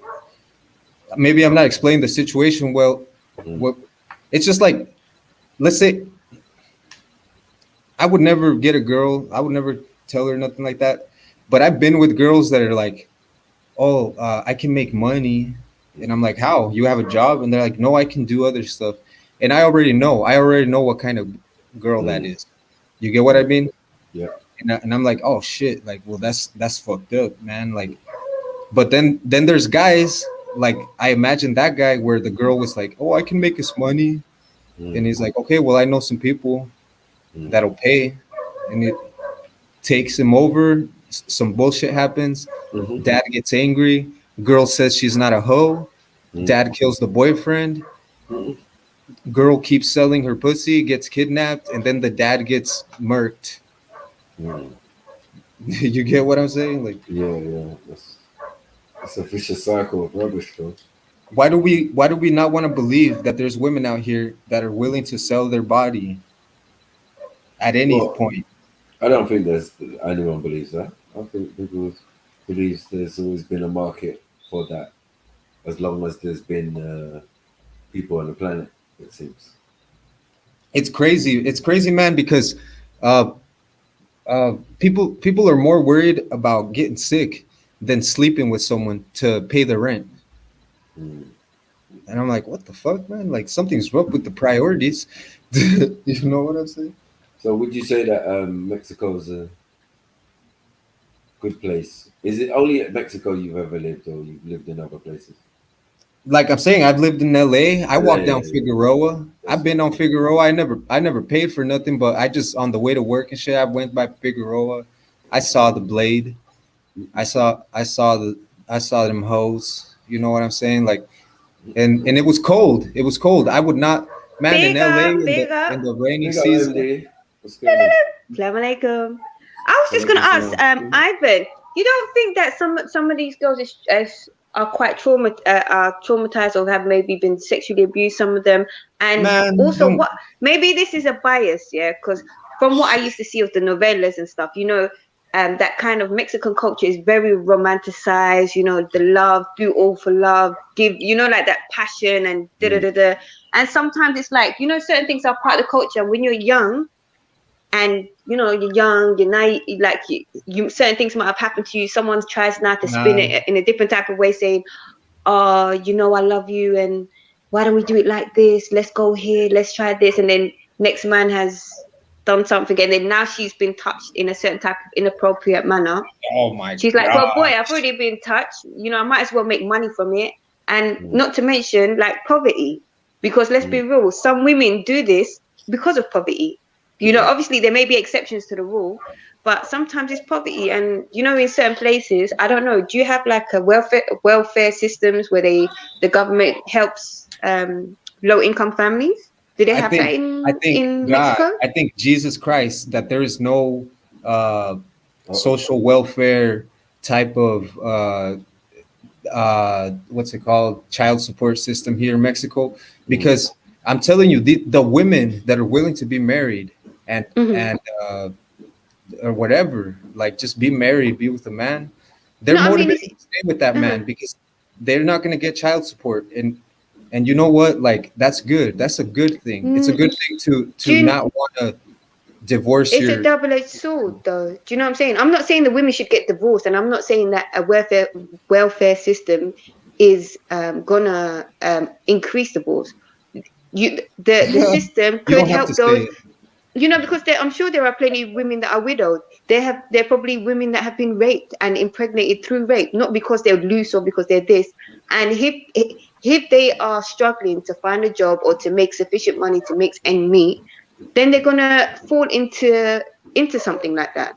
Do you see what I mean? No, because not every woman that is in poverty, their logic is not, oh well, I'm poor, I'm gonna sell my pussy. No, of course not. No, of course not. And I'm not saying that every woman does. I'm just saying, you know, you can't put sort of paint everybody with the same brush. I'm not. You're the one that's saying that. You're the one trying to say that if someone's in poverty, they may be inclined to sell their body. I didn't say that. No. I said some. I didn't say all. I'm not being inclusive. I gave you different scenarios. I gave you a scenario of, you know, because of what we like. I've seen of certain like Mexican culture. Like I said, I've only seen like, you know, certain novellas. What I see from that kind of Latin culture is that very kind of everything is passion and this, and you know, it's if you are not as blessed to have like a solid foundation, you know, because you could be in poverty but still have a strong family unit, you know, where people support each other, where you're able to grow, you know, and that's a beautiful thing.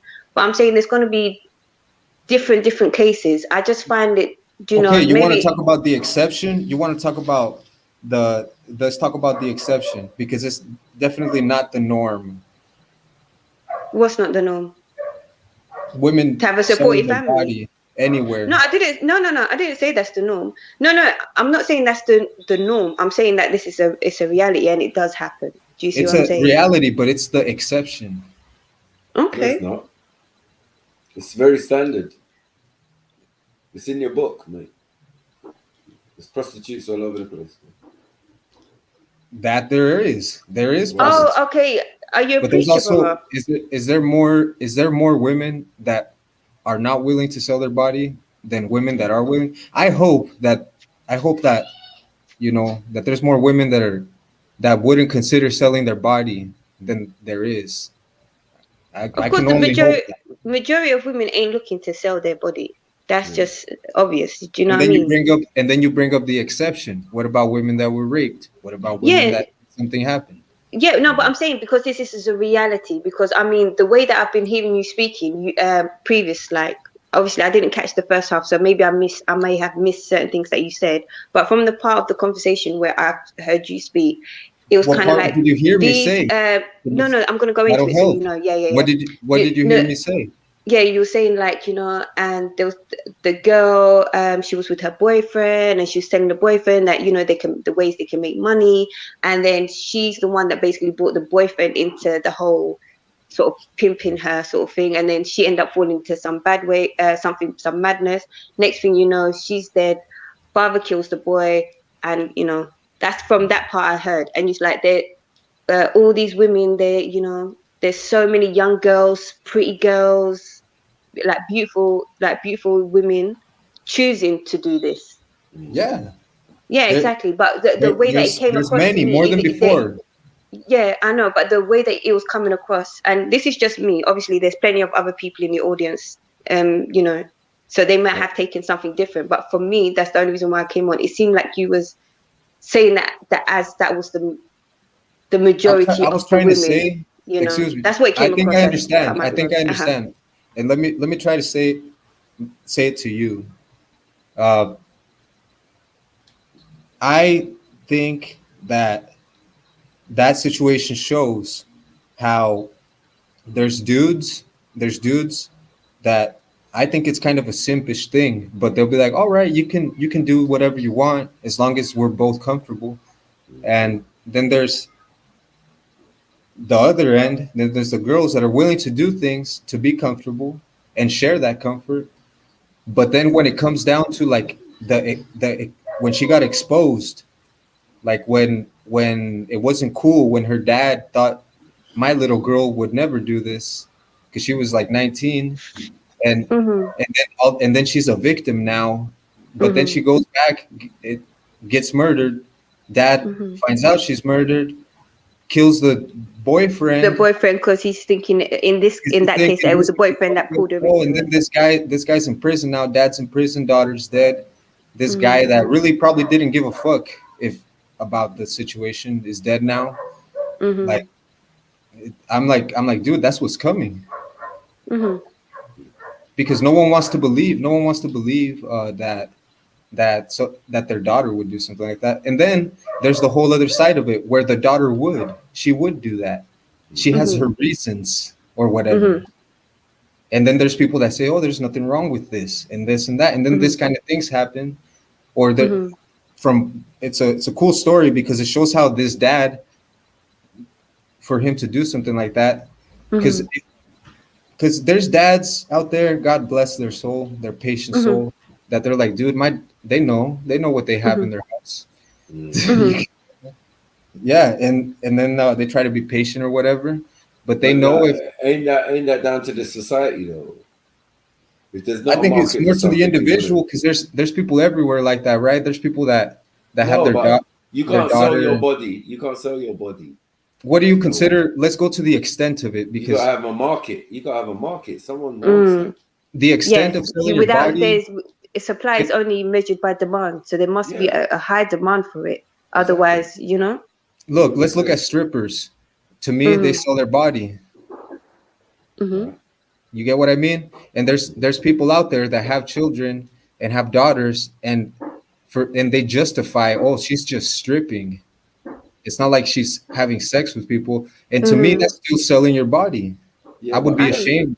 That's down to the society. Is it a Christian-based society? Is Mexico? Or Mexico is mostly Christian? I don't think so. I would think so. Most of the people I run into say they have some form of belief in the Lord. Yeah, but is it mixed? But do Is they it a do mixing? is like in a lot of Latin countries they mix up the from what Yeah. I've seen, and I obviously I don't know a lot because obviously that's your country, you're there, so you'd be better suited to tell us. But they have lots of different types of traditions and spiritual belief systems that sometimes gets mixed up with the Christian faith over there. No, like you've got Santeria, you've got different types of other. What about the Day of the Dead and all of that? Like, Yeah. that's not Christian. I agree. That's not Christian, and I don't adhere to those things. But no, I'm saying it's part of your the society and the culture where you live. Yeah, it you know, might it's not be for you pervasive. personally, but yeah, It's pervasive over here. Traditions, yeah, like it's whatever, man. It's what just like it, you know. But think about it. If that's the case, then where did your Christian values come from? Where do they come from? Where did they come from? Where did they come from? Where did Christian values come from? Yeah, to Mexico. To Mexico. To Mexico, yes. I would say that at first, perhaps when the Spanish Jews came over from that whole thing or whatever. Right. But more recently, for people that are like myself, that own a 1611 King James version, we try to understand, you know, that that is the Lord, you know. We got to listen to like more, you know. But doesn't your Lord say, "He who has not sinned, let him cast the first stone"? So rather than condemning, find ways to utilize and to help them. Wouldn't that be more conducive? Because say for example, like, do you guys have like certain programs, or do you do? I don't know, because like I said, I see in the chats.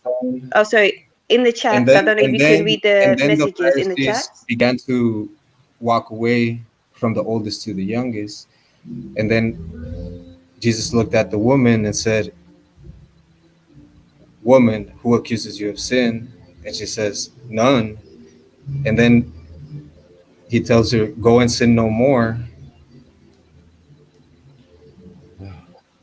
Yeah. So then, from your perspective, everyone has a chance of redemption. Yeah. If she sinned no more, if she didn't, but then obviously, as she was no longer, if she walked away from there, and she didn't commit adultery to get caught committing adultery to begin with, yeah, life would be good for her, you know. And I don't know if can you read the chats? I don't know if you're on the computer or on the laptop, because there are a few things here. It said Chemo saying cartel give people it and send them on dummy mission. I think he was talking about the plant that you were saying. And also it's a Colombian plant. I was talking about like if I traveled and I was the type to buy a prostitute, they who knows, man, who knows, and they offer me some weed that's laced like that with something else. Okay. Love is law put in the chats. I know for a fact some people don't have a choice in some places. The reason I say that example with prostitutes and sex is because that's to me, that's a huge weak spot. If you're trying to live a low-key life and not get into bullshit, if you're buying prostitutes, if you're in the sex, if you're willing to buy a prostitute, if you're willing to meet a stranger like that in such a exposed manner, like you might get fucked up, you know, especially with the sex trade. No, I hear you, but it's like I hear more condemnation coming from you, for the women, rather than for the men who are willing to. I'm not calling women hoes. I'm saying that a hoe is a hoe.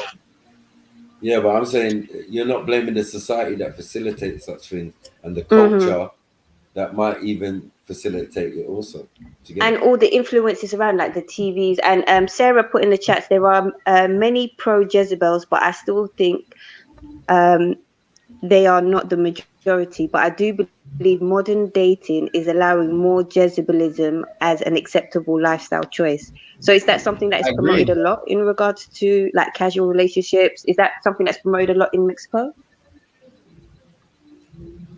I see people from my balcony. I see young men, young women, sometimes, and then I see them alone or whatever, and I choose to just be doing stay about my hustle. Like I just do what I do. I'm not necessarily. I don't sleep around. I don't have a girlfriend. I don't, because to me, I can't justify.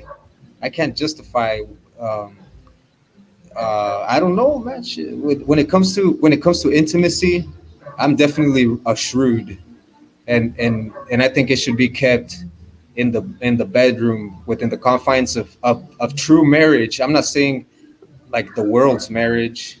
I'm saying like. Have you ever had a girlfriend before? Or what we doing? She's asking me if I see any kind of influence on the culture to accept dating, because I do think that it's like easy fornication. It's like a gateway to fornication.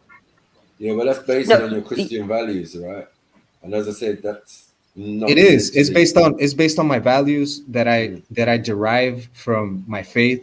Because who knows? And I would have been a fucking pervert that is down to have sex, to pay for prostitutes, to fulfill myself sexually and without consequence. So yeah. Well, just but would you say where would you place the blame on those willing to pay, or on the demand for it, or on the supply of it? Do you see what I mean? It's like a drug. It's like a drug.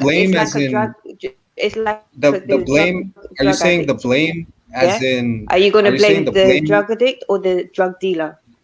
No, look. But what do you mean by blame? Like, I mean, are you saying who would you think would share? Are you saying the pervasion? Who Are would you you saying think shares the majority? you know how this idea of sex without consequence spreading, the blame for that? No. I'm talking in regards to prostitution. But you like, because earlier you were saying about prostitution, so I'm just bringing it back to the whole prostitution part. Who would I say has the responsibility, the burden of prostitution? The ones who demand, the ones who demand regardless it. of race, regardless of ethnicity, regardless of. Okay, who would I say? I would say. Do you know, like even in like I would say, because because it's you that sort of brought up the subject. I would say it's from your country, in your country, because obviously it's different everywhere else. In my different country? society, different kind of Yeah. In my country. Yeah. Well, my country's fine, but as a citizen of Mexico, I would say the people that don't know the word, or that know the word and their actions prove that it's not too critical to them to consider their actions right now, and also the women that are willing to sell their body. So okay, so the people that you said, do you mind just repeating what you just? I said the men and the women's, like this mentality of men that believe that life is without consequence. You know that maybe this is not a divine experience, or and then that don't know the word. It could be that they don't know the word. They simply are ignorant. What? Or doesn't it say in your book though? Go forth and multiply. Go forth and what? Multiply. Yes, it does say that. So are you doing that? It doesn't say that as a prescription to the reader. What you're reading is a commandment to a specific person when that was said. Right, and they did that so that you could exist, right? If it was in God's purpose, that He did not God is not deceitful, and He would It's not in give God's book. It's in God's book. So plain and God simple, would God would not set up anyone to fornicate. I'm saying go forth and multiply. What does that will include fornication, no? For that verse, if I have to answer it for that verse, that verse was told to Adam and Eve, and it was also told to Noah, and it was told, and it was not a prescription. When you're reading that, you're not reading for you to go out and multiply. You're reading that God told Adam and Eve, and God told Noah to do these things. And their commands, right? Their So, commands but directly from the Creator, right? He told them, yes, it was a command to them. Right, and are you a descendant of Adam? Of Adam, to put it so broadly, then I would say, yeah, I have to. I would be inclined to think so. Yeah, you know. Right. So then all applies to them, applies to you, especially all coming from the Creator. It's not any prophet or anyone. It's actually from the Creator. It's the Creator's words.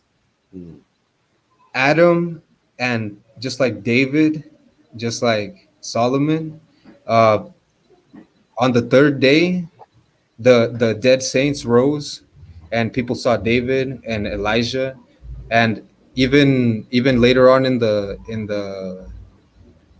what's it called, the where Paul and them go, what's it called, the New Testament, where the Acts, they're in the temple during Pentecost, and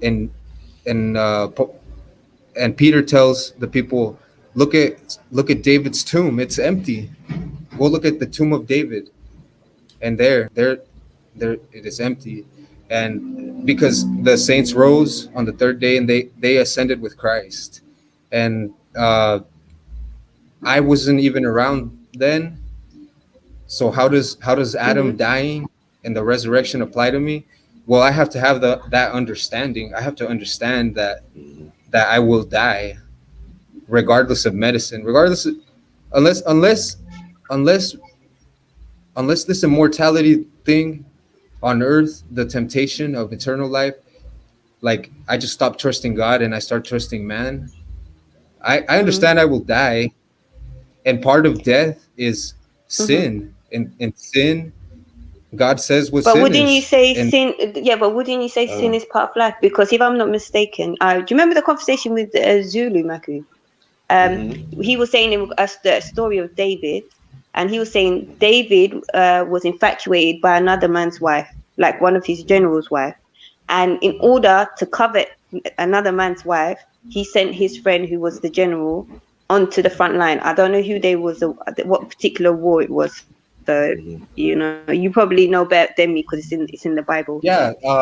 He sent his friend out, and then he, I think that was her name. That sounds familiar. And then basically he had sex with her, and he had sex with her. So he coveted the next man's wife and also impregnated her. Even though afterwards, yes, he married her. The friend died at the war, and then he married her, whatever. But if that's showing you that such a righteous man falls into sin, then what I'm saying is, how dare this man? Wait. No.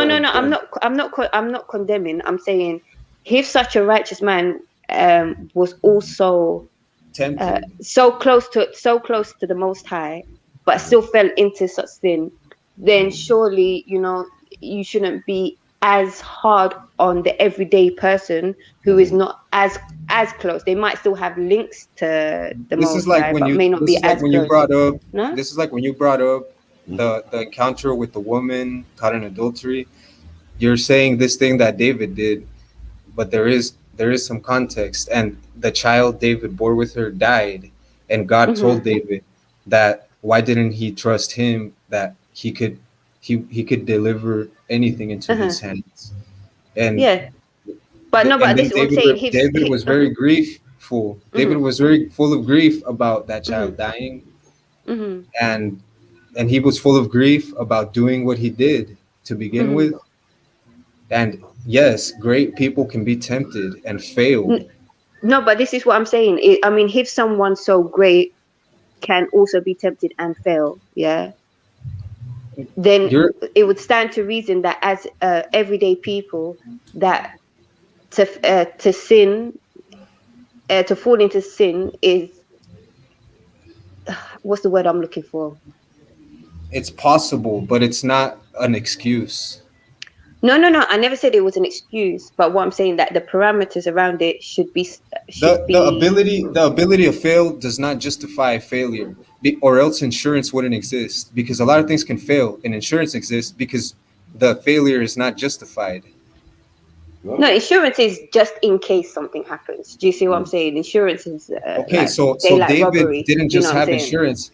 David was like a man after God's heart, a man. Not an angel after God's heart, not a spirit after God's heart. He was a man with the soul after God's heart, and he still fell into I sin. suspect, He sought forgiveness. Yes, I hear what you're saying, but you know, I don't know. It's just like I say, I might be wrong, but it's just the sense that I get from you when you're speaking. David did worse things. David had a gang. David had a gang of rough motherfuckers that they went around doing stuff because King Saul, after he died, like had a lot of problems after King Saul died, and King David was out with the gang for a while, and then he even went into the temple because they were starving. They were starving in their endeavors, and they ate the showbread, which is only lawful for the priest to eat in the temple of God. And you got to recall Dathan and Abiram, the son of Aaron, the right hand man of Moses, the son of Aaron.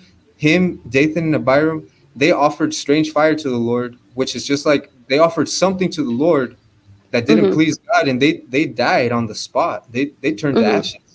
No, I hear you. And David walked in with total strangers, a gang, and they were eating the showbread in the house of the Lord that was consecrated, and they didn't die. So, dude, like, I'm gonna dare to say that maybe he had a better relationship with God than I have, even though I know God, even though I believe in the no. But what I'm saying is, having a relationship with the Most High does not stop a person from sinning. This is the whole point I'm trying to make. Do you understand? That's why Jesus died, because that's why he died, man. That's what he said. He said if they knew what they were doing, they would not have sinned. Okay. But what I'm saying is, go ahead. What did he do? Was he successful in what he did? Like, do we still sin? He didn't come to. He did not come. Still destined to go to hell. Without the knowledge of salvation, you will not know how to avoid condemnation. That's the point. The point what we're saying is that at the end of the day, there are plenty of people within your scriptures that have that relationship, and that relationship alone was not enough to stop, and they had the knowledge, but it was not enough to stop them from committing sin. This is what I'm saying. Let me remind you of another verse. To sin is human, yeah? To sin is human, right? Let me remind you of another verse. Yeah. The knowledge of the law brings sin, because the law is for the exposition of sin. That's why the law does not have the power to save. The law condemns the practitioner. That's why there were sacrifices back in the day. And then the Son of God came, offered the greatest sacrifice that could be offered and accepted. And that was his sacrifice, his death. No, I hear what you're saying, and I'm not trying to like go at you or try to attack your belief. What I'm saying is, like, at the end of the day, the relationship with the Most High alone does not stop a person from sinning, right? Did it exactly stop? Did the relationship Adam and Eve have with the Creator but when you're saying stop that all these process people, from happening? No, but when it didn't. The whole point.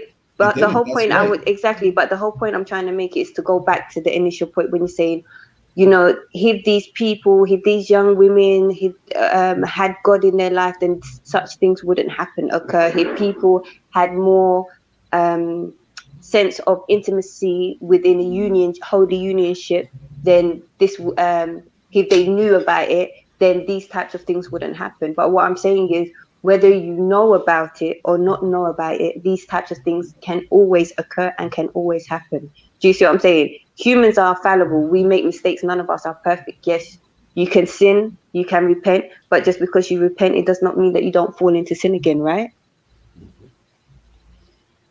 I think it's kind of like back. Let's see the insurance thing again.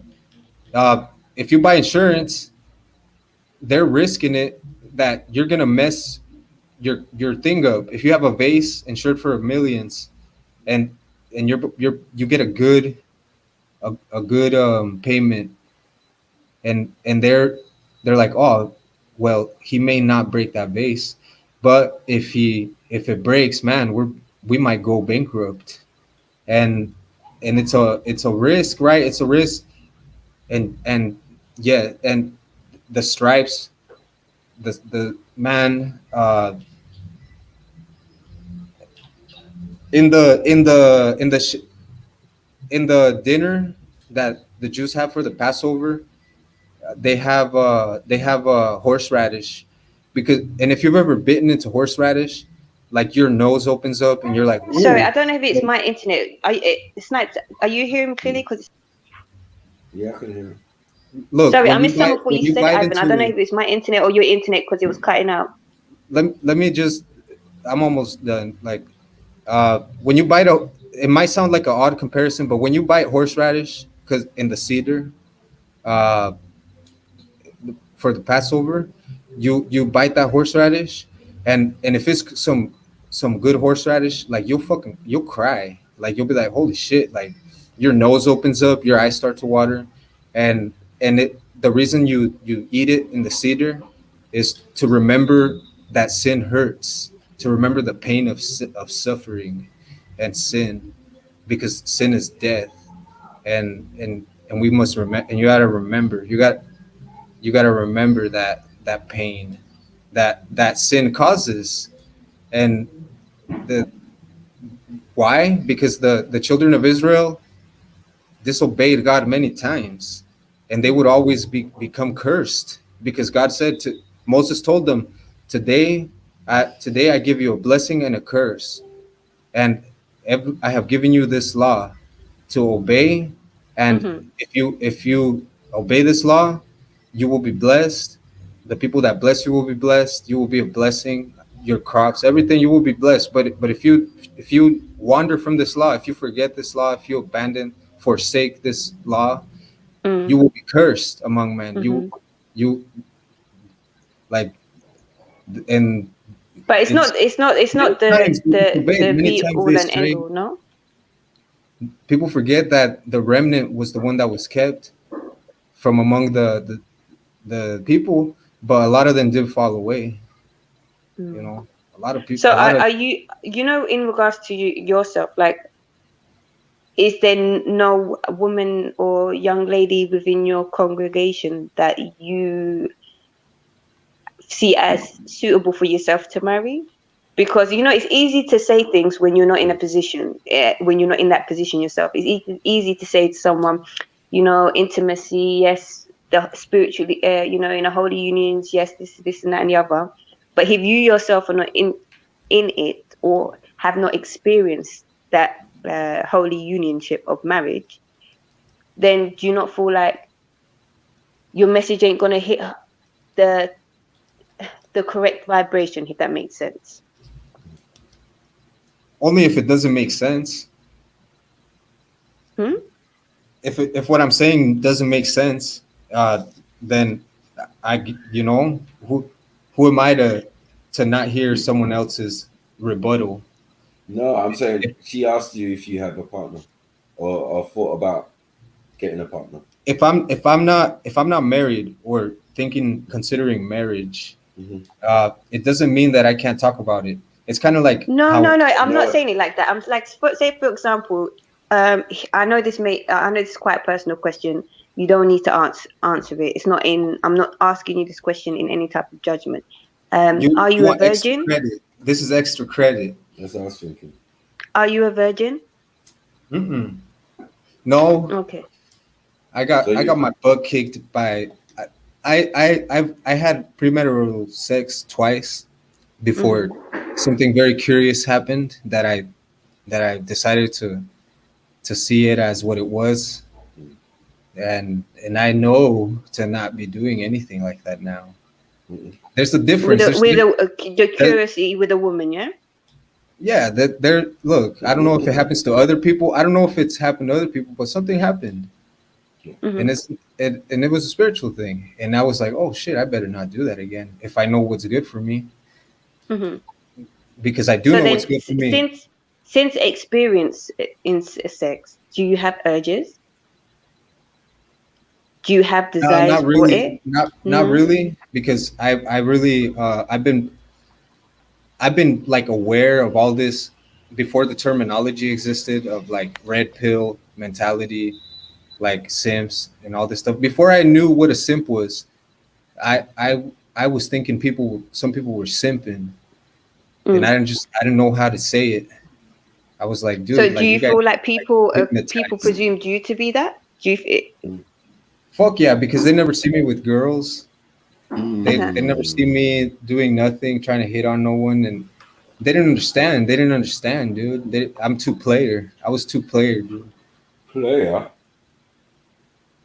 Like I was curious about sex in my 20s and shit. That's when I started. I tried it once, tried it twice. Learned my lesson, and. But the woman that you was curious with, she wasn't a prostitute, was she? No, it's like, let's say something that could happen to anyone. Like I was living with some roommates, and this girl was attracted to me, and I didn't care for it or nothing. And then one day, it just happened because I was like being stupid, and I was drunk. You know, watch out, be fucking. I was drunk, and I was like, fuck it. But then something curious happened, you know, and I was like, okay, probably should not have random sex. Definitely, I would advise anyone to have random sex. Oh, and people we were still like roommates show, after, comment, you know, subscribe, and hit the play button. Our friendship didn't change. She made it clear she just wanted to do that, and we were still roommates, and we were paying rent. And but then you wasn't attracted to her though. This is a woman that you had the curiosity with, but was never attracted to begin with, correct? Like I had like 3 female roommates. We were like 2 guys there, and they were hot. My roommates were hot girls. No. My question was the one that you had intimate relations with. Were you at the time attracted to her physically? Like, yeah. I mean, you could be honest. It's in the past. It's not like she's a hot girl. Like if I was simping, I would have been like on her, on any of those girls. You know what I'm saying? And like they were just hot girls. I was just not hitting on them because I didn't want to. I wasn't thinking of shit like that. I was just wanting to make as much money as I possibly could and pay as little rent as I possibly could. Right, and that was due to the upbringing that you had, correct? Kind of, you know, I kind of developed my mentality. I trust the Lord. I try not to be naive, but no, but I mean, are you like, is your parents like, did they instill these morals in you, the Christian morals in you, or is it something that at an older age you got into? Because the point I'm trying to make is, if they have that and gave you that, then you know, dude, my parents it's a lot were great. easier to speak. My parents like were just leaders. My parents were the kind of just people, Mexican old school leaders by example. They did get divorced, but man, there was no bullshit in the house, dude. There was no bullshit in my house. You know what I'm saying? Like, and we'd go to church sometimes, and my dad would tell me it's important to read the Bible, and that I shouldn't neglect that in my life. And sorry, I didn't even ask. How old are you, my brother? I'm 26 right now. Mm-hmm. My mom would tell us. My mom would tell us, like that she had us at a. She had us when she was like 17. She had me when she was like 16, 17, and she would tell me, she'd be like, you know, Ivan, maybe you should have children when you're older because that way you can enjoy life. Like you won't have a big weight on responsibility because children are nothing but responsibility. My mom would tell me stuff like that, to not get hypnotized by women. And my dad never talked about anything like that. My dad was always just working, and he's a mechanic, and like, I don't know, America happened, they got divorced. I don't know. I don't. When you say America happened and they got divorced, it was that, are you guys in America? I thought you guys were in Mexico. No, my mom is a citizen in America, and she lives over there. I live in Mexico. Okay. I don't want to live in America. Where's your dad? You live with your dad? No, but when they divorced, I did stay with him. I stayed with my dad, and my dad is badass. You know, he never says nothing, but he says a lot. Like, I don't know, man. Shit, I can't say like a lot of things my dad has told me, but I learned a lot. I learned a lot from him. Like, definitely, just to not be dumb. I don't know how to explain it. It's weird. I don't see why me saying that prostitution is messed up, that women are willing to sell their bodies, ain't no innocence card. Again, like, you know what I'm saying? Like, I know those verses. I know the verses you're saying. I'm not trying to condemn people. People condemn themselves, and then they get mad when someone is reflecting on things, and they're like, "Oh, well, what you're doing is bad, and you're doing it." I'm saying all this condemnation, but it was only a couple 100 years ago. Your people never knew anything about what you're talking about, and they still managed to flourish and live and experience life. You get it? And spiritual intimacy, because they would have had their own types of spiritual unionships as well. Yeah, that's correct. Okay, that's an interesting point of view. What did it spark in my mind? It made me think of, well, I'm pretty sure it's the Holy Spirit helping me out, but that verse where in the Acts in the New Testament, in one of those books, Corinthians, one of them, it talks about how before the coming of grace, before salvation for all men, the Gentiles had a lot unto themselves, and they had a lot unto themselves. In other words, they weren't trying to kill each other, and they weren't trying to like have sex with people's wives, with their neighbors' wives. They had a lot unto themselves. But that wasn't all of them, though. That was a specific group of people at a specific time, no? As I said, I'm not talking about everyone. I'm talking about the Gentiles that had a law unto themselves, which I understand is not all people. And I also understand that means what Paul was saying, essentially, what Paul or Peter was saying, is that the Gentiles, even among the Jews, had a law unto themselves. And that God did not abhor true religion before the coming of grace. But now that there was a way to obtain grace, that grace before God, which is mercy, and not being excused, being saved. Are you saying that Mexicans are Gentiles? What are you talking about? Yeah, I'm a Gentile. I don't think I'm a Jew.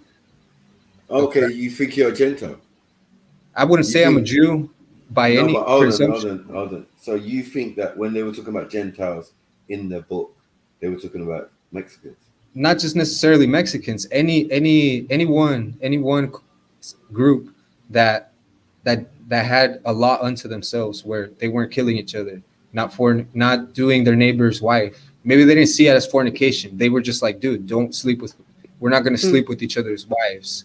We're not going to kill each other. But you know, you can be a Jew and a Gentile at the same time. That doesn't make sense, because there's a distinct difference. And a Gentile at the same time. That doesn't make sense at all, because a Jew, even if they're the diaspora, even if they're wasn't Paul or Peter a Jew but a Gentile? No. Yeah. Paul was taught by Gamaliel, the most renowned and respected. No, because rabbi. to be a Jew is to be a Jew is not just about faith; it's also about your bloodline. No, if you're born from a Jewish woman, you are a Jew. But you can be a Jew and a Gentile. Just because you're a Jew, it doesn't mean you follow Judaism, and that would consider yourself a Jew and a Gentile. No. Yeah, well, maybe your father was a pagan or something. You know what I mean? No, you can correct me. Yeah, this is just from my knowledge. It's not that much, but from what I know, that's why I'm asking you. Just curious. It's Hellenistic guy. Anyway, why are we talking about Jews when we're talking about Mexicans? As I said, these are a term created by Jews or whatever to talk about people and other people themselves, even depending on what class you're in. If you're not a rabbi or a Sanhedrin or whatever, you're going to be a Gentile. But you still could be a Jew, like the sister said. You know what I mean? But it's their terms for them. The Goyim, Goyim are the Gentiles. The Goyim. Yeah, but where are these Jews going to see Mexicans? They're not going to see anyone. We're talking about Paul. We're talking about Paul or Peter explaining how God did not abhor true religion. But you claim to be a Gentile. And I'm saying, where in the books or whatever you was just quoting from, did it mention Mexicans? It doesn't. It mentions Gentiles. So why are you attaching yourself to the words Gentile, which doesn't relate to any people in because your I do not presume to be a Jew. No, you don't have to presume to be a Jew. You're Mexican. Hold on. And your history talks about Quetzalcoatl, talks about what do you call it? The Olmecs, La Renta and all of these places in Mexico. Do you get what I'm saying? So you got a rich history, right? And all you've given us is Christianity, something that the invader or the colonizer brought to you. God is a God of war. He's a man of war. Okay. It's something you're not picking up right now. I can feel it. Yeah. You're not understanding. And Kemo, just FYI, no one's defending prostitution. We're just giving examples because certain things, like certain people obviously do certain things which are sinful, but it's every action is judged by, it's like Islamically we say every action is judged by intention. So by saying that there's a difference between someone whose intention is to just be like that and someone who falls into prostitution due to other unfortunate circumstances. Do you know what I'm saying? Like people being molested and therefore have an obscure thing of sex. When we're talking about Mexico, all bets are off, right? Because it's real out here. Yeah. No Kemo. Yeah. These motherfuckers are loose. Cartel, all sorts of fuckery, women trafficking, all sorts of prostitution is standard for these men. Yeah, it's part of their culture. It's not standard. Hold on, it's fucking standard because a prostitute, comes from the general population, whatever you say. Yeah, she's a normal member of society. I don't see. There's no blade out here. Servicing. There is not a blade out here. I'm servicing, thing. So what I'm saying is, he's the one doing something different. You've got to realize that what he is. We're not saying it's wrong, but his ideologies and his one-sidedness about the situation, in the environment he's in. Because if we go to the American side, it's even 100 times worse. Who you going to tell, a prostitute, pimp, or whatever? You ain't going to tell them shit. You're going to walk on your merry way and go to your Christian church. So sorry, just on a side note. Go ahead. Sorry. Yeah, but what? No, I was just going to ask Ivan. Go ahead. Sorry, I'm gonna go. I'll go on mute. Go ahead. Yeah, but what I'm saying to my man is that he's talking about. Man said, "Oh boy," man said, "Battle of the old Mexico and all of them things there." Don't worry about that. But anyway,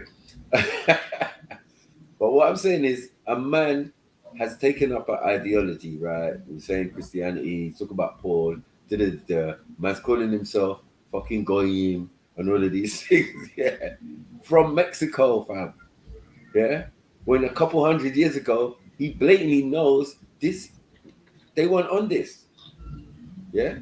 So we're saying, all right, you've learned something, it's working for you and your people then right now to get it. But just bearing in mind, one, it was given to you by the oppressor, so he never has your best interests at heart. And two, don't be so judgmental on the people and the culture that you're in. Yeah? You're Mexican, bro. Man, lick down man for fun. Look. And kidnap people and do all sorts of fuckery.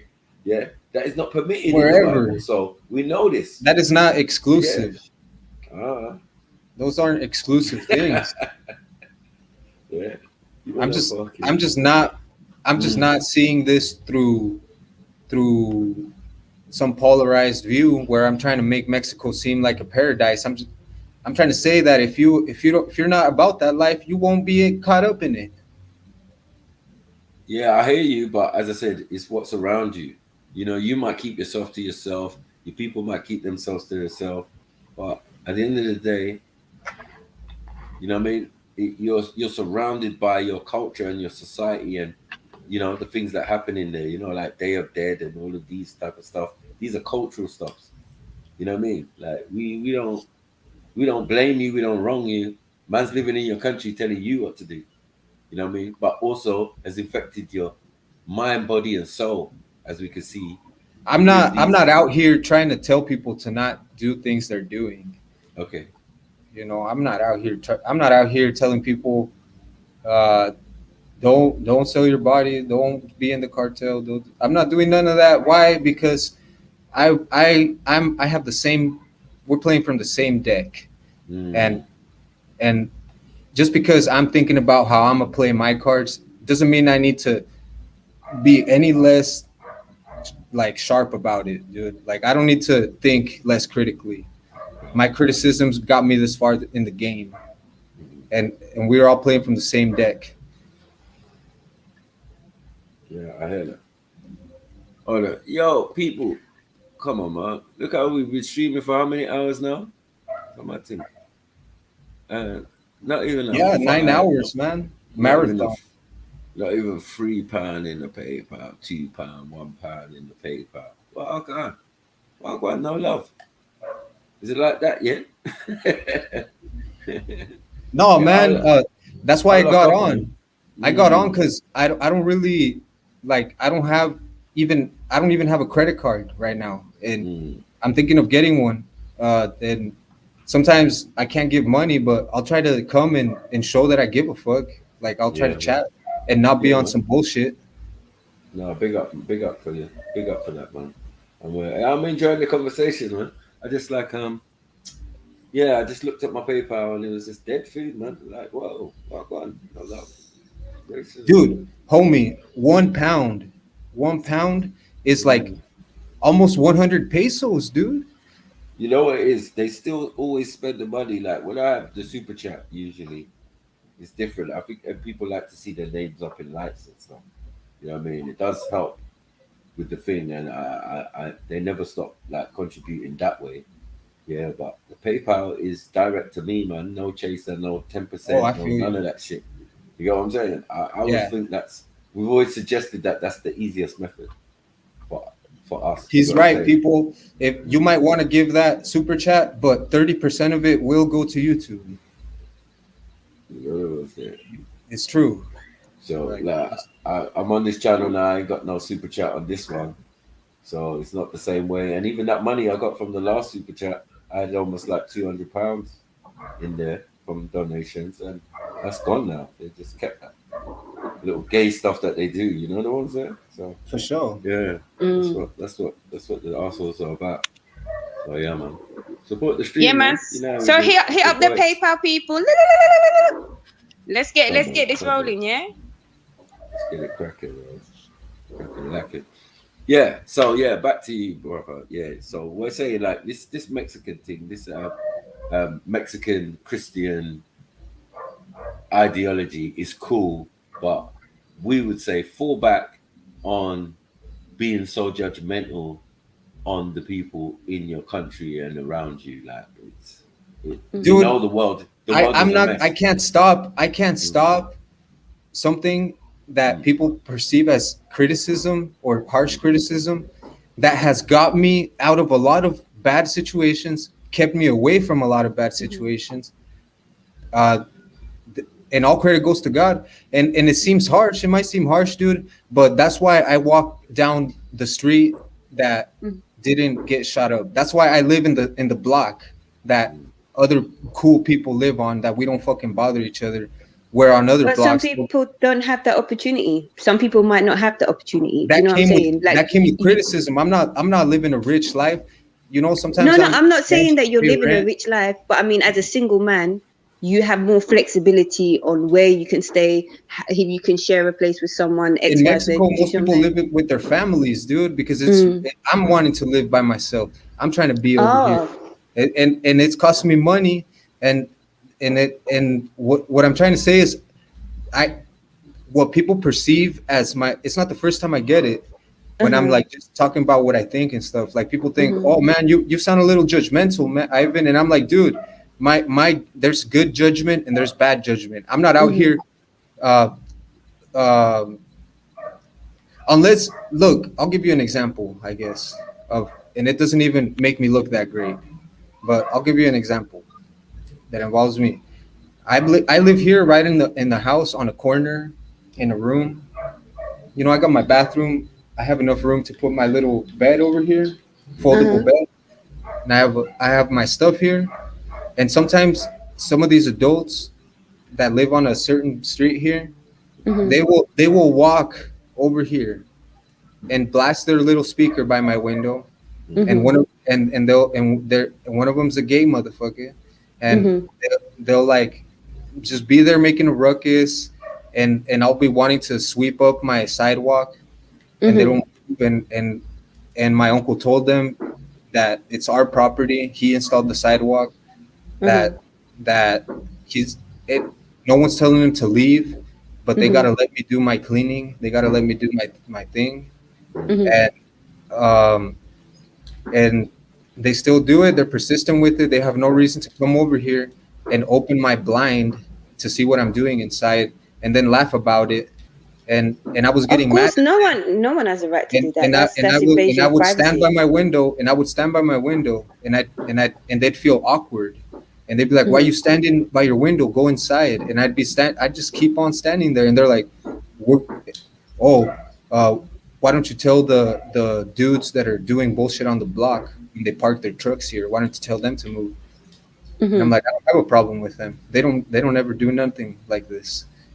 And there's like, so what if you don't mind me asking, are they saying that because the guys on your block are, or in the trucks or whatever are they selling drugs? Are they doing something that is they're not doing anything that is my business. But they're never loud. They're never partying. They're never doing nothing, really. Nothing to see here. So why would that be none of your business? But then prostitution is your business. My business. They're making my business their business by opening my blind and getting mad. No. I'm not talking about by my window. And I'm not talking about those two guys that come to you. That you said not just two. This is just a weird thing that I think that you got motion. Come on. The gay guy is like orchestrating it. I told him to his face, I was like, dude, if you're orchestrating this bullshit, like I forgive you. Big up motion. Congratulations on your win. Sorry to interrupt, Ivan. Go ahead. Like I told him to his face once already. I was like, dude, I believe in the Lord. I'm not gonna sit out here and try to beat you up. But if you're orchestrating this bullshit, like just to come and bother me over here, like you're not gonna gain nothing from it. Mm-hmm. You know what I So mean? how long have they been troubling for you? Is it like, because I know like with Kinda certain stopped this cultures, week. blaring the like loud music is part of culture. Like when We're not when I went saying to just gym. that, dude. Uh-huh. We're saying like they just come over here, just they know what they're doing. I know what they're doing. They know they have no business by my They're trying to house, antagonize you basically. and they think it's funny when I try to stand up for myself, Mhm. and I'm not a violent person. I told all of those dudes, I was like, dude, I ain't violent. I'm not gonna sit out here and try to beat you guys up, but Mhm. you know, I'm trying to sleep sometimes and shit. Like y'all are on some bullshit. You ever And throw water out? fuck no, Out I the don't do window when nothing. they're I'm there? not. I don't do petty shit.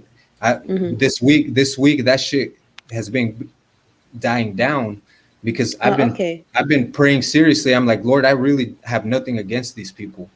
I don't want. I'm not. I don't think they should die. I don't think someone should beat them up. Nothing. But they're over here, like you said, a good word, antagonizing me for some reason. At least that's what I feel. Unless I'm a paranoid schizophrenic, Lord. And you know what? It's been dying down this week. Mhm. And I give all glory to God, man, that I have some serenity in my home. Mhm. And do you know, on a side note, I'm glad you can have serenity in your home, because realistically, home is where the heart is, and then you should find rest where your heart lays. Yeah. But in terms of, like, you know, people would say you said that you've heard it before, that people say that you're quite judgmental. I would say is not so much the words you use, but how you say the things that you say. Do you see what I'm saying? Comes across that way. Do you see what I'm saying? That might not be your intention, but that's how it comes across. It comes across judgmental with sort of negative connotations, because rather than saying, okay, I know that this and this and this can cause some people to fall into these types of trials and these types of tribulations or these types of sin, but then this is a better option for you. It's like, this is blah blah blah, and you know, if you don't know the Lord, and if you don't do this, and you know, you're gonna be XYZ. Do you see what I mean? It's not what you say, but it's how you say things, and that has a big impact. Do you know what I mean? Yeah. I can only say maybe that's something. Maybe how that's I something am. that you maybe no. But I'm saying maybe that's something you can work on. Like, if more than like 3-4 people are telling you the exact same thing, then maybe that might be something for you to say, well, Nah, let because me, those 3-4 people that think they know me don't know shit about me, and they don't know that I enjoy my life, and that I'm a hard worker, and that I'm a dedicated person, and that I'm a loyal person that gives trust to people that probably don't deserve it, but I'll cut them off just as fast. I don't give a fuck. Like, I've turned my back on people that could have shot me in the back, and I don't give a fuck, because I know that it stings to lose a badass friend or like someone dependable.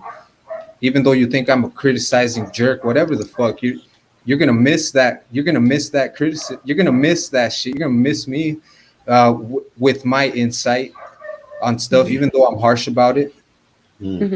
Oh, so you would say then? So you do say you are harsh in regards to it then? I'm not harsh before on you were purpose, saying that dude. people think It's just like I'm not harsh on purpose. It's like when I first got here to Mexico, where I'm living right now. I was recording with my camera, just the block. I was so happy, and I walked towards some animals that were gated, and the dude told me that it's not my friend named Martin.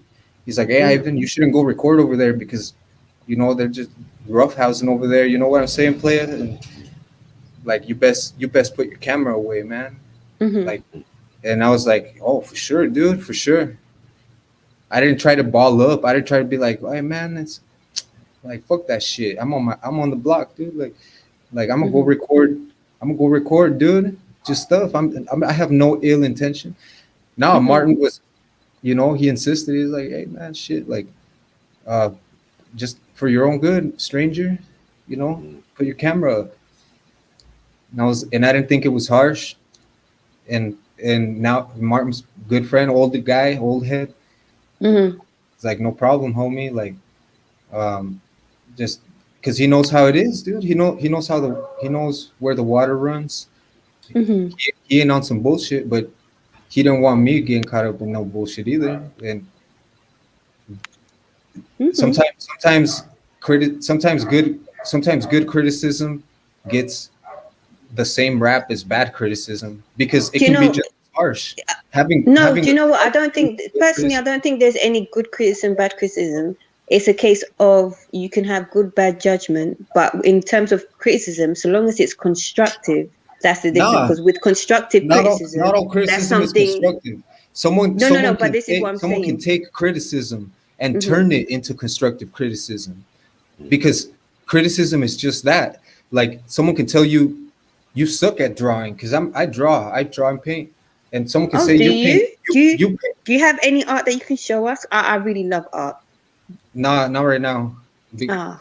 But dude, like I've had people tell me that I just shouldn't try to draw certain things, and I'm like, like that could be some bad criticism because I think that I'm just more abstract or whatever. Or I could take that as some good criticism. It just depends on me. It's all on me. I put my work out there to be criticized. What kind of fucking artist would I be if I publish something and I get mad about criticism? Yeah. Well, everyone, like you said, everyone's not built the same, so is what it is. But big up, family. I've got to jump off. So I had the bedtime routine for the little ones, yeah? Big up, like, comment, and subscribe, people. Hit the PayPal and all that good stuff, yeah? Peace. Big up, sis. Yeah. So, yeah, man. That was interesting. Yeah, man. She brought a different angle to the talk,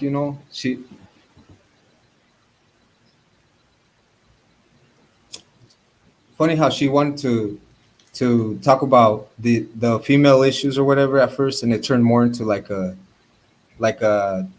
hold on. Someone's asking me a question. H says, Maku, is oxygen malevolent or benevolent? Oxygen is benevolent because you can never have too much oxygen.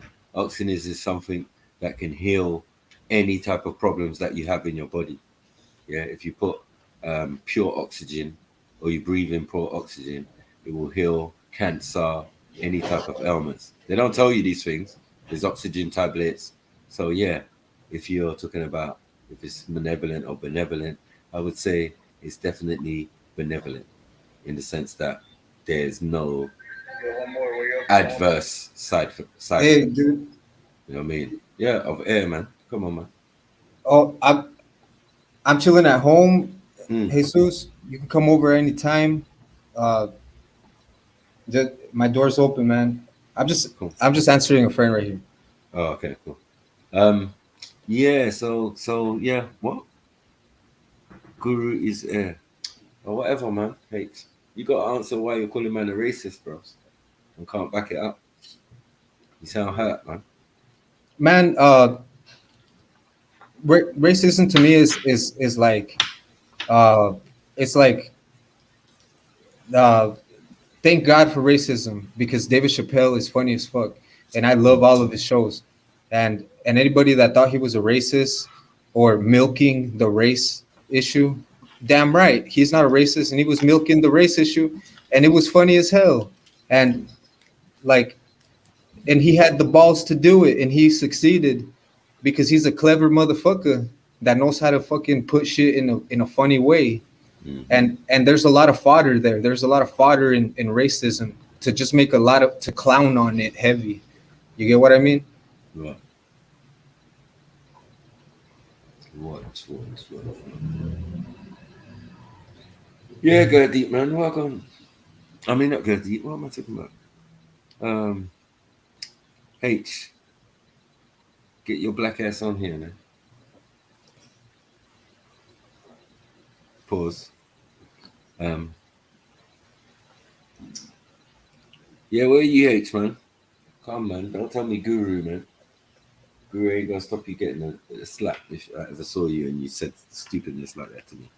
Huh? Yo, Sniper. Yeah. What do you think of Americans in whatever place trying to kind of jive with the that British style of rap. What is it called? That hard British style of rap. What is it called? Grime grime. Yeah. What do you think of these like these youngsters in America trying to surprise Americans with beats that are nothing new to a British hip hop listener, that they can recognize the grime or whatever type, and over here in America they're like, oh yeah, more the merrier, man. I think it's all good. Okay. I think there's nothing wrong in it. I like. All right. I like. We've been doing it to the Americans for a long time, and I'm sure the Mexicans too. You know what I'm saying? We take a little bit of everybody's thing and make our own thing with it. You know, homie, yo, Snipe, I think that in Mexico we have the weakest rap game. We do. We really do, man. I seriously think we do. I really had too much on Mexican rap still. Look, you look at a rapper like South Park Mexican with this controversy or whatever, motherfucker put out some cool rap in English. Hold on.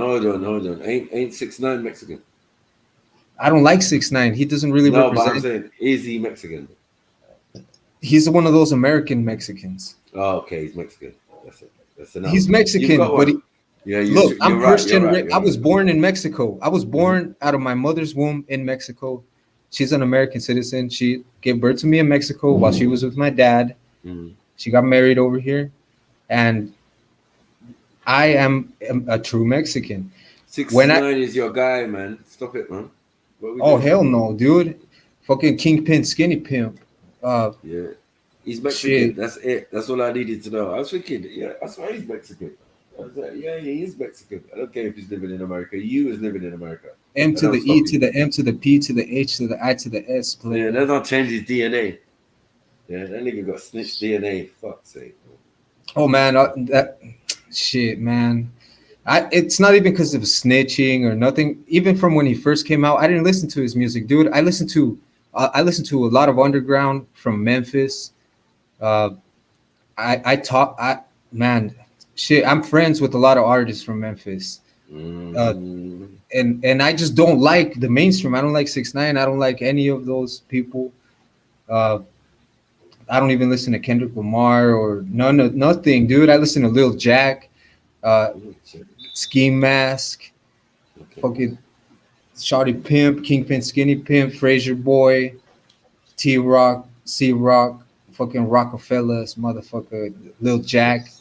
So you fully Americanized there when you think about it. Fuck yeah. And you know, I decided to come to Mexico because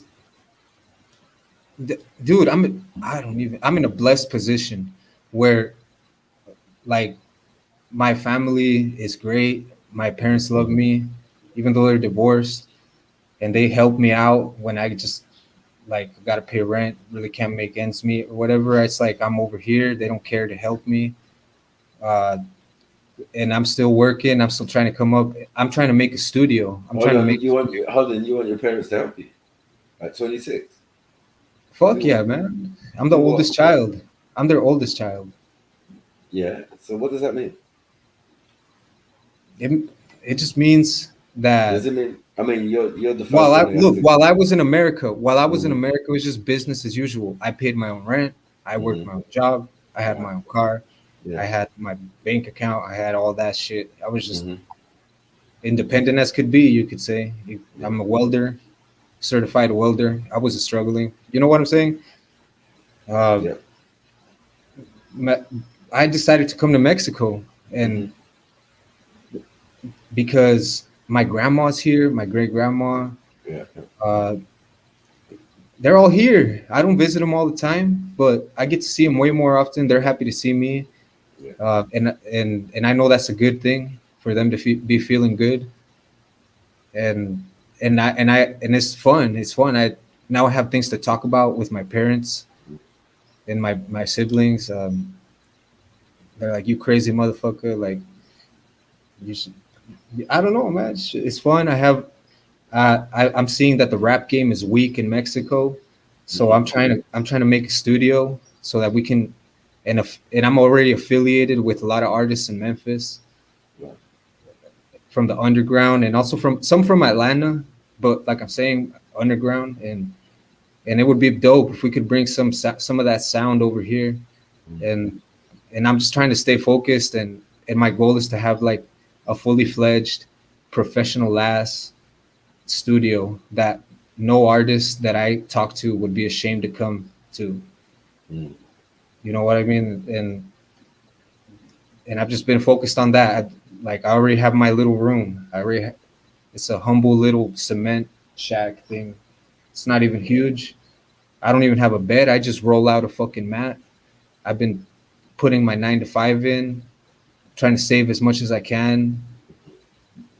I'm gonna literally do it. I'm gonna make a dope ass studio. Probably not the best studio in Mexico, but there's gonna be some serious shit coming out of here when you might even hear about it.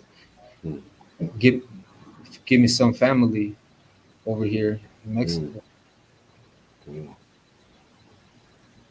Yeah, man. Well, Mexico seems like a better place than America, but you're still immersed in American culture. That's cool. And obviously, dude, it's like if you looked up a nice neighborhood somewhere where, and please allow me because I'm just thinking creatively. Let's say in Africa, you looked for, or in the island, in Jamaica, bought a little piece of property, built your house, and you were risking it. You're gonna take a risk, and you hope your family loves you and supports you, and you're gonna go and bring that sound you love. To me, I'm really motivated by the arts. It's music and drawing, painting. Yeah. So sorry, you didn't explain. You said that you want your parents to support you, right? I didn't expect it. I literally, dude, you want to hear how I got to Mexico? How did you get to Mexico? Dude, I was all frustrated in America because I wasn't at where I thought I should be, and I was struggling with drug use, and I went to rehab, and it was a crazy time. And what drugs?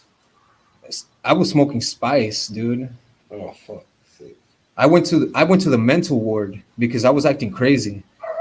You know what I mean? Like I was just not giving a fuck about myself. I don't know how to explain it. You know what I mean? Mm-hmm. And I was just trying to get high and shit, and I didn't. That's what my life boiled down to. I'd go weld, make my money, have that, drink, smoke. Because I never liked hard drugs. I never liked cocaine. I never liked meth. I never liked that shit. And to me, spice seemed like safe, I guess. I don't know how to explain it because you smoke it, I guess, and it looks like weed a little bit. And I ignorantly smoked it, and I went on I lost control. I'll admit it. Please don't smoke spice, people. Like it'll fuck you up, dude. Like, and I went to a mental ward. They stopped me because I was in my car and I was on a fucking. I was spun out on spice. I don't know how to explain it. And I was driving to Mexico, and the cops stopped me because, like, I don't know. A bunch of cops stopped me. There was like, next thing I know, there was like 10 cops around me, and they took me to a mental ward, and they did like blood tests on me, and they're like, you have to tell us what drugs you used, and I didn't want to tell them I used spice because I thought I would go to prison, and I finally told them. They made me stay for like a month to make sure I wasn't like insane or something, I guess. And then I got out, and I still had to go to rehab. I was in rehab for like another month because of the spice, and it was finally out of my system. I was feeling normal. Got out after like a month in the rehab, and then I built a little bike. I built a bike. The 80cc little beach cruiser with the engine, and I got a ride all the way from LA to the border of Tijuana, and then I rode my bike out to the cuts and camped out for a bit for like 2 weeks, just on the money I had. And then my mom called me and she sent me some money. Mm-hmm. She like rented me a spot, and my dad too, and my stepdad too. They like all were chipping in, and talking to me and helping me out, and I kind of like became less angry in my in my soul, I guess, or whatever. Frustrated artist or whatever face, and I was enjoying my time, and then I came more south to Mexico to where my family lives, and I've just been trying to not be angry about shit that I can't control. Right. And my faith does help. The Lord does help, dude, because when people are just on some bullshit, like, and I don't like violence, man. And it does help me to be able to know that me doing nothing doesn't make me a bitch. It doesn't make me nothing. It just means that I don't want to fucking deal with that bullshit, dude. Like for real. Like I have no time to be angry at people, dude. Like it shit frustrates me, just like that lady said. Yeah, there's some shit that frustrates me. You know what I mean? And sometimes I feel like I have no control over certain shit that goes on, and but that's just the downsides. And now there's not as many. I feel a lot less stress. There here in Mexico, weed is cheap. I've been smoking a lot of weed, good weed. Enjoying my life, dude. I've been enjoying my life at a young age, and I'm just grateful. I'm grateful that I have the conscience to do it. That as harsh as people think that I am, that I'm here to do it. You know, people might think I'm harsh. I don't give a fuck, man. That's not shortening my life. I'm not stressed about it.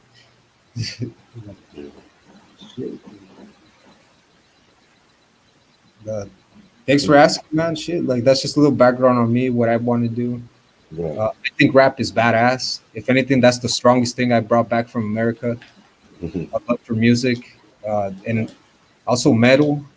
I've been wanting to get back to playing my electric guitar. Okay. You play guitar, yeah? Fuck yeah, man. Cool. The stress of living in like a badass place like Europe or America or whatever. I've never been to Europe, but I was in America, and I was in several cities, you know, in the north and south. And there's just something stressful about just look, like here in Mexico, I'm glad when I save 1,000 pesos and I can go and buy a brand new bong because I worked like 3 weeks to save up money. And in America, I had everything I wanted because I'm a simple guy. Like I had a badass bong, I had a lot of wax, I had a lot of bud, I had like badass beer in my fridge, and it was just normal. It was normal for me to be. Big up African goddess. Come on. Shit, like I don't even know, man. I don't even know. You can have too much of a good thing. And I wasn't even rich. I was just using my money right. You get what I mean? Right. Well, I hope you stay on the path, man, to doing better, man. You sound like you're halfway there. You know what I'm saying? Like but now I understand. Now I understand why you were saying what you're saying. It makes more sense now. But yeah, as we said, the same rules still apply. That just go easy on everyone else, you know. Go easy on everyone else and what they're doing in life. You can't be so judgmental. If you ain't gonna blame the people providing the service, you can't blame the people trying to get money or, you know, by using what they know best, their body and all of that. That's an age-old thing. For sure. Yeah. Oh man, that's a. Some would say that's a harsh way to put it, because if sex is the best thing you have to offer, like I'm sorry, man. Well, sex sells. This is what we know in advertising and in life, full stop. When they want to sell you something, they just put a pretty chick in a car or something, or, you know. So sex sells. They're always trying to sell some type of you know, entice you maybe into Christianity. You see the girls on the road, they'll be the prettiest girls, you know, giving you a pamphlet to come to their church, you know, or their parish or whatever. This is the game, you know, everybody does it. Don't matter what denomination you are, but if you got some pretty chicks, yeah, it would be smart to put them forward, you know, as your representative and all of that. But mainly in advertising and selling you stuff. Yeah, man, Probably not as a lawyer, but I imagine wisdom. Even as a lawyer, beautiful. As a The male, beauty of wisdom. If you ever got caught on some incident with a female, it would make sense to have a female lawyer.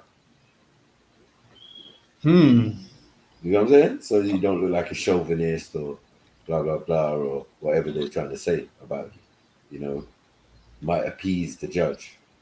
The judge might be a woman. Oh yeah. Could it be the opposite? Could it be that it's not the prettiest that are put forward, it's the ones that are put forward just happen to be the prettiest? Either or, there's still a concerted effort by the people, powers that be, or in those institutions, churches, religions, whatever, to do this thing. So we know in the general, as in advertising, that ain't part of no religion or nothing. That's just to sell things to people. Right? They give you a sense of ecstasy, nirvana, all of these type of things via the TV set or whatever. Yeah. That's how they do. So they're trying to control you. Yeah, no, they as for them, yeah, you're right. They took everything. They just, you know, they stole everything good and made it bad. And claimed it to be theirs. And you know, they took something and made it bad. Now that's the way they are, man. Exactly. So anything, I tend to look at things in opposites as well, like what you're saying. Like when they say it's good, we know it's not. You know what I'm saying? When they say it's black, it's probably white. Yeah. You know, it's everything. When you look at things that way, it kind of sometimes, a lot of the time, makes sense. Even with the news. They tell me something, I think the opposite of that. Okay, if that's what they're telling me, what's the opposite of that? And it usually is probably that. You know? So there are ways to apply that to everyday life. If you look at things in reverse, because obviously that's how they work. That's why, you know, I got love for you, Maku, man. As much as, you know, you're older than me, and sometimes I disrespect you and that, innit, yeah. But, you know, I got respect and love for you, man, because you're much older and you've experienced much more than me. And sometimes I do the same thing with myself. I have to. What I do is I reverse it and I say, actually, let me look at myself. Maybe I'm the one to blame. Maybe I'm wrong. And a lot of the time it is. Most of the time it is. I'm the one to blame. Of course, self-reflection is something that we should all indulge in at some point. A lot of us do. Some might wait till the end of the year and say, you know, let me reflect on the previous year. What could I improve on as a person? Because we're too quick to judge. We're too quick to judge others, man. You see it. Even with this brother here, he was like all judgmental on prostitutes and all of this type of stuff. But we can't blame the institution that's been there longer than we even exist. And even the perverted men who are running these fashion industries and these music and everything. Yeah, and deciding what women should wear or what they shouldn't wear. Right. And there's an air of pedophilia around that even. Young girls of 13, 14, paraded up half naked. Do you get what I'm saying? And what they're saying is acceptable is an adolescent teenager. You know what I mean? Is a proper model. By the time she's 21, she's old. You know what I'm saying? She's a hack now. You know what I mean? We like them young and see away from their family. To me, that is not harsh. To me, admitting that when women are becoming sexualized, their value goes down. Not only their value, but their ability to value chastity, their ability to see certain things the way they should be. or you see it a lot. Look, like this is gonna sound harsh, like these damaged women that still want a relationship. Man, like, So I'm not trying to sound fucked up, man, but like, yeah, but hold on. If you, I mean, would you consider yourself damaged? you know, as far as like, just generally gone through things, yeah, fuck yeah, I've been through things, Right. but I'm talking about like victimization, like I'm talking about the woman that was a prostitute, and now she gave her life to Jesus, and now she doesn't like to be touched, and she's married to a guy, and now she's above that. Now not even her husband can touch her.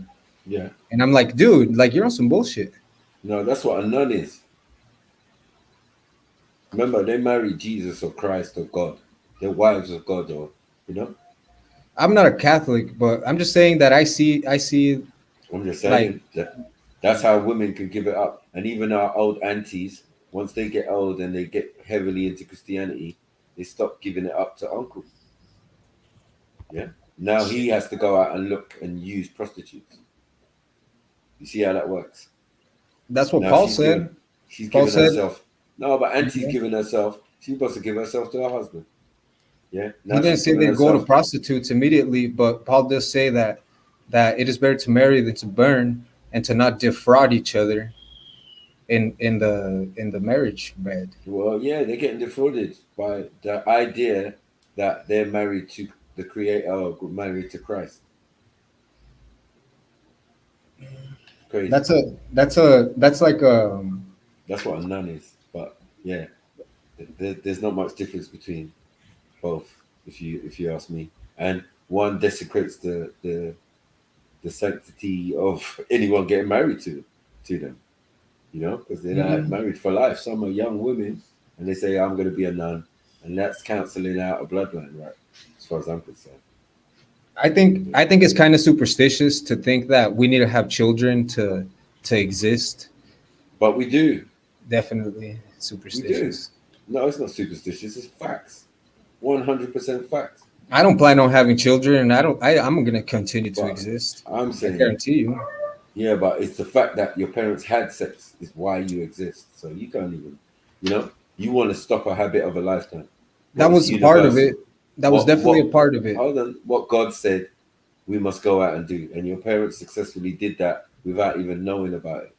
Yeah. It's almost inherent that we have to do these things. Yeah. A spiritual, a metaphysical law that says we must find a partner and procreate and, make children and all of these type of things. So but until you get to that stage, it's still a... And then even in that, there's no handbook.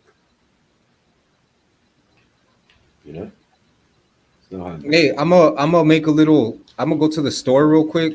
Yeah. If you don't mind, I'll just mute it while I go to the store. Cool, man. I'm just going around the corner. I'm gonna buy a beer.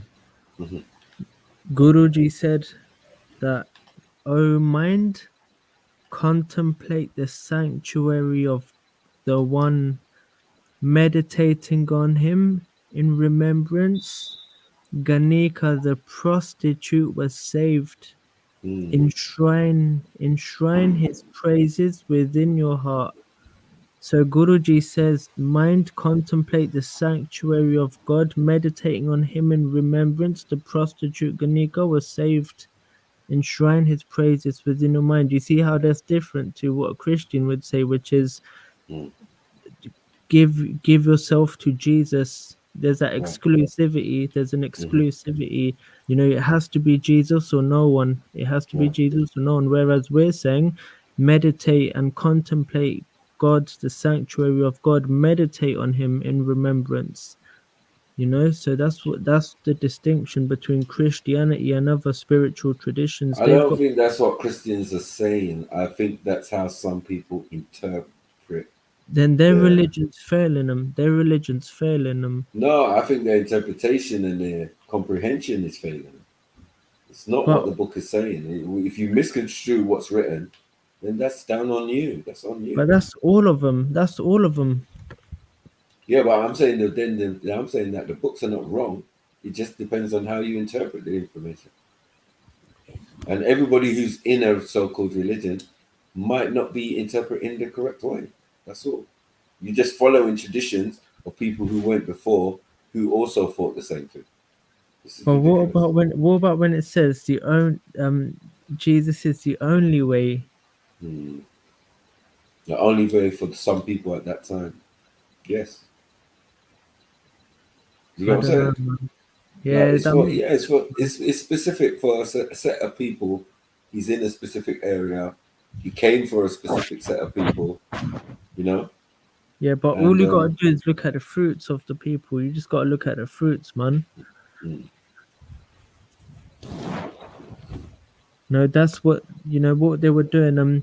Like paganism. What they used to cast down paganism, make it demonic, and that they used to be like, yeah, if you want to join our church, you have to leave all your gods. You have to leave all of them.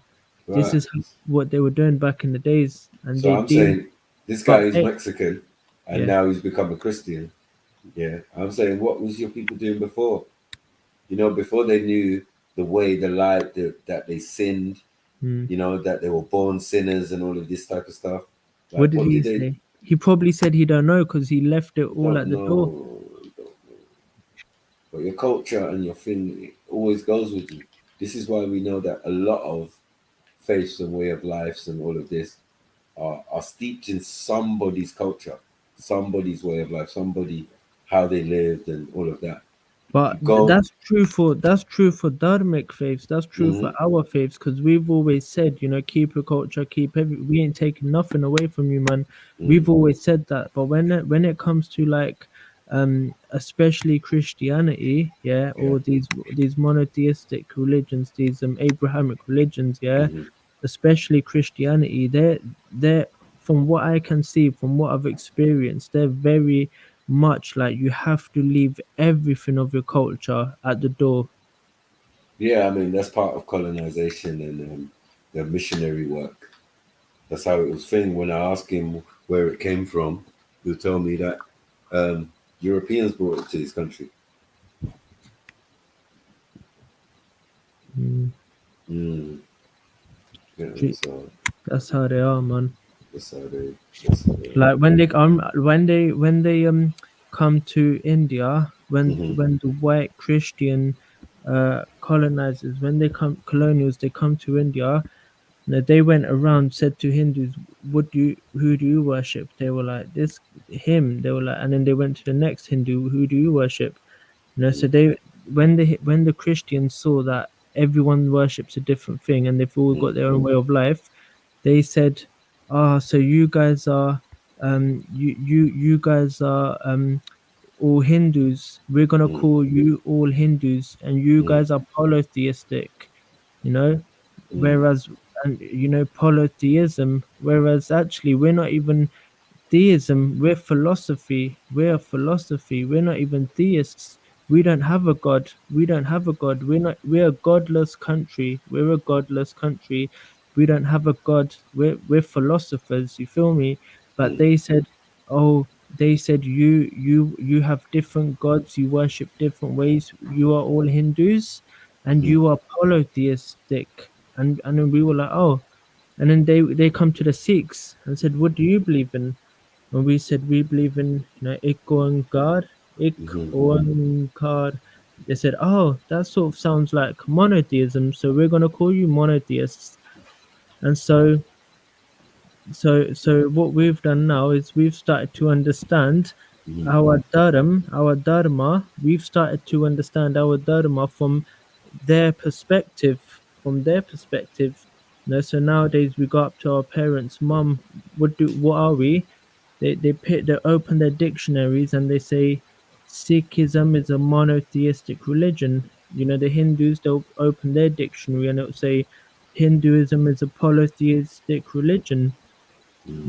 So this is what they've done. This is what they've done. So now it's our generations, like my generations, is on us now. We've got to start retranslating the scriptures. We've got to start changing the meanings of these words. That's on our generation. This is challenge for us now. This is our challenge, man.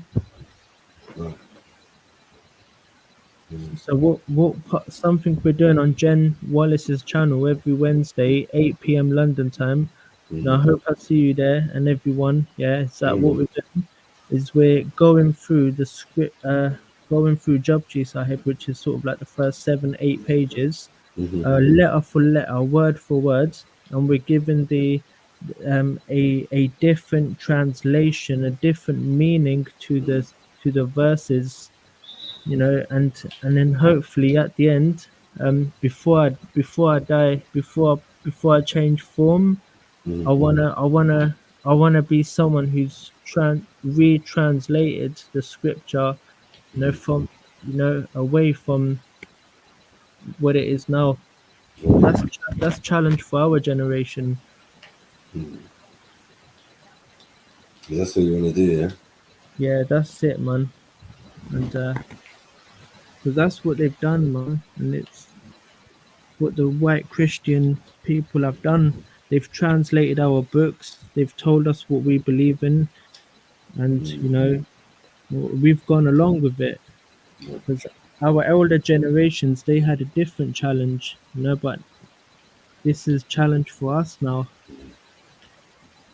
You know, all these deities that we had, you know, these were just a way to personify. These were just a way to personify the universe, the cosmos, of the different characteristics of the cosmos. You know, these characters we see, these are just manifestations of that. You know, so Guruji says in the scripture, Guruji has it right in a verse. Guruji says, not a verse, but just like in a few words, Guruji says, great. He praises one of them.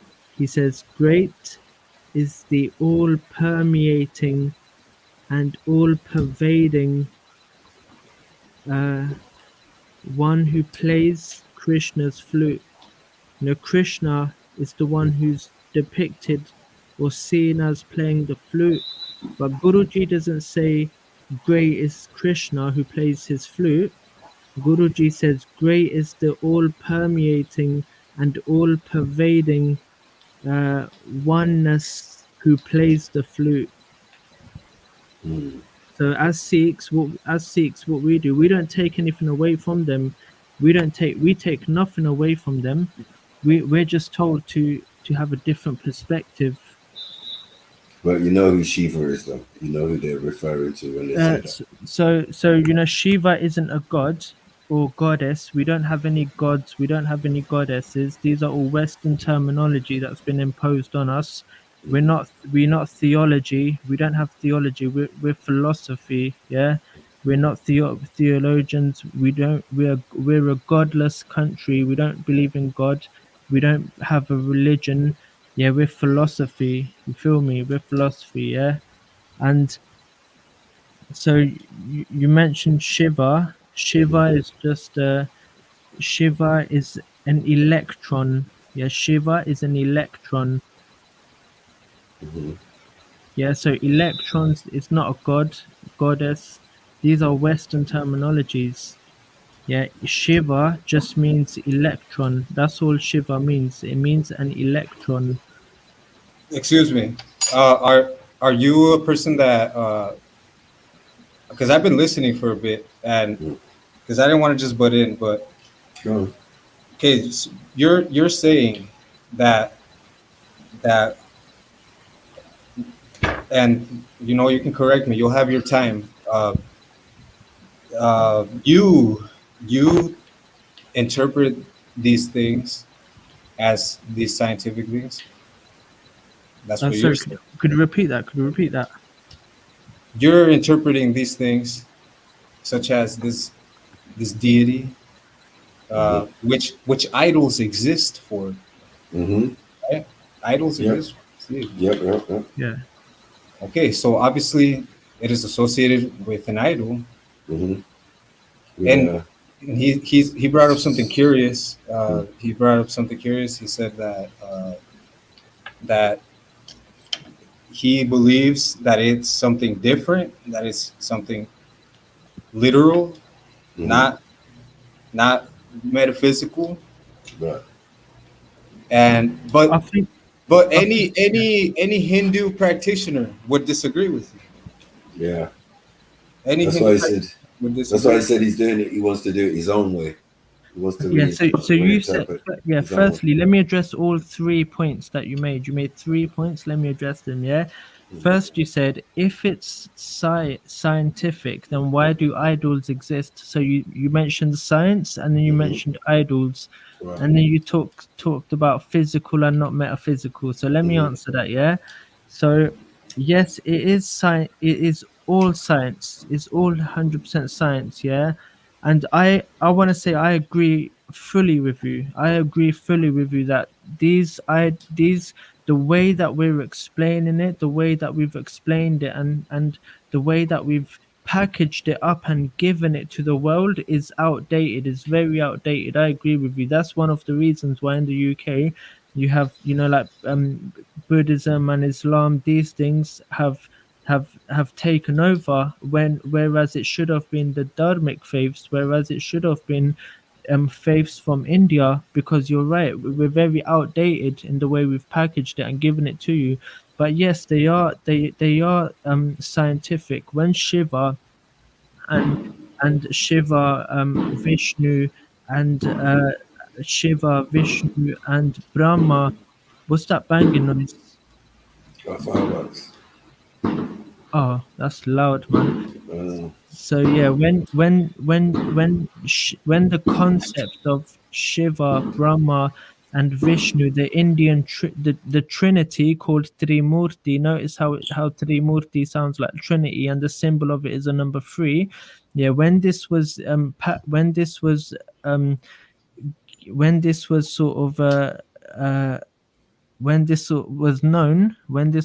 by the enlightened spiritual masters, and when they gave this idea of a proton, electron, and neutron 65,000 years ago, people were extremely simple-minded. Let alone, even 100 years ago, people had to, in this country, fight for women's rights.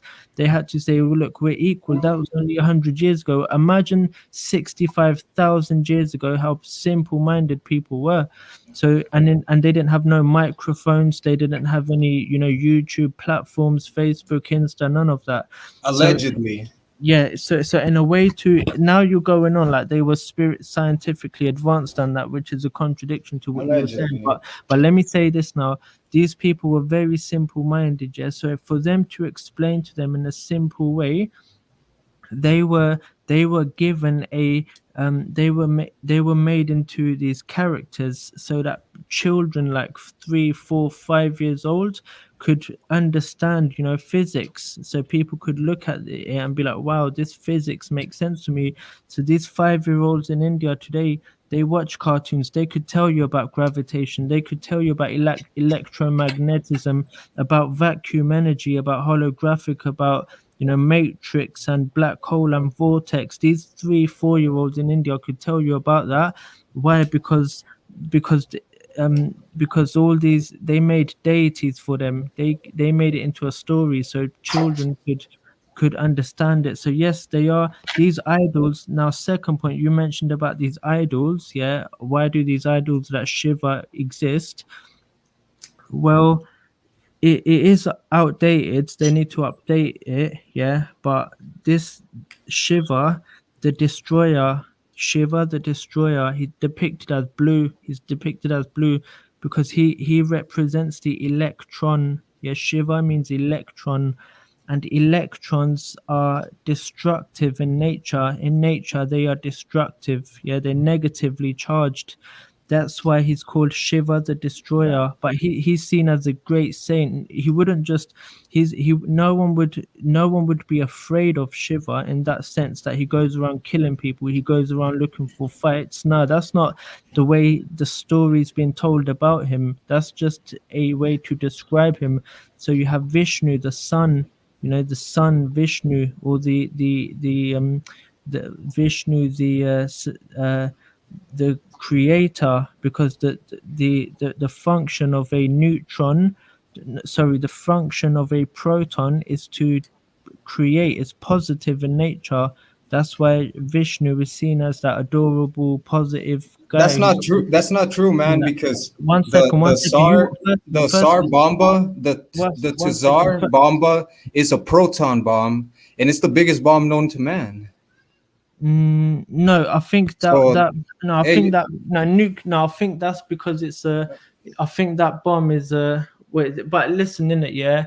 You can't that proton bomb is devoid of protons in it or something like that. It's no, it isn't. It's a proton bomb. It works with depleted uranium, and that's all I'm gonna say. And it's the biggest bomb that has ever been proposed. Yeah. Or anyway, what I'm saying is this, in it, protons are positively charged. That's what I'm saying to you. Protons are positively charged, electrons are negatively charged, and that's why Vishnu's always happy, because protons are positive, and are protons not positive? Sniper, I'm a bounce, dude, because I went and got. Yeah, kick. Why I'm saying go is because what I'm introducing to you destroys the Trinity, destroys the Western Trinity, destroys the white Christian Trinity, and you don't want to hear it. So go in it, because that's what it means. You know, this is something which destroys your white Christian Trinity. That's why you had to bounce. That's why you had to go. That's what we do. We make the devil run. You feel me? We make the devil run, cuz remember that, innit? That's why you man hate us. That's why you man hate us, because we make you man run. Yeah? That's why in the 1500s you sent Hold on, H. What about this white Christian science that you're quoting when you're talking about electrons, neutrons? Yeah, but you know? Yeah, now all of these things are contained within what? Within an atom, no? Exactly, yeah. No, but what I'm saying is this came after. These things are just the same thing we said 6 million. This is the same thing we said 65,000 years ago, and this is the same thing your ancestors said trillions of years ago. Trillions of years ago. They just put a different terminology, a different word, an English terminology to it, but this is the same thing we said 65,000 years ago. It's the same thing your ancestors said trillions of years ago. So we don't need, I can't learn nothing from them, you feel me? In fact, anything I do learn from these white Christians would be maybe suicide, you feel me? Because these men are one way or another going to try to use it against me, even though or try whitewash it, in it, yeah. But that's why, you feel me? To help them understand, where they come from. I can maybe use their terminology. Just that I can do that. I can use their terminology to help them understand. But I gotta be careful, man. Yeah, I hear it. But yeah, that was interesting. He's from Mexico, actually. He's Mexican. Yeah, and so the last point he said was something about I said it's physical and not metaphysical. I thought I was saying the opposite. I thought I was saying the opposite. Like they're the ones making physical idols, and I'm the one saying actually look deeper than it's that. Metaphysical, yeah. Exactly, but he just come with a complete opposite, man. Like I think he misunderstood that bit. But yeah. I don't know. Yeah. I don't know, the rest man. of the questions were quite valid, but the rest, they were valid, yeah. But that one, that was a bit weird. I did think that when you said it. But, no, I swear you said the opposite. But no problem. Yeah, I said that again. You see, just like I was trying to tell him, like he knows the Bible. I'm saying it's down to his interpretation. Do you get what I'm saying? He interpreted it a particular way, and it's not incumbent on Christians. Yeah, it looks bad on Christians, but it's not really bad. And it's crazy. And it's crazy. Yeah. Sorry to cut you off, bro, innit? Yeah. Got Mary Trill Jen in the chat, who I thought, was who knew quite a lot. I thought she knew, but clearly she doesn't know much, especially in this matter. She said, says the man within a caste system. Firstly, Guruji, the spiritual tradition I come from, firstly, you know, my the context in which I live is first and foremost a student of Guru Nanak. That's first and foremost. That's the context in which I live, yeah. A student of Guru Nanak. And Guruji says, O Nanak, Uttam Neech na koe. The enlightened mind, Nanak says, there is no higher, there is no lower, yeah. And so caste is, you know, Guruji, if you look in our baptism, which is, baptism isn't the ideal word, but you could say the baptism for our spiritual tradition, the baptism is, you know, it breaks all, you know, classes, higher class, poor class, low class, yeah. We all drink the same water, and there's no restriction for who can take it and who can't. And if we go to our temple, we have a concept called Bangat before Sangat. Sangat before Bangat. Or, or the other way around, isn't it? Basically, what it means is that, and again, I'm still learning, and take nothing I say to be true, do your own research, yeah? But Guruji, there's a tradition, whenever you come, Guruji said, whenever you want to see me, before you come and see me, he says, you have to sit on the floor and eat food. You have to eat food on the floor with everybody and show your equality, that you believe in equality. So no matter if you're the king, if you're Prince Harry, if you're Prince William, or if you're Princess Kate, yeah, and if you're a poor homeless man on the street, you have to sit on the floor and eat the same food if you want to come to see me, and that exists in the temple today. Everybody knows this, innit? So and she said, who has a caste, says the person who has a caste system, innit? Yeah.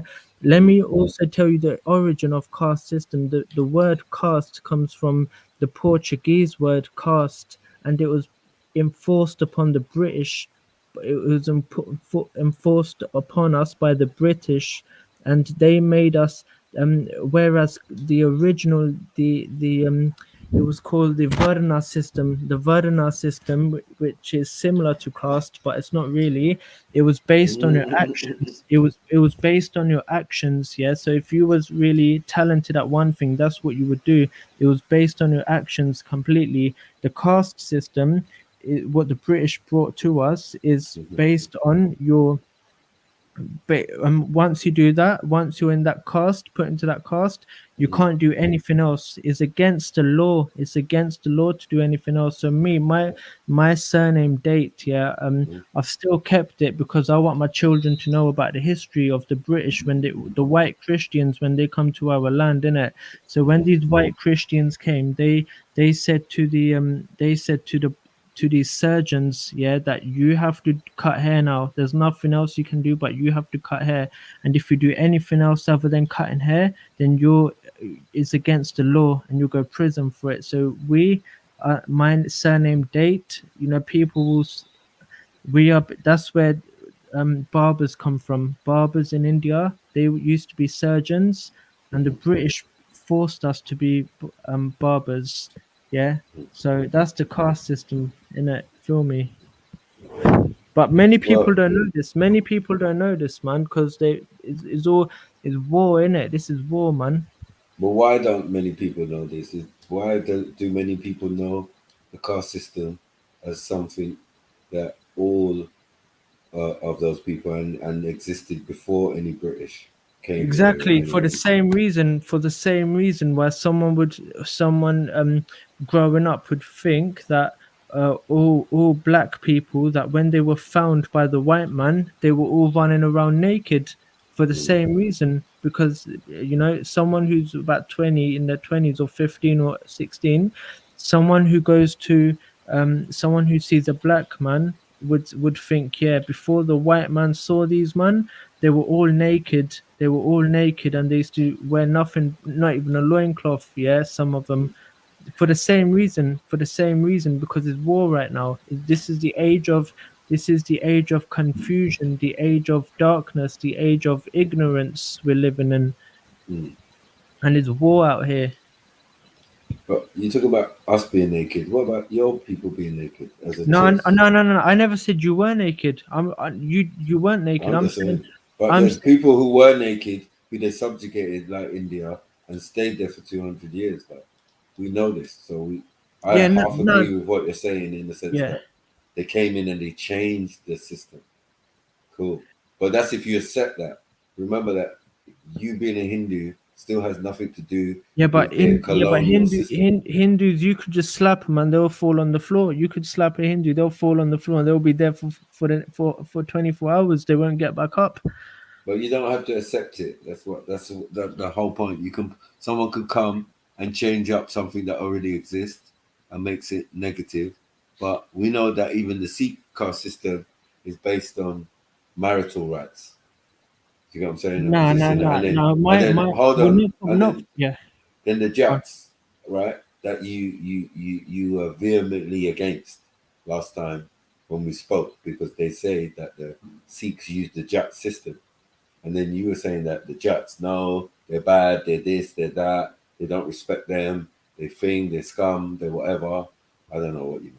And what I was saying is this, so you mentioned 2 points there, main points. First, you said about why are we still using that sort of system?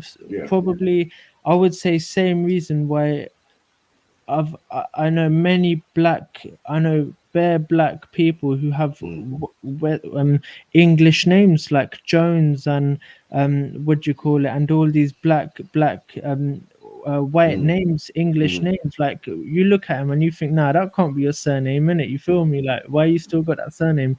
Same reason, innit? And then I'd say you the second point you said was about when people get married, they don't marry within the same different, they only marry within the same caste.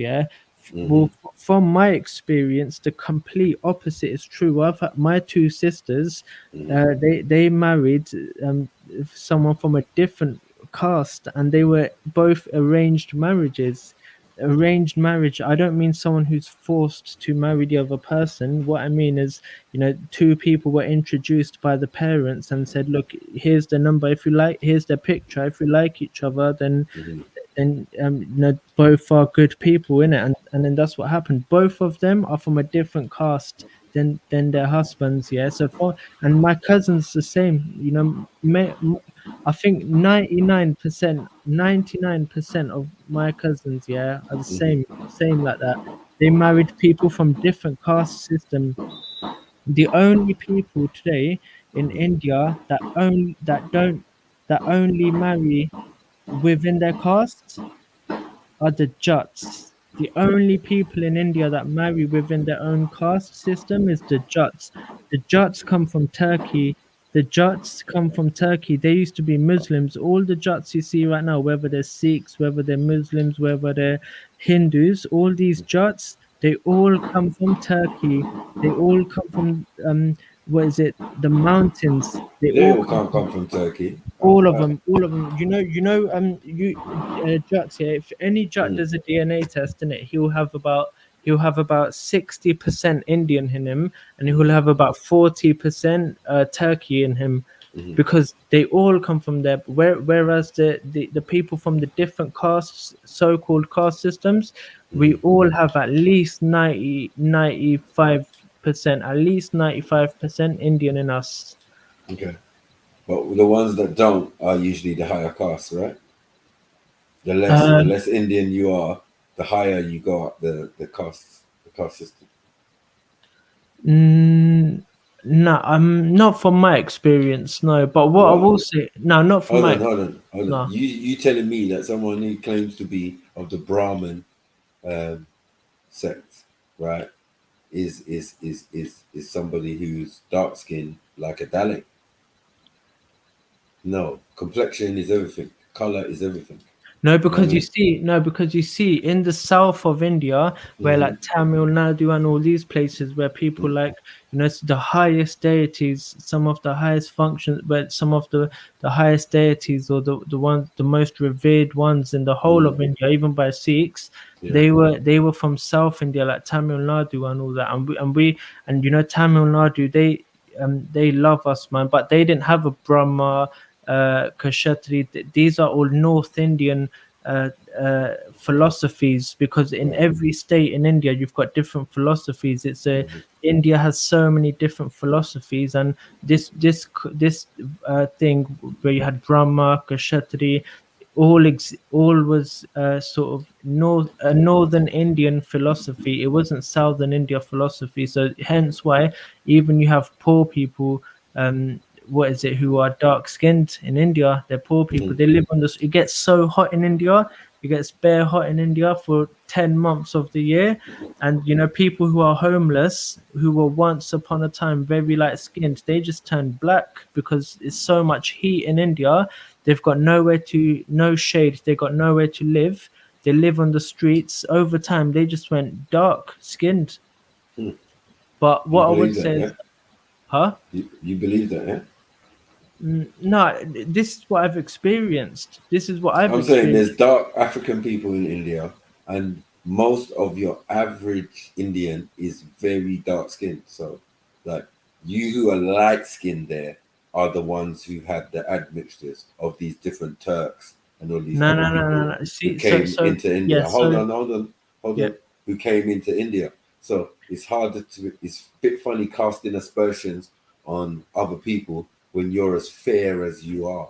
Do you get me? That's clear that you have an admixture from somewhere. Do you get what I'm saying? No, I understand your maybe I don't know if it's your doubt. Maybe that's the right word. I understand that, but that's conflating two things, and I'll tell you why.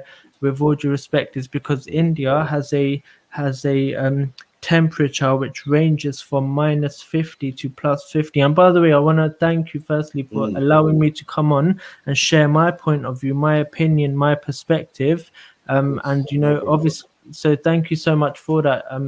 What I was saying was that that's a different issue, because in India there's the temperature ranges from -50 to +50 degrees, and the coldest has been coldest city on the planet today is -70. The coldest city on the planet today is -70, and India has a temperature which ranges from -50 all the way up to +50. This is seen nowhere else in the world, and hence why you have people over thousands of years who become light-skinned, and people over thousands of years who actually being dark-skinned can happen over months if you're homeless. But generally speaking, what I was saying, generally speaking, what is it? People up north, they are fairer skinned. Yeah, they're only fairer skinned because that's the direction the invader came in. So, southern part, like Saeed Baba, we know this. These guys have got afros and stuff, and have a different philosophy and way of thinking and all of that. So, we know that. When Saeed Baba was sprinkling gold into people's hand after saying 2 mantras and all of this type of stuff, it's basically Buddhism or a form of Hinduism or whatever. They're doing in southern India. So, in northern India, you've got to understand, downtown Delhi, you stayed there for a year, you would not look the way you look now. So it's the other way, it's the reverse. And it doesn't take long. It doesn't take thousands of years. No, that's a lie. Exactly. Most of India is really, really, really hot. So the peoples have that complexion, they have that type of melanin that is reactive melanin. We call it reactive melanin. Egypt. Okay. Egyptos. Affected by the sun. So not that it affects you in that it burns you or anything, but it makes your melanin react. Do you get what I'm saying? Quickly. So you can become very dark very quickly. Do you get what I'm saying? Whereas me, I maintain the same complexion. And that being in prolonged sunlight only enhances what I already have. It won't necessarily make me darker. Do you get what I'm Yeah, saying? you know, I hope, you know, you get a chance to go back to Africa and you know, I've live been. you know, I hope you go there again, live there for 5, 6, 7 months, man. Because this is the sun's different. The sun's good for you, man. And when you come back, you'll look so much more beautiful than you already are. You know, I know. But as I said, you know, like as I said, that when you watch Nollywood, Bollywood, Yeah. you start to see like the big aunties in the Mm. movies are the ones that reflect the common folk, and they're Yeah. usually very, very dark skinned. Yeah. Yeah, Bollywood. I'm a bit because Salsa. yeah, I'm a bit 50-50 on Bollywood because Bollywood is actually funded by the Wahhabism. Bollywood is funded. Not many people know this, but Bollywood is funded by Wahhabism, and all these there is an agenda. There is an agenda to play down Sikhs and make them look like they're all funny characteristics and not serious, and you know drinking and X, Y, and Z. You know, and all these pro-Muslim and all women that are half naked, and men are throwing beer and alcohol at her. You know, that's why, you know, many Hindus have boycotted Bollywood, man. Many Hindus and Indians have boycotted Bollywood because that's what they're doing to the Sikhs and the Hindu women. They're sexualizing Hindu women. You know, these Muslims, like, trust me, Muslims, I got love for Islam, yeah. I got love for Islam, innit, yeah. But the major, from my experience, most of these Muslims, innit, I've experienced, innit, yeah. They are. And Sarah's got her ears open now. Sarah's got her. Because she said it already. That you. Yeah, she's got her. She's got her ears open. You got grab. But let's go to it. Let's get to it, because at the end of the day, you might be referring to the ones in your diaspora. And in India, there's a massive Muslim population, and there is a massive conversion of Hindus to Muslim ratio. You understand? I'm not talking about. I'm not talking about downtown India, where the Muslims get along with us, and the Muslims go to our temples, and the Muslims got love for us. I'm not talking about those. Is that true? Is that true? Has that always been the case? Very true. It's very true. It's very true. Has there always been? Has there been a confliction that some of your people? Look at Bangladesh. Yeah, well, hold on. But some of your people have left the country on that premise. So the whole forming of Pakistan is based on people who are in India living for generation and generation, who were Muslims, who were downtrodden, who were at the bottom of the caste system, and decided to leave when England gave India back. I think that might be a RSS thing, innit, and BJP thing, innit. I think that might be a political thing, which is very much a left-wing political group in India, left-wing, and they're very divisive. They're very divisive, innit, But the common man, the common folk, like especially in, like, you see Bangladesh and that, they love us, innit. We love them. We're allies, we're allies, innit, But when it comes to north of India, Pakistan, Kashmir, you got Kashmir, and you got all this Afghanistan. These Muslims, innit, from our experience, they are the ones who come from Turkey. These are the ones who come from Turkey, and these are very these Muslims, from my experience, innit, I've grown up with them, I've lived with them. These Muslims are they are dirty minded. They are dirty minded. Their minds are filthy. And they're very dirty minded, and they're liars. They lie a lot. They're very liars. I would never ever take one of those people to my sister and leave her in a room with them alone. Never, because they're so dirty minded. They're bare dirty minded, innit? And they've just got a different thinking to us. They're just, they've just got a different. And these Jats, Jats are the same no matter if they're Hindu, if they're Sikh, if they're Muslim. These Jats are the same. Jats and these Muslims from Afghanistan and from Pakistan and from Kashmir, they're all the same. All of them are the same. They're dirty-minded. They're liars. They're vile. They're vile and they're despicable. Cause But you got to understand that they're just Hindus who took on a religion or a way of life, and their culture, their cultural practice still seep through whatever they're doing. yeah, but So cousin, I these agree with people you. marry their, but cousin, these people marry their sisters and that. Obviously, they're first cousins. They marry their first cousins and they're direct sisters. These people, Yeah, they in some marry. cases, yes. Like in Pakistan is like that. All of them in Pakistan, they all do that. In Kashmir, all of them do that. In They don't Afghan, all do that, but yes, it is a thing. 99% of them do that, innit? And obviously they're gonna be fucked up, innit? Because they're mostly related. And after a certain amount of time, it hasn't even it's only been 70 years since they moved from India. Innit, man? They come to our temples and they start shooting people up. You know, when they start shooting babies and little children up. You know, they start to you know, we have the flag, the Sikh flags in every Sikh temple. They take them down. And they tell all the Hindus to get out of what once was their land.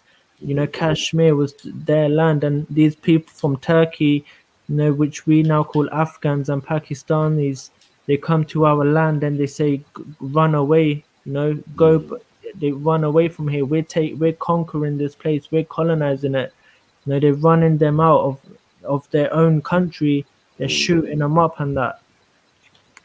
No, that's why America is throwing bombs on these people every day. That's why America throws 100 bombs on these man every day. You know, why don't they ever throw bombs on us? They're always throwing bombs on every day. There's not one day where these man don't throw bombs on. They throw hella bombs on them every day. Well, that's bad though. And no matter how we look at it, that if I'm not a Hindu, but I know that's bad karma. Of course it is, man. But sometimes, you know, people just get bare. People just get bare. What do you call it? You know, they had enough. Some people just had enough, man. What can you do? Like me, as Sikhs, as Hindus, we see everyone as God. You know, we see everyone as God. We see. You know, we see everything as God. We see everyone as God. So that's the context in which we live. That's first and foremost.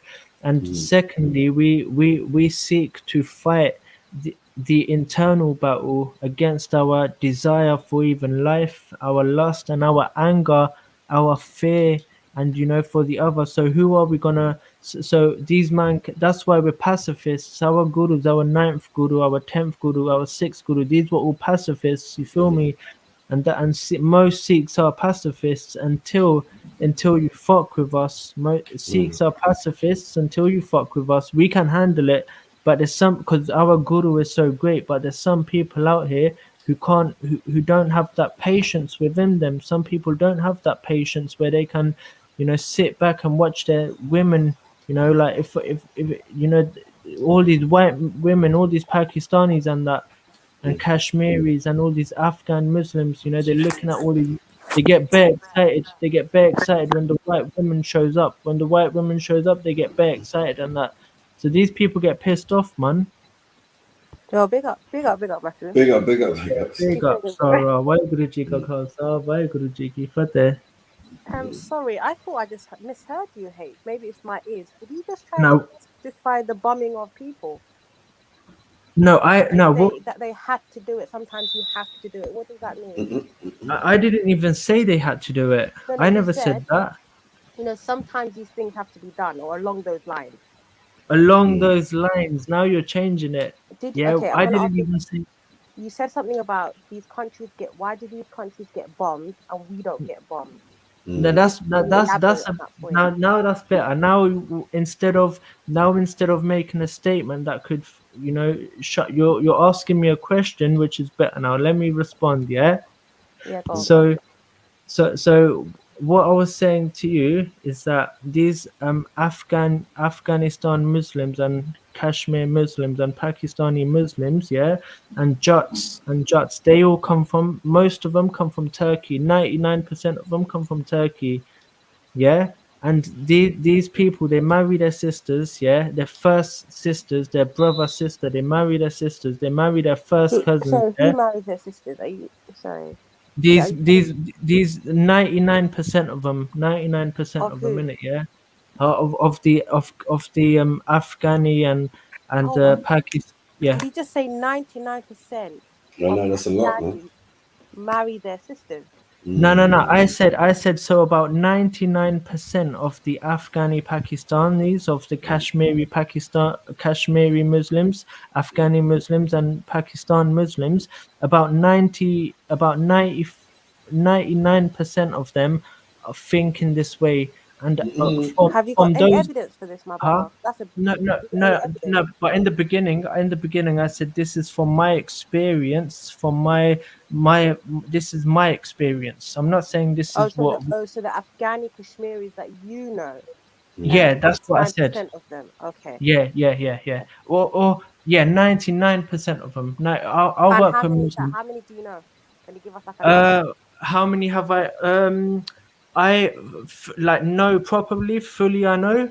I'd say a good 100. So those 100, 99% of them married their sisters. Yeah. Yeah. So let me repeat that. Yeah. Now you asked me a question. It's a serious topic. Very serious. Yeah, it is. Serious question, innit? And I don't wanna run away from it. Innit? Yeah. So I'm giving you my experience. Yeah. So from my experience, yeah, of in my entire life, like this is the 100 people I know today.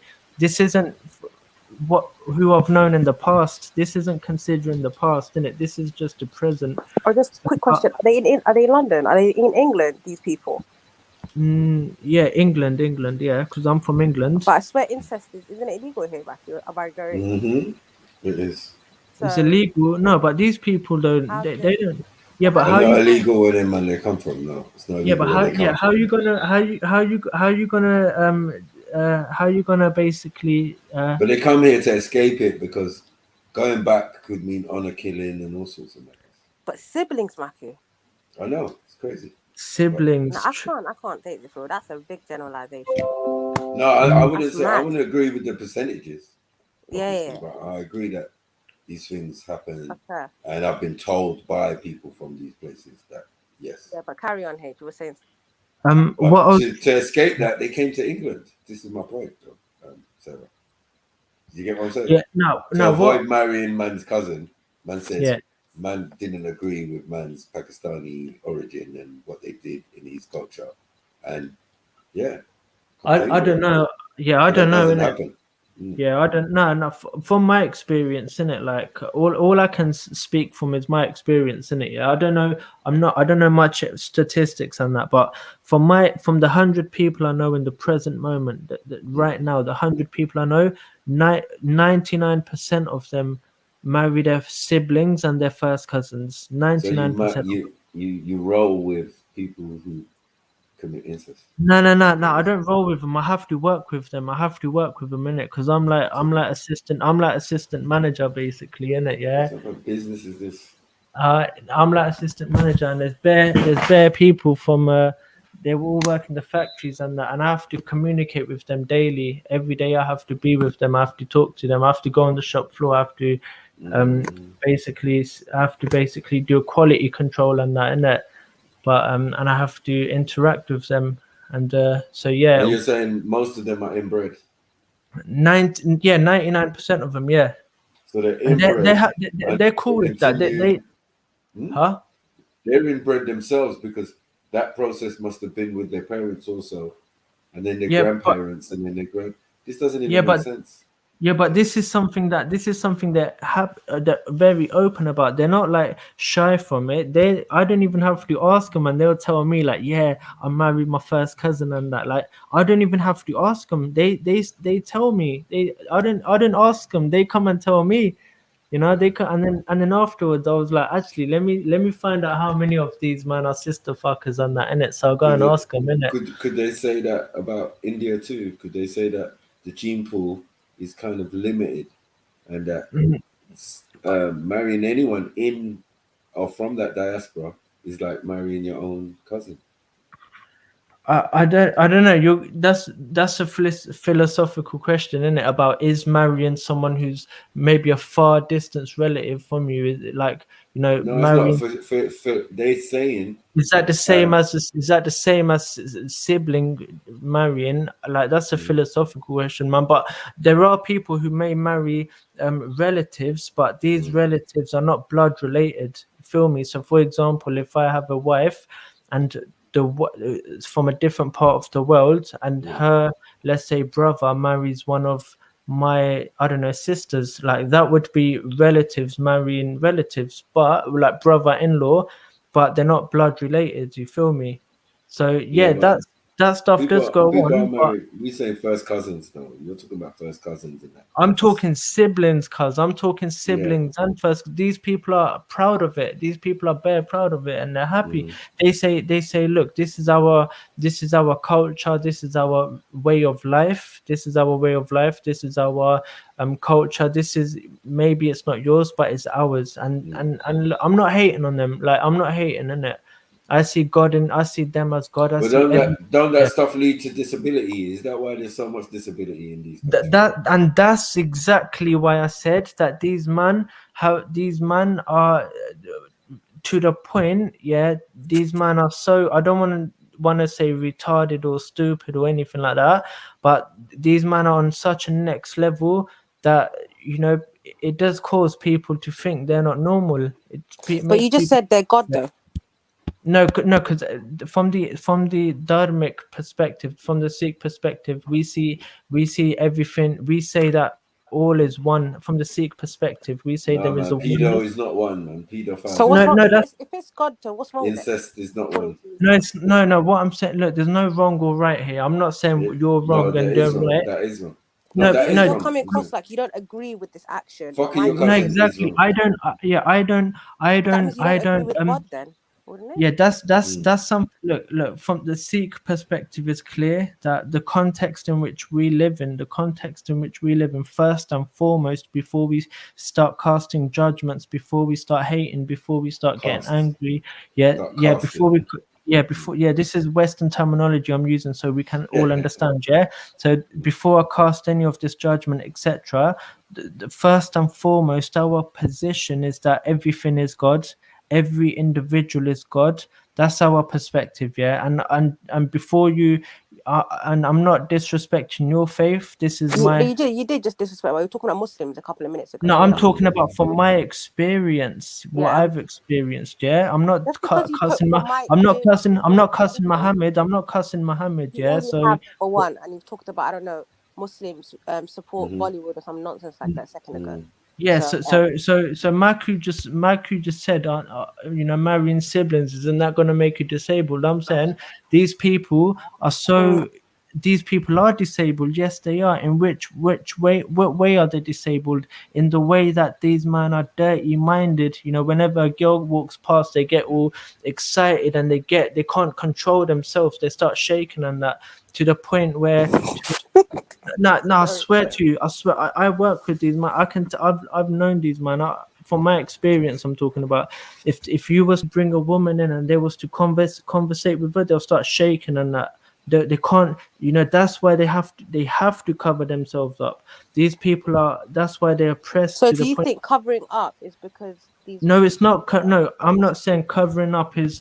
I'm not saying covering up is good or bad. I'm just saying that some people are forced to cover up because that because when a man talks to them, they start shaking and they can't talk to a woman who's not covered Who's, up are you without talking about the man's covering up? Who's covering up? I'm confused. the woman covering up. Yeah, Yeah. I'm not saying all women are oppressed who cover up. I'm not saying that. Women should decide for themselves how they want to dress up, yeah, and man should not decide what a woman wants to wear. But there are some women who are forced to cover up because men can't conversate with her without them shaking and not being able to control themselves because they see her, because they're disabled. You know, they fuck their own sisters and their first cousins and their siblings, and But that's in that's every why people, though. I don't really think it's just that. I think that the I don't know. disability, Yeah. yeah, but I don't being lustful. That's in you find it everywhere.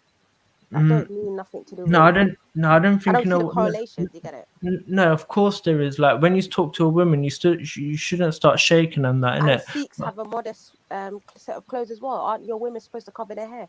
No, but that's spiritual things like reasons. That's spiritual reasons. But what I'm saying is this. What I was saying is that you mentioned an interesting point, but I forgot just now I know. about My point was you said that they're God. So my point is, if they're God, what's wrong with it? sorry, what do you say? No, as in, if you're saying these people, whatever, if these people are God, what is wrong with it? Because then aren't you saying God is wrong? Yeah, I do want to get to that. If that Yeah, makes but sense. I do want to. But before I do that, you mentioned Yeah, go one on. more. I forgot what you said. What was it before you just said that God bit about The modesty, was it the clothes? the modesty? Was it that? No, I think it Yeah. was just before that. I think it was just before that.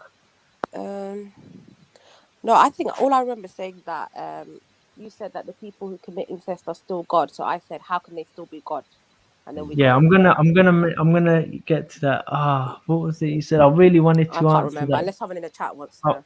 yeah, no, that's fine. I wanted to respond to that really, but I forgot what it was. Yeah, and it was a deep one. But maybe someone in the chat can remind actually.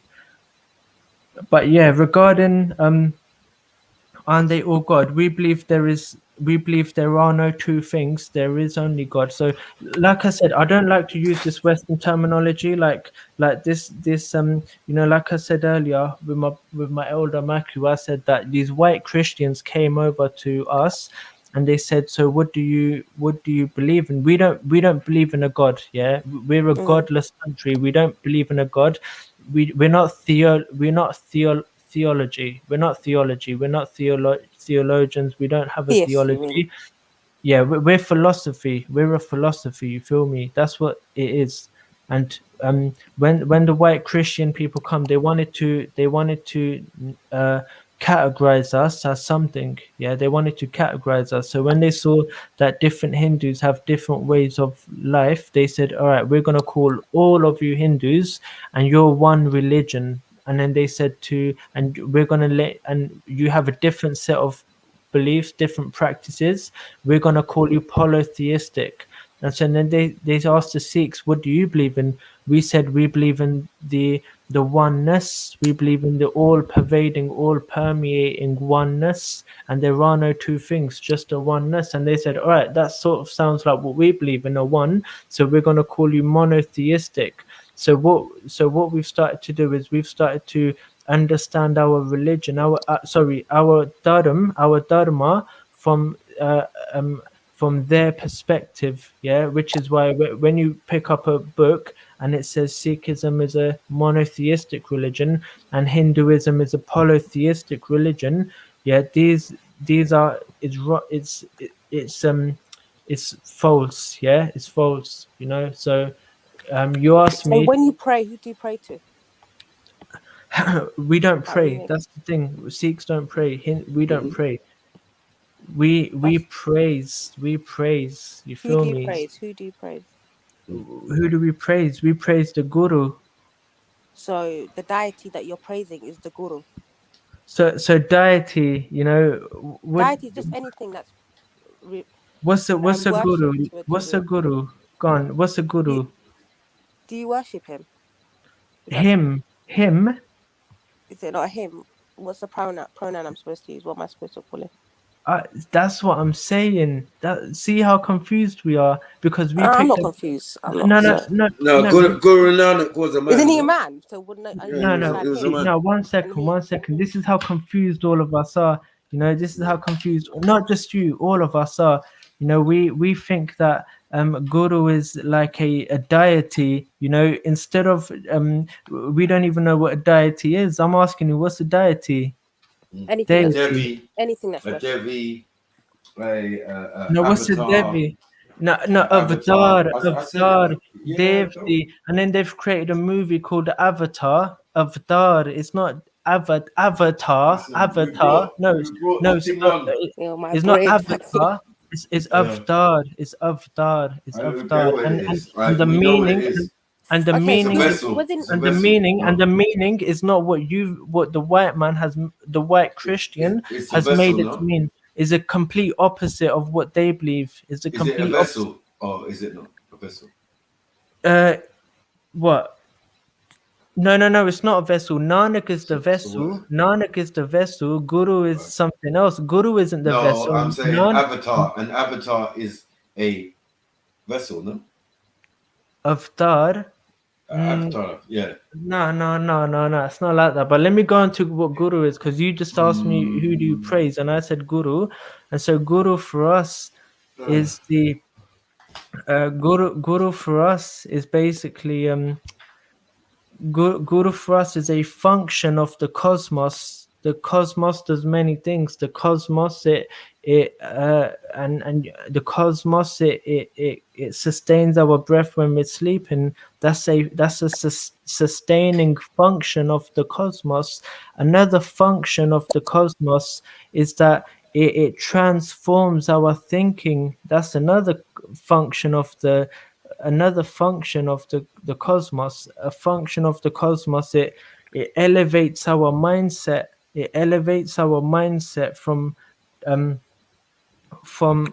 ignorance to gratitude. You know, from ignorance to appreciating the breath that we have. That's gratitude. You know, appreciating the trees for the oxygen. That's gratitude. So a guru transforms our thinking. But was he not a man born from a woman who ate, drank, lived as us regular men? Was born and he died. No, Guru is Guru. The transformation of the mind is a Guru, and that in itself is a genderless. Is that in itself is genderless, and that itself is without any gender. Nanak is the vessel. You know, Nanak is the vessel from which the message was uttered. Yeah, from which the message was spoken out of. Nanak was just a vessel. We don't see Nanak as Guru. That's what Guru is. Guru is not limited to a person. The transformation of the mind, that's called Guru. Guru is a wisdom. Guru is a wisdom, and that wisdom in the innate quality of wisdom of a word is genderless.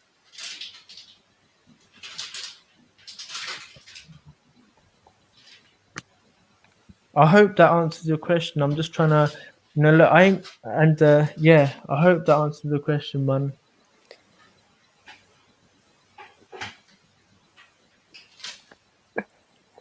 My other question is, do you have an issue with Muslims? Because I've heard you make little indirect shots at Muslims. So my thing is, no, of course I don't. I don't have a mess. I don't have anything. You seem to attribute a lot of the things that go wrong in India to some sort of invasion by some Muslims from Turkey. Right. No, I'm just giving you facts. And your skin tone, with all due respect, indicates to me that. Say that again. As in, your skin tone from your profile that I can see indicates to me that you may not be the original. No. I feel what you're saying, but what I'm saying is that where did your ancestors come regarding skin tone, my skin is light. For my skin color is light. For my skin tone is light for a different reason. My skin tone is light. My skin tone is light because I live I live in the place where it goes to -50, where it can reach -50. That's where I live. But where they live, Pakistan, Afghanistan, and Kashmir, they're light for a different reason. They're light for a completely different reason, which is that they come from Turkey. How can someone's skin tone change to that degree, though? I'm still dark skinned and I'm in England. Like I can go to. Yeah, but that's over. No, but that's and over. my skin tone ain't changing to that degree. No, of course, but that's over thousands. No, but that's over thousands of years, isn't it? There we go. That's over thousands in India. You know, that's where civilization, you could say, started in the Himalayas. People moved outwards. People went south. People went north, and then they came back again. You feel me? But we always stayed there. That's why we're light. But India's hot. No, but I said this earlier. I said that India ranges from -50 to +50. It ranges from that. Yeah, but it's mostly 50. What region are you from? Let me Google Only mountains. Only mountains is going to be -50. And no one's living That's in the where we are. That's where I can see the Himalayan mountains down the road. Right. So did you come over the mountain? That's the question. Did we come? We sort of a bit of both, really, innit? A bit of both. Then you are. Then you've travelled to the land, so you're not from the land. Yeah. No. As in we moved up and down here, but generally speaking, we just stayed at the before that mountain didn't exist at first. What happened was it kept crashing. It kept getting bigger and bigger. We were sort of on the cusp. Innit? But anyway, that North India region it gets to -50. You feel me? For like 2 months of the year, and it gets bare hot, and the sun it doesn't. And so how many months of the year is it hot? It depends, innit? Like I'd say it's 50-50. Most of the time it is hot, but the sun, you don't have direct sun like you do here. You just have humidity. But where I'm from, it gets to -50. Where I'm from, at times it gets to -50. It would be sick if you did one of those ancestral DNA tests. That would be interesting enough. I don't need. That would have caught some mad stuff still. Yeah, well, you can assume all you like, man, but I'm interested in facts. You feel me? And my experience. You haven't told him your fact. You just told me. My experience is important to me. I'm not here making assumptions. I haven't made any assumptions. I'm not here making assumptions. I'm just here to tell you my experience. And if it sounds negative to you, then I'm not to blame. No, it's not negative because it's not fact. So it's not really like. No, that's calm. But then you can't say but then you shouldn't say to me, "Oh, you sound like you hate all Muslims." Like that's what you're saying. That's not what I'm saying. You just made a crazy claim. I'm telling you my experience. I'm telling you my. So that comment was based on my comment, which was that Bollywood is funded by Wahhabism. Okay, what is Wahhabism? Can you define it? No, but is that what it is? Is that what you're saying? No, I'm just asking. You made a claim, right? Now, before we even get to that, before we get to that, you said I'm anti-Muslim. I want to know why I want to know what made you say that. Many times, bro. The whole idea that everything bad that's happening in India is because of the Muslims that came over. You do make slick comments, but you. I never said that though. I never said that. In general, in the chat. No, 1 second. I never said that. What I did say is this. What I said was that. Let's address what you did say. 1 second. No, but I already have. I said that from my experience, X, Y, and Z. That's what I've told you. And from your experience, Wahhabism created Bollywood. No, before we even get to that's something everyone knows. That's everyone. Everyone knows that. Everyone knows that anyway. Everyone knows what? Everyone knows that Bollywood is funded by by Arabs and by the Arabs in it. So now Wahhabism is the Arabs. No, I'm saying, but it is Wahhabism, innit? It is Wahhabism. What's Wahhabism? Can you define it? What the Listen, it's some white man made up in it. Yeah, look, I ain't gonna hate No, none. you're using I'm gonna hate you're using a none. term.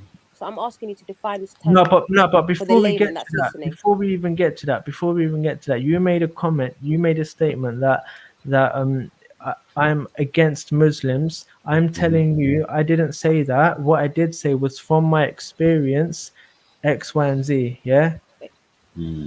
Okay, we've got past that. So let's get back to the Wahhabism Right, comment cool you're trying to now. run Cool. from. Yeah. Now so let's come back to break it down. Wahhabism. Yeah. Yeah, break it down for me. Let me just what is Wahhab? Let me just Google. So you're gonna Google, okay. Go ahead. Okay, who is Bollywood funded by? Who is Bollywood funded by? Yeah. Okay, let me Google it as well because we're not gonna be doing that. That's how you Google. You know what that was? but this Google and that you can't even trust it, man, because you know what the top results. The top results. But what I'm saying. Hold on, what did the top results say? No, but exactly me. I'm the sort of person to go on the last. I'm the person to go on the last page. You feel me? I'm the sort of man that's gonna go on the last page. You want, bro? You grab that page. I'm gonna because I'm gonna go on an Indian source. I'm gonna look at one with a not .com but a .in, a .india. I'm gonna look for that. Oh, just put the link in the back, bro. We'll do the research as well, man. No pun intended, yeah. We all have Wi-Fi, bro. Don't worry about that one. Okay, I found one with a .in. Go ahead. Yeah, versus your .co.uk, yeah, or .us. Can you put the link in the back? Yeah, and yeah. Thank you.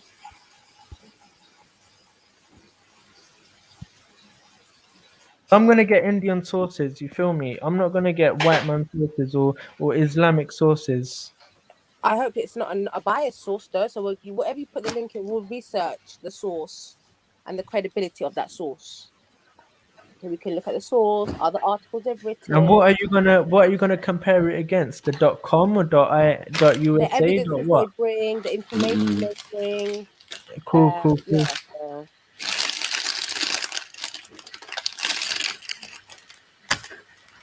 because we all know not all Hindus like Muslims. There's Hindus right now killing Muslims for eating beef.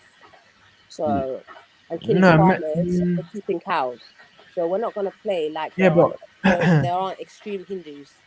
But if the law says if the law says that you can't eat beef, and if you do it's capital punishment, then you leave or you face then you leave, innit? And that law is based on extreme Hinduism. No, maybe it's just maybe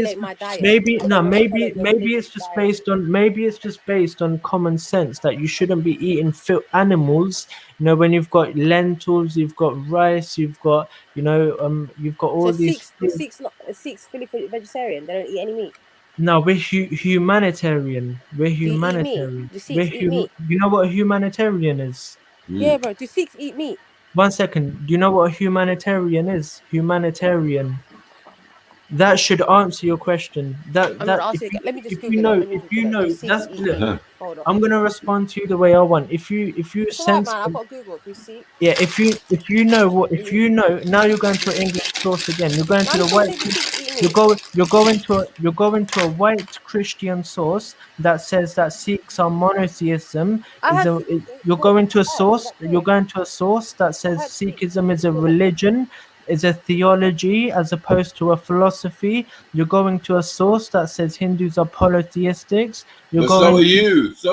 And you I'm not. I'm trying to Google it. No, but I'm not going on. Yeah, you did. You said type it in the computer.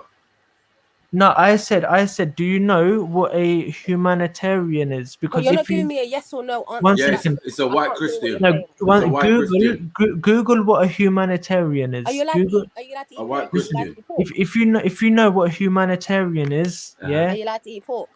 Look, do you know what a humanitarian is? Are you allowed to eat pork? Listen, we're a philosophy, not a rule book. We're not a rule book.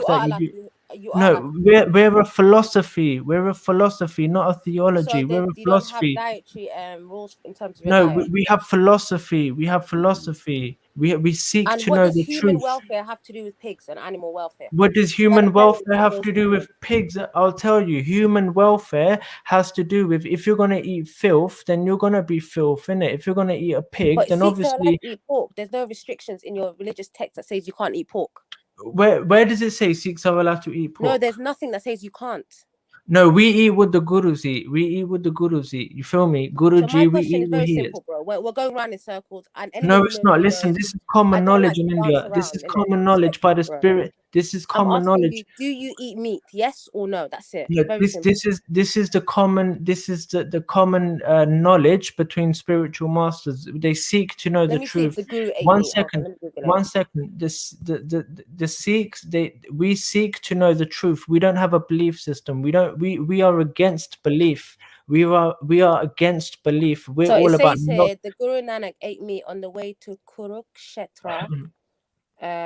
Guru Arjan, apologies if I didn't say that right, ate meat and hunted, and his practice was adopted by most Sikhs. So you do eat meat, but you just have an issue because you tend to cape for Hinduism, and Hinduism does not allow people to eat cow because that's one of their. You're not understanding. Look, you're not understanding, innit? Yeah. Big up, family. Big up, Yeah, babes. big up. You know what? Look, this is how it is, innit? Yeah. So I'll give you an example of one of the disciples of the Guru, innit? He was in a jungle, and there were 100 of them, man, and there was a million Mongols surrounding them, wanting to kill them, a million of them, innit? Yeah. And there was 100 of these, man. So what did they do? They were trapped to survive in the jungle. What did they do? First they ate fruit and vegetables, yeah, from the ground. Then they ate the fruit from the trees and the plants. And when that wasn't there, then they ate, what they had. And when they run out of what they had, then they ate something else. When they run out of that, then they ate grass, and then they ate like vegan stuff. When they run out of that, then they ate the bark. They ate leaves, and they ate bark from the tree. Yeah, we get it. When Okay, they I get run it, out, I get it, bro. the last thing, you know what they Yeah. did then? You know what they did then? You know the last thing they ate then? Yeah. Then they ate an animal. So So to you're telling me survive, Guru Arjan, after trying all these different things, then he ate the meat. But he was a hunter. no. I'm saying Guru Arjan Dev Ji. What they did was they maintained the skills so that if they were ever put in a situation where they had nothing to eat but an animal, then they would be ready for it. Let me repeat that. These people, they maintained the skills of hunting and of slaughtering so that if they were ever put in a situation where there was nothing to eat and they only had an animal, then they would be ready to slaughter it. So what's yes, wrong with the Muslims maintaining the ability to farm just in case they need to eat meat? No, I'm not saying that. I'm saying you have to follow the rules, innit, of the country. No, That's but what the I'm country's saying. rules are racist. The country's rules are Islamophobic. I right? don't believe that. There's Sharia that's courts why in India. There's Sharia courts in India. on the There's not Sharia internet. courts in London, but There there's are Sharia. many videos. We're Are not there going to go to Sharia, are bro. there Sharia Sharia courts? and the Hindu law, we could do that all day, and that's not going to go to a good place. No, So no, I'm saying the Sharia law in London, there isn't any, but in India they have Sharia courts because we're inclusive. But then again, if you got Muslims that are hold on. if The you got- Muslim farmers, the poor Muslim farmers being killed by by Hindu extremist mobs killing human beings because they own cows. Are you going to sit here and justify that? these people ain't got no place for us. Earth. These people ain't got no place in society. Which people? The people who kill these poor And Muslims. beat them. like And that. these videos are all over YouTube. Yeah. social These media people ain't of got these no mobs. place. These people ain't got no place in our Okay, heart. and what gives them the right to do this is Nothing the gives them the right. Islamophobic. Nothing gives them the right. The law doesn't give them the right. Nothing. Hindu laws that are set in BJP. place It's the politics, that man. put them in a It's position politics. where they think they can do this. Yeah, it's politics, man. I'm with you. I'm with you on Politics that, backed man. by the yeah, so we're not going to do that. We're not. I'm with you on that, yeah.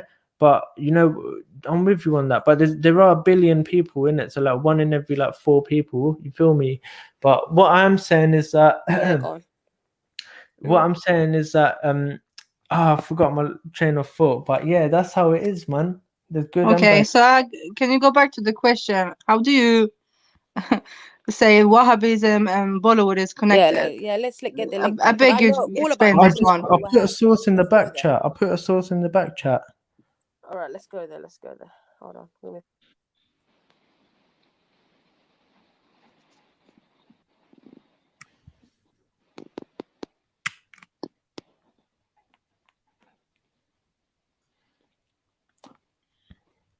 Yeah, so you need to stop looking at Sikhism from a Western lens.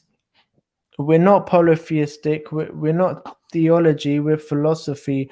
We don't believe in anything. We seek to know.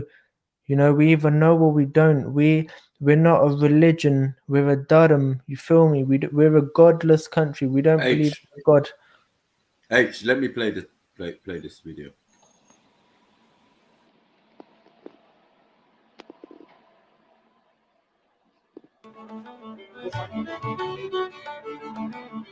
In Sikhism, there are loads of famous stories about the 10 Gurus and their teachings. They help us to find out more about what it means to be a good Sikh. One second, man. Okay, who can tell me who Baikan AIG was? Yo, Maku, one second, please, Baikan man. AIG, he helped people in battle. He These- even helped these- his enemy. these He did people, this yeah? because he saw God in everyone. These people, you know what it Story is? of Baikan AIG, Let me tell you what it is, Hogwarts, innit? Let me tell you what it Moving is, man. soldiers. It's just one of the many These man, stories passed down Maku. over the years. Do you know who these people are? But some of the most famous are about Guru Nanak, the first Guru and the founder of Sikhism. Butter Singh visits schools all over Birmingham, passing on the wisdom from stories. Waheguru ji ਕਾ ਖਾਲਸਾ ਵਾਹਿਗੁਰੂ ਜੀ ਕੀ ਫਤਿਹ. This one is Guru Nanak and the boulder. It's a story about a man Guru Nanak met during his travels. The man was refusing to share water from his well, even though the rest of his village desperately needed it. Now Guru Nanak knew how to solve this problem. He told his companion Mardana to go and fetch a bucket of water from the well. When he reached his destination, he did come across this very big, strong man. Mardana, he says, look, I've come for some water. I can see you're standing here and guarding it, but please have mercy. This huge, strong man began to shout at Mardana and say, how dare you come here? You know full well the villagers can do things for me, but they don't. So why should I give them water? Tell the villagers if they want some water from my well, then serve me. I will be their master. Guru Nanak sent Mardana back up the hill 3 times to ask for water, but the man refused. And Guru Nanak knew it was time to teach a lesson. So then Guru Nanak removed a rock that was nearby. All of a sudden, a spring of water came out. That sounds All the like villagers were so that delighted sounds to see that. like They all Hajar started to and share in that Safa and water and Marwa. take that water home. But yeah, no, it's not. At the same time, at the top of the hill, the man's well began to run dry. And he says, what miracle has this man done? I will teach him a lesson. He got this rock nearby and he took it to the end of the cliff and he aimed at Guru Nanak and he rolled it down. And as it rolled down and down, the villagers said, Guru Nanak, save yourself. Guru Nanak, please. Guru Nanak said, rest assured, you carry on taking your water and I will stop this. He put his hand out and he stopped that rock. When the man saw this, he felt humbled. All of a sudden, something hit his heart. And he realized, what have I done? I have done something wrong. He ran down and he asked for forgiveness. He says, I didn't realize, but my heart was like stubborn, like stone. But now he has melted like wax. It's a story all about ego and pride. Guru Nanak and the Boulder is a story that teaches us about how to get rid of our pride. And by taking the teachings of the scriptures, accepting them, following them, it will bring inside us compassion, humility, truth, contentment. And these are the virtues we all need to live an honest life. Storytelling in Sikhism is very important because you learn about your history and what's wrong and right. Well, my dad's quite religious, and if we do something wrong, he'll tell us a story. You get to know your history, and if you learn stories. Sit down with my dad sometimes and we start telling the stories, and every so often, like when we heard the name of the story, we'd be like, Dad, Mum, I don't know all about the stories, they'd explain it to us. The more stories I hear about Guru Nanak, the more I wish I'd known him.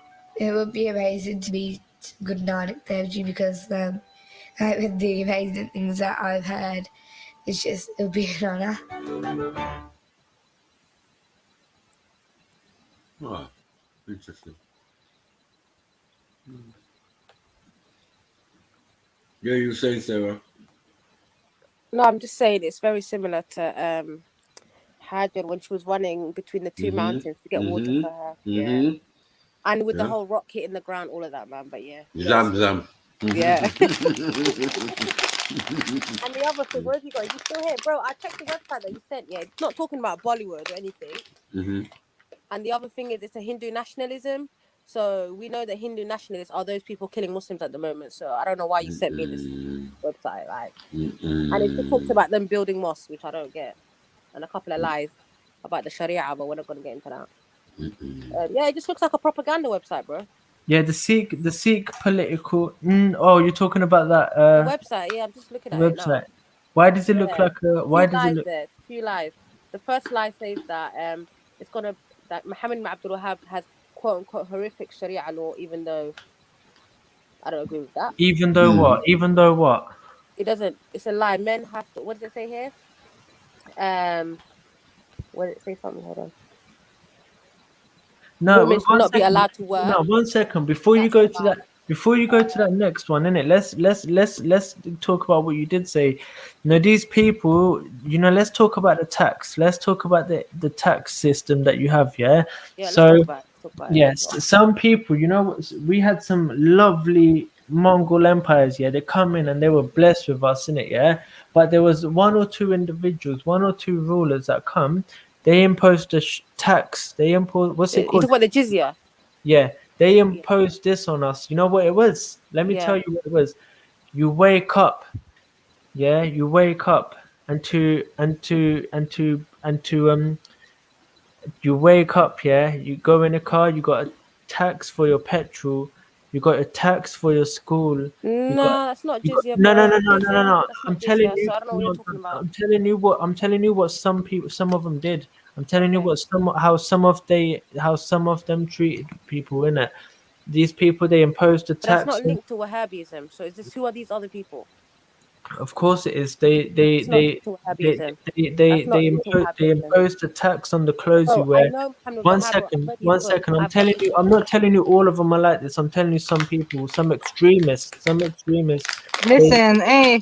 Hold on. You need to differentiate what you're talking about. Are you talking about Wahhabism now or another group? Because I'm a bit confused. Oh, you're talking about the history of Islam is another thing. If you're talking about Wahhabism, it's just now. It just came. I've read the books. So you need to be very clear about what you say, because I will research what you're saying right now. I own the book. I have books. What was the comment? If you're talking about the jizya, the website I sent you. What didn't you agree with? I didn't agree with it because it says here, I'm gonna read it out. Hindu nationalism. Where? It is not easy. It is not easy to draw a line between Hindu nationalism and true nationalism. The two overlap, as India is the only home of the Hindus, and they form a majority here. This is a political website. This is a website that's quite Islamophobic from what I'm reading. It's pushing a lot of Islamophobic rhetoric to put fear in people, right? And I'm not seeing anything about Bollywood and Wahhabism. So I don't know why you sent this, because it's got nothing to do with what we're talking about. No, it does, because it says the Wahhabis or Saudi funded like mosques in an area. like a bit like £1 billion for Wahhabi influence in India. Wahhabi influence in India. They want Wahhabism to influence India. That's what they've done. What is Wahhabism though? You need to break that. Wahhabism. What is it? In Bollywood and that. In Bollywood It's and the that. contradiction, though. That's not- Wahhabism and Bollywood. Bro, this It's is not. this No, is but that's what this they is a did. No, propaganda but it's website, not. bro. It's not because it's not because they're. Of course, it's not- there's a contradiction. No, Do it's you not. know what they're on about? No, it's They're not. like, No, but no, because you've got in Bollywood you've got Hindu women half naked, and you've got like 100 men throwing alcohol at her. You've got this. But if they were Wahhabis, they'd be getting themselves killed because you can't be watching naked women if you're a Wahhabi. No, they don't watch them. They don't watch them. They just make it. They just And funding it is against they're Wahhabism. just So what's your funding it point? to make That's against Hindus look Wahhabism. bad and to sexualize the women so people Okay, so can you come give to me Islam evidence, bro? I still don't have evidence. That's so they talking can about convert mosques. so they can 1 second so they can convert to Islam, and they're Right, making I'm all gonna the say Sikhs. again. They're but making all that's the it against the teachings, Age. It's Evidence. against the teaching. yeah, The but these are article you sent me, extremists. bro. These are The extremists. article you sent me does not mention Bollywood. It talks about a village called Kerala and how they're building mosques. That's all it's talking about. It's a propaganda website because I bet you half of the stuff they're saying about the Sharia and what quote unquote Muhammad Abdul Wahab stated are lies. No, it just says He that. didn't say the stuff that's on this website. No, it just says that. It just says that So- billions have been. It just says that billions have been put into India, been funded. Is India Bollywood? No, but That it's a means- part is of that Bollywood. synonym? No, but Bollywood is part of India. Man. No. this- You're and you're literally clutching on straws now, bro. No, I'm not. Respectfully. I'm not Yes, you in are. it. Yeah, but let me pull up another source. It's like me saying I gave $1 billion to America, so I'm funding Yeah. Hollywood. That don't even make sense. Right. That sounds dumb. Who is Bollywood funded by? Yeah, let me see another source. Let me Yeah, try can to you get me find some out. evidence, bro? Respectfully, and Yeah. please not another nationalistic website because that's not credible. It's quite biased, isn't it? And Well, there's no references what's either. going on here then? So let's go. ahead. Hindus and Sikhs meet Taliban officials as India vows to repatriate them from It's a mess, man. Afghanistan. But he's gonna tell us they're Turkish. Watch the bar. Mongolian, he will say. Mongolians, yeah. Yeah. Why are you Yeah, having I'm gonna keep it real. Yeah, I think that this brother, respectfully, I thought hate is an Islamophobe, but he just doesn't do it with chest in it. You got people like Raj, they just say what the fuck they want to say. But H is more slick with it. That's my opinion, anyways. Well, let's see what's going on. 'Cause I Wait, didn't let's know watch about this. this. Yeah, man. Come on, bro. Play it. You know about this. You want to repatriate, man. You're dealing with these terrorists. Yeah? These Mujahideen and these Taliban, right? The same people you say Well, that are, now, what does that mean? What does repatriate mean? you mean, take them back. Give Afghanistan back. Yeah. What to who? To the Afghans or No, Hindus? they want The Taliban, the Taliban, Mujahideen. Taliban. Yeah. Yeah, but look what they're doing. Why all the women No. running? You're Why? helping them though. Why? You're helping them. No, but what? Yeah, no, we're helping them because they've There's Hindus Why are you there. helping terrorists? they've been oppressed. They've been oppressed. And Bear, Sikhs. innit? So we help By them. whom? These Taliban Come on. terrorists. They've by- been oppressed there by America and that. So you're By helping them. Americans, not only from the Mujahideens, right? Right. Yeah, they've been oppressed by bare people, man. So why are you? But, But these are more but what are extreme they than doing? Wahhabis. But what are they doing? But what are they doing? They're running the women out of the country. You know, people are running away from Afghanistan. And how are the women living right now under the Mujahideens? Tell me. Well, they're all at the airport trying to escape. So why are you trying to lock But them why are in you there? helping them Why are you though? helping these? Why are you helping the Because terrorists? they ain't got no food. They ain't got no food there. you're So gonna the, help com- the That's terrorists. bollocks. so the common man is suffering. The common man is hungry. So we want to give So them you're gonna food. help We the want, terrorists Mhm. feed them. no, we're gonna give the common man food and water. No, you're the helping the Taliban on that. Mujahideens. That's what it Mhm. says. Come on. Be Come real on. now. The Sitting Taliban down. are killing women for learning. Well, let's Even play. Yeah. Let's play. Wahhab It's, said women should learn. it's They're only even 4 more minutes. extreme than the Wahhabis, bro. Mm. Yeah, but it doesn't mean that the They common They man. are should- Wahhabis. What? They are Wahhabis. They're but no not, bro. problem. They're not respectfully. They're takfiris. These ones are the Yeah. most extreme takfiris ever. Muhammad Yeah, Abdul man, wasn't they saying are. that women couldn't go to school, women couldn't learn. Yeah, but the people who follow Abdul Wahab. Let me tell you how fucked up these people are, It's innit? the Yeah, Saudis. It's the Saudi royal these family, people are right? so fucked up, innit? Yeah, we Yeah, Mako. India That's spent their philosophy. India spent over £1 billion for them and to help them build like a well and that so they could have water and everything. These people, India spent over £1 billion to help them. All right. Why are they helping the terrorists? Okay, but bro, You forget explain all of that. it. Why are you helping? Why are Do you you know what they helping the did? Do you Taliban know what use they to did? shoot Do little you know what girls they in the did? face? Do you know what they did? Like a Allegedly. couple months later, you know what Louis. they Everyone out, shout Hey, everyone let out. me just Taliban. play. Big up. These That's Taliban, Big up everyone. these Big Taliban up. destroyed it. Just like H says, I'm strapped. But anyway, go on. Sorry. These Taliban destroyed it, and we're like, nah, we don't want help from you, man. Bro.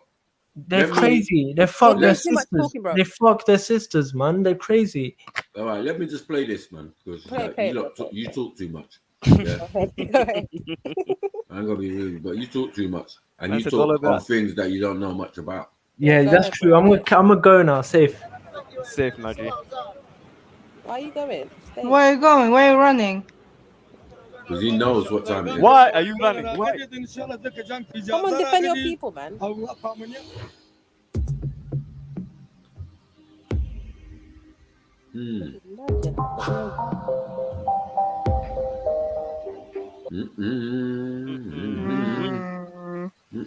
What's this? Oh, wow. They should have been strapped up, like H said.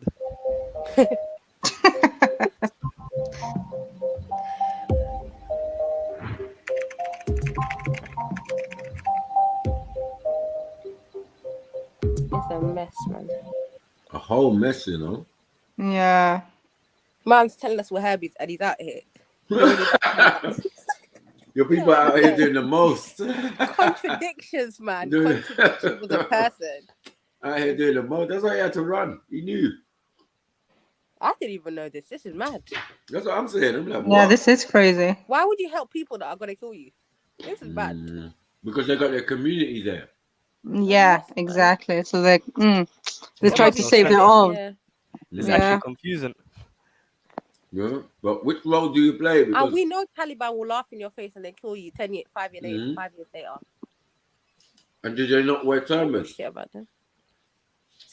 They're cousins, Maku. Are you trying to say that? Are they not these people?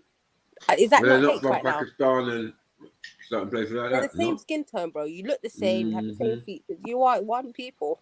Taliban. I You mean, just Afghan. traveled to a different region. Like you're all the same, man. Stop it. Afghani. You're Aryan history, man. Come on and behave. The straight nose thing and all of that. Like, yeah, makes sense. But I've always heard like the Punjabi Sikhs don't mix with the Afghan Sikhs, and they even have like separate temples and stuff. It makes sense now. Now it makes sense. That's facts, you know. That's mad. Because I remember I had a placement, a teaching placement years ago in Southall, and someone was telling me this. They've got 2 different gurdwaras, and they don't mix, they don't intermarry, nothing. Right. I see now. I see.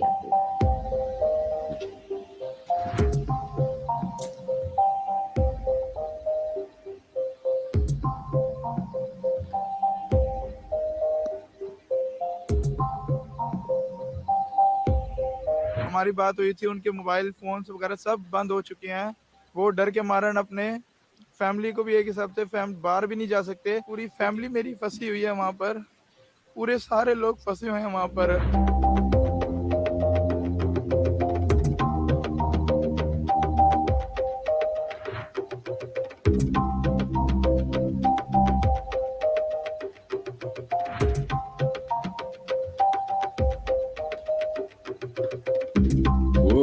Whoa. Well, Afghanistan was once a home to lakhs of Sikhs and Hindus. Never knew that. Interesting.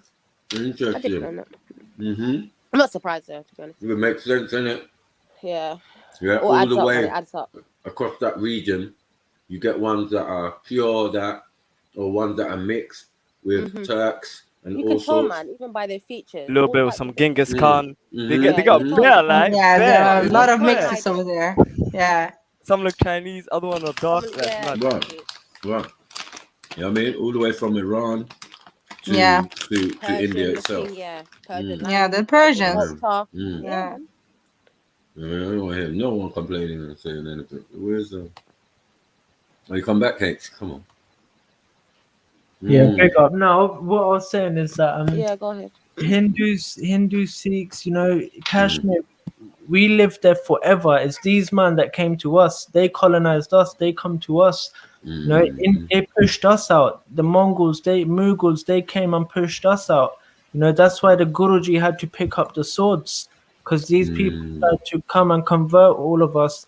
Look at Kashmir, Afghanistan. This was once India. But they say something different. They say that you committed genocide in 1947 in the Jammu region. No, I'm talking. No. I'm talking thousands of years. I'm talking thousands of years ago. And they're saying the opposite. They're saying we were there before you, and you came along. And No. I'm talking thousands of years ago and hundreds of years ago. You're talking 10, 20, 30 1,000 years or ago. hundreds? Which one? Tens of hundreds of years ago. I'm talking about. When was Genghis Khan? He's only been, wasn't he like 500? Genghis Khan was after that. Genghis Khan was after that. I'm talking to you about hundreds of years ago, tens of hundreds of years ago. Yeah, these people. Pakistan was once India. Afghanistan was once India. Kashmir was once India. You know, the Brahmins and the priests, the Hindus, they used to live there. You feel me?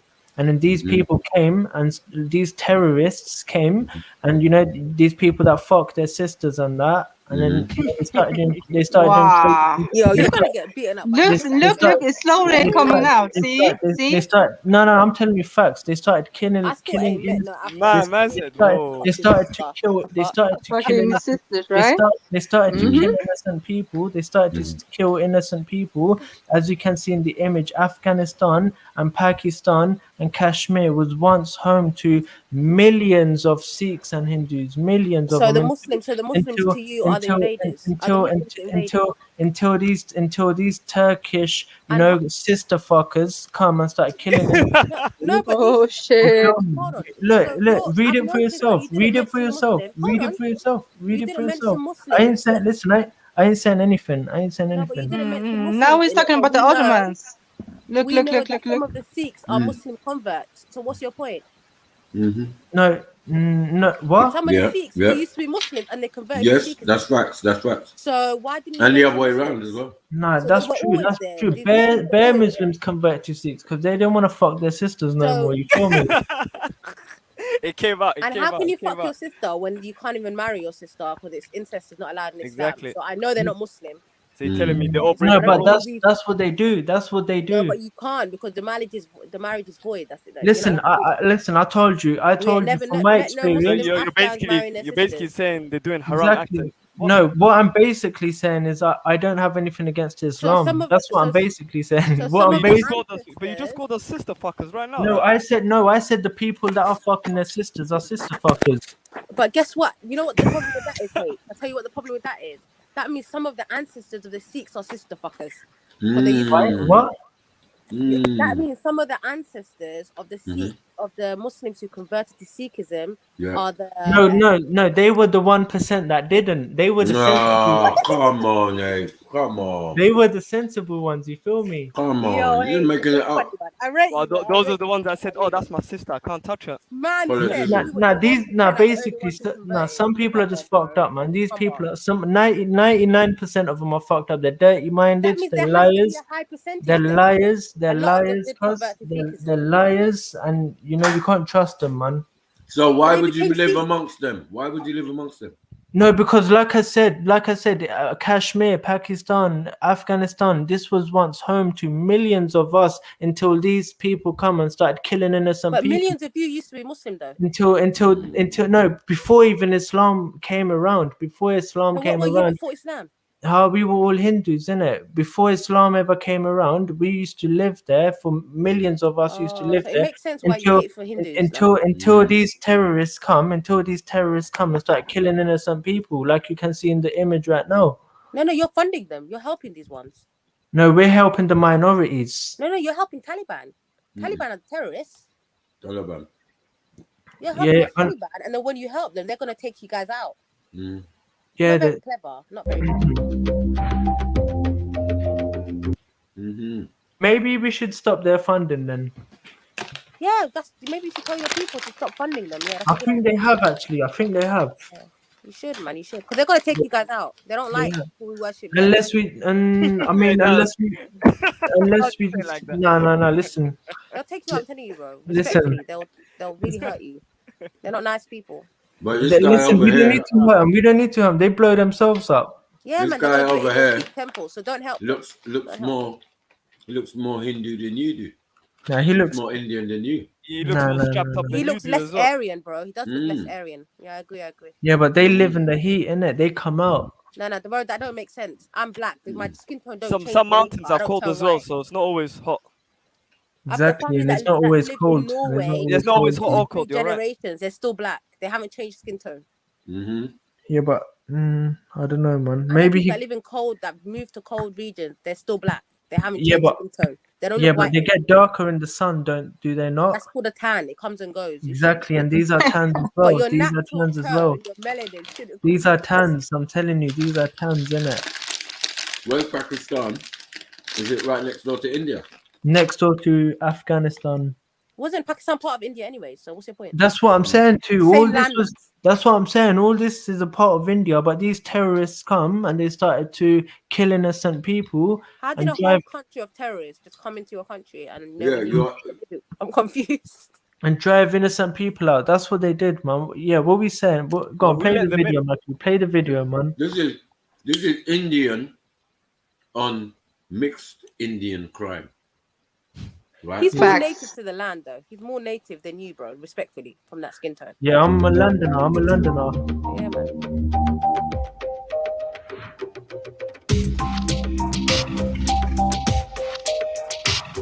Oh, mate. This don't get any better.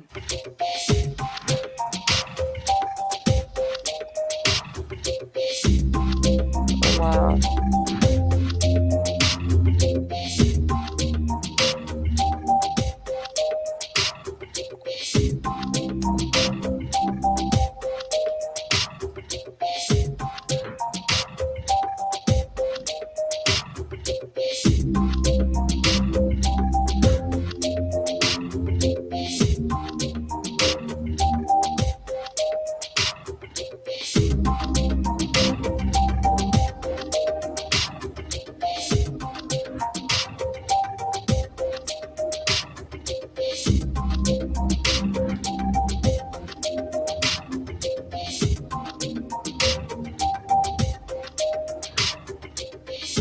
It's a trap. It's a trap. It's a trap.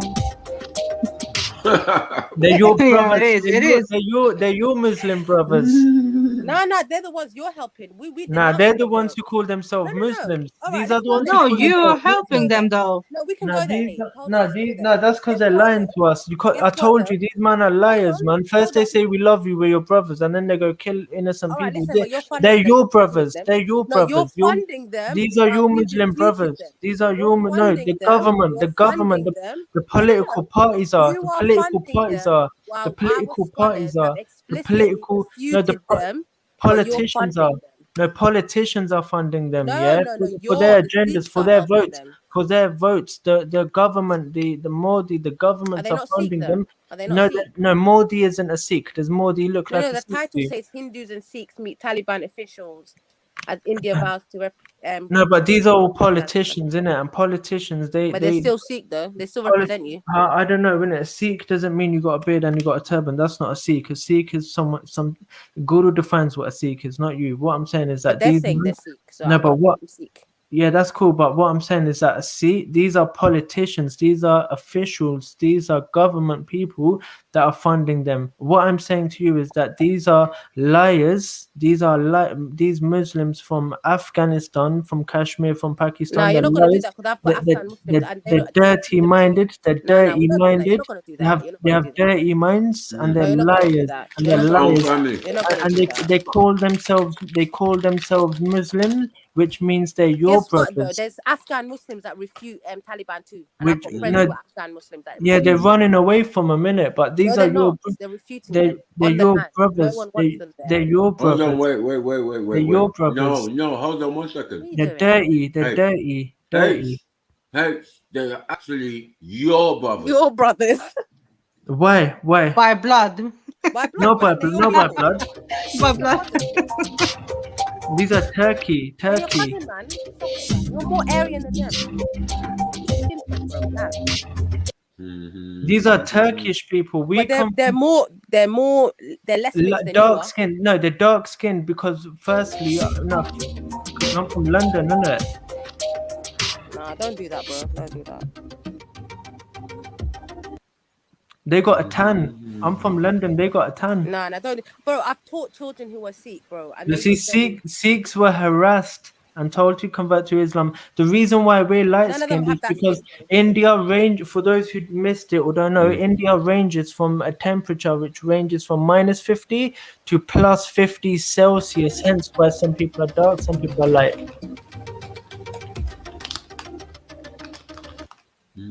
These men are Turkish. No, we're Indian. We're fully No, Indian. bro, you're the same people. These men- You're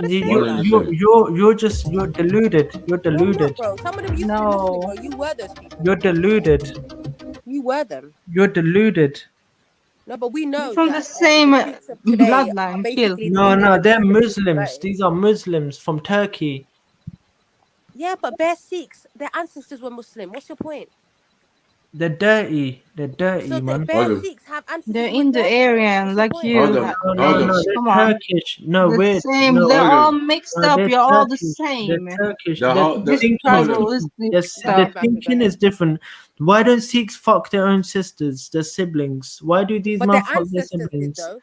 These are your Muslim brothers. These No, are they're your your Muslim ancestors, brothers. bro. They're your people. Not No, my they're people. not. No, they're not. Our ancestors are from I live in India. Africa. Our Not ancestors are from Hindus. Persia. These men are from Turkey. These men are from Turkey. So are They- you. You live in the they- same land. No, I'm not. You're all one. No, the only reason why I'm light skinned, yeah, is because India range, the part of India where I'm from, it goes to -50. Nah, No, nah, I'm not you buying this. can't. No, it's not because it's -50. Temperature goes to -50. Yeah, so That's why I'm light skinned. no, you cannot say that. We're Africans in the Nordics. Come on. Chill. Over thousands of years, thousands of years, Get him, biologist. thousands of years. We lived there. We're light skinned. That's why, because over can't live thousands. there Oh for man, if you've because seen over- the original people, they're more red skin like you. So chill. Because over thousands of years. Afghanistan में उनको काम वगैरह करना पड़ता था। मैं तो उनसे यही बेनती करना चाहता हूँ कि बस ये मैं करना चाहता हूँ कि बस जल्द से जल्द जो हो सके ना, तो मेरे ये अपने पूरे 80-90 मेंबर्स को ना बस जल्दी निकाल के बस अपना दिल्ली में पहुंचाया जाए। Why was there no need for a translator? Because they're all the same people, unfortunately. H. No, they all speak Hindi and that, man. They all come. Thank you. They If all they come all speak Hindi, They all come they're from all the Turkey. same They all come people. from Turkey. They come from Turkey and they basically come with us and they started to adopt our language, our lifestyle, our culture. They mixed with us. When They was this? mixed When with was this? Thousands of years ago, when there was no borders and you were all one people, the Hindus. One people, yeah. borders And all is- called. No, There was these no man- borders. There was the no region. borders. One You were second, all one Hindus. What was second. the region I called? know. What was the region called? H? Who's this other girl, Oxum? Yeah, you're from Turkey, innit? I mean Iran. You're from Iran, innit? Don't worry Iran. where she's from. Don't worry. Tell She us is- why. You're from Don't Iran. worry, She's don't worry. Iranian. She's Iranian, man. She's She's not Iranian. She could be all of that. Why She do could you be think I'm Iranian, she could be whatever she Iranian? wants. How? Because I know you're Iranian. I know you are. I know you are. 'cause How? You're deluded. You're deluded. Axum, yeah. An Iranian called Axum. I know Yeah, you're yeah. Iranian. I know Just you're shows Iranian. how much he knows about Oh, history. it's, Okay, hey, have come you on. had?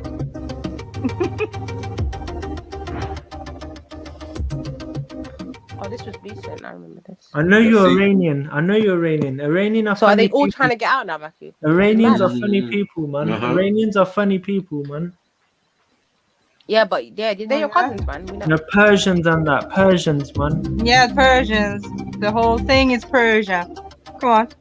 Innit? Quick flight to India, you know, Yeah. go home. Everybody wants to go home now. We're light skinned for a different reason. We're light skinned for a different reason. We're light skinned. We're light skinned. It looks like you're going back to your country, bro. I think. We're Going home, bro. light skinned for a different reason. We're light skinned for. Why are you light skin? Why are you light skin? this is like the 5th time I'm telling you, because you know your mom and dad were probably sister fuckers as well. That's why you don't get me. Shut the Oh, fuck up. hold on. Let's go back. Shut What did he say? the fuck up. Because you're probably retarded, like, because you don't. This is like the 7th time I'm having to tell you. So I'm retarded. So what? Say that again. Say what you said before. I'm saying, yeah, this is like the 7th time I'm having to tell you. Okay. Because maybe your mom and dad were sister fuckers as well. Yeah. My mum and dad were sister fuckers, but your ancestors were the same Muslims that were sister fuckers. No. I told you. Look, I'm light skinned for a different reason. And I told you that most Sikhs are Muslim converts to Sikhism. No, they're not. So Most are therefore, they Hindus. are the Most sister are fuckers. Hindus. Most are Hindus, isn't it? Most are Hindus. But what? Most are Muslim. But guess what though? Okay, I'm gonna ask you. Okay, it's fine. But guess what?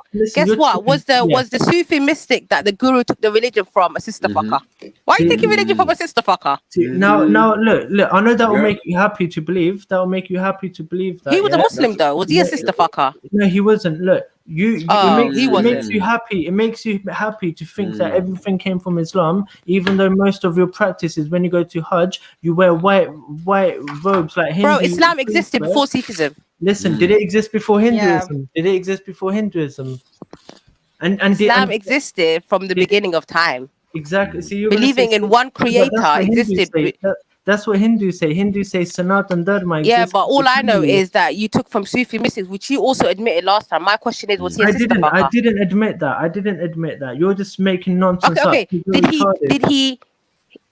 He didn't sit with Sufi mystics. Your guru didn't sit with Sufi mystics. No, he taught Sufi Muslims. He's taught them. No, he didn't. So he didn't. Yeah, he did. How can he teach them something that they were saying before him? That doesn't make sense. Sufi. Bad Marsh didn't say that. Bad Marsh was saying something different though. There are 47. Sufi orders.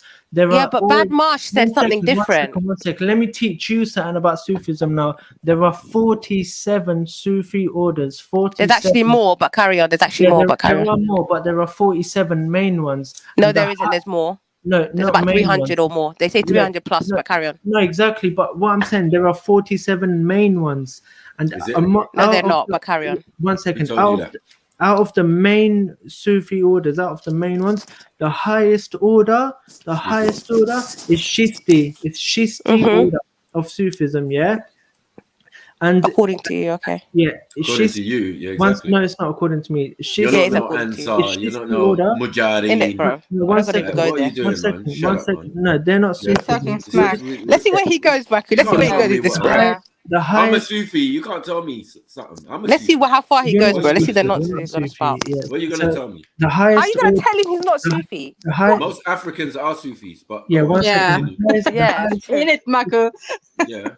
No, but if you're gonna say, Islam means submission, therefore we are No, we're not saying that. No, we're saying Guru Nanak, consulted with Sufi mystics. Where's your proof? Tell me your proof. Where's your proof? Shall I tell you the proof? The proof is you have Sufi hymns in your religious book. Those Sufi hymns were sung by Sufis. No, they were included in there, and they were okay. Who authored them? Who authored them? Guruji wrote in every verse, every poem, every you can say song, it has the author's name at the top. It says authored by Guru Nanak, authored by. So he did take from this. He did take from them. Then that's called taking. Authored by Guru Angad Dev. So he took it and he referenced it. Authored by Guru. Yeah. So every single song in there is referenced. Yeah. So he did take. But the reason why there are some Muslims. We don't want to say steal. Yeah. Yeah. We'll say take. He borrowed. He borrowed. No. He was taught. He was taught. With that either. Guruji put writings of other people from different. So why would you put writings of sister fuckers in your book? 1 second. These were the 1% that wasn't. These were the 1% that wasn't. But was he? How do you know that? Because we know their history. But what I'm saying is this. Isn't it? Yeah, that The You knew the Guruji history of You're funny, bro. You're funny. Guruji put writings of people from other traditions in there. Some people you might call Muslim, some people you might call Hindu, some people who wouldn't. Is it true that there's a garden? I've heard this. Sorry, just One quickly. Is second, it how true there's many- a garden with the Quran written on it that's dedicated to the Guru and it's got Surah Fatiha on it? Nah, that's false. Oh No, shit! Someone told me there's a special garden. No, listen, when Guruji went, people were gifting him clothes, people were gifting him bare You things. just don't want to get it, man. Guruji was gifted many clothes and that in it, and we were the ones who told you. We were the ones like, look, here's a dress from the Guru, and this is what's on there. We were the ones who told you that. No, is the Fatiha written? Like, do you know the verses? Yes, the so Guruji was gifted a cloak, and on there it had Quran verses on there. It had And Quran verses on there. Guruji wore it once. And he didn't wear it again. Like, what's your point? But you said Sikhism The was point before is, Islam. the point is But he you've was got given our a text gift. Hold on, Yeah, and but- he's gonna wear a garment with Arabic from a writing. sister fucker. No, Doesn't but make sense, but obviously on there, There's a lot of borrowing going. Hold on, there's a lot of borrowing going on. There's a lot of admission. There's a lot of poetry. There's a lot of. I'll take from anywhere. I'll take from anywhere. Bad March said that No, Fariji it's is from the Guru. Sufi Chisti order. So yeah, Bad March is. Thank you. Yeah, what I was saying is this, innit, yeah? That, you know, if someone's got something nice to say, I'm cool with that. We're a philosophy, we're not theology, and I'm cool with that. But we're not gonna. Okay. And Guruji did put writings of other people in there to show us that, look, these people from different ways of life, different time zones, different times in history, different culture, different language, they have the same feeling of the divine within them. So Sheikh Farid, they mentioned Brahma, they mentioned people like, I bow down to Brahma. Do you bow down to Brahma like Sheikh Farid does? Who's Sheikh Brahma? Farid. Sheikh Yeah, we said Farid- he was a. Yeah, we Sheikh- said he was a remixed mystic, Hindu slash Muslim mystic. One second, He's Sheikh a remix, Farid- man. We know one that. second, Sheikh Farid was a Sufi Muslim. For us, he was a Sikh, but for you, he was a Sufi Muslim. And you know, he did. And this Sufi, this Sheikh Farid, he said, I bow down to Brahma and I worship Har. I worship Hari. Do you worship Hari? Do you bow down to Brahma? Well, if he was a deviated Muslim, he's just So a he's deviated not a Muslim. Muslim. So he's doing shirk. He's not a Muslim, yeah. He's a mystic, bro. He's got a remix of Hinduism and Islam. Is he But doing he's a shirk? Sufi, and he turned. Is he doing He shirk took from by saying- Islam. One He second, took from Islam. One second. Is he doing shirk by saying I bow down to Brahma? But at the end of the day, your guru would see your One guru second, wore one verses that were one against second, him, so that one don't even make One sense. second, one Fatiha second. refutes, When polytheism. when Sheikh Fariji says, in the scripture that I bow According to down- you. No, According to you. no. This is what he said. Yeah. In which Guru- scripture? One second. When So I can research it. When Sheikh Fariji says, "I bow down to Brahma," I bow down. I worship. Where does he Hari, say that? I Where? worship Hari in our scripture, innit? In your scriptures that your guru wrote. No, for preserved. using- based Yeah, on his these are narrative. These are preserved. These are songs that he wrote. These are songs and Yeah, poems. but you're gonna go through it. Hold on, you're gonna go through it with Jen Wallace, right? Yeah. That's what you're gonna go through with Jen Wallace. So how have you done it already? How are you quoting when you blatantly telling us you ain't ready? So it's called secondary. It's called secondary material. I'm going through something else with Jen Wallace. I'm going through something else. What then? But What are you I'm going through the teachings of Guru But our Nanak. point not is, Sheikh bro, the Farid. material is I'm not primary material, I'm it's secondary I'm material. not going through the teachers. I'm not going through Sheikh Holy Book. I'm not going through Sheikh Fariji's writings. What's the on- Holy Book? Why are you not reading the Holy Book? but every other verse is referenced to whoever wrote that piece of verse is I referenced. understand. Yeah. But hold So on. what me and Jen Wallace are doing, we're going through sort of the first 8 pages, which are referenced to Guru Nanak. We're going through Guru Nanak's writings, not Sheikh Farid, not Kabir, not Sheikh Farid. You feel me? Yeah. And I've got. And let me ask a question. No. You just talking too much. Do you get what I'm saying? Like, give other people chance to talk. You want to say something, Sarah? And my brain went blank. Literally, you're just waffling. That my brain literally went No, blank. I asked you a question. My question was, yeah, go on. My question was, did Sheikh Farid and Sheikh Farid and Kabirji, devotee Kabir, did they commit shirk by saying, "I worship Hari"? Where did they say that, and who's quoting them? They said that. And who's quoting them to say that? Is it Holy Scripture? It's because if it's from your text, I can then say that may have been the perspective of your guru.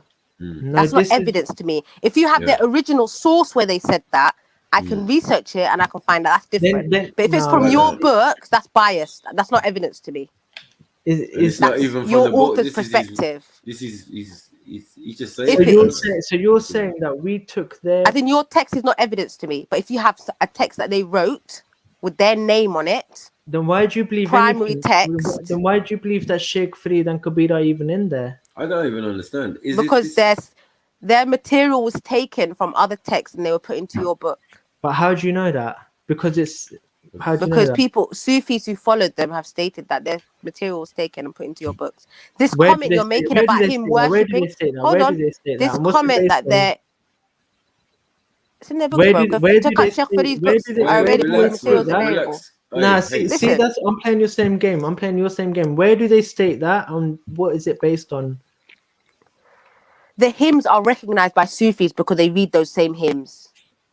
No, but where's the proof of that? Go and find the hymns. Go get the hymns, and we'll Google the hymns. No, so give me the hymns. You just made a claim that these hymns. Which I'll find you the hymns. Then I'll find you the hymns. Yeah, which you don't know. And then I'll post them here. Yeah, of the Sufis hymns, which are also in your book. Go on. Yeah, let's wait for that. Yeah, you're gonna learn today. Get me? Because all this shade that you're putting on people who the guru did not put shade on, yeah, and did not cast any aspersions of this modern day Wahhabism. No, because what I'm saying, hold on, like it even existed in the time of these Sufi mystics. You know, so silly. Do you know what I'm saying? If you did a little research, you would know that the Abdul Wahhab, or even what Abdul Wahhab was preaching, is not what is being practiced. It's called Wahhabism. It's a form of it. It's like extreme Sharia. Do you get what I'm saying? And which they practice in Saudi Arabia. I never said it. I never said it. Hold on. This way of life was then refined by the Saudi royal family because their ancestors were the ones who followed the teachings of Abdul Wahhab, right?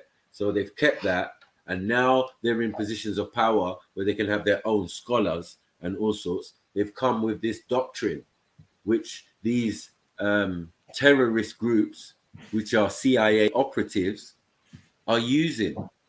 You understand? Yeah, they're using it as an excuse. Hold on. They're using it as an excuse. So if an American military soldier is blacked out with a mask on, talking about Allah Akbar and slicing somebody's throat, that has nothing to do with the religion. And I said it from the start. One second.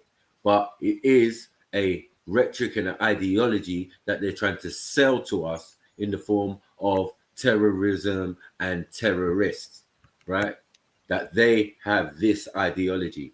It has nothing to do. Hold on. It has nothing to do with Sunnis, Sufis. You get what I'm saying? Hanafis, these other type of Muslims. I said it from. I made my point very clear. I made my point right from the beginning before I even started. I got you the link. Hold on. One second. And it's a Sikh link as well. It's a Sikh website. I made it clear from the very beginning that I don't have anything against Islam. I think Islam's a lovely religion. I don't have anything against. But everything bad that happens in India is because of Islam. Yeah, I get it. But it's some sister fuckers in it that are making that some sister fuckers that converted to Sikhism as well. But some people that wanna divide us and say, no, you are against Islam. You are against Islam. My brother. No, I'm saying, brother. I'm saying no. I'm not against Islam. But hold on. From my experience, these so-called Muslims, yeah, are like this, and yes, Bollywood is funded by these Hold extremist, on. Wahhabis with an agenda. Okay. And I Okay, want to say cool. one more thing, cousin. Yeah, the very first is called Manglacharan. Manglacharan means that the opening verse, and then the entire scripture is an explanation of that Manglacharan. And the Manglacharan, it starts with Ik Oangar.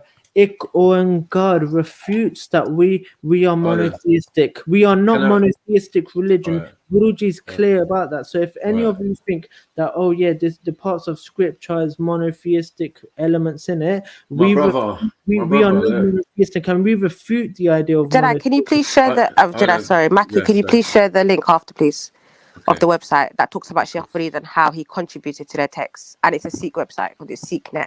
No, but how do you know he was even in there? How do you know Sheikh Farid Because your was in there? website, your official website, SikhNet, is telling me.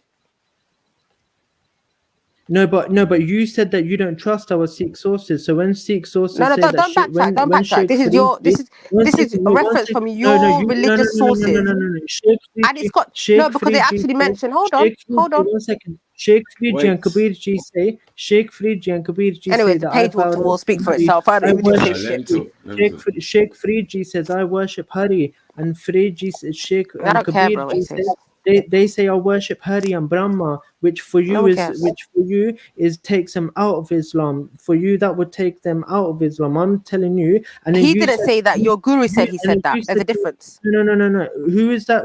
That website I've just clicked on, it says authored by Bhagat Sheikh, devotee Sheikh Faridji. So I'm asking you that when Sheikh Faridji and Bhagat Kabirji said that I worship Hari and Brahma, Who said he said that? Who said he said that? Who said he said that? Who? Put their name on there. And you said that you're saying, oh, I don't know they said that, and how can I trust they said that? I'm asking you, how No. can you Hold on. How can you trust If this your guru said it, I can't trust it because that fits his narrative. Exactly. Then how can you trust? No, he himself said it. The Sheikh Farid and Kabir. Where did he say that? Where? Which book? Which text? Which one of his books? There are many Muslims who follow it now, yeah. But what I'm saying to you is that in our Give me one where he said they said that. Give me one. Well, in our scripture is there, but you don't take from our scripture. So my question back to you is my response to you is how do you even know they existed and were even in our scripture? Because they existed before you, and there were Muslims that were following them. No, I'm saying how do you even know that they existed and were in our scripture if we hadn't told you? Because it's right here, your Sikhs are telling me that. These Sikhs are telling me that. If we hadn't told you that They're waffling, but there's the hymn. There's the hymn right there. Can you read it for us? No, there's many of them. There's not just one. So you did secondary. So you're taking you're taking things from other people. That's called secondary stuff. In academia, we call that secondary material. God, that's not primary. It's not from the words. It's not from the mouth of your guru. This is he's taking other people's stuff. No, and he compiled it into a book. Refutes the idea we're monotheism. God refutes monotheism. All right, can you read this for us? What does this say, bro? What's this hymn over here? Can you see it? 1 second. I'm gonna pull up one with not English translation, one with original translation. So 1 sec. You don't understand your my argument, bro. I don't know what my argument is simple. My argument is your religious text is filled with secondary material from other people. Mm-hmm. That's all I'm saying. You're trying to fight me, and I don't understand why. When we've got the proof here. Yeah, but you don't believe anything our scripture says. So if it says, it doesn't matter whether I believe it or not. I'm looking at the material, and I'm seeing there are secondary material. Therefore, your guru was using words from other men. Therefore, Islam came before you because you're using their material. Yeah, but what are they saying? They say I worship the guru. They say I bow down to the guru. That's what they're saying. Who's saying that? Sheikh Faridji and Kabirji. Okay, where does he say that? Where does he say that? Give me the book he said that. I'll pull up the book now. No, I'm trying to find it from my scriptures. I'm trying to help you get. I'm trying to find it from my scripture. No, but that's the guru telling us that. We don't know if he's. We weren't there when this was said. What other witnesses do we have for this? And Guruji put their writings in there because they're trying to say, look, these Why did he put people, them in there? these people from other historical times, people that speak different languages, people with different cultures, people with different spiritual traditions, people with different cultures, they all have this the feeling of ecstasy and bliss within them that all the prophets felt, and you can reach that too. So why do we need to go to the guru? Why can't we just go to Sheikh Hold Farid? on, one second. Exactly, because the entire scripture from beginning to end, that's our guru. It says Guru Nanak was found composition of the great Sufi saint Sheikh Farid, who flourished three centuries earlier, of the great Mughal teaching and spiritual experience, and liked them Guru Arjan Dev made them part of the sacred scripture. Sai Guru Granthi Sai Guru. You know what I mean? Guru Nanak and other Sikh gurus reflected on Faid's let's see. Oh shit. We're going here. On what was that? Reflected on Said's compositions. They found some different with him in matter of emphasis or options on certain points, and compared their own views in the form of salcox, which complying Seri Guru Granth Sahib Guru Arjan added some of them in the body of the socks of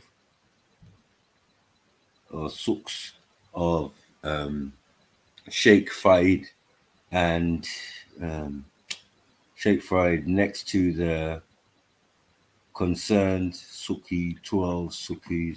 Kabirji says, Kabir cousin. Hold on, wait. Kabir, so hold on. Kabirji says this. So Kabirji says, my brother. These suks are part of your holy scripture, right? Yeah, Kabirji says, Paragat Paragas Gyan Gur Gamit Satgur Te Sudpai. Guruji, Kabirji says, the light of spiritual wisdom enlightens me. Meeting with the Guru, the true Guru, I have obtained this understanding. Kabirji had a Guru. Don't never get it twisted. Kabirji had a Guru as well. Guruji put the writings of these people in there to help to show us that these people, these people were intoxicated with bliss and ecstasy that you call heaven, that you think you're going to get when you blow yourself up.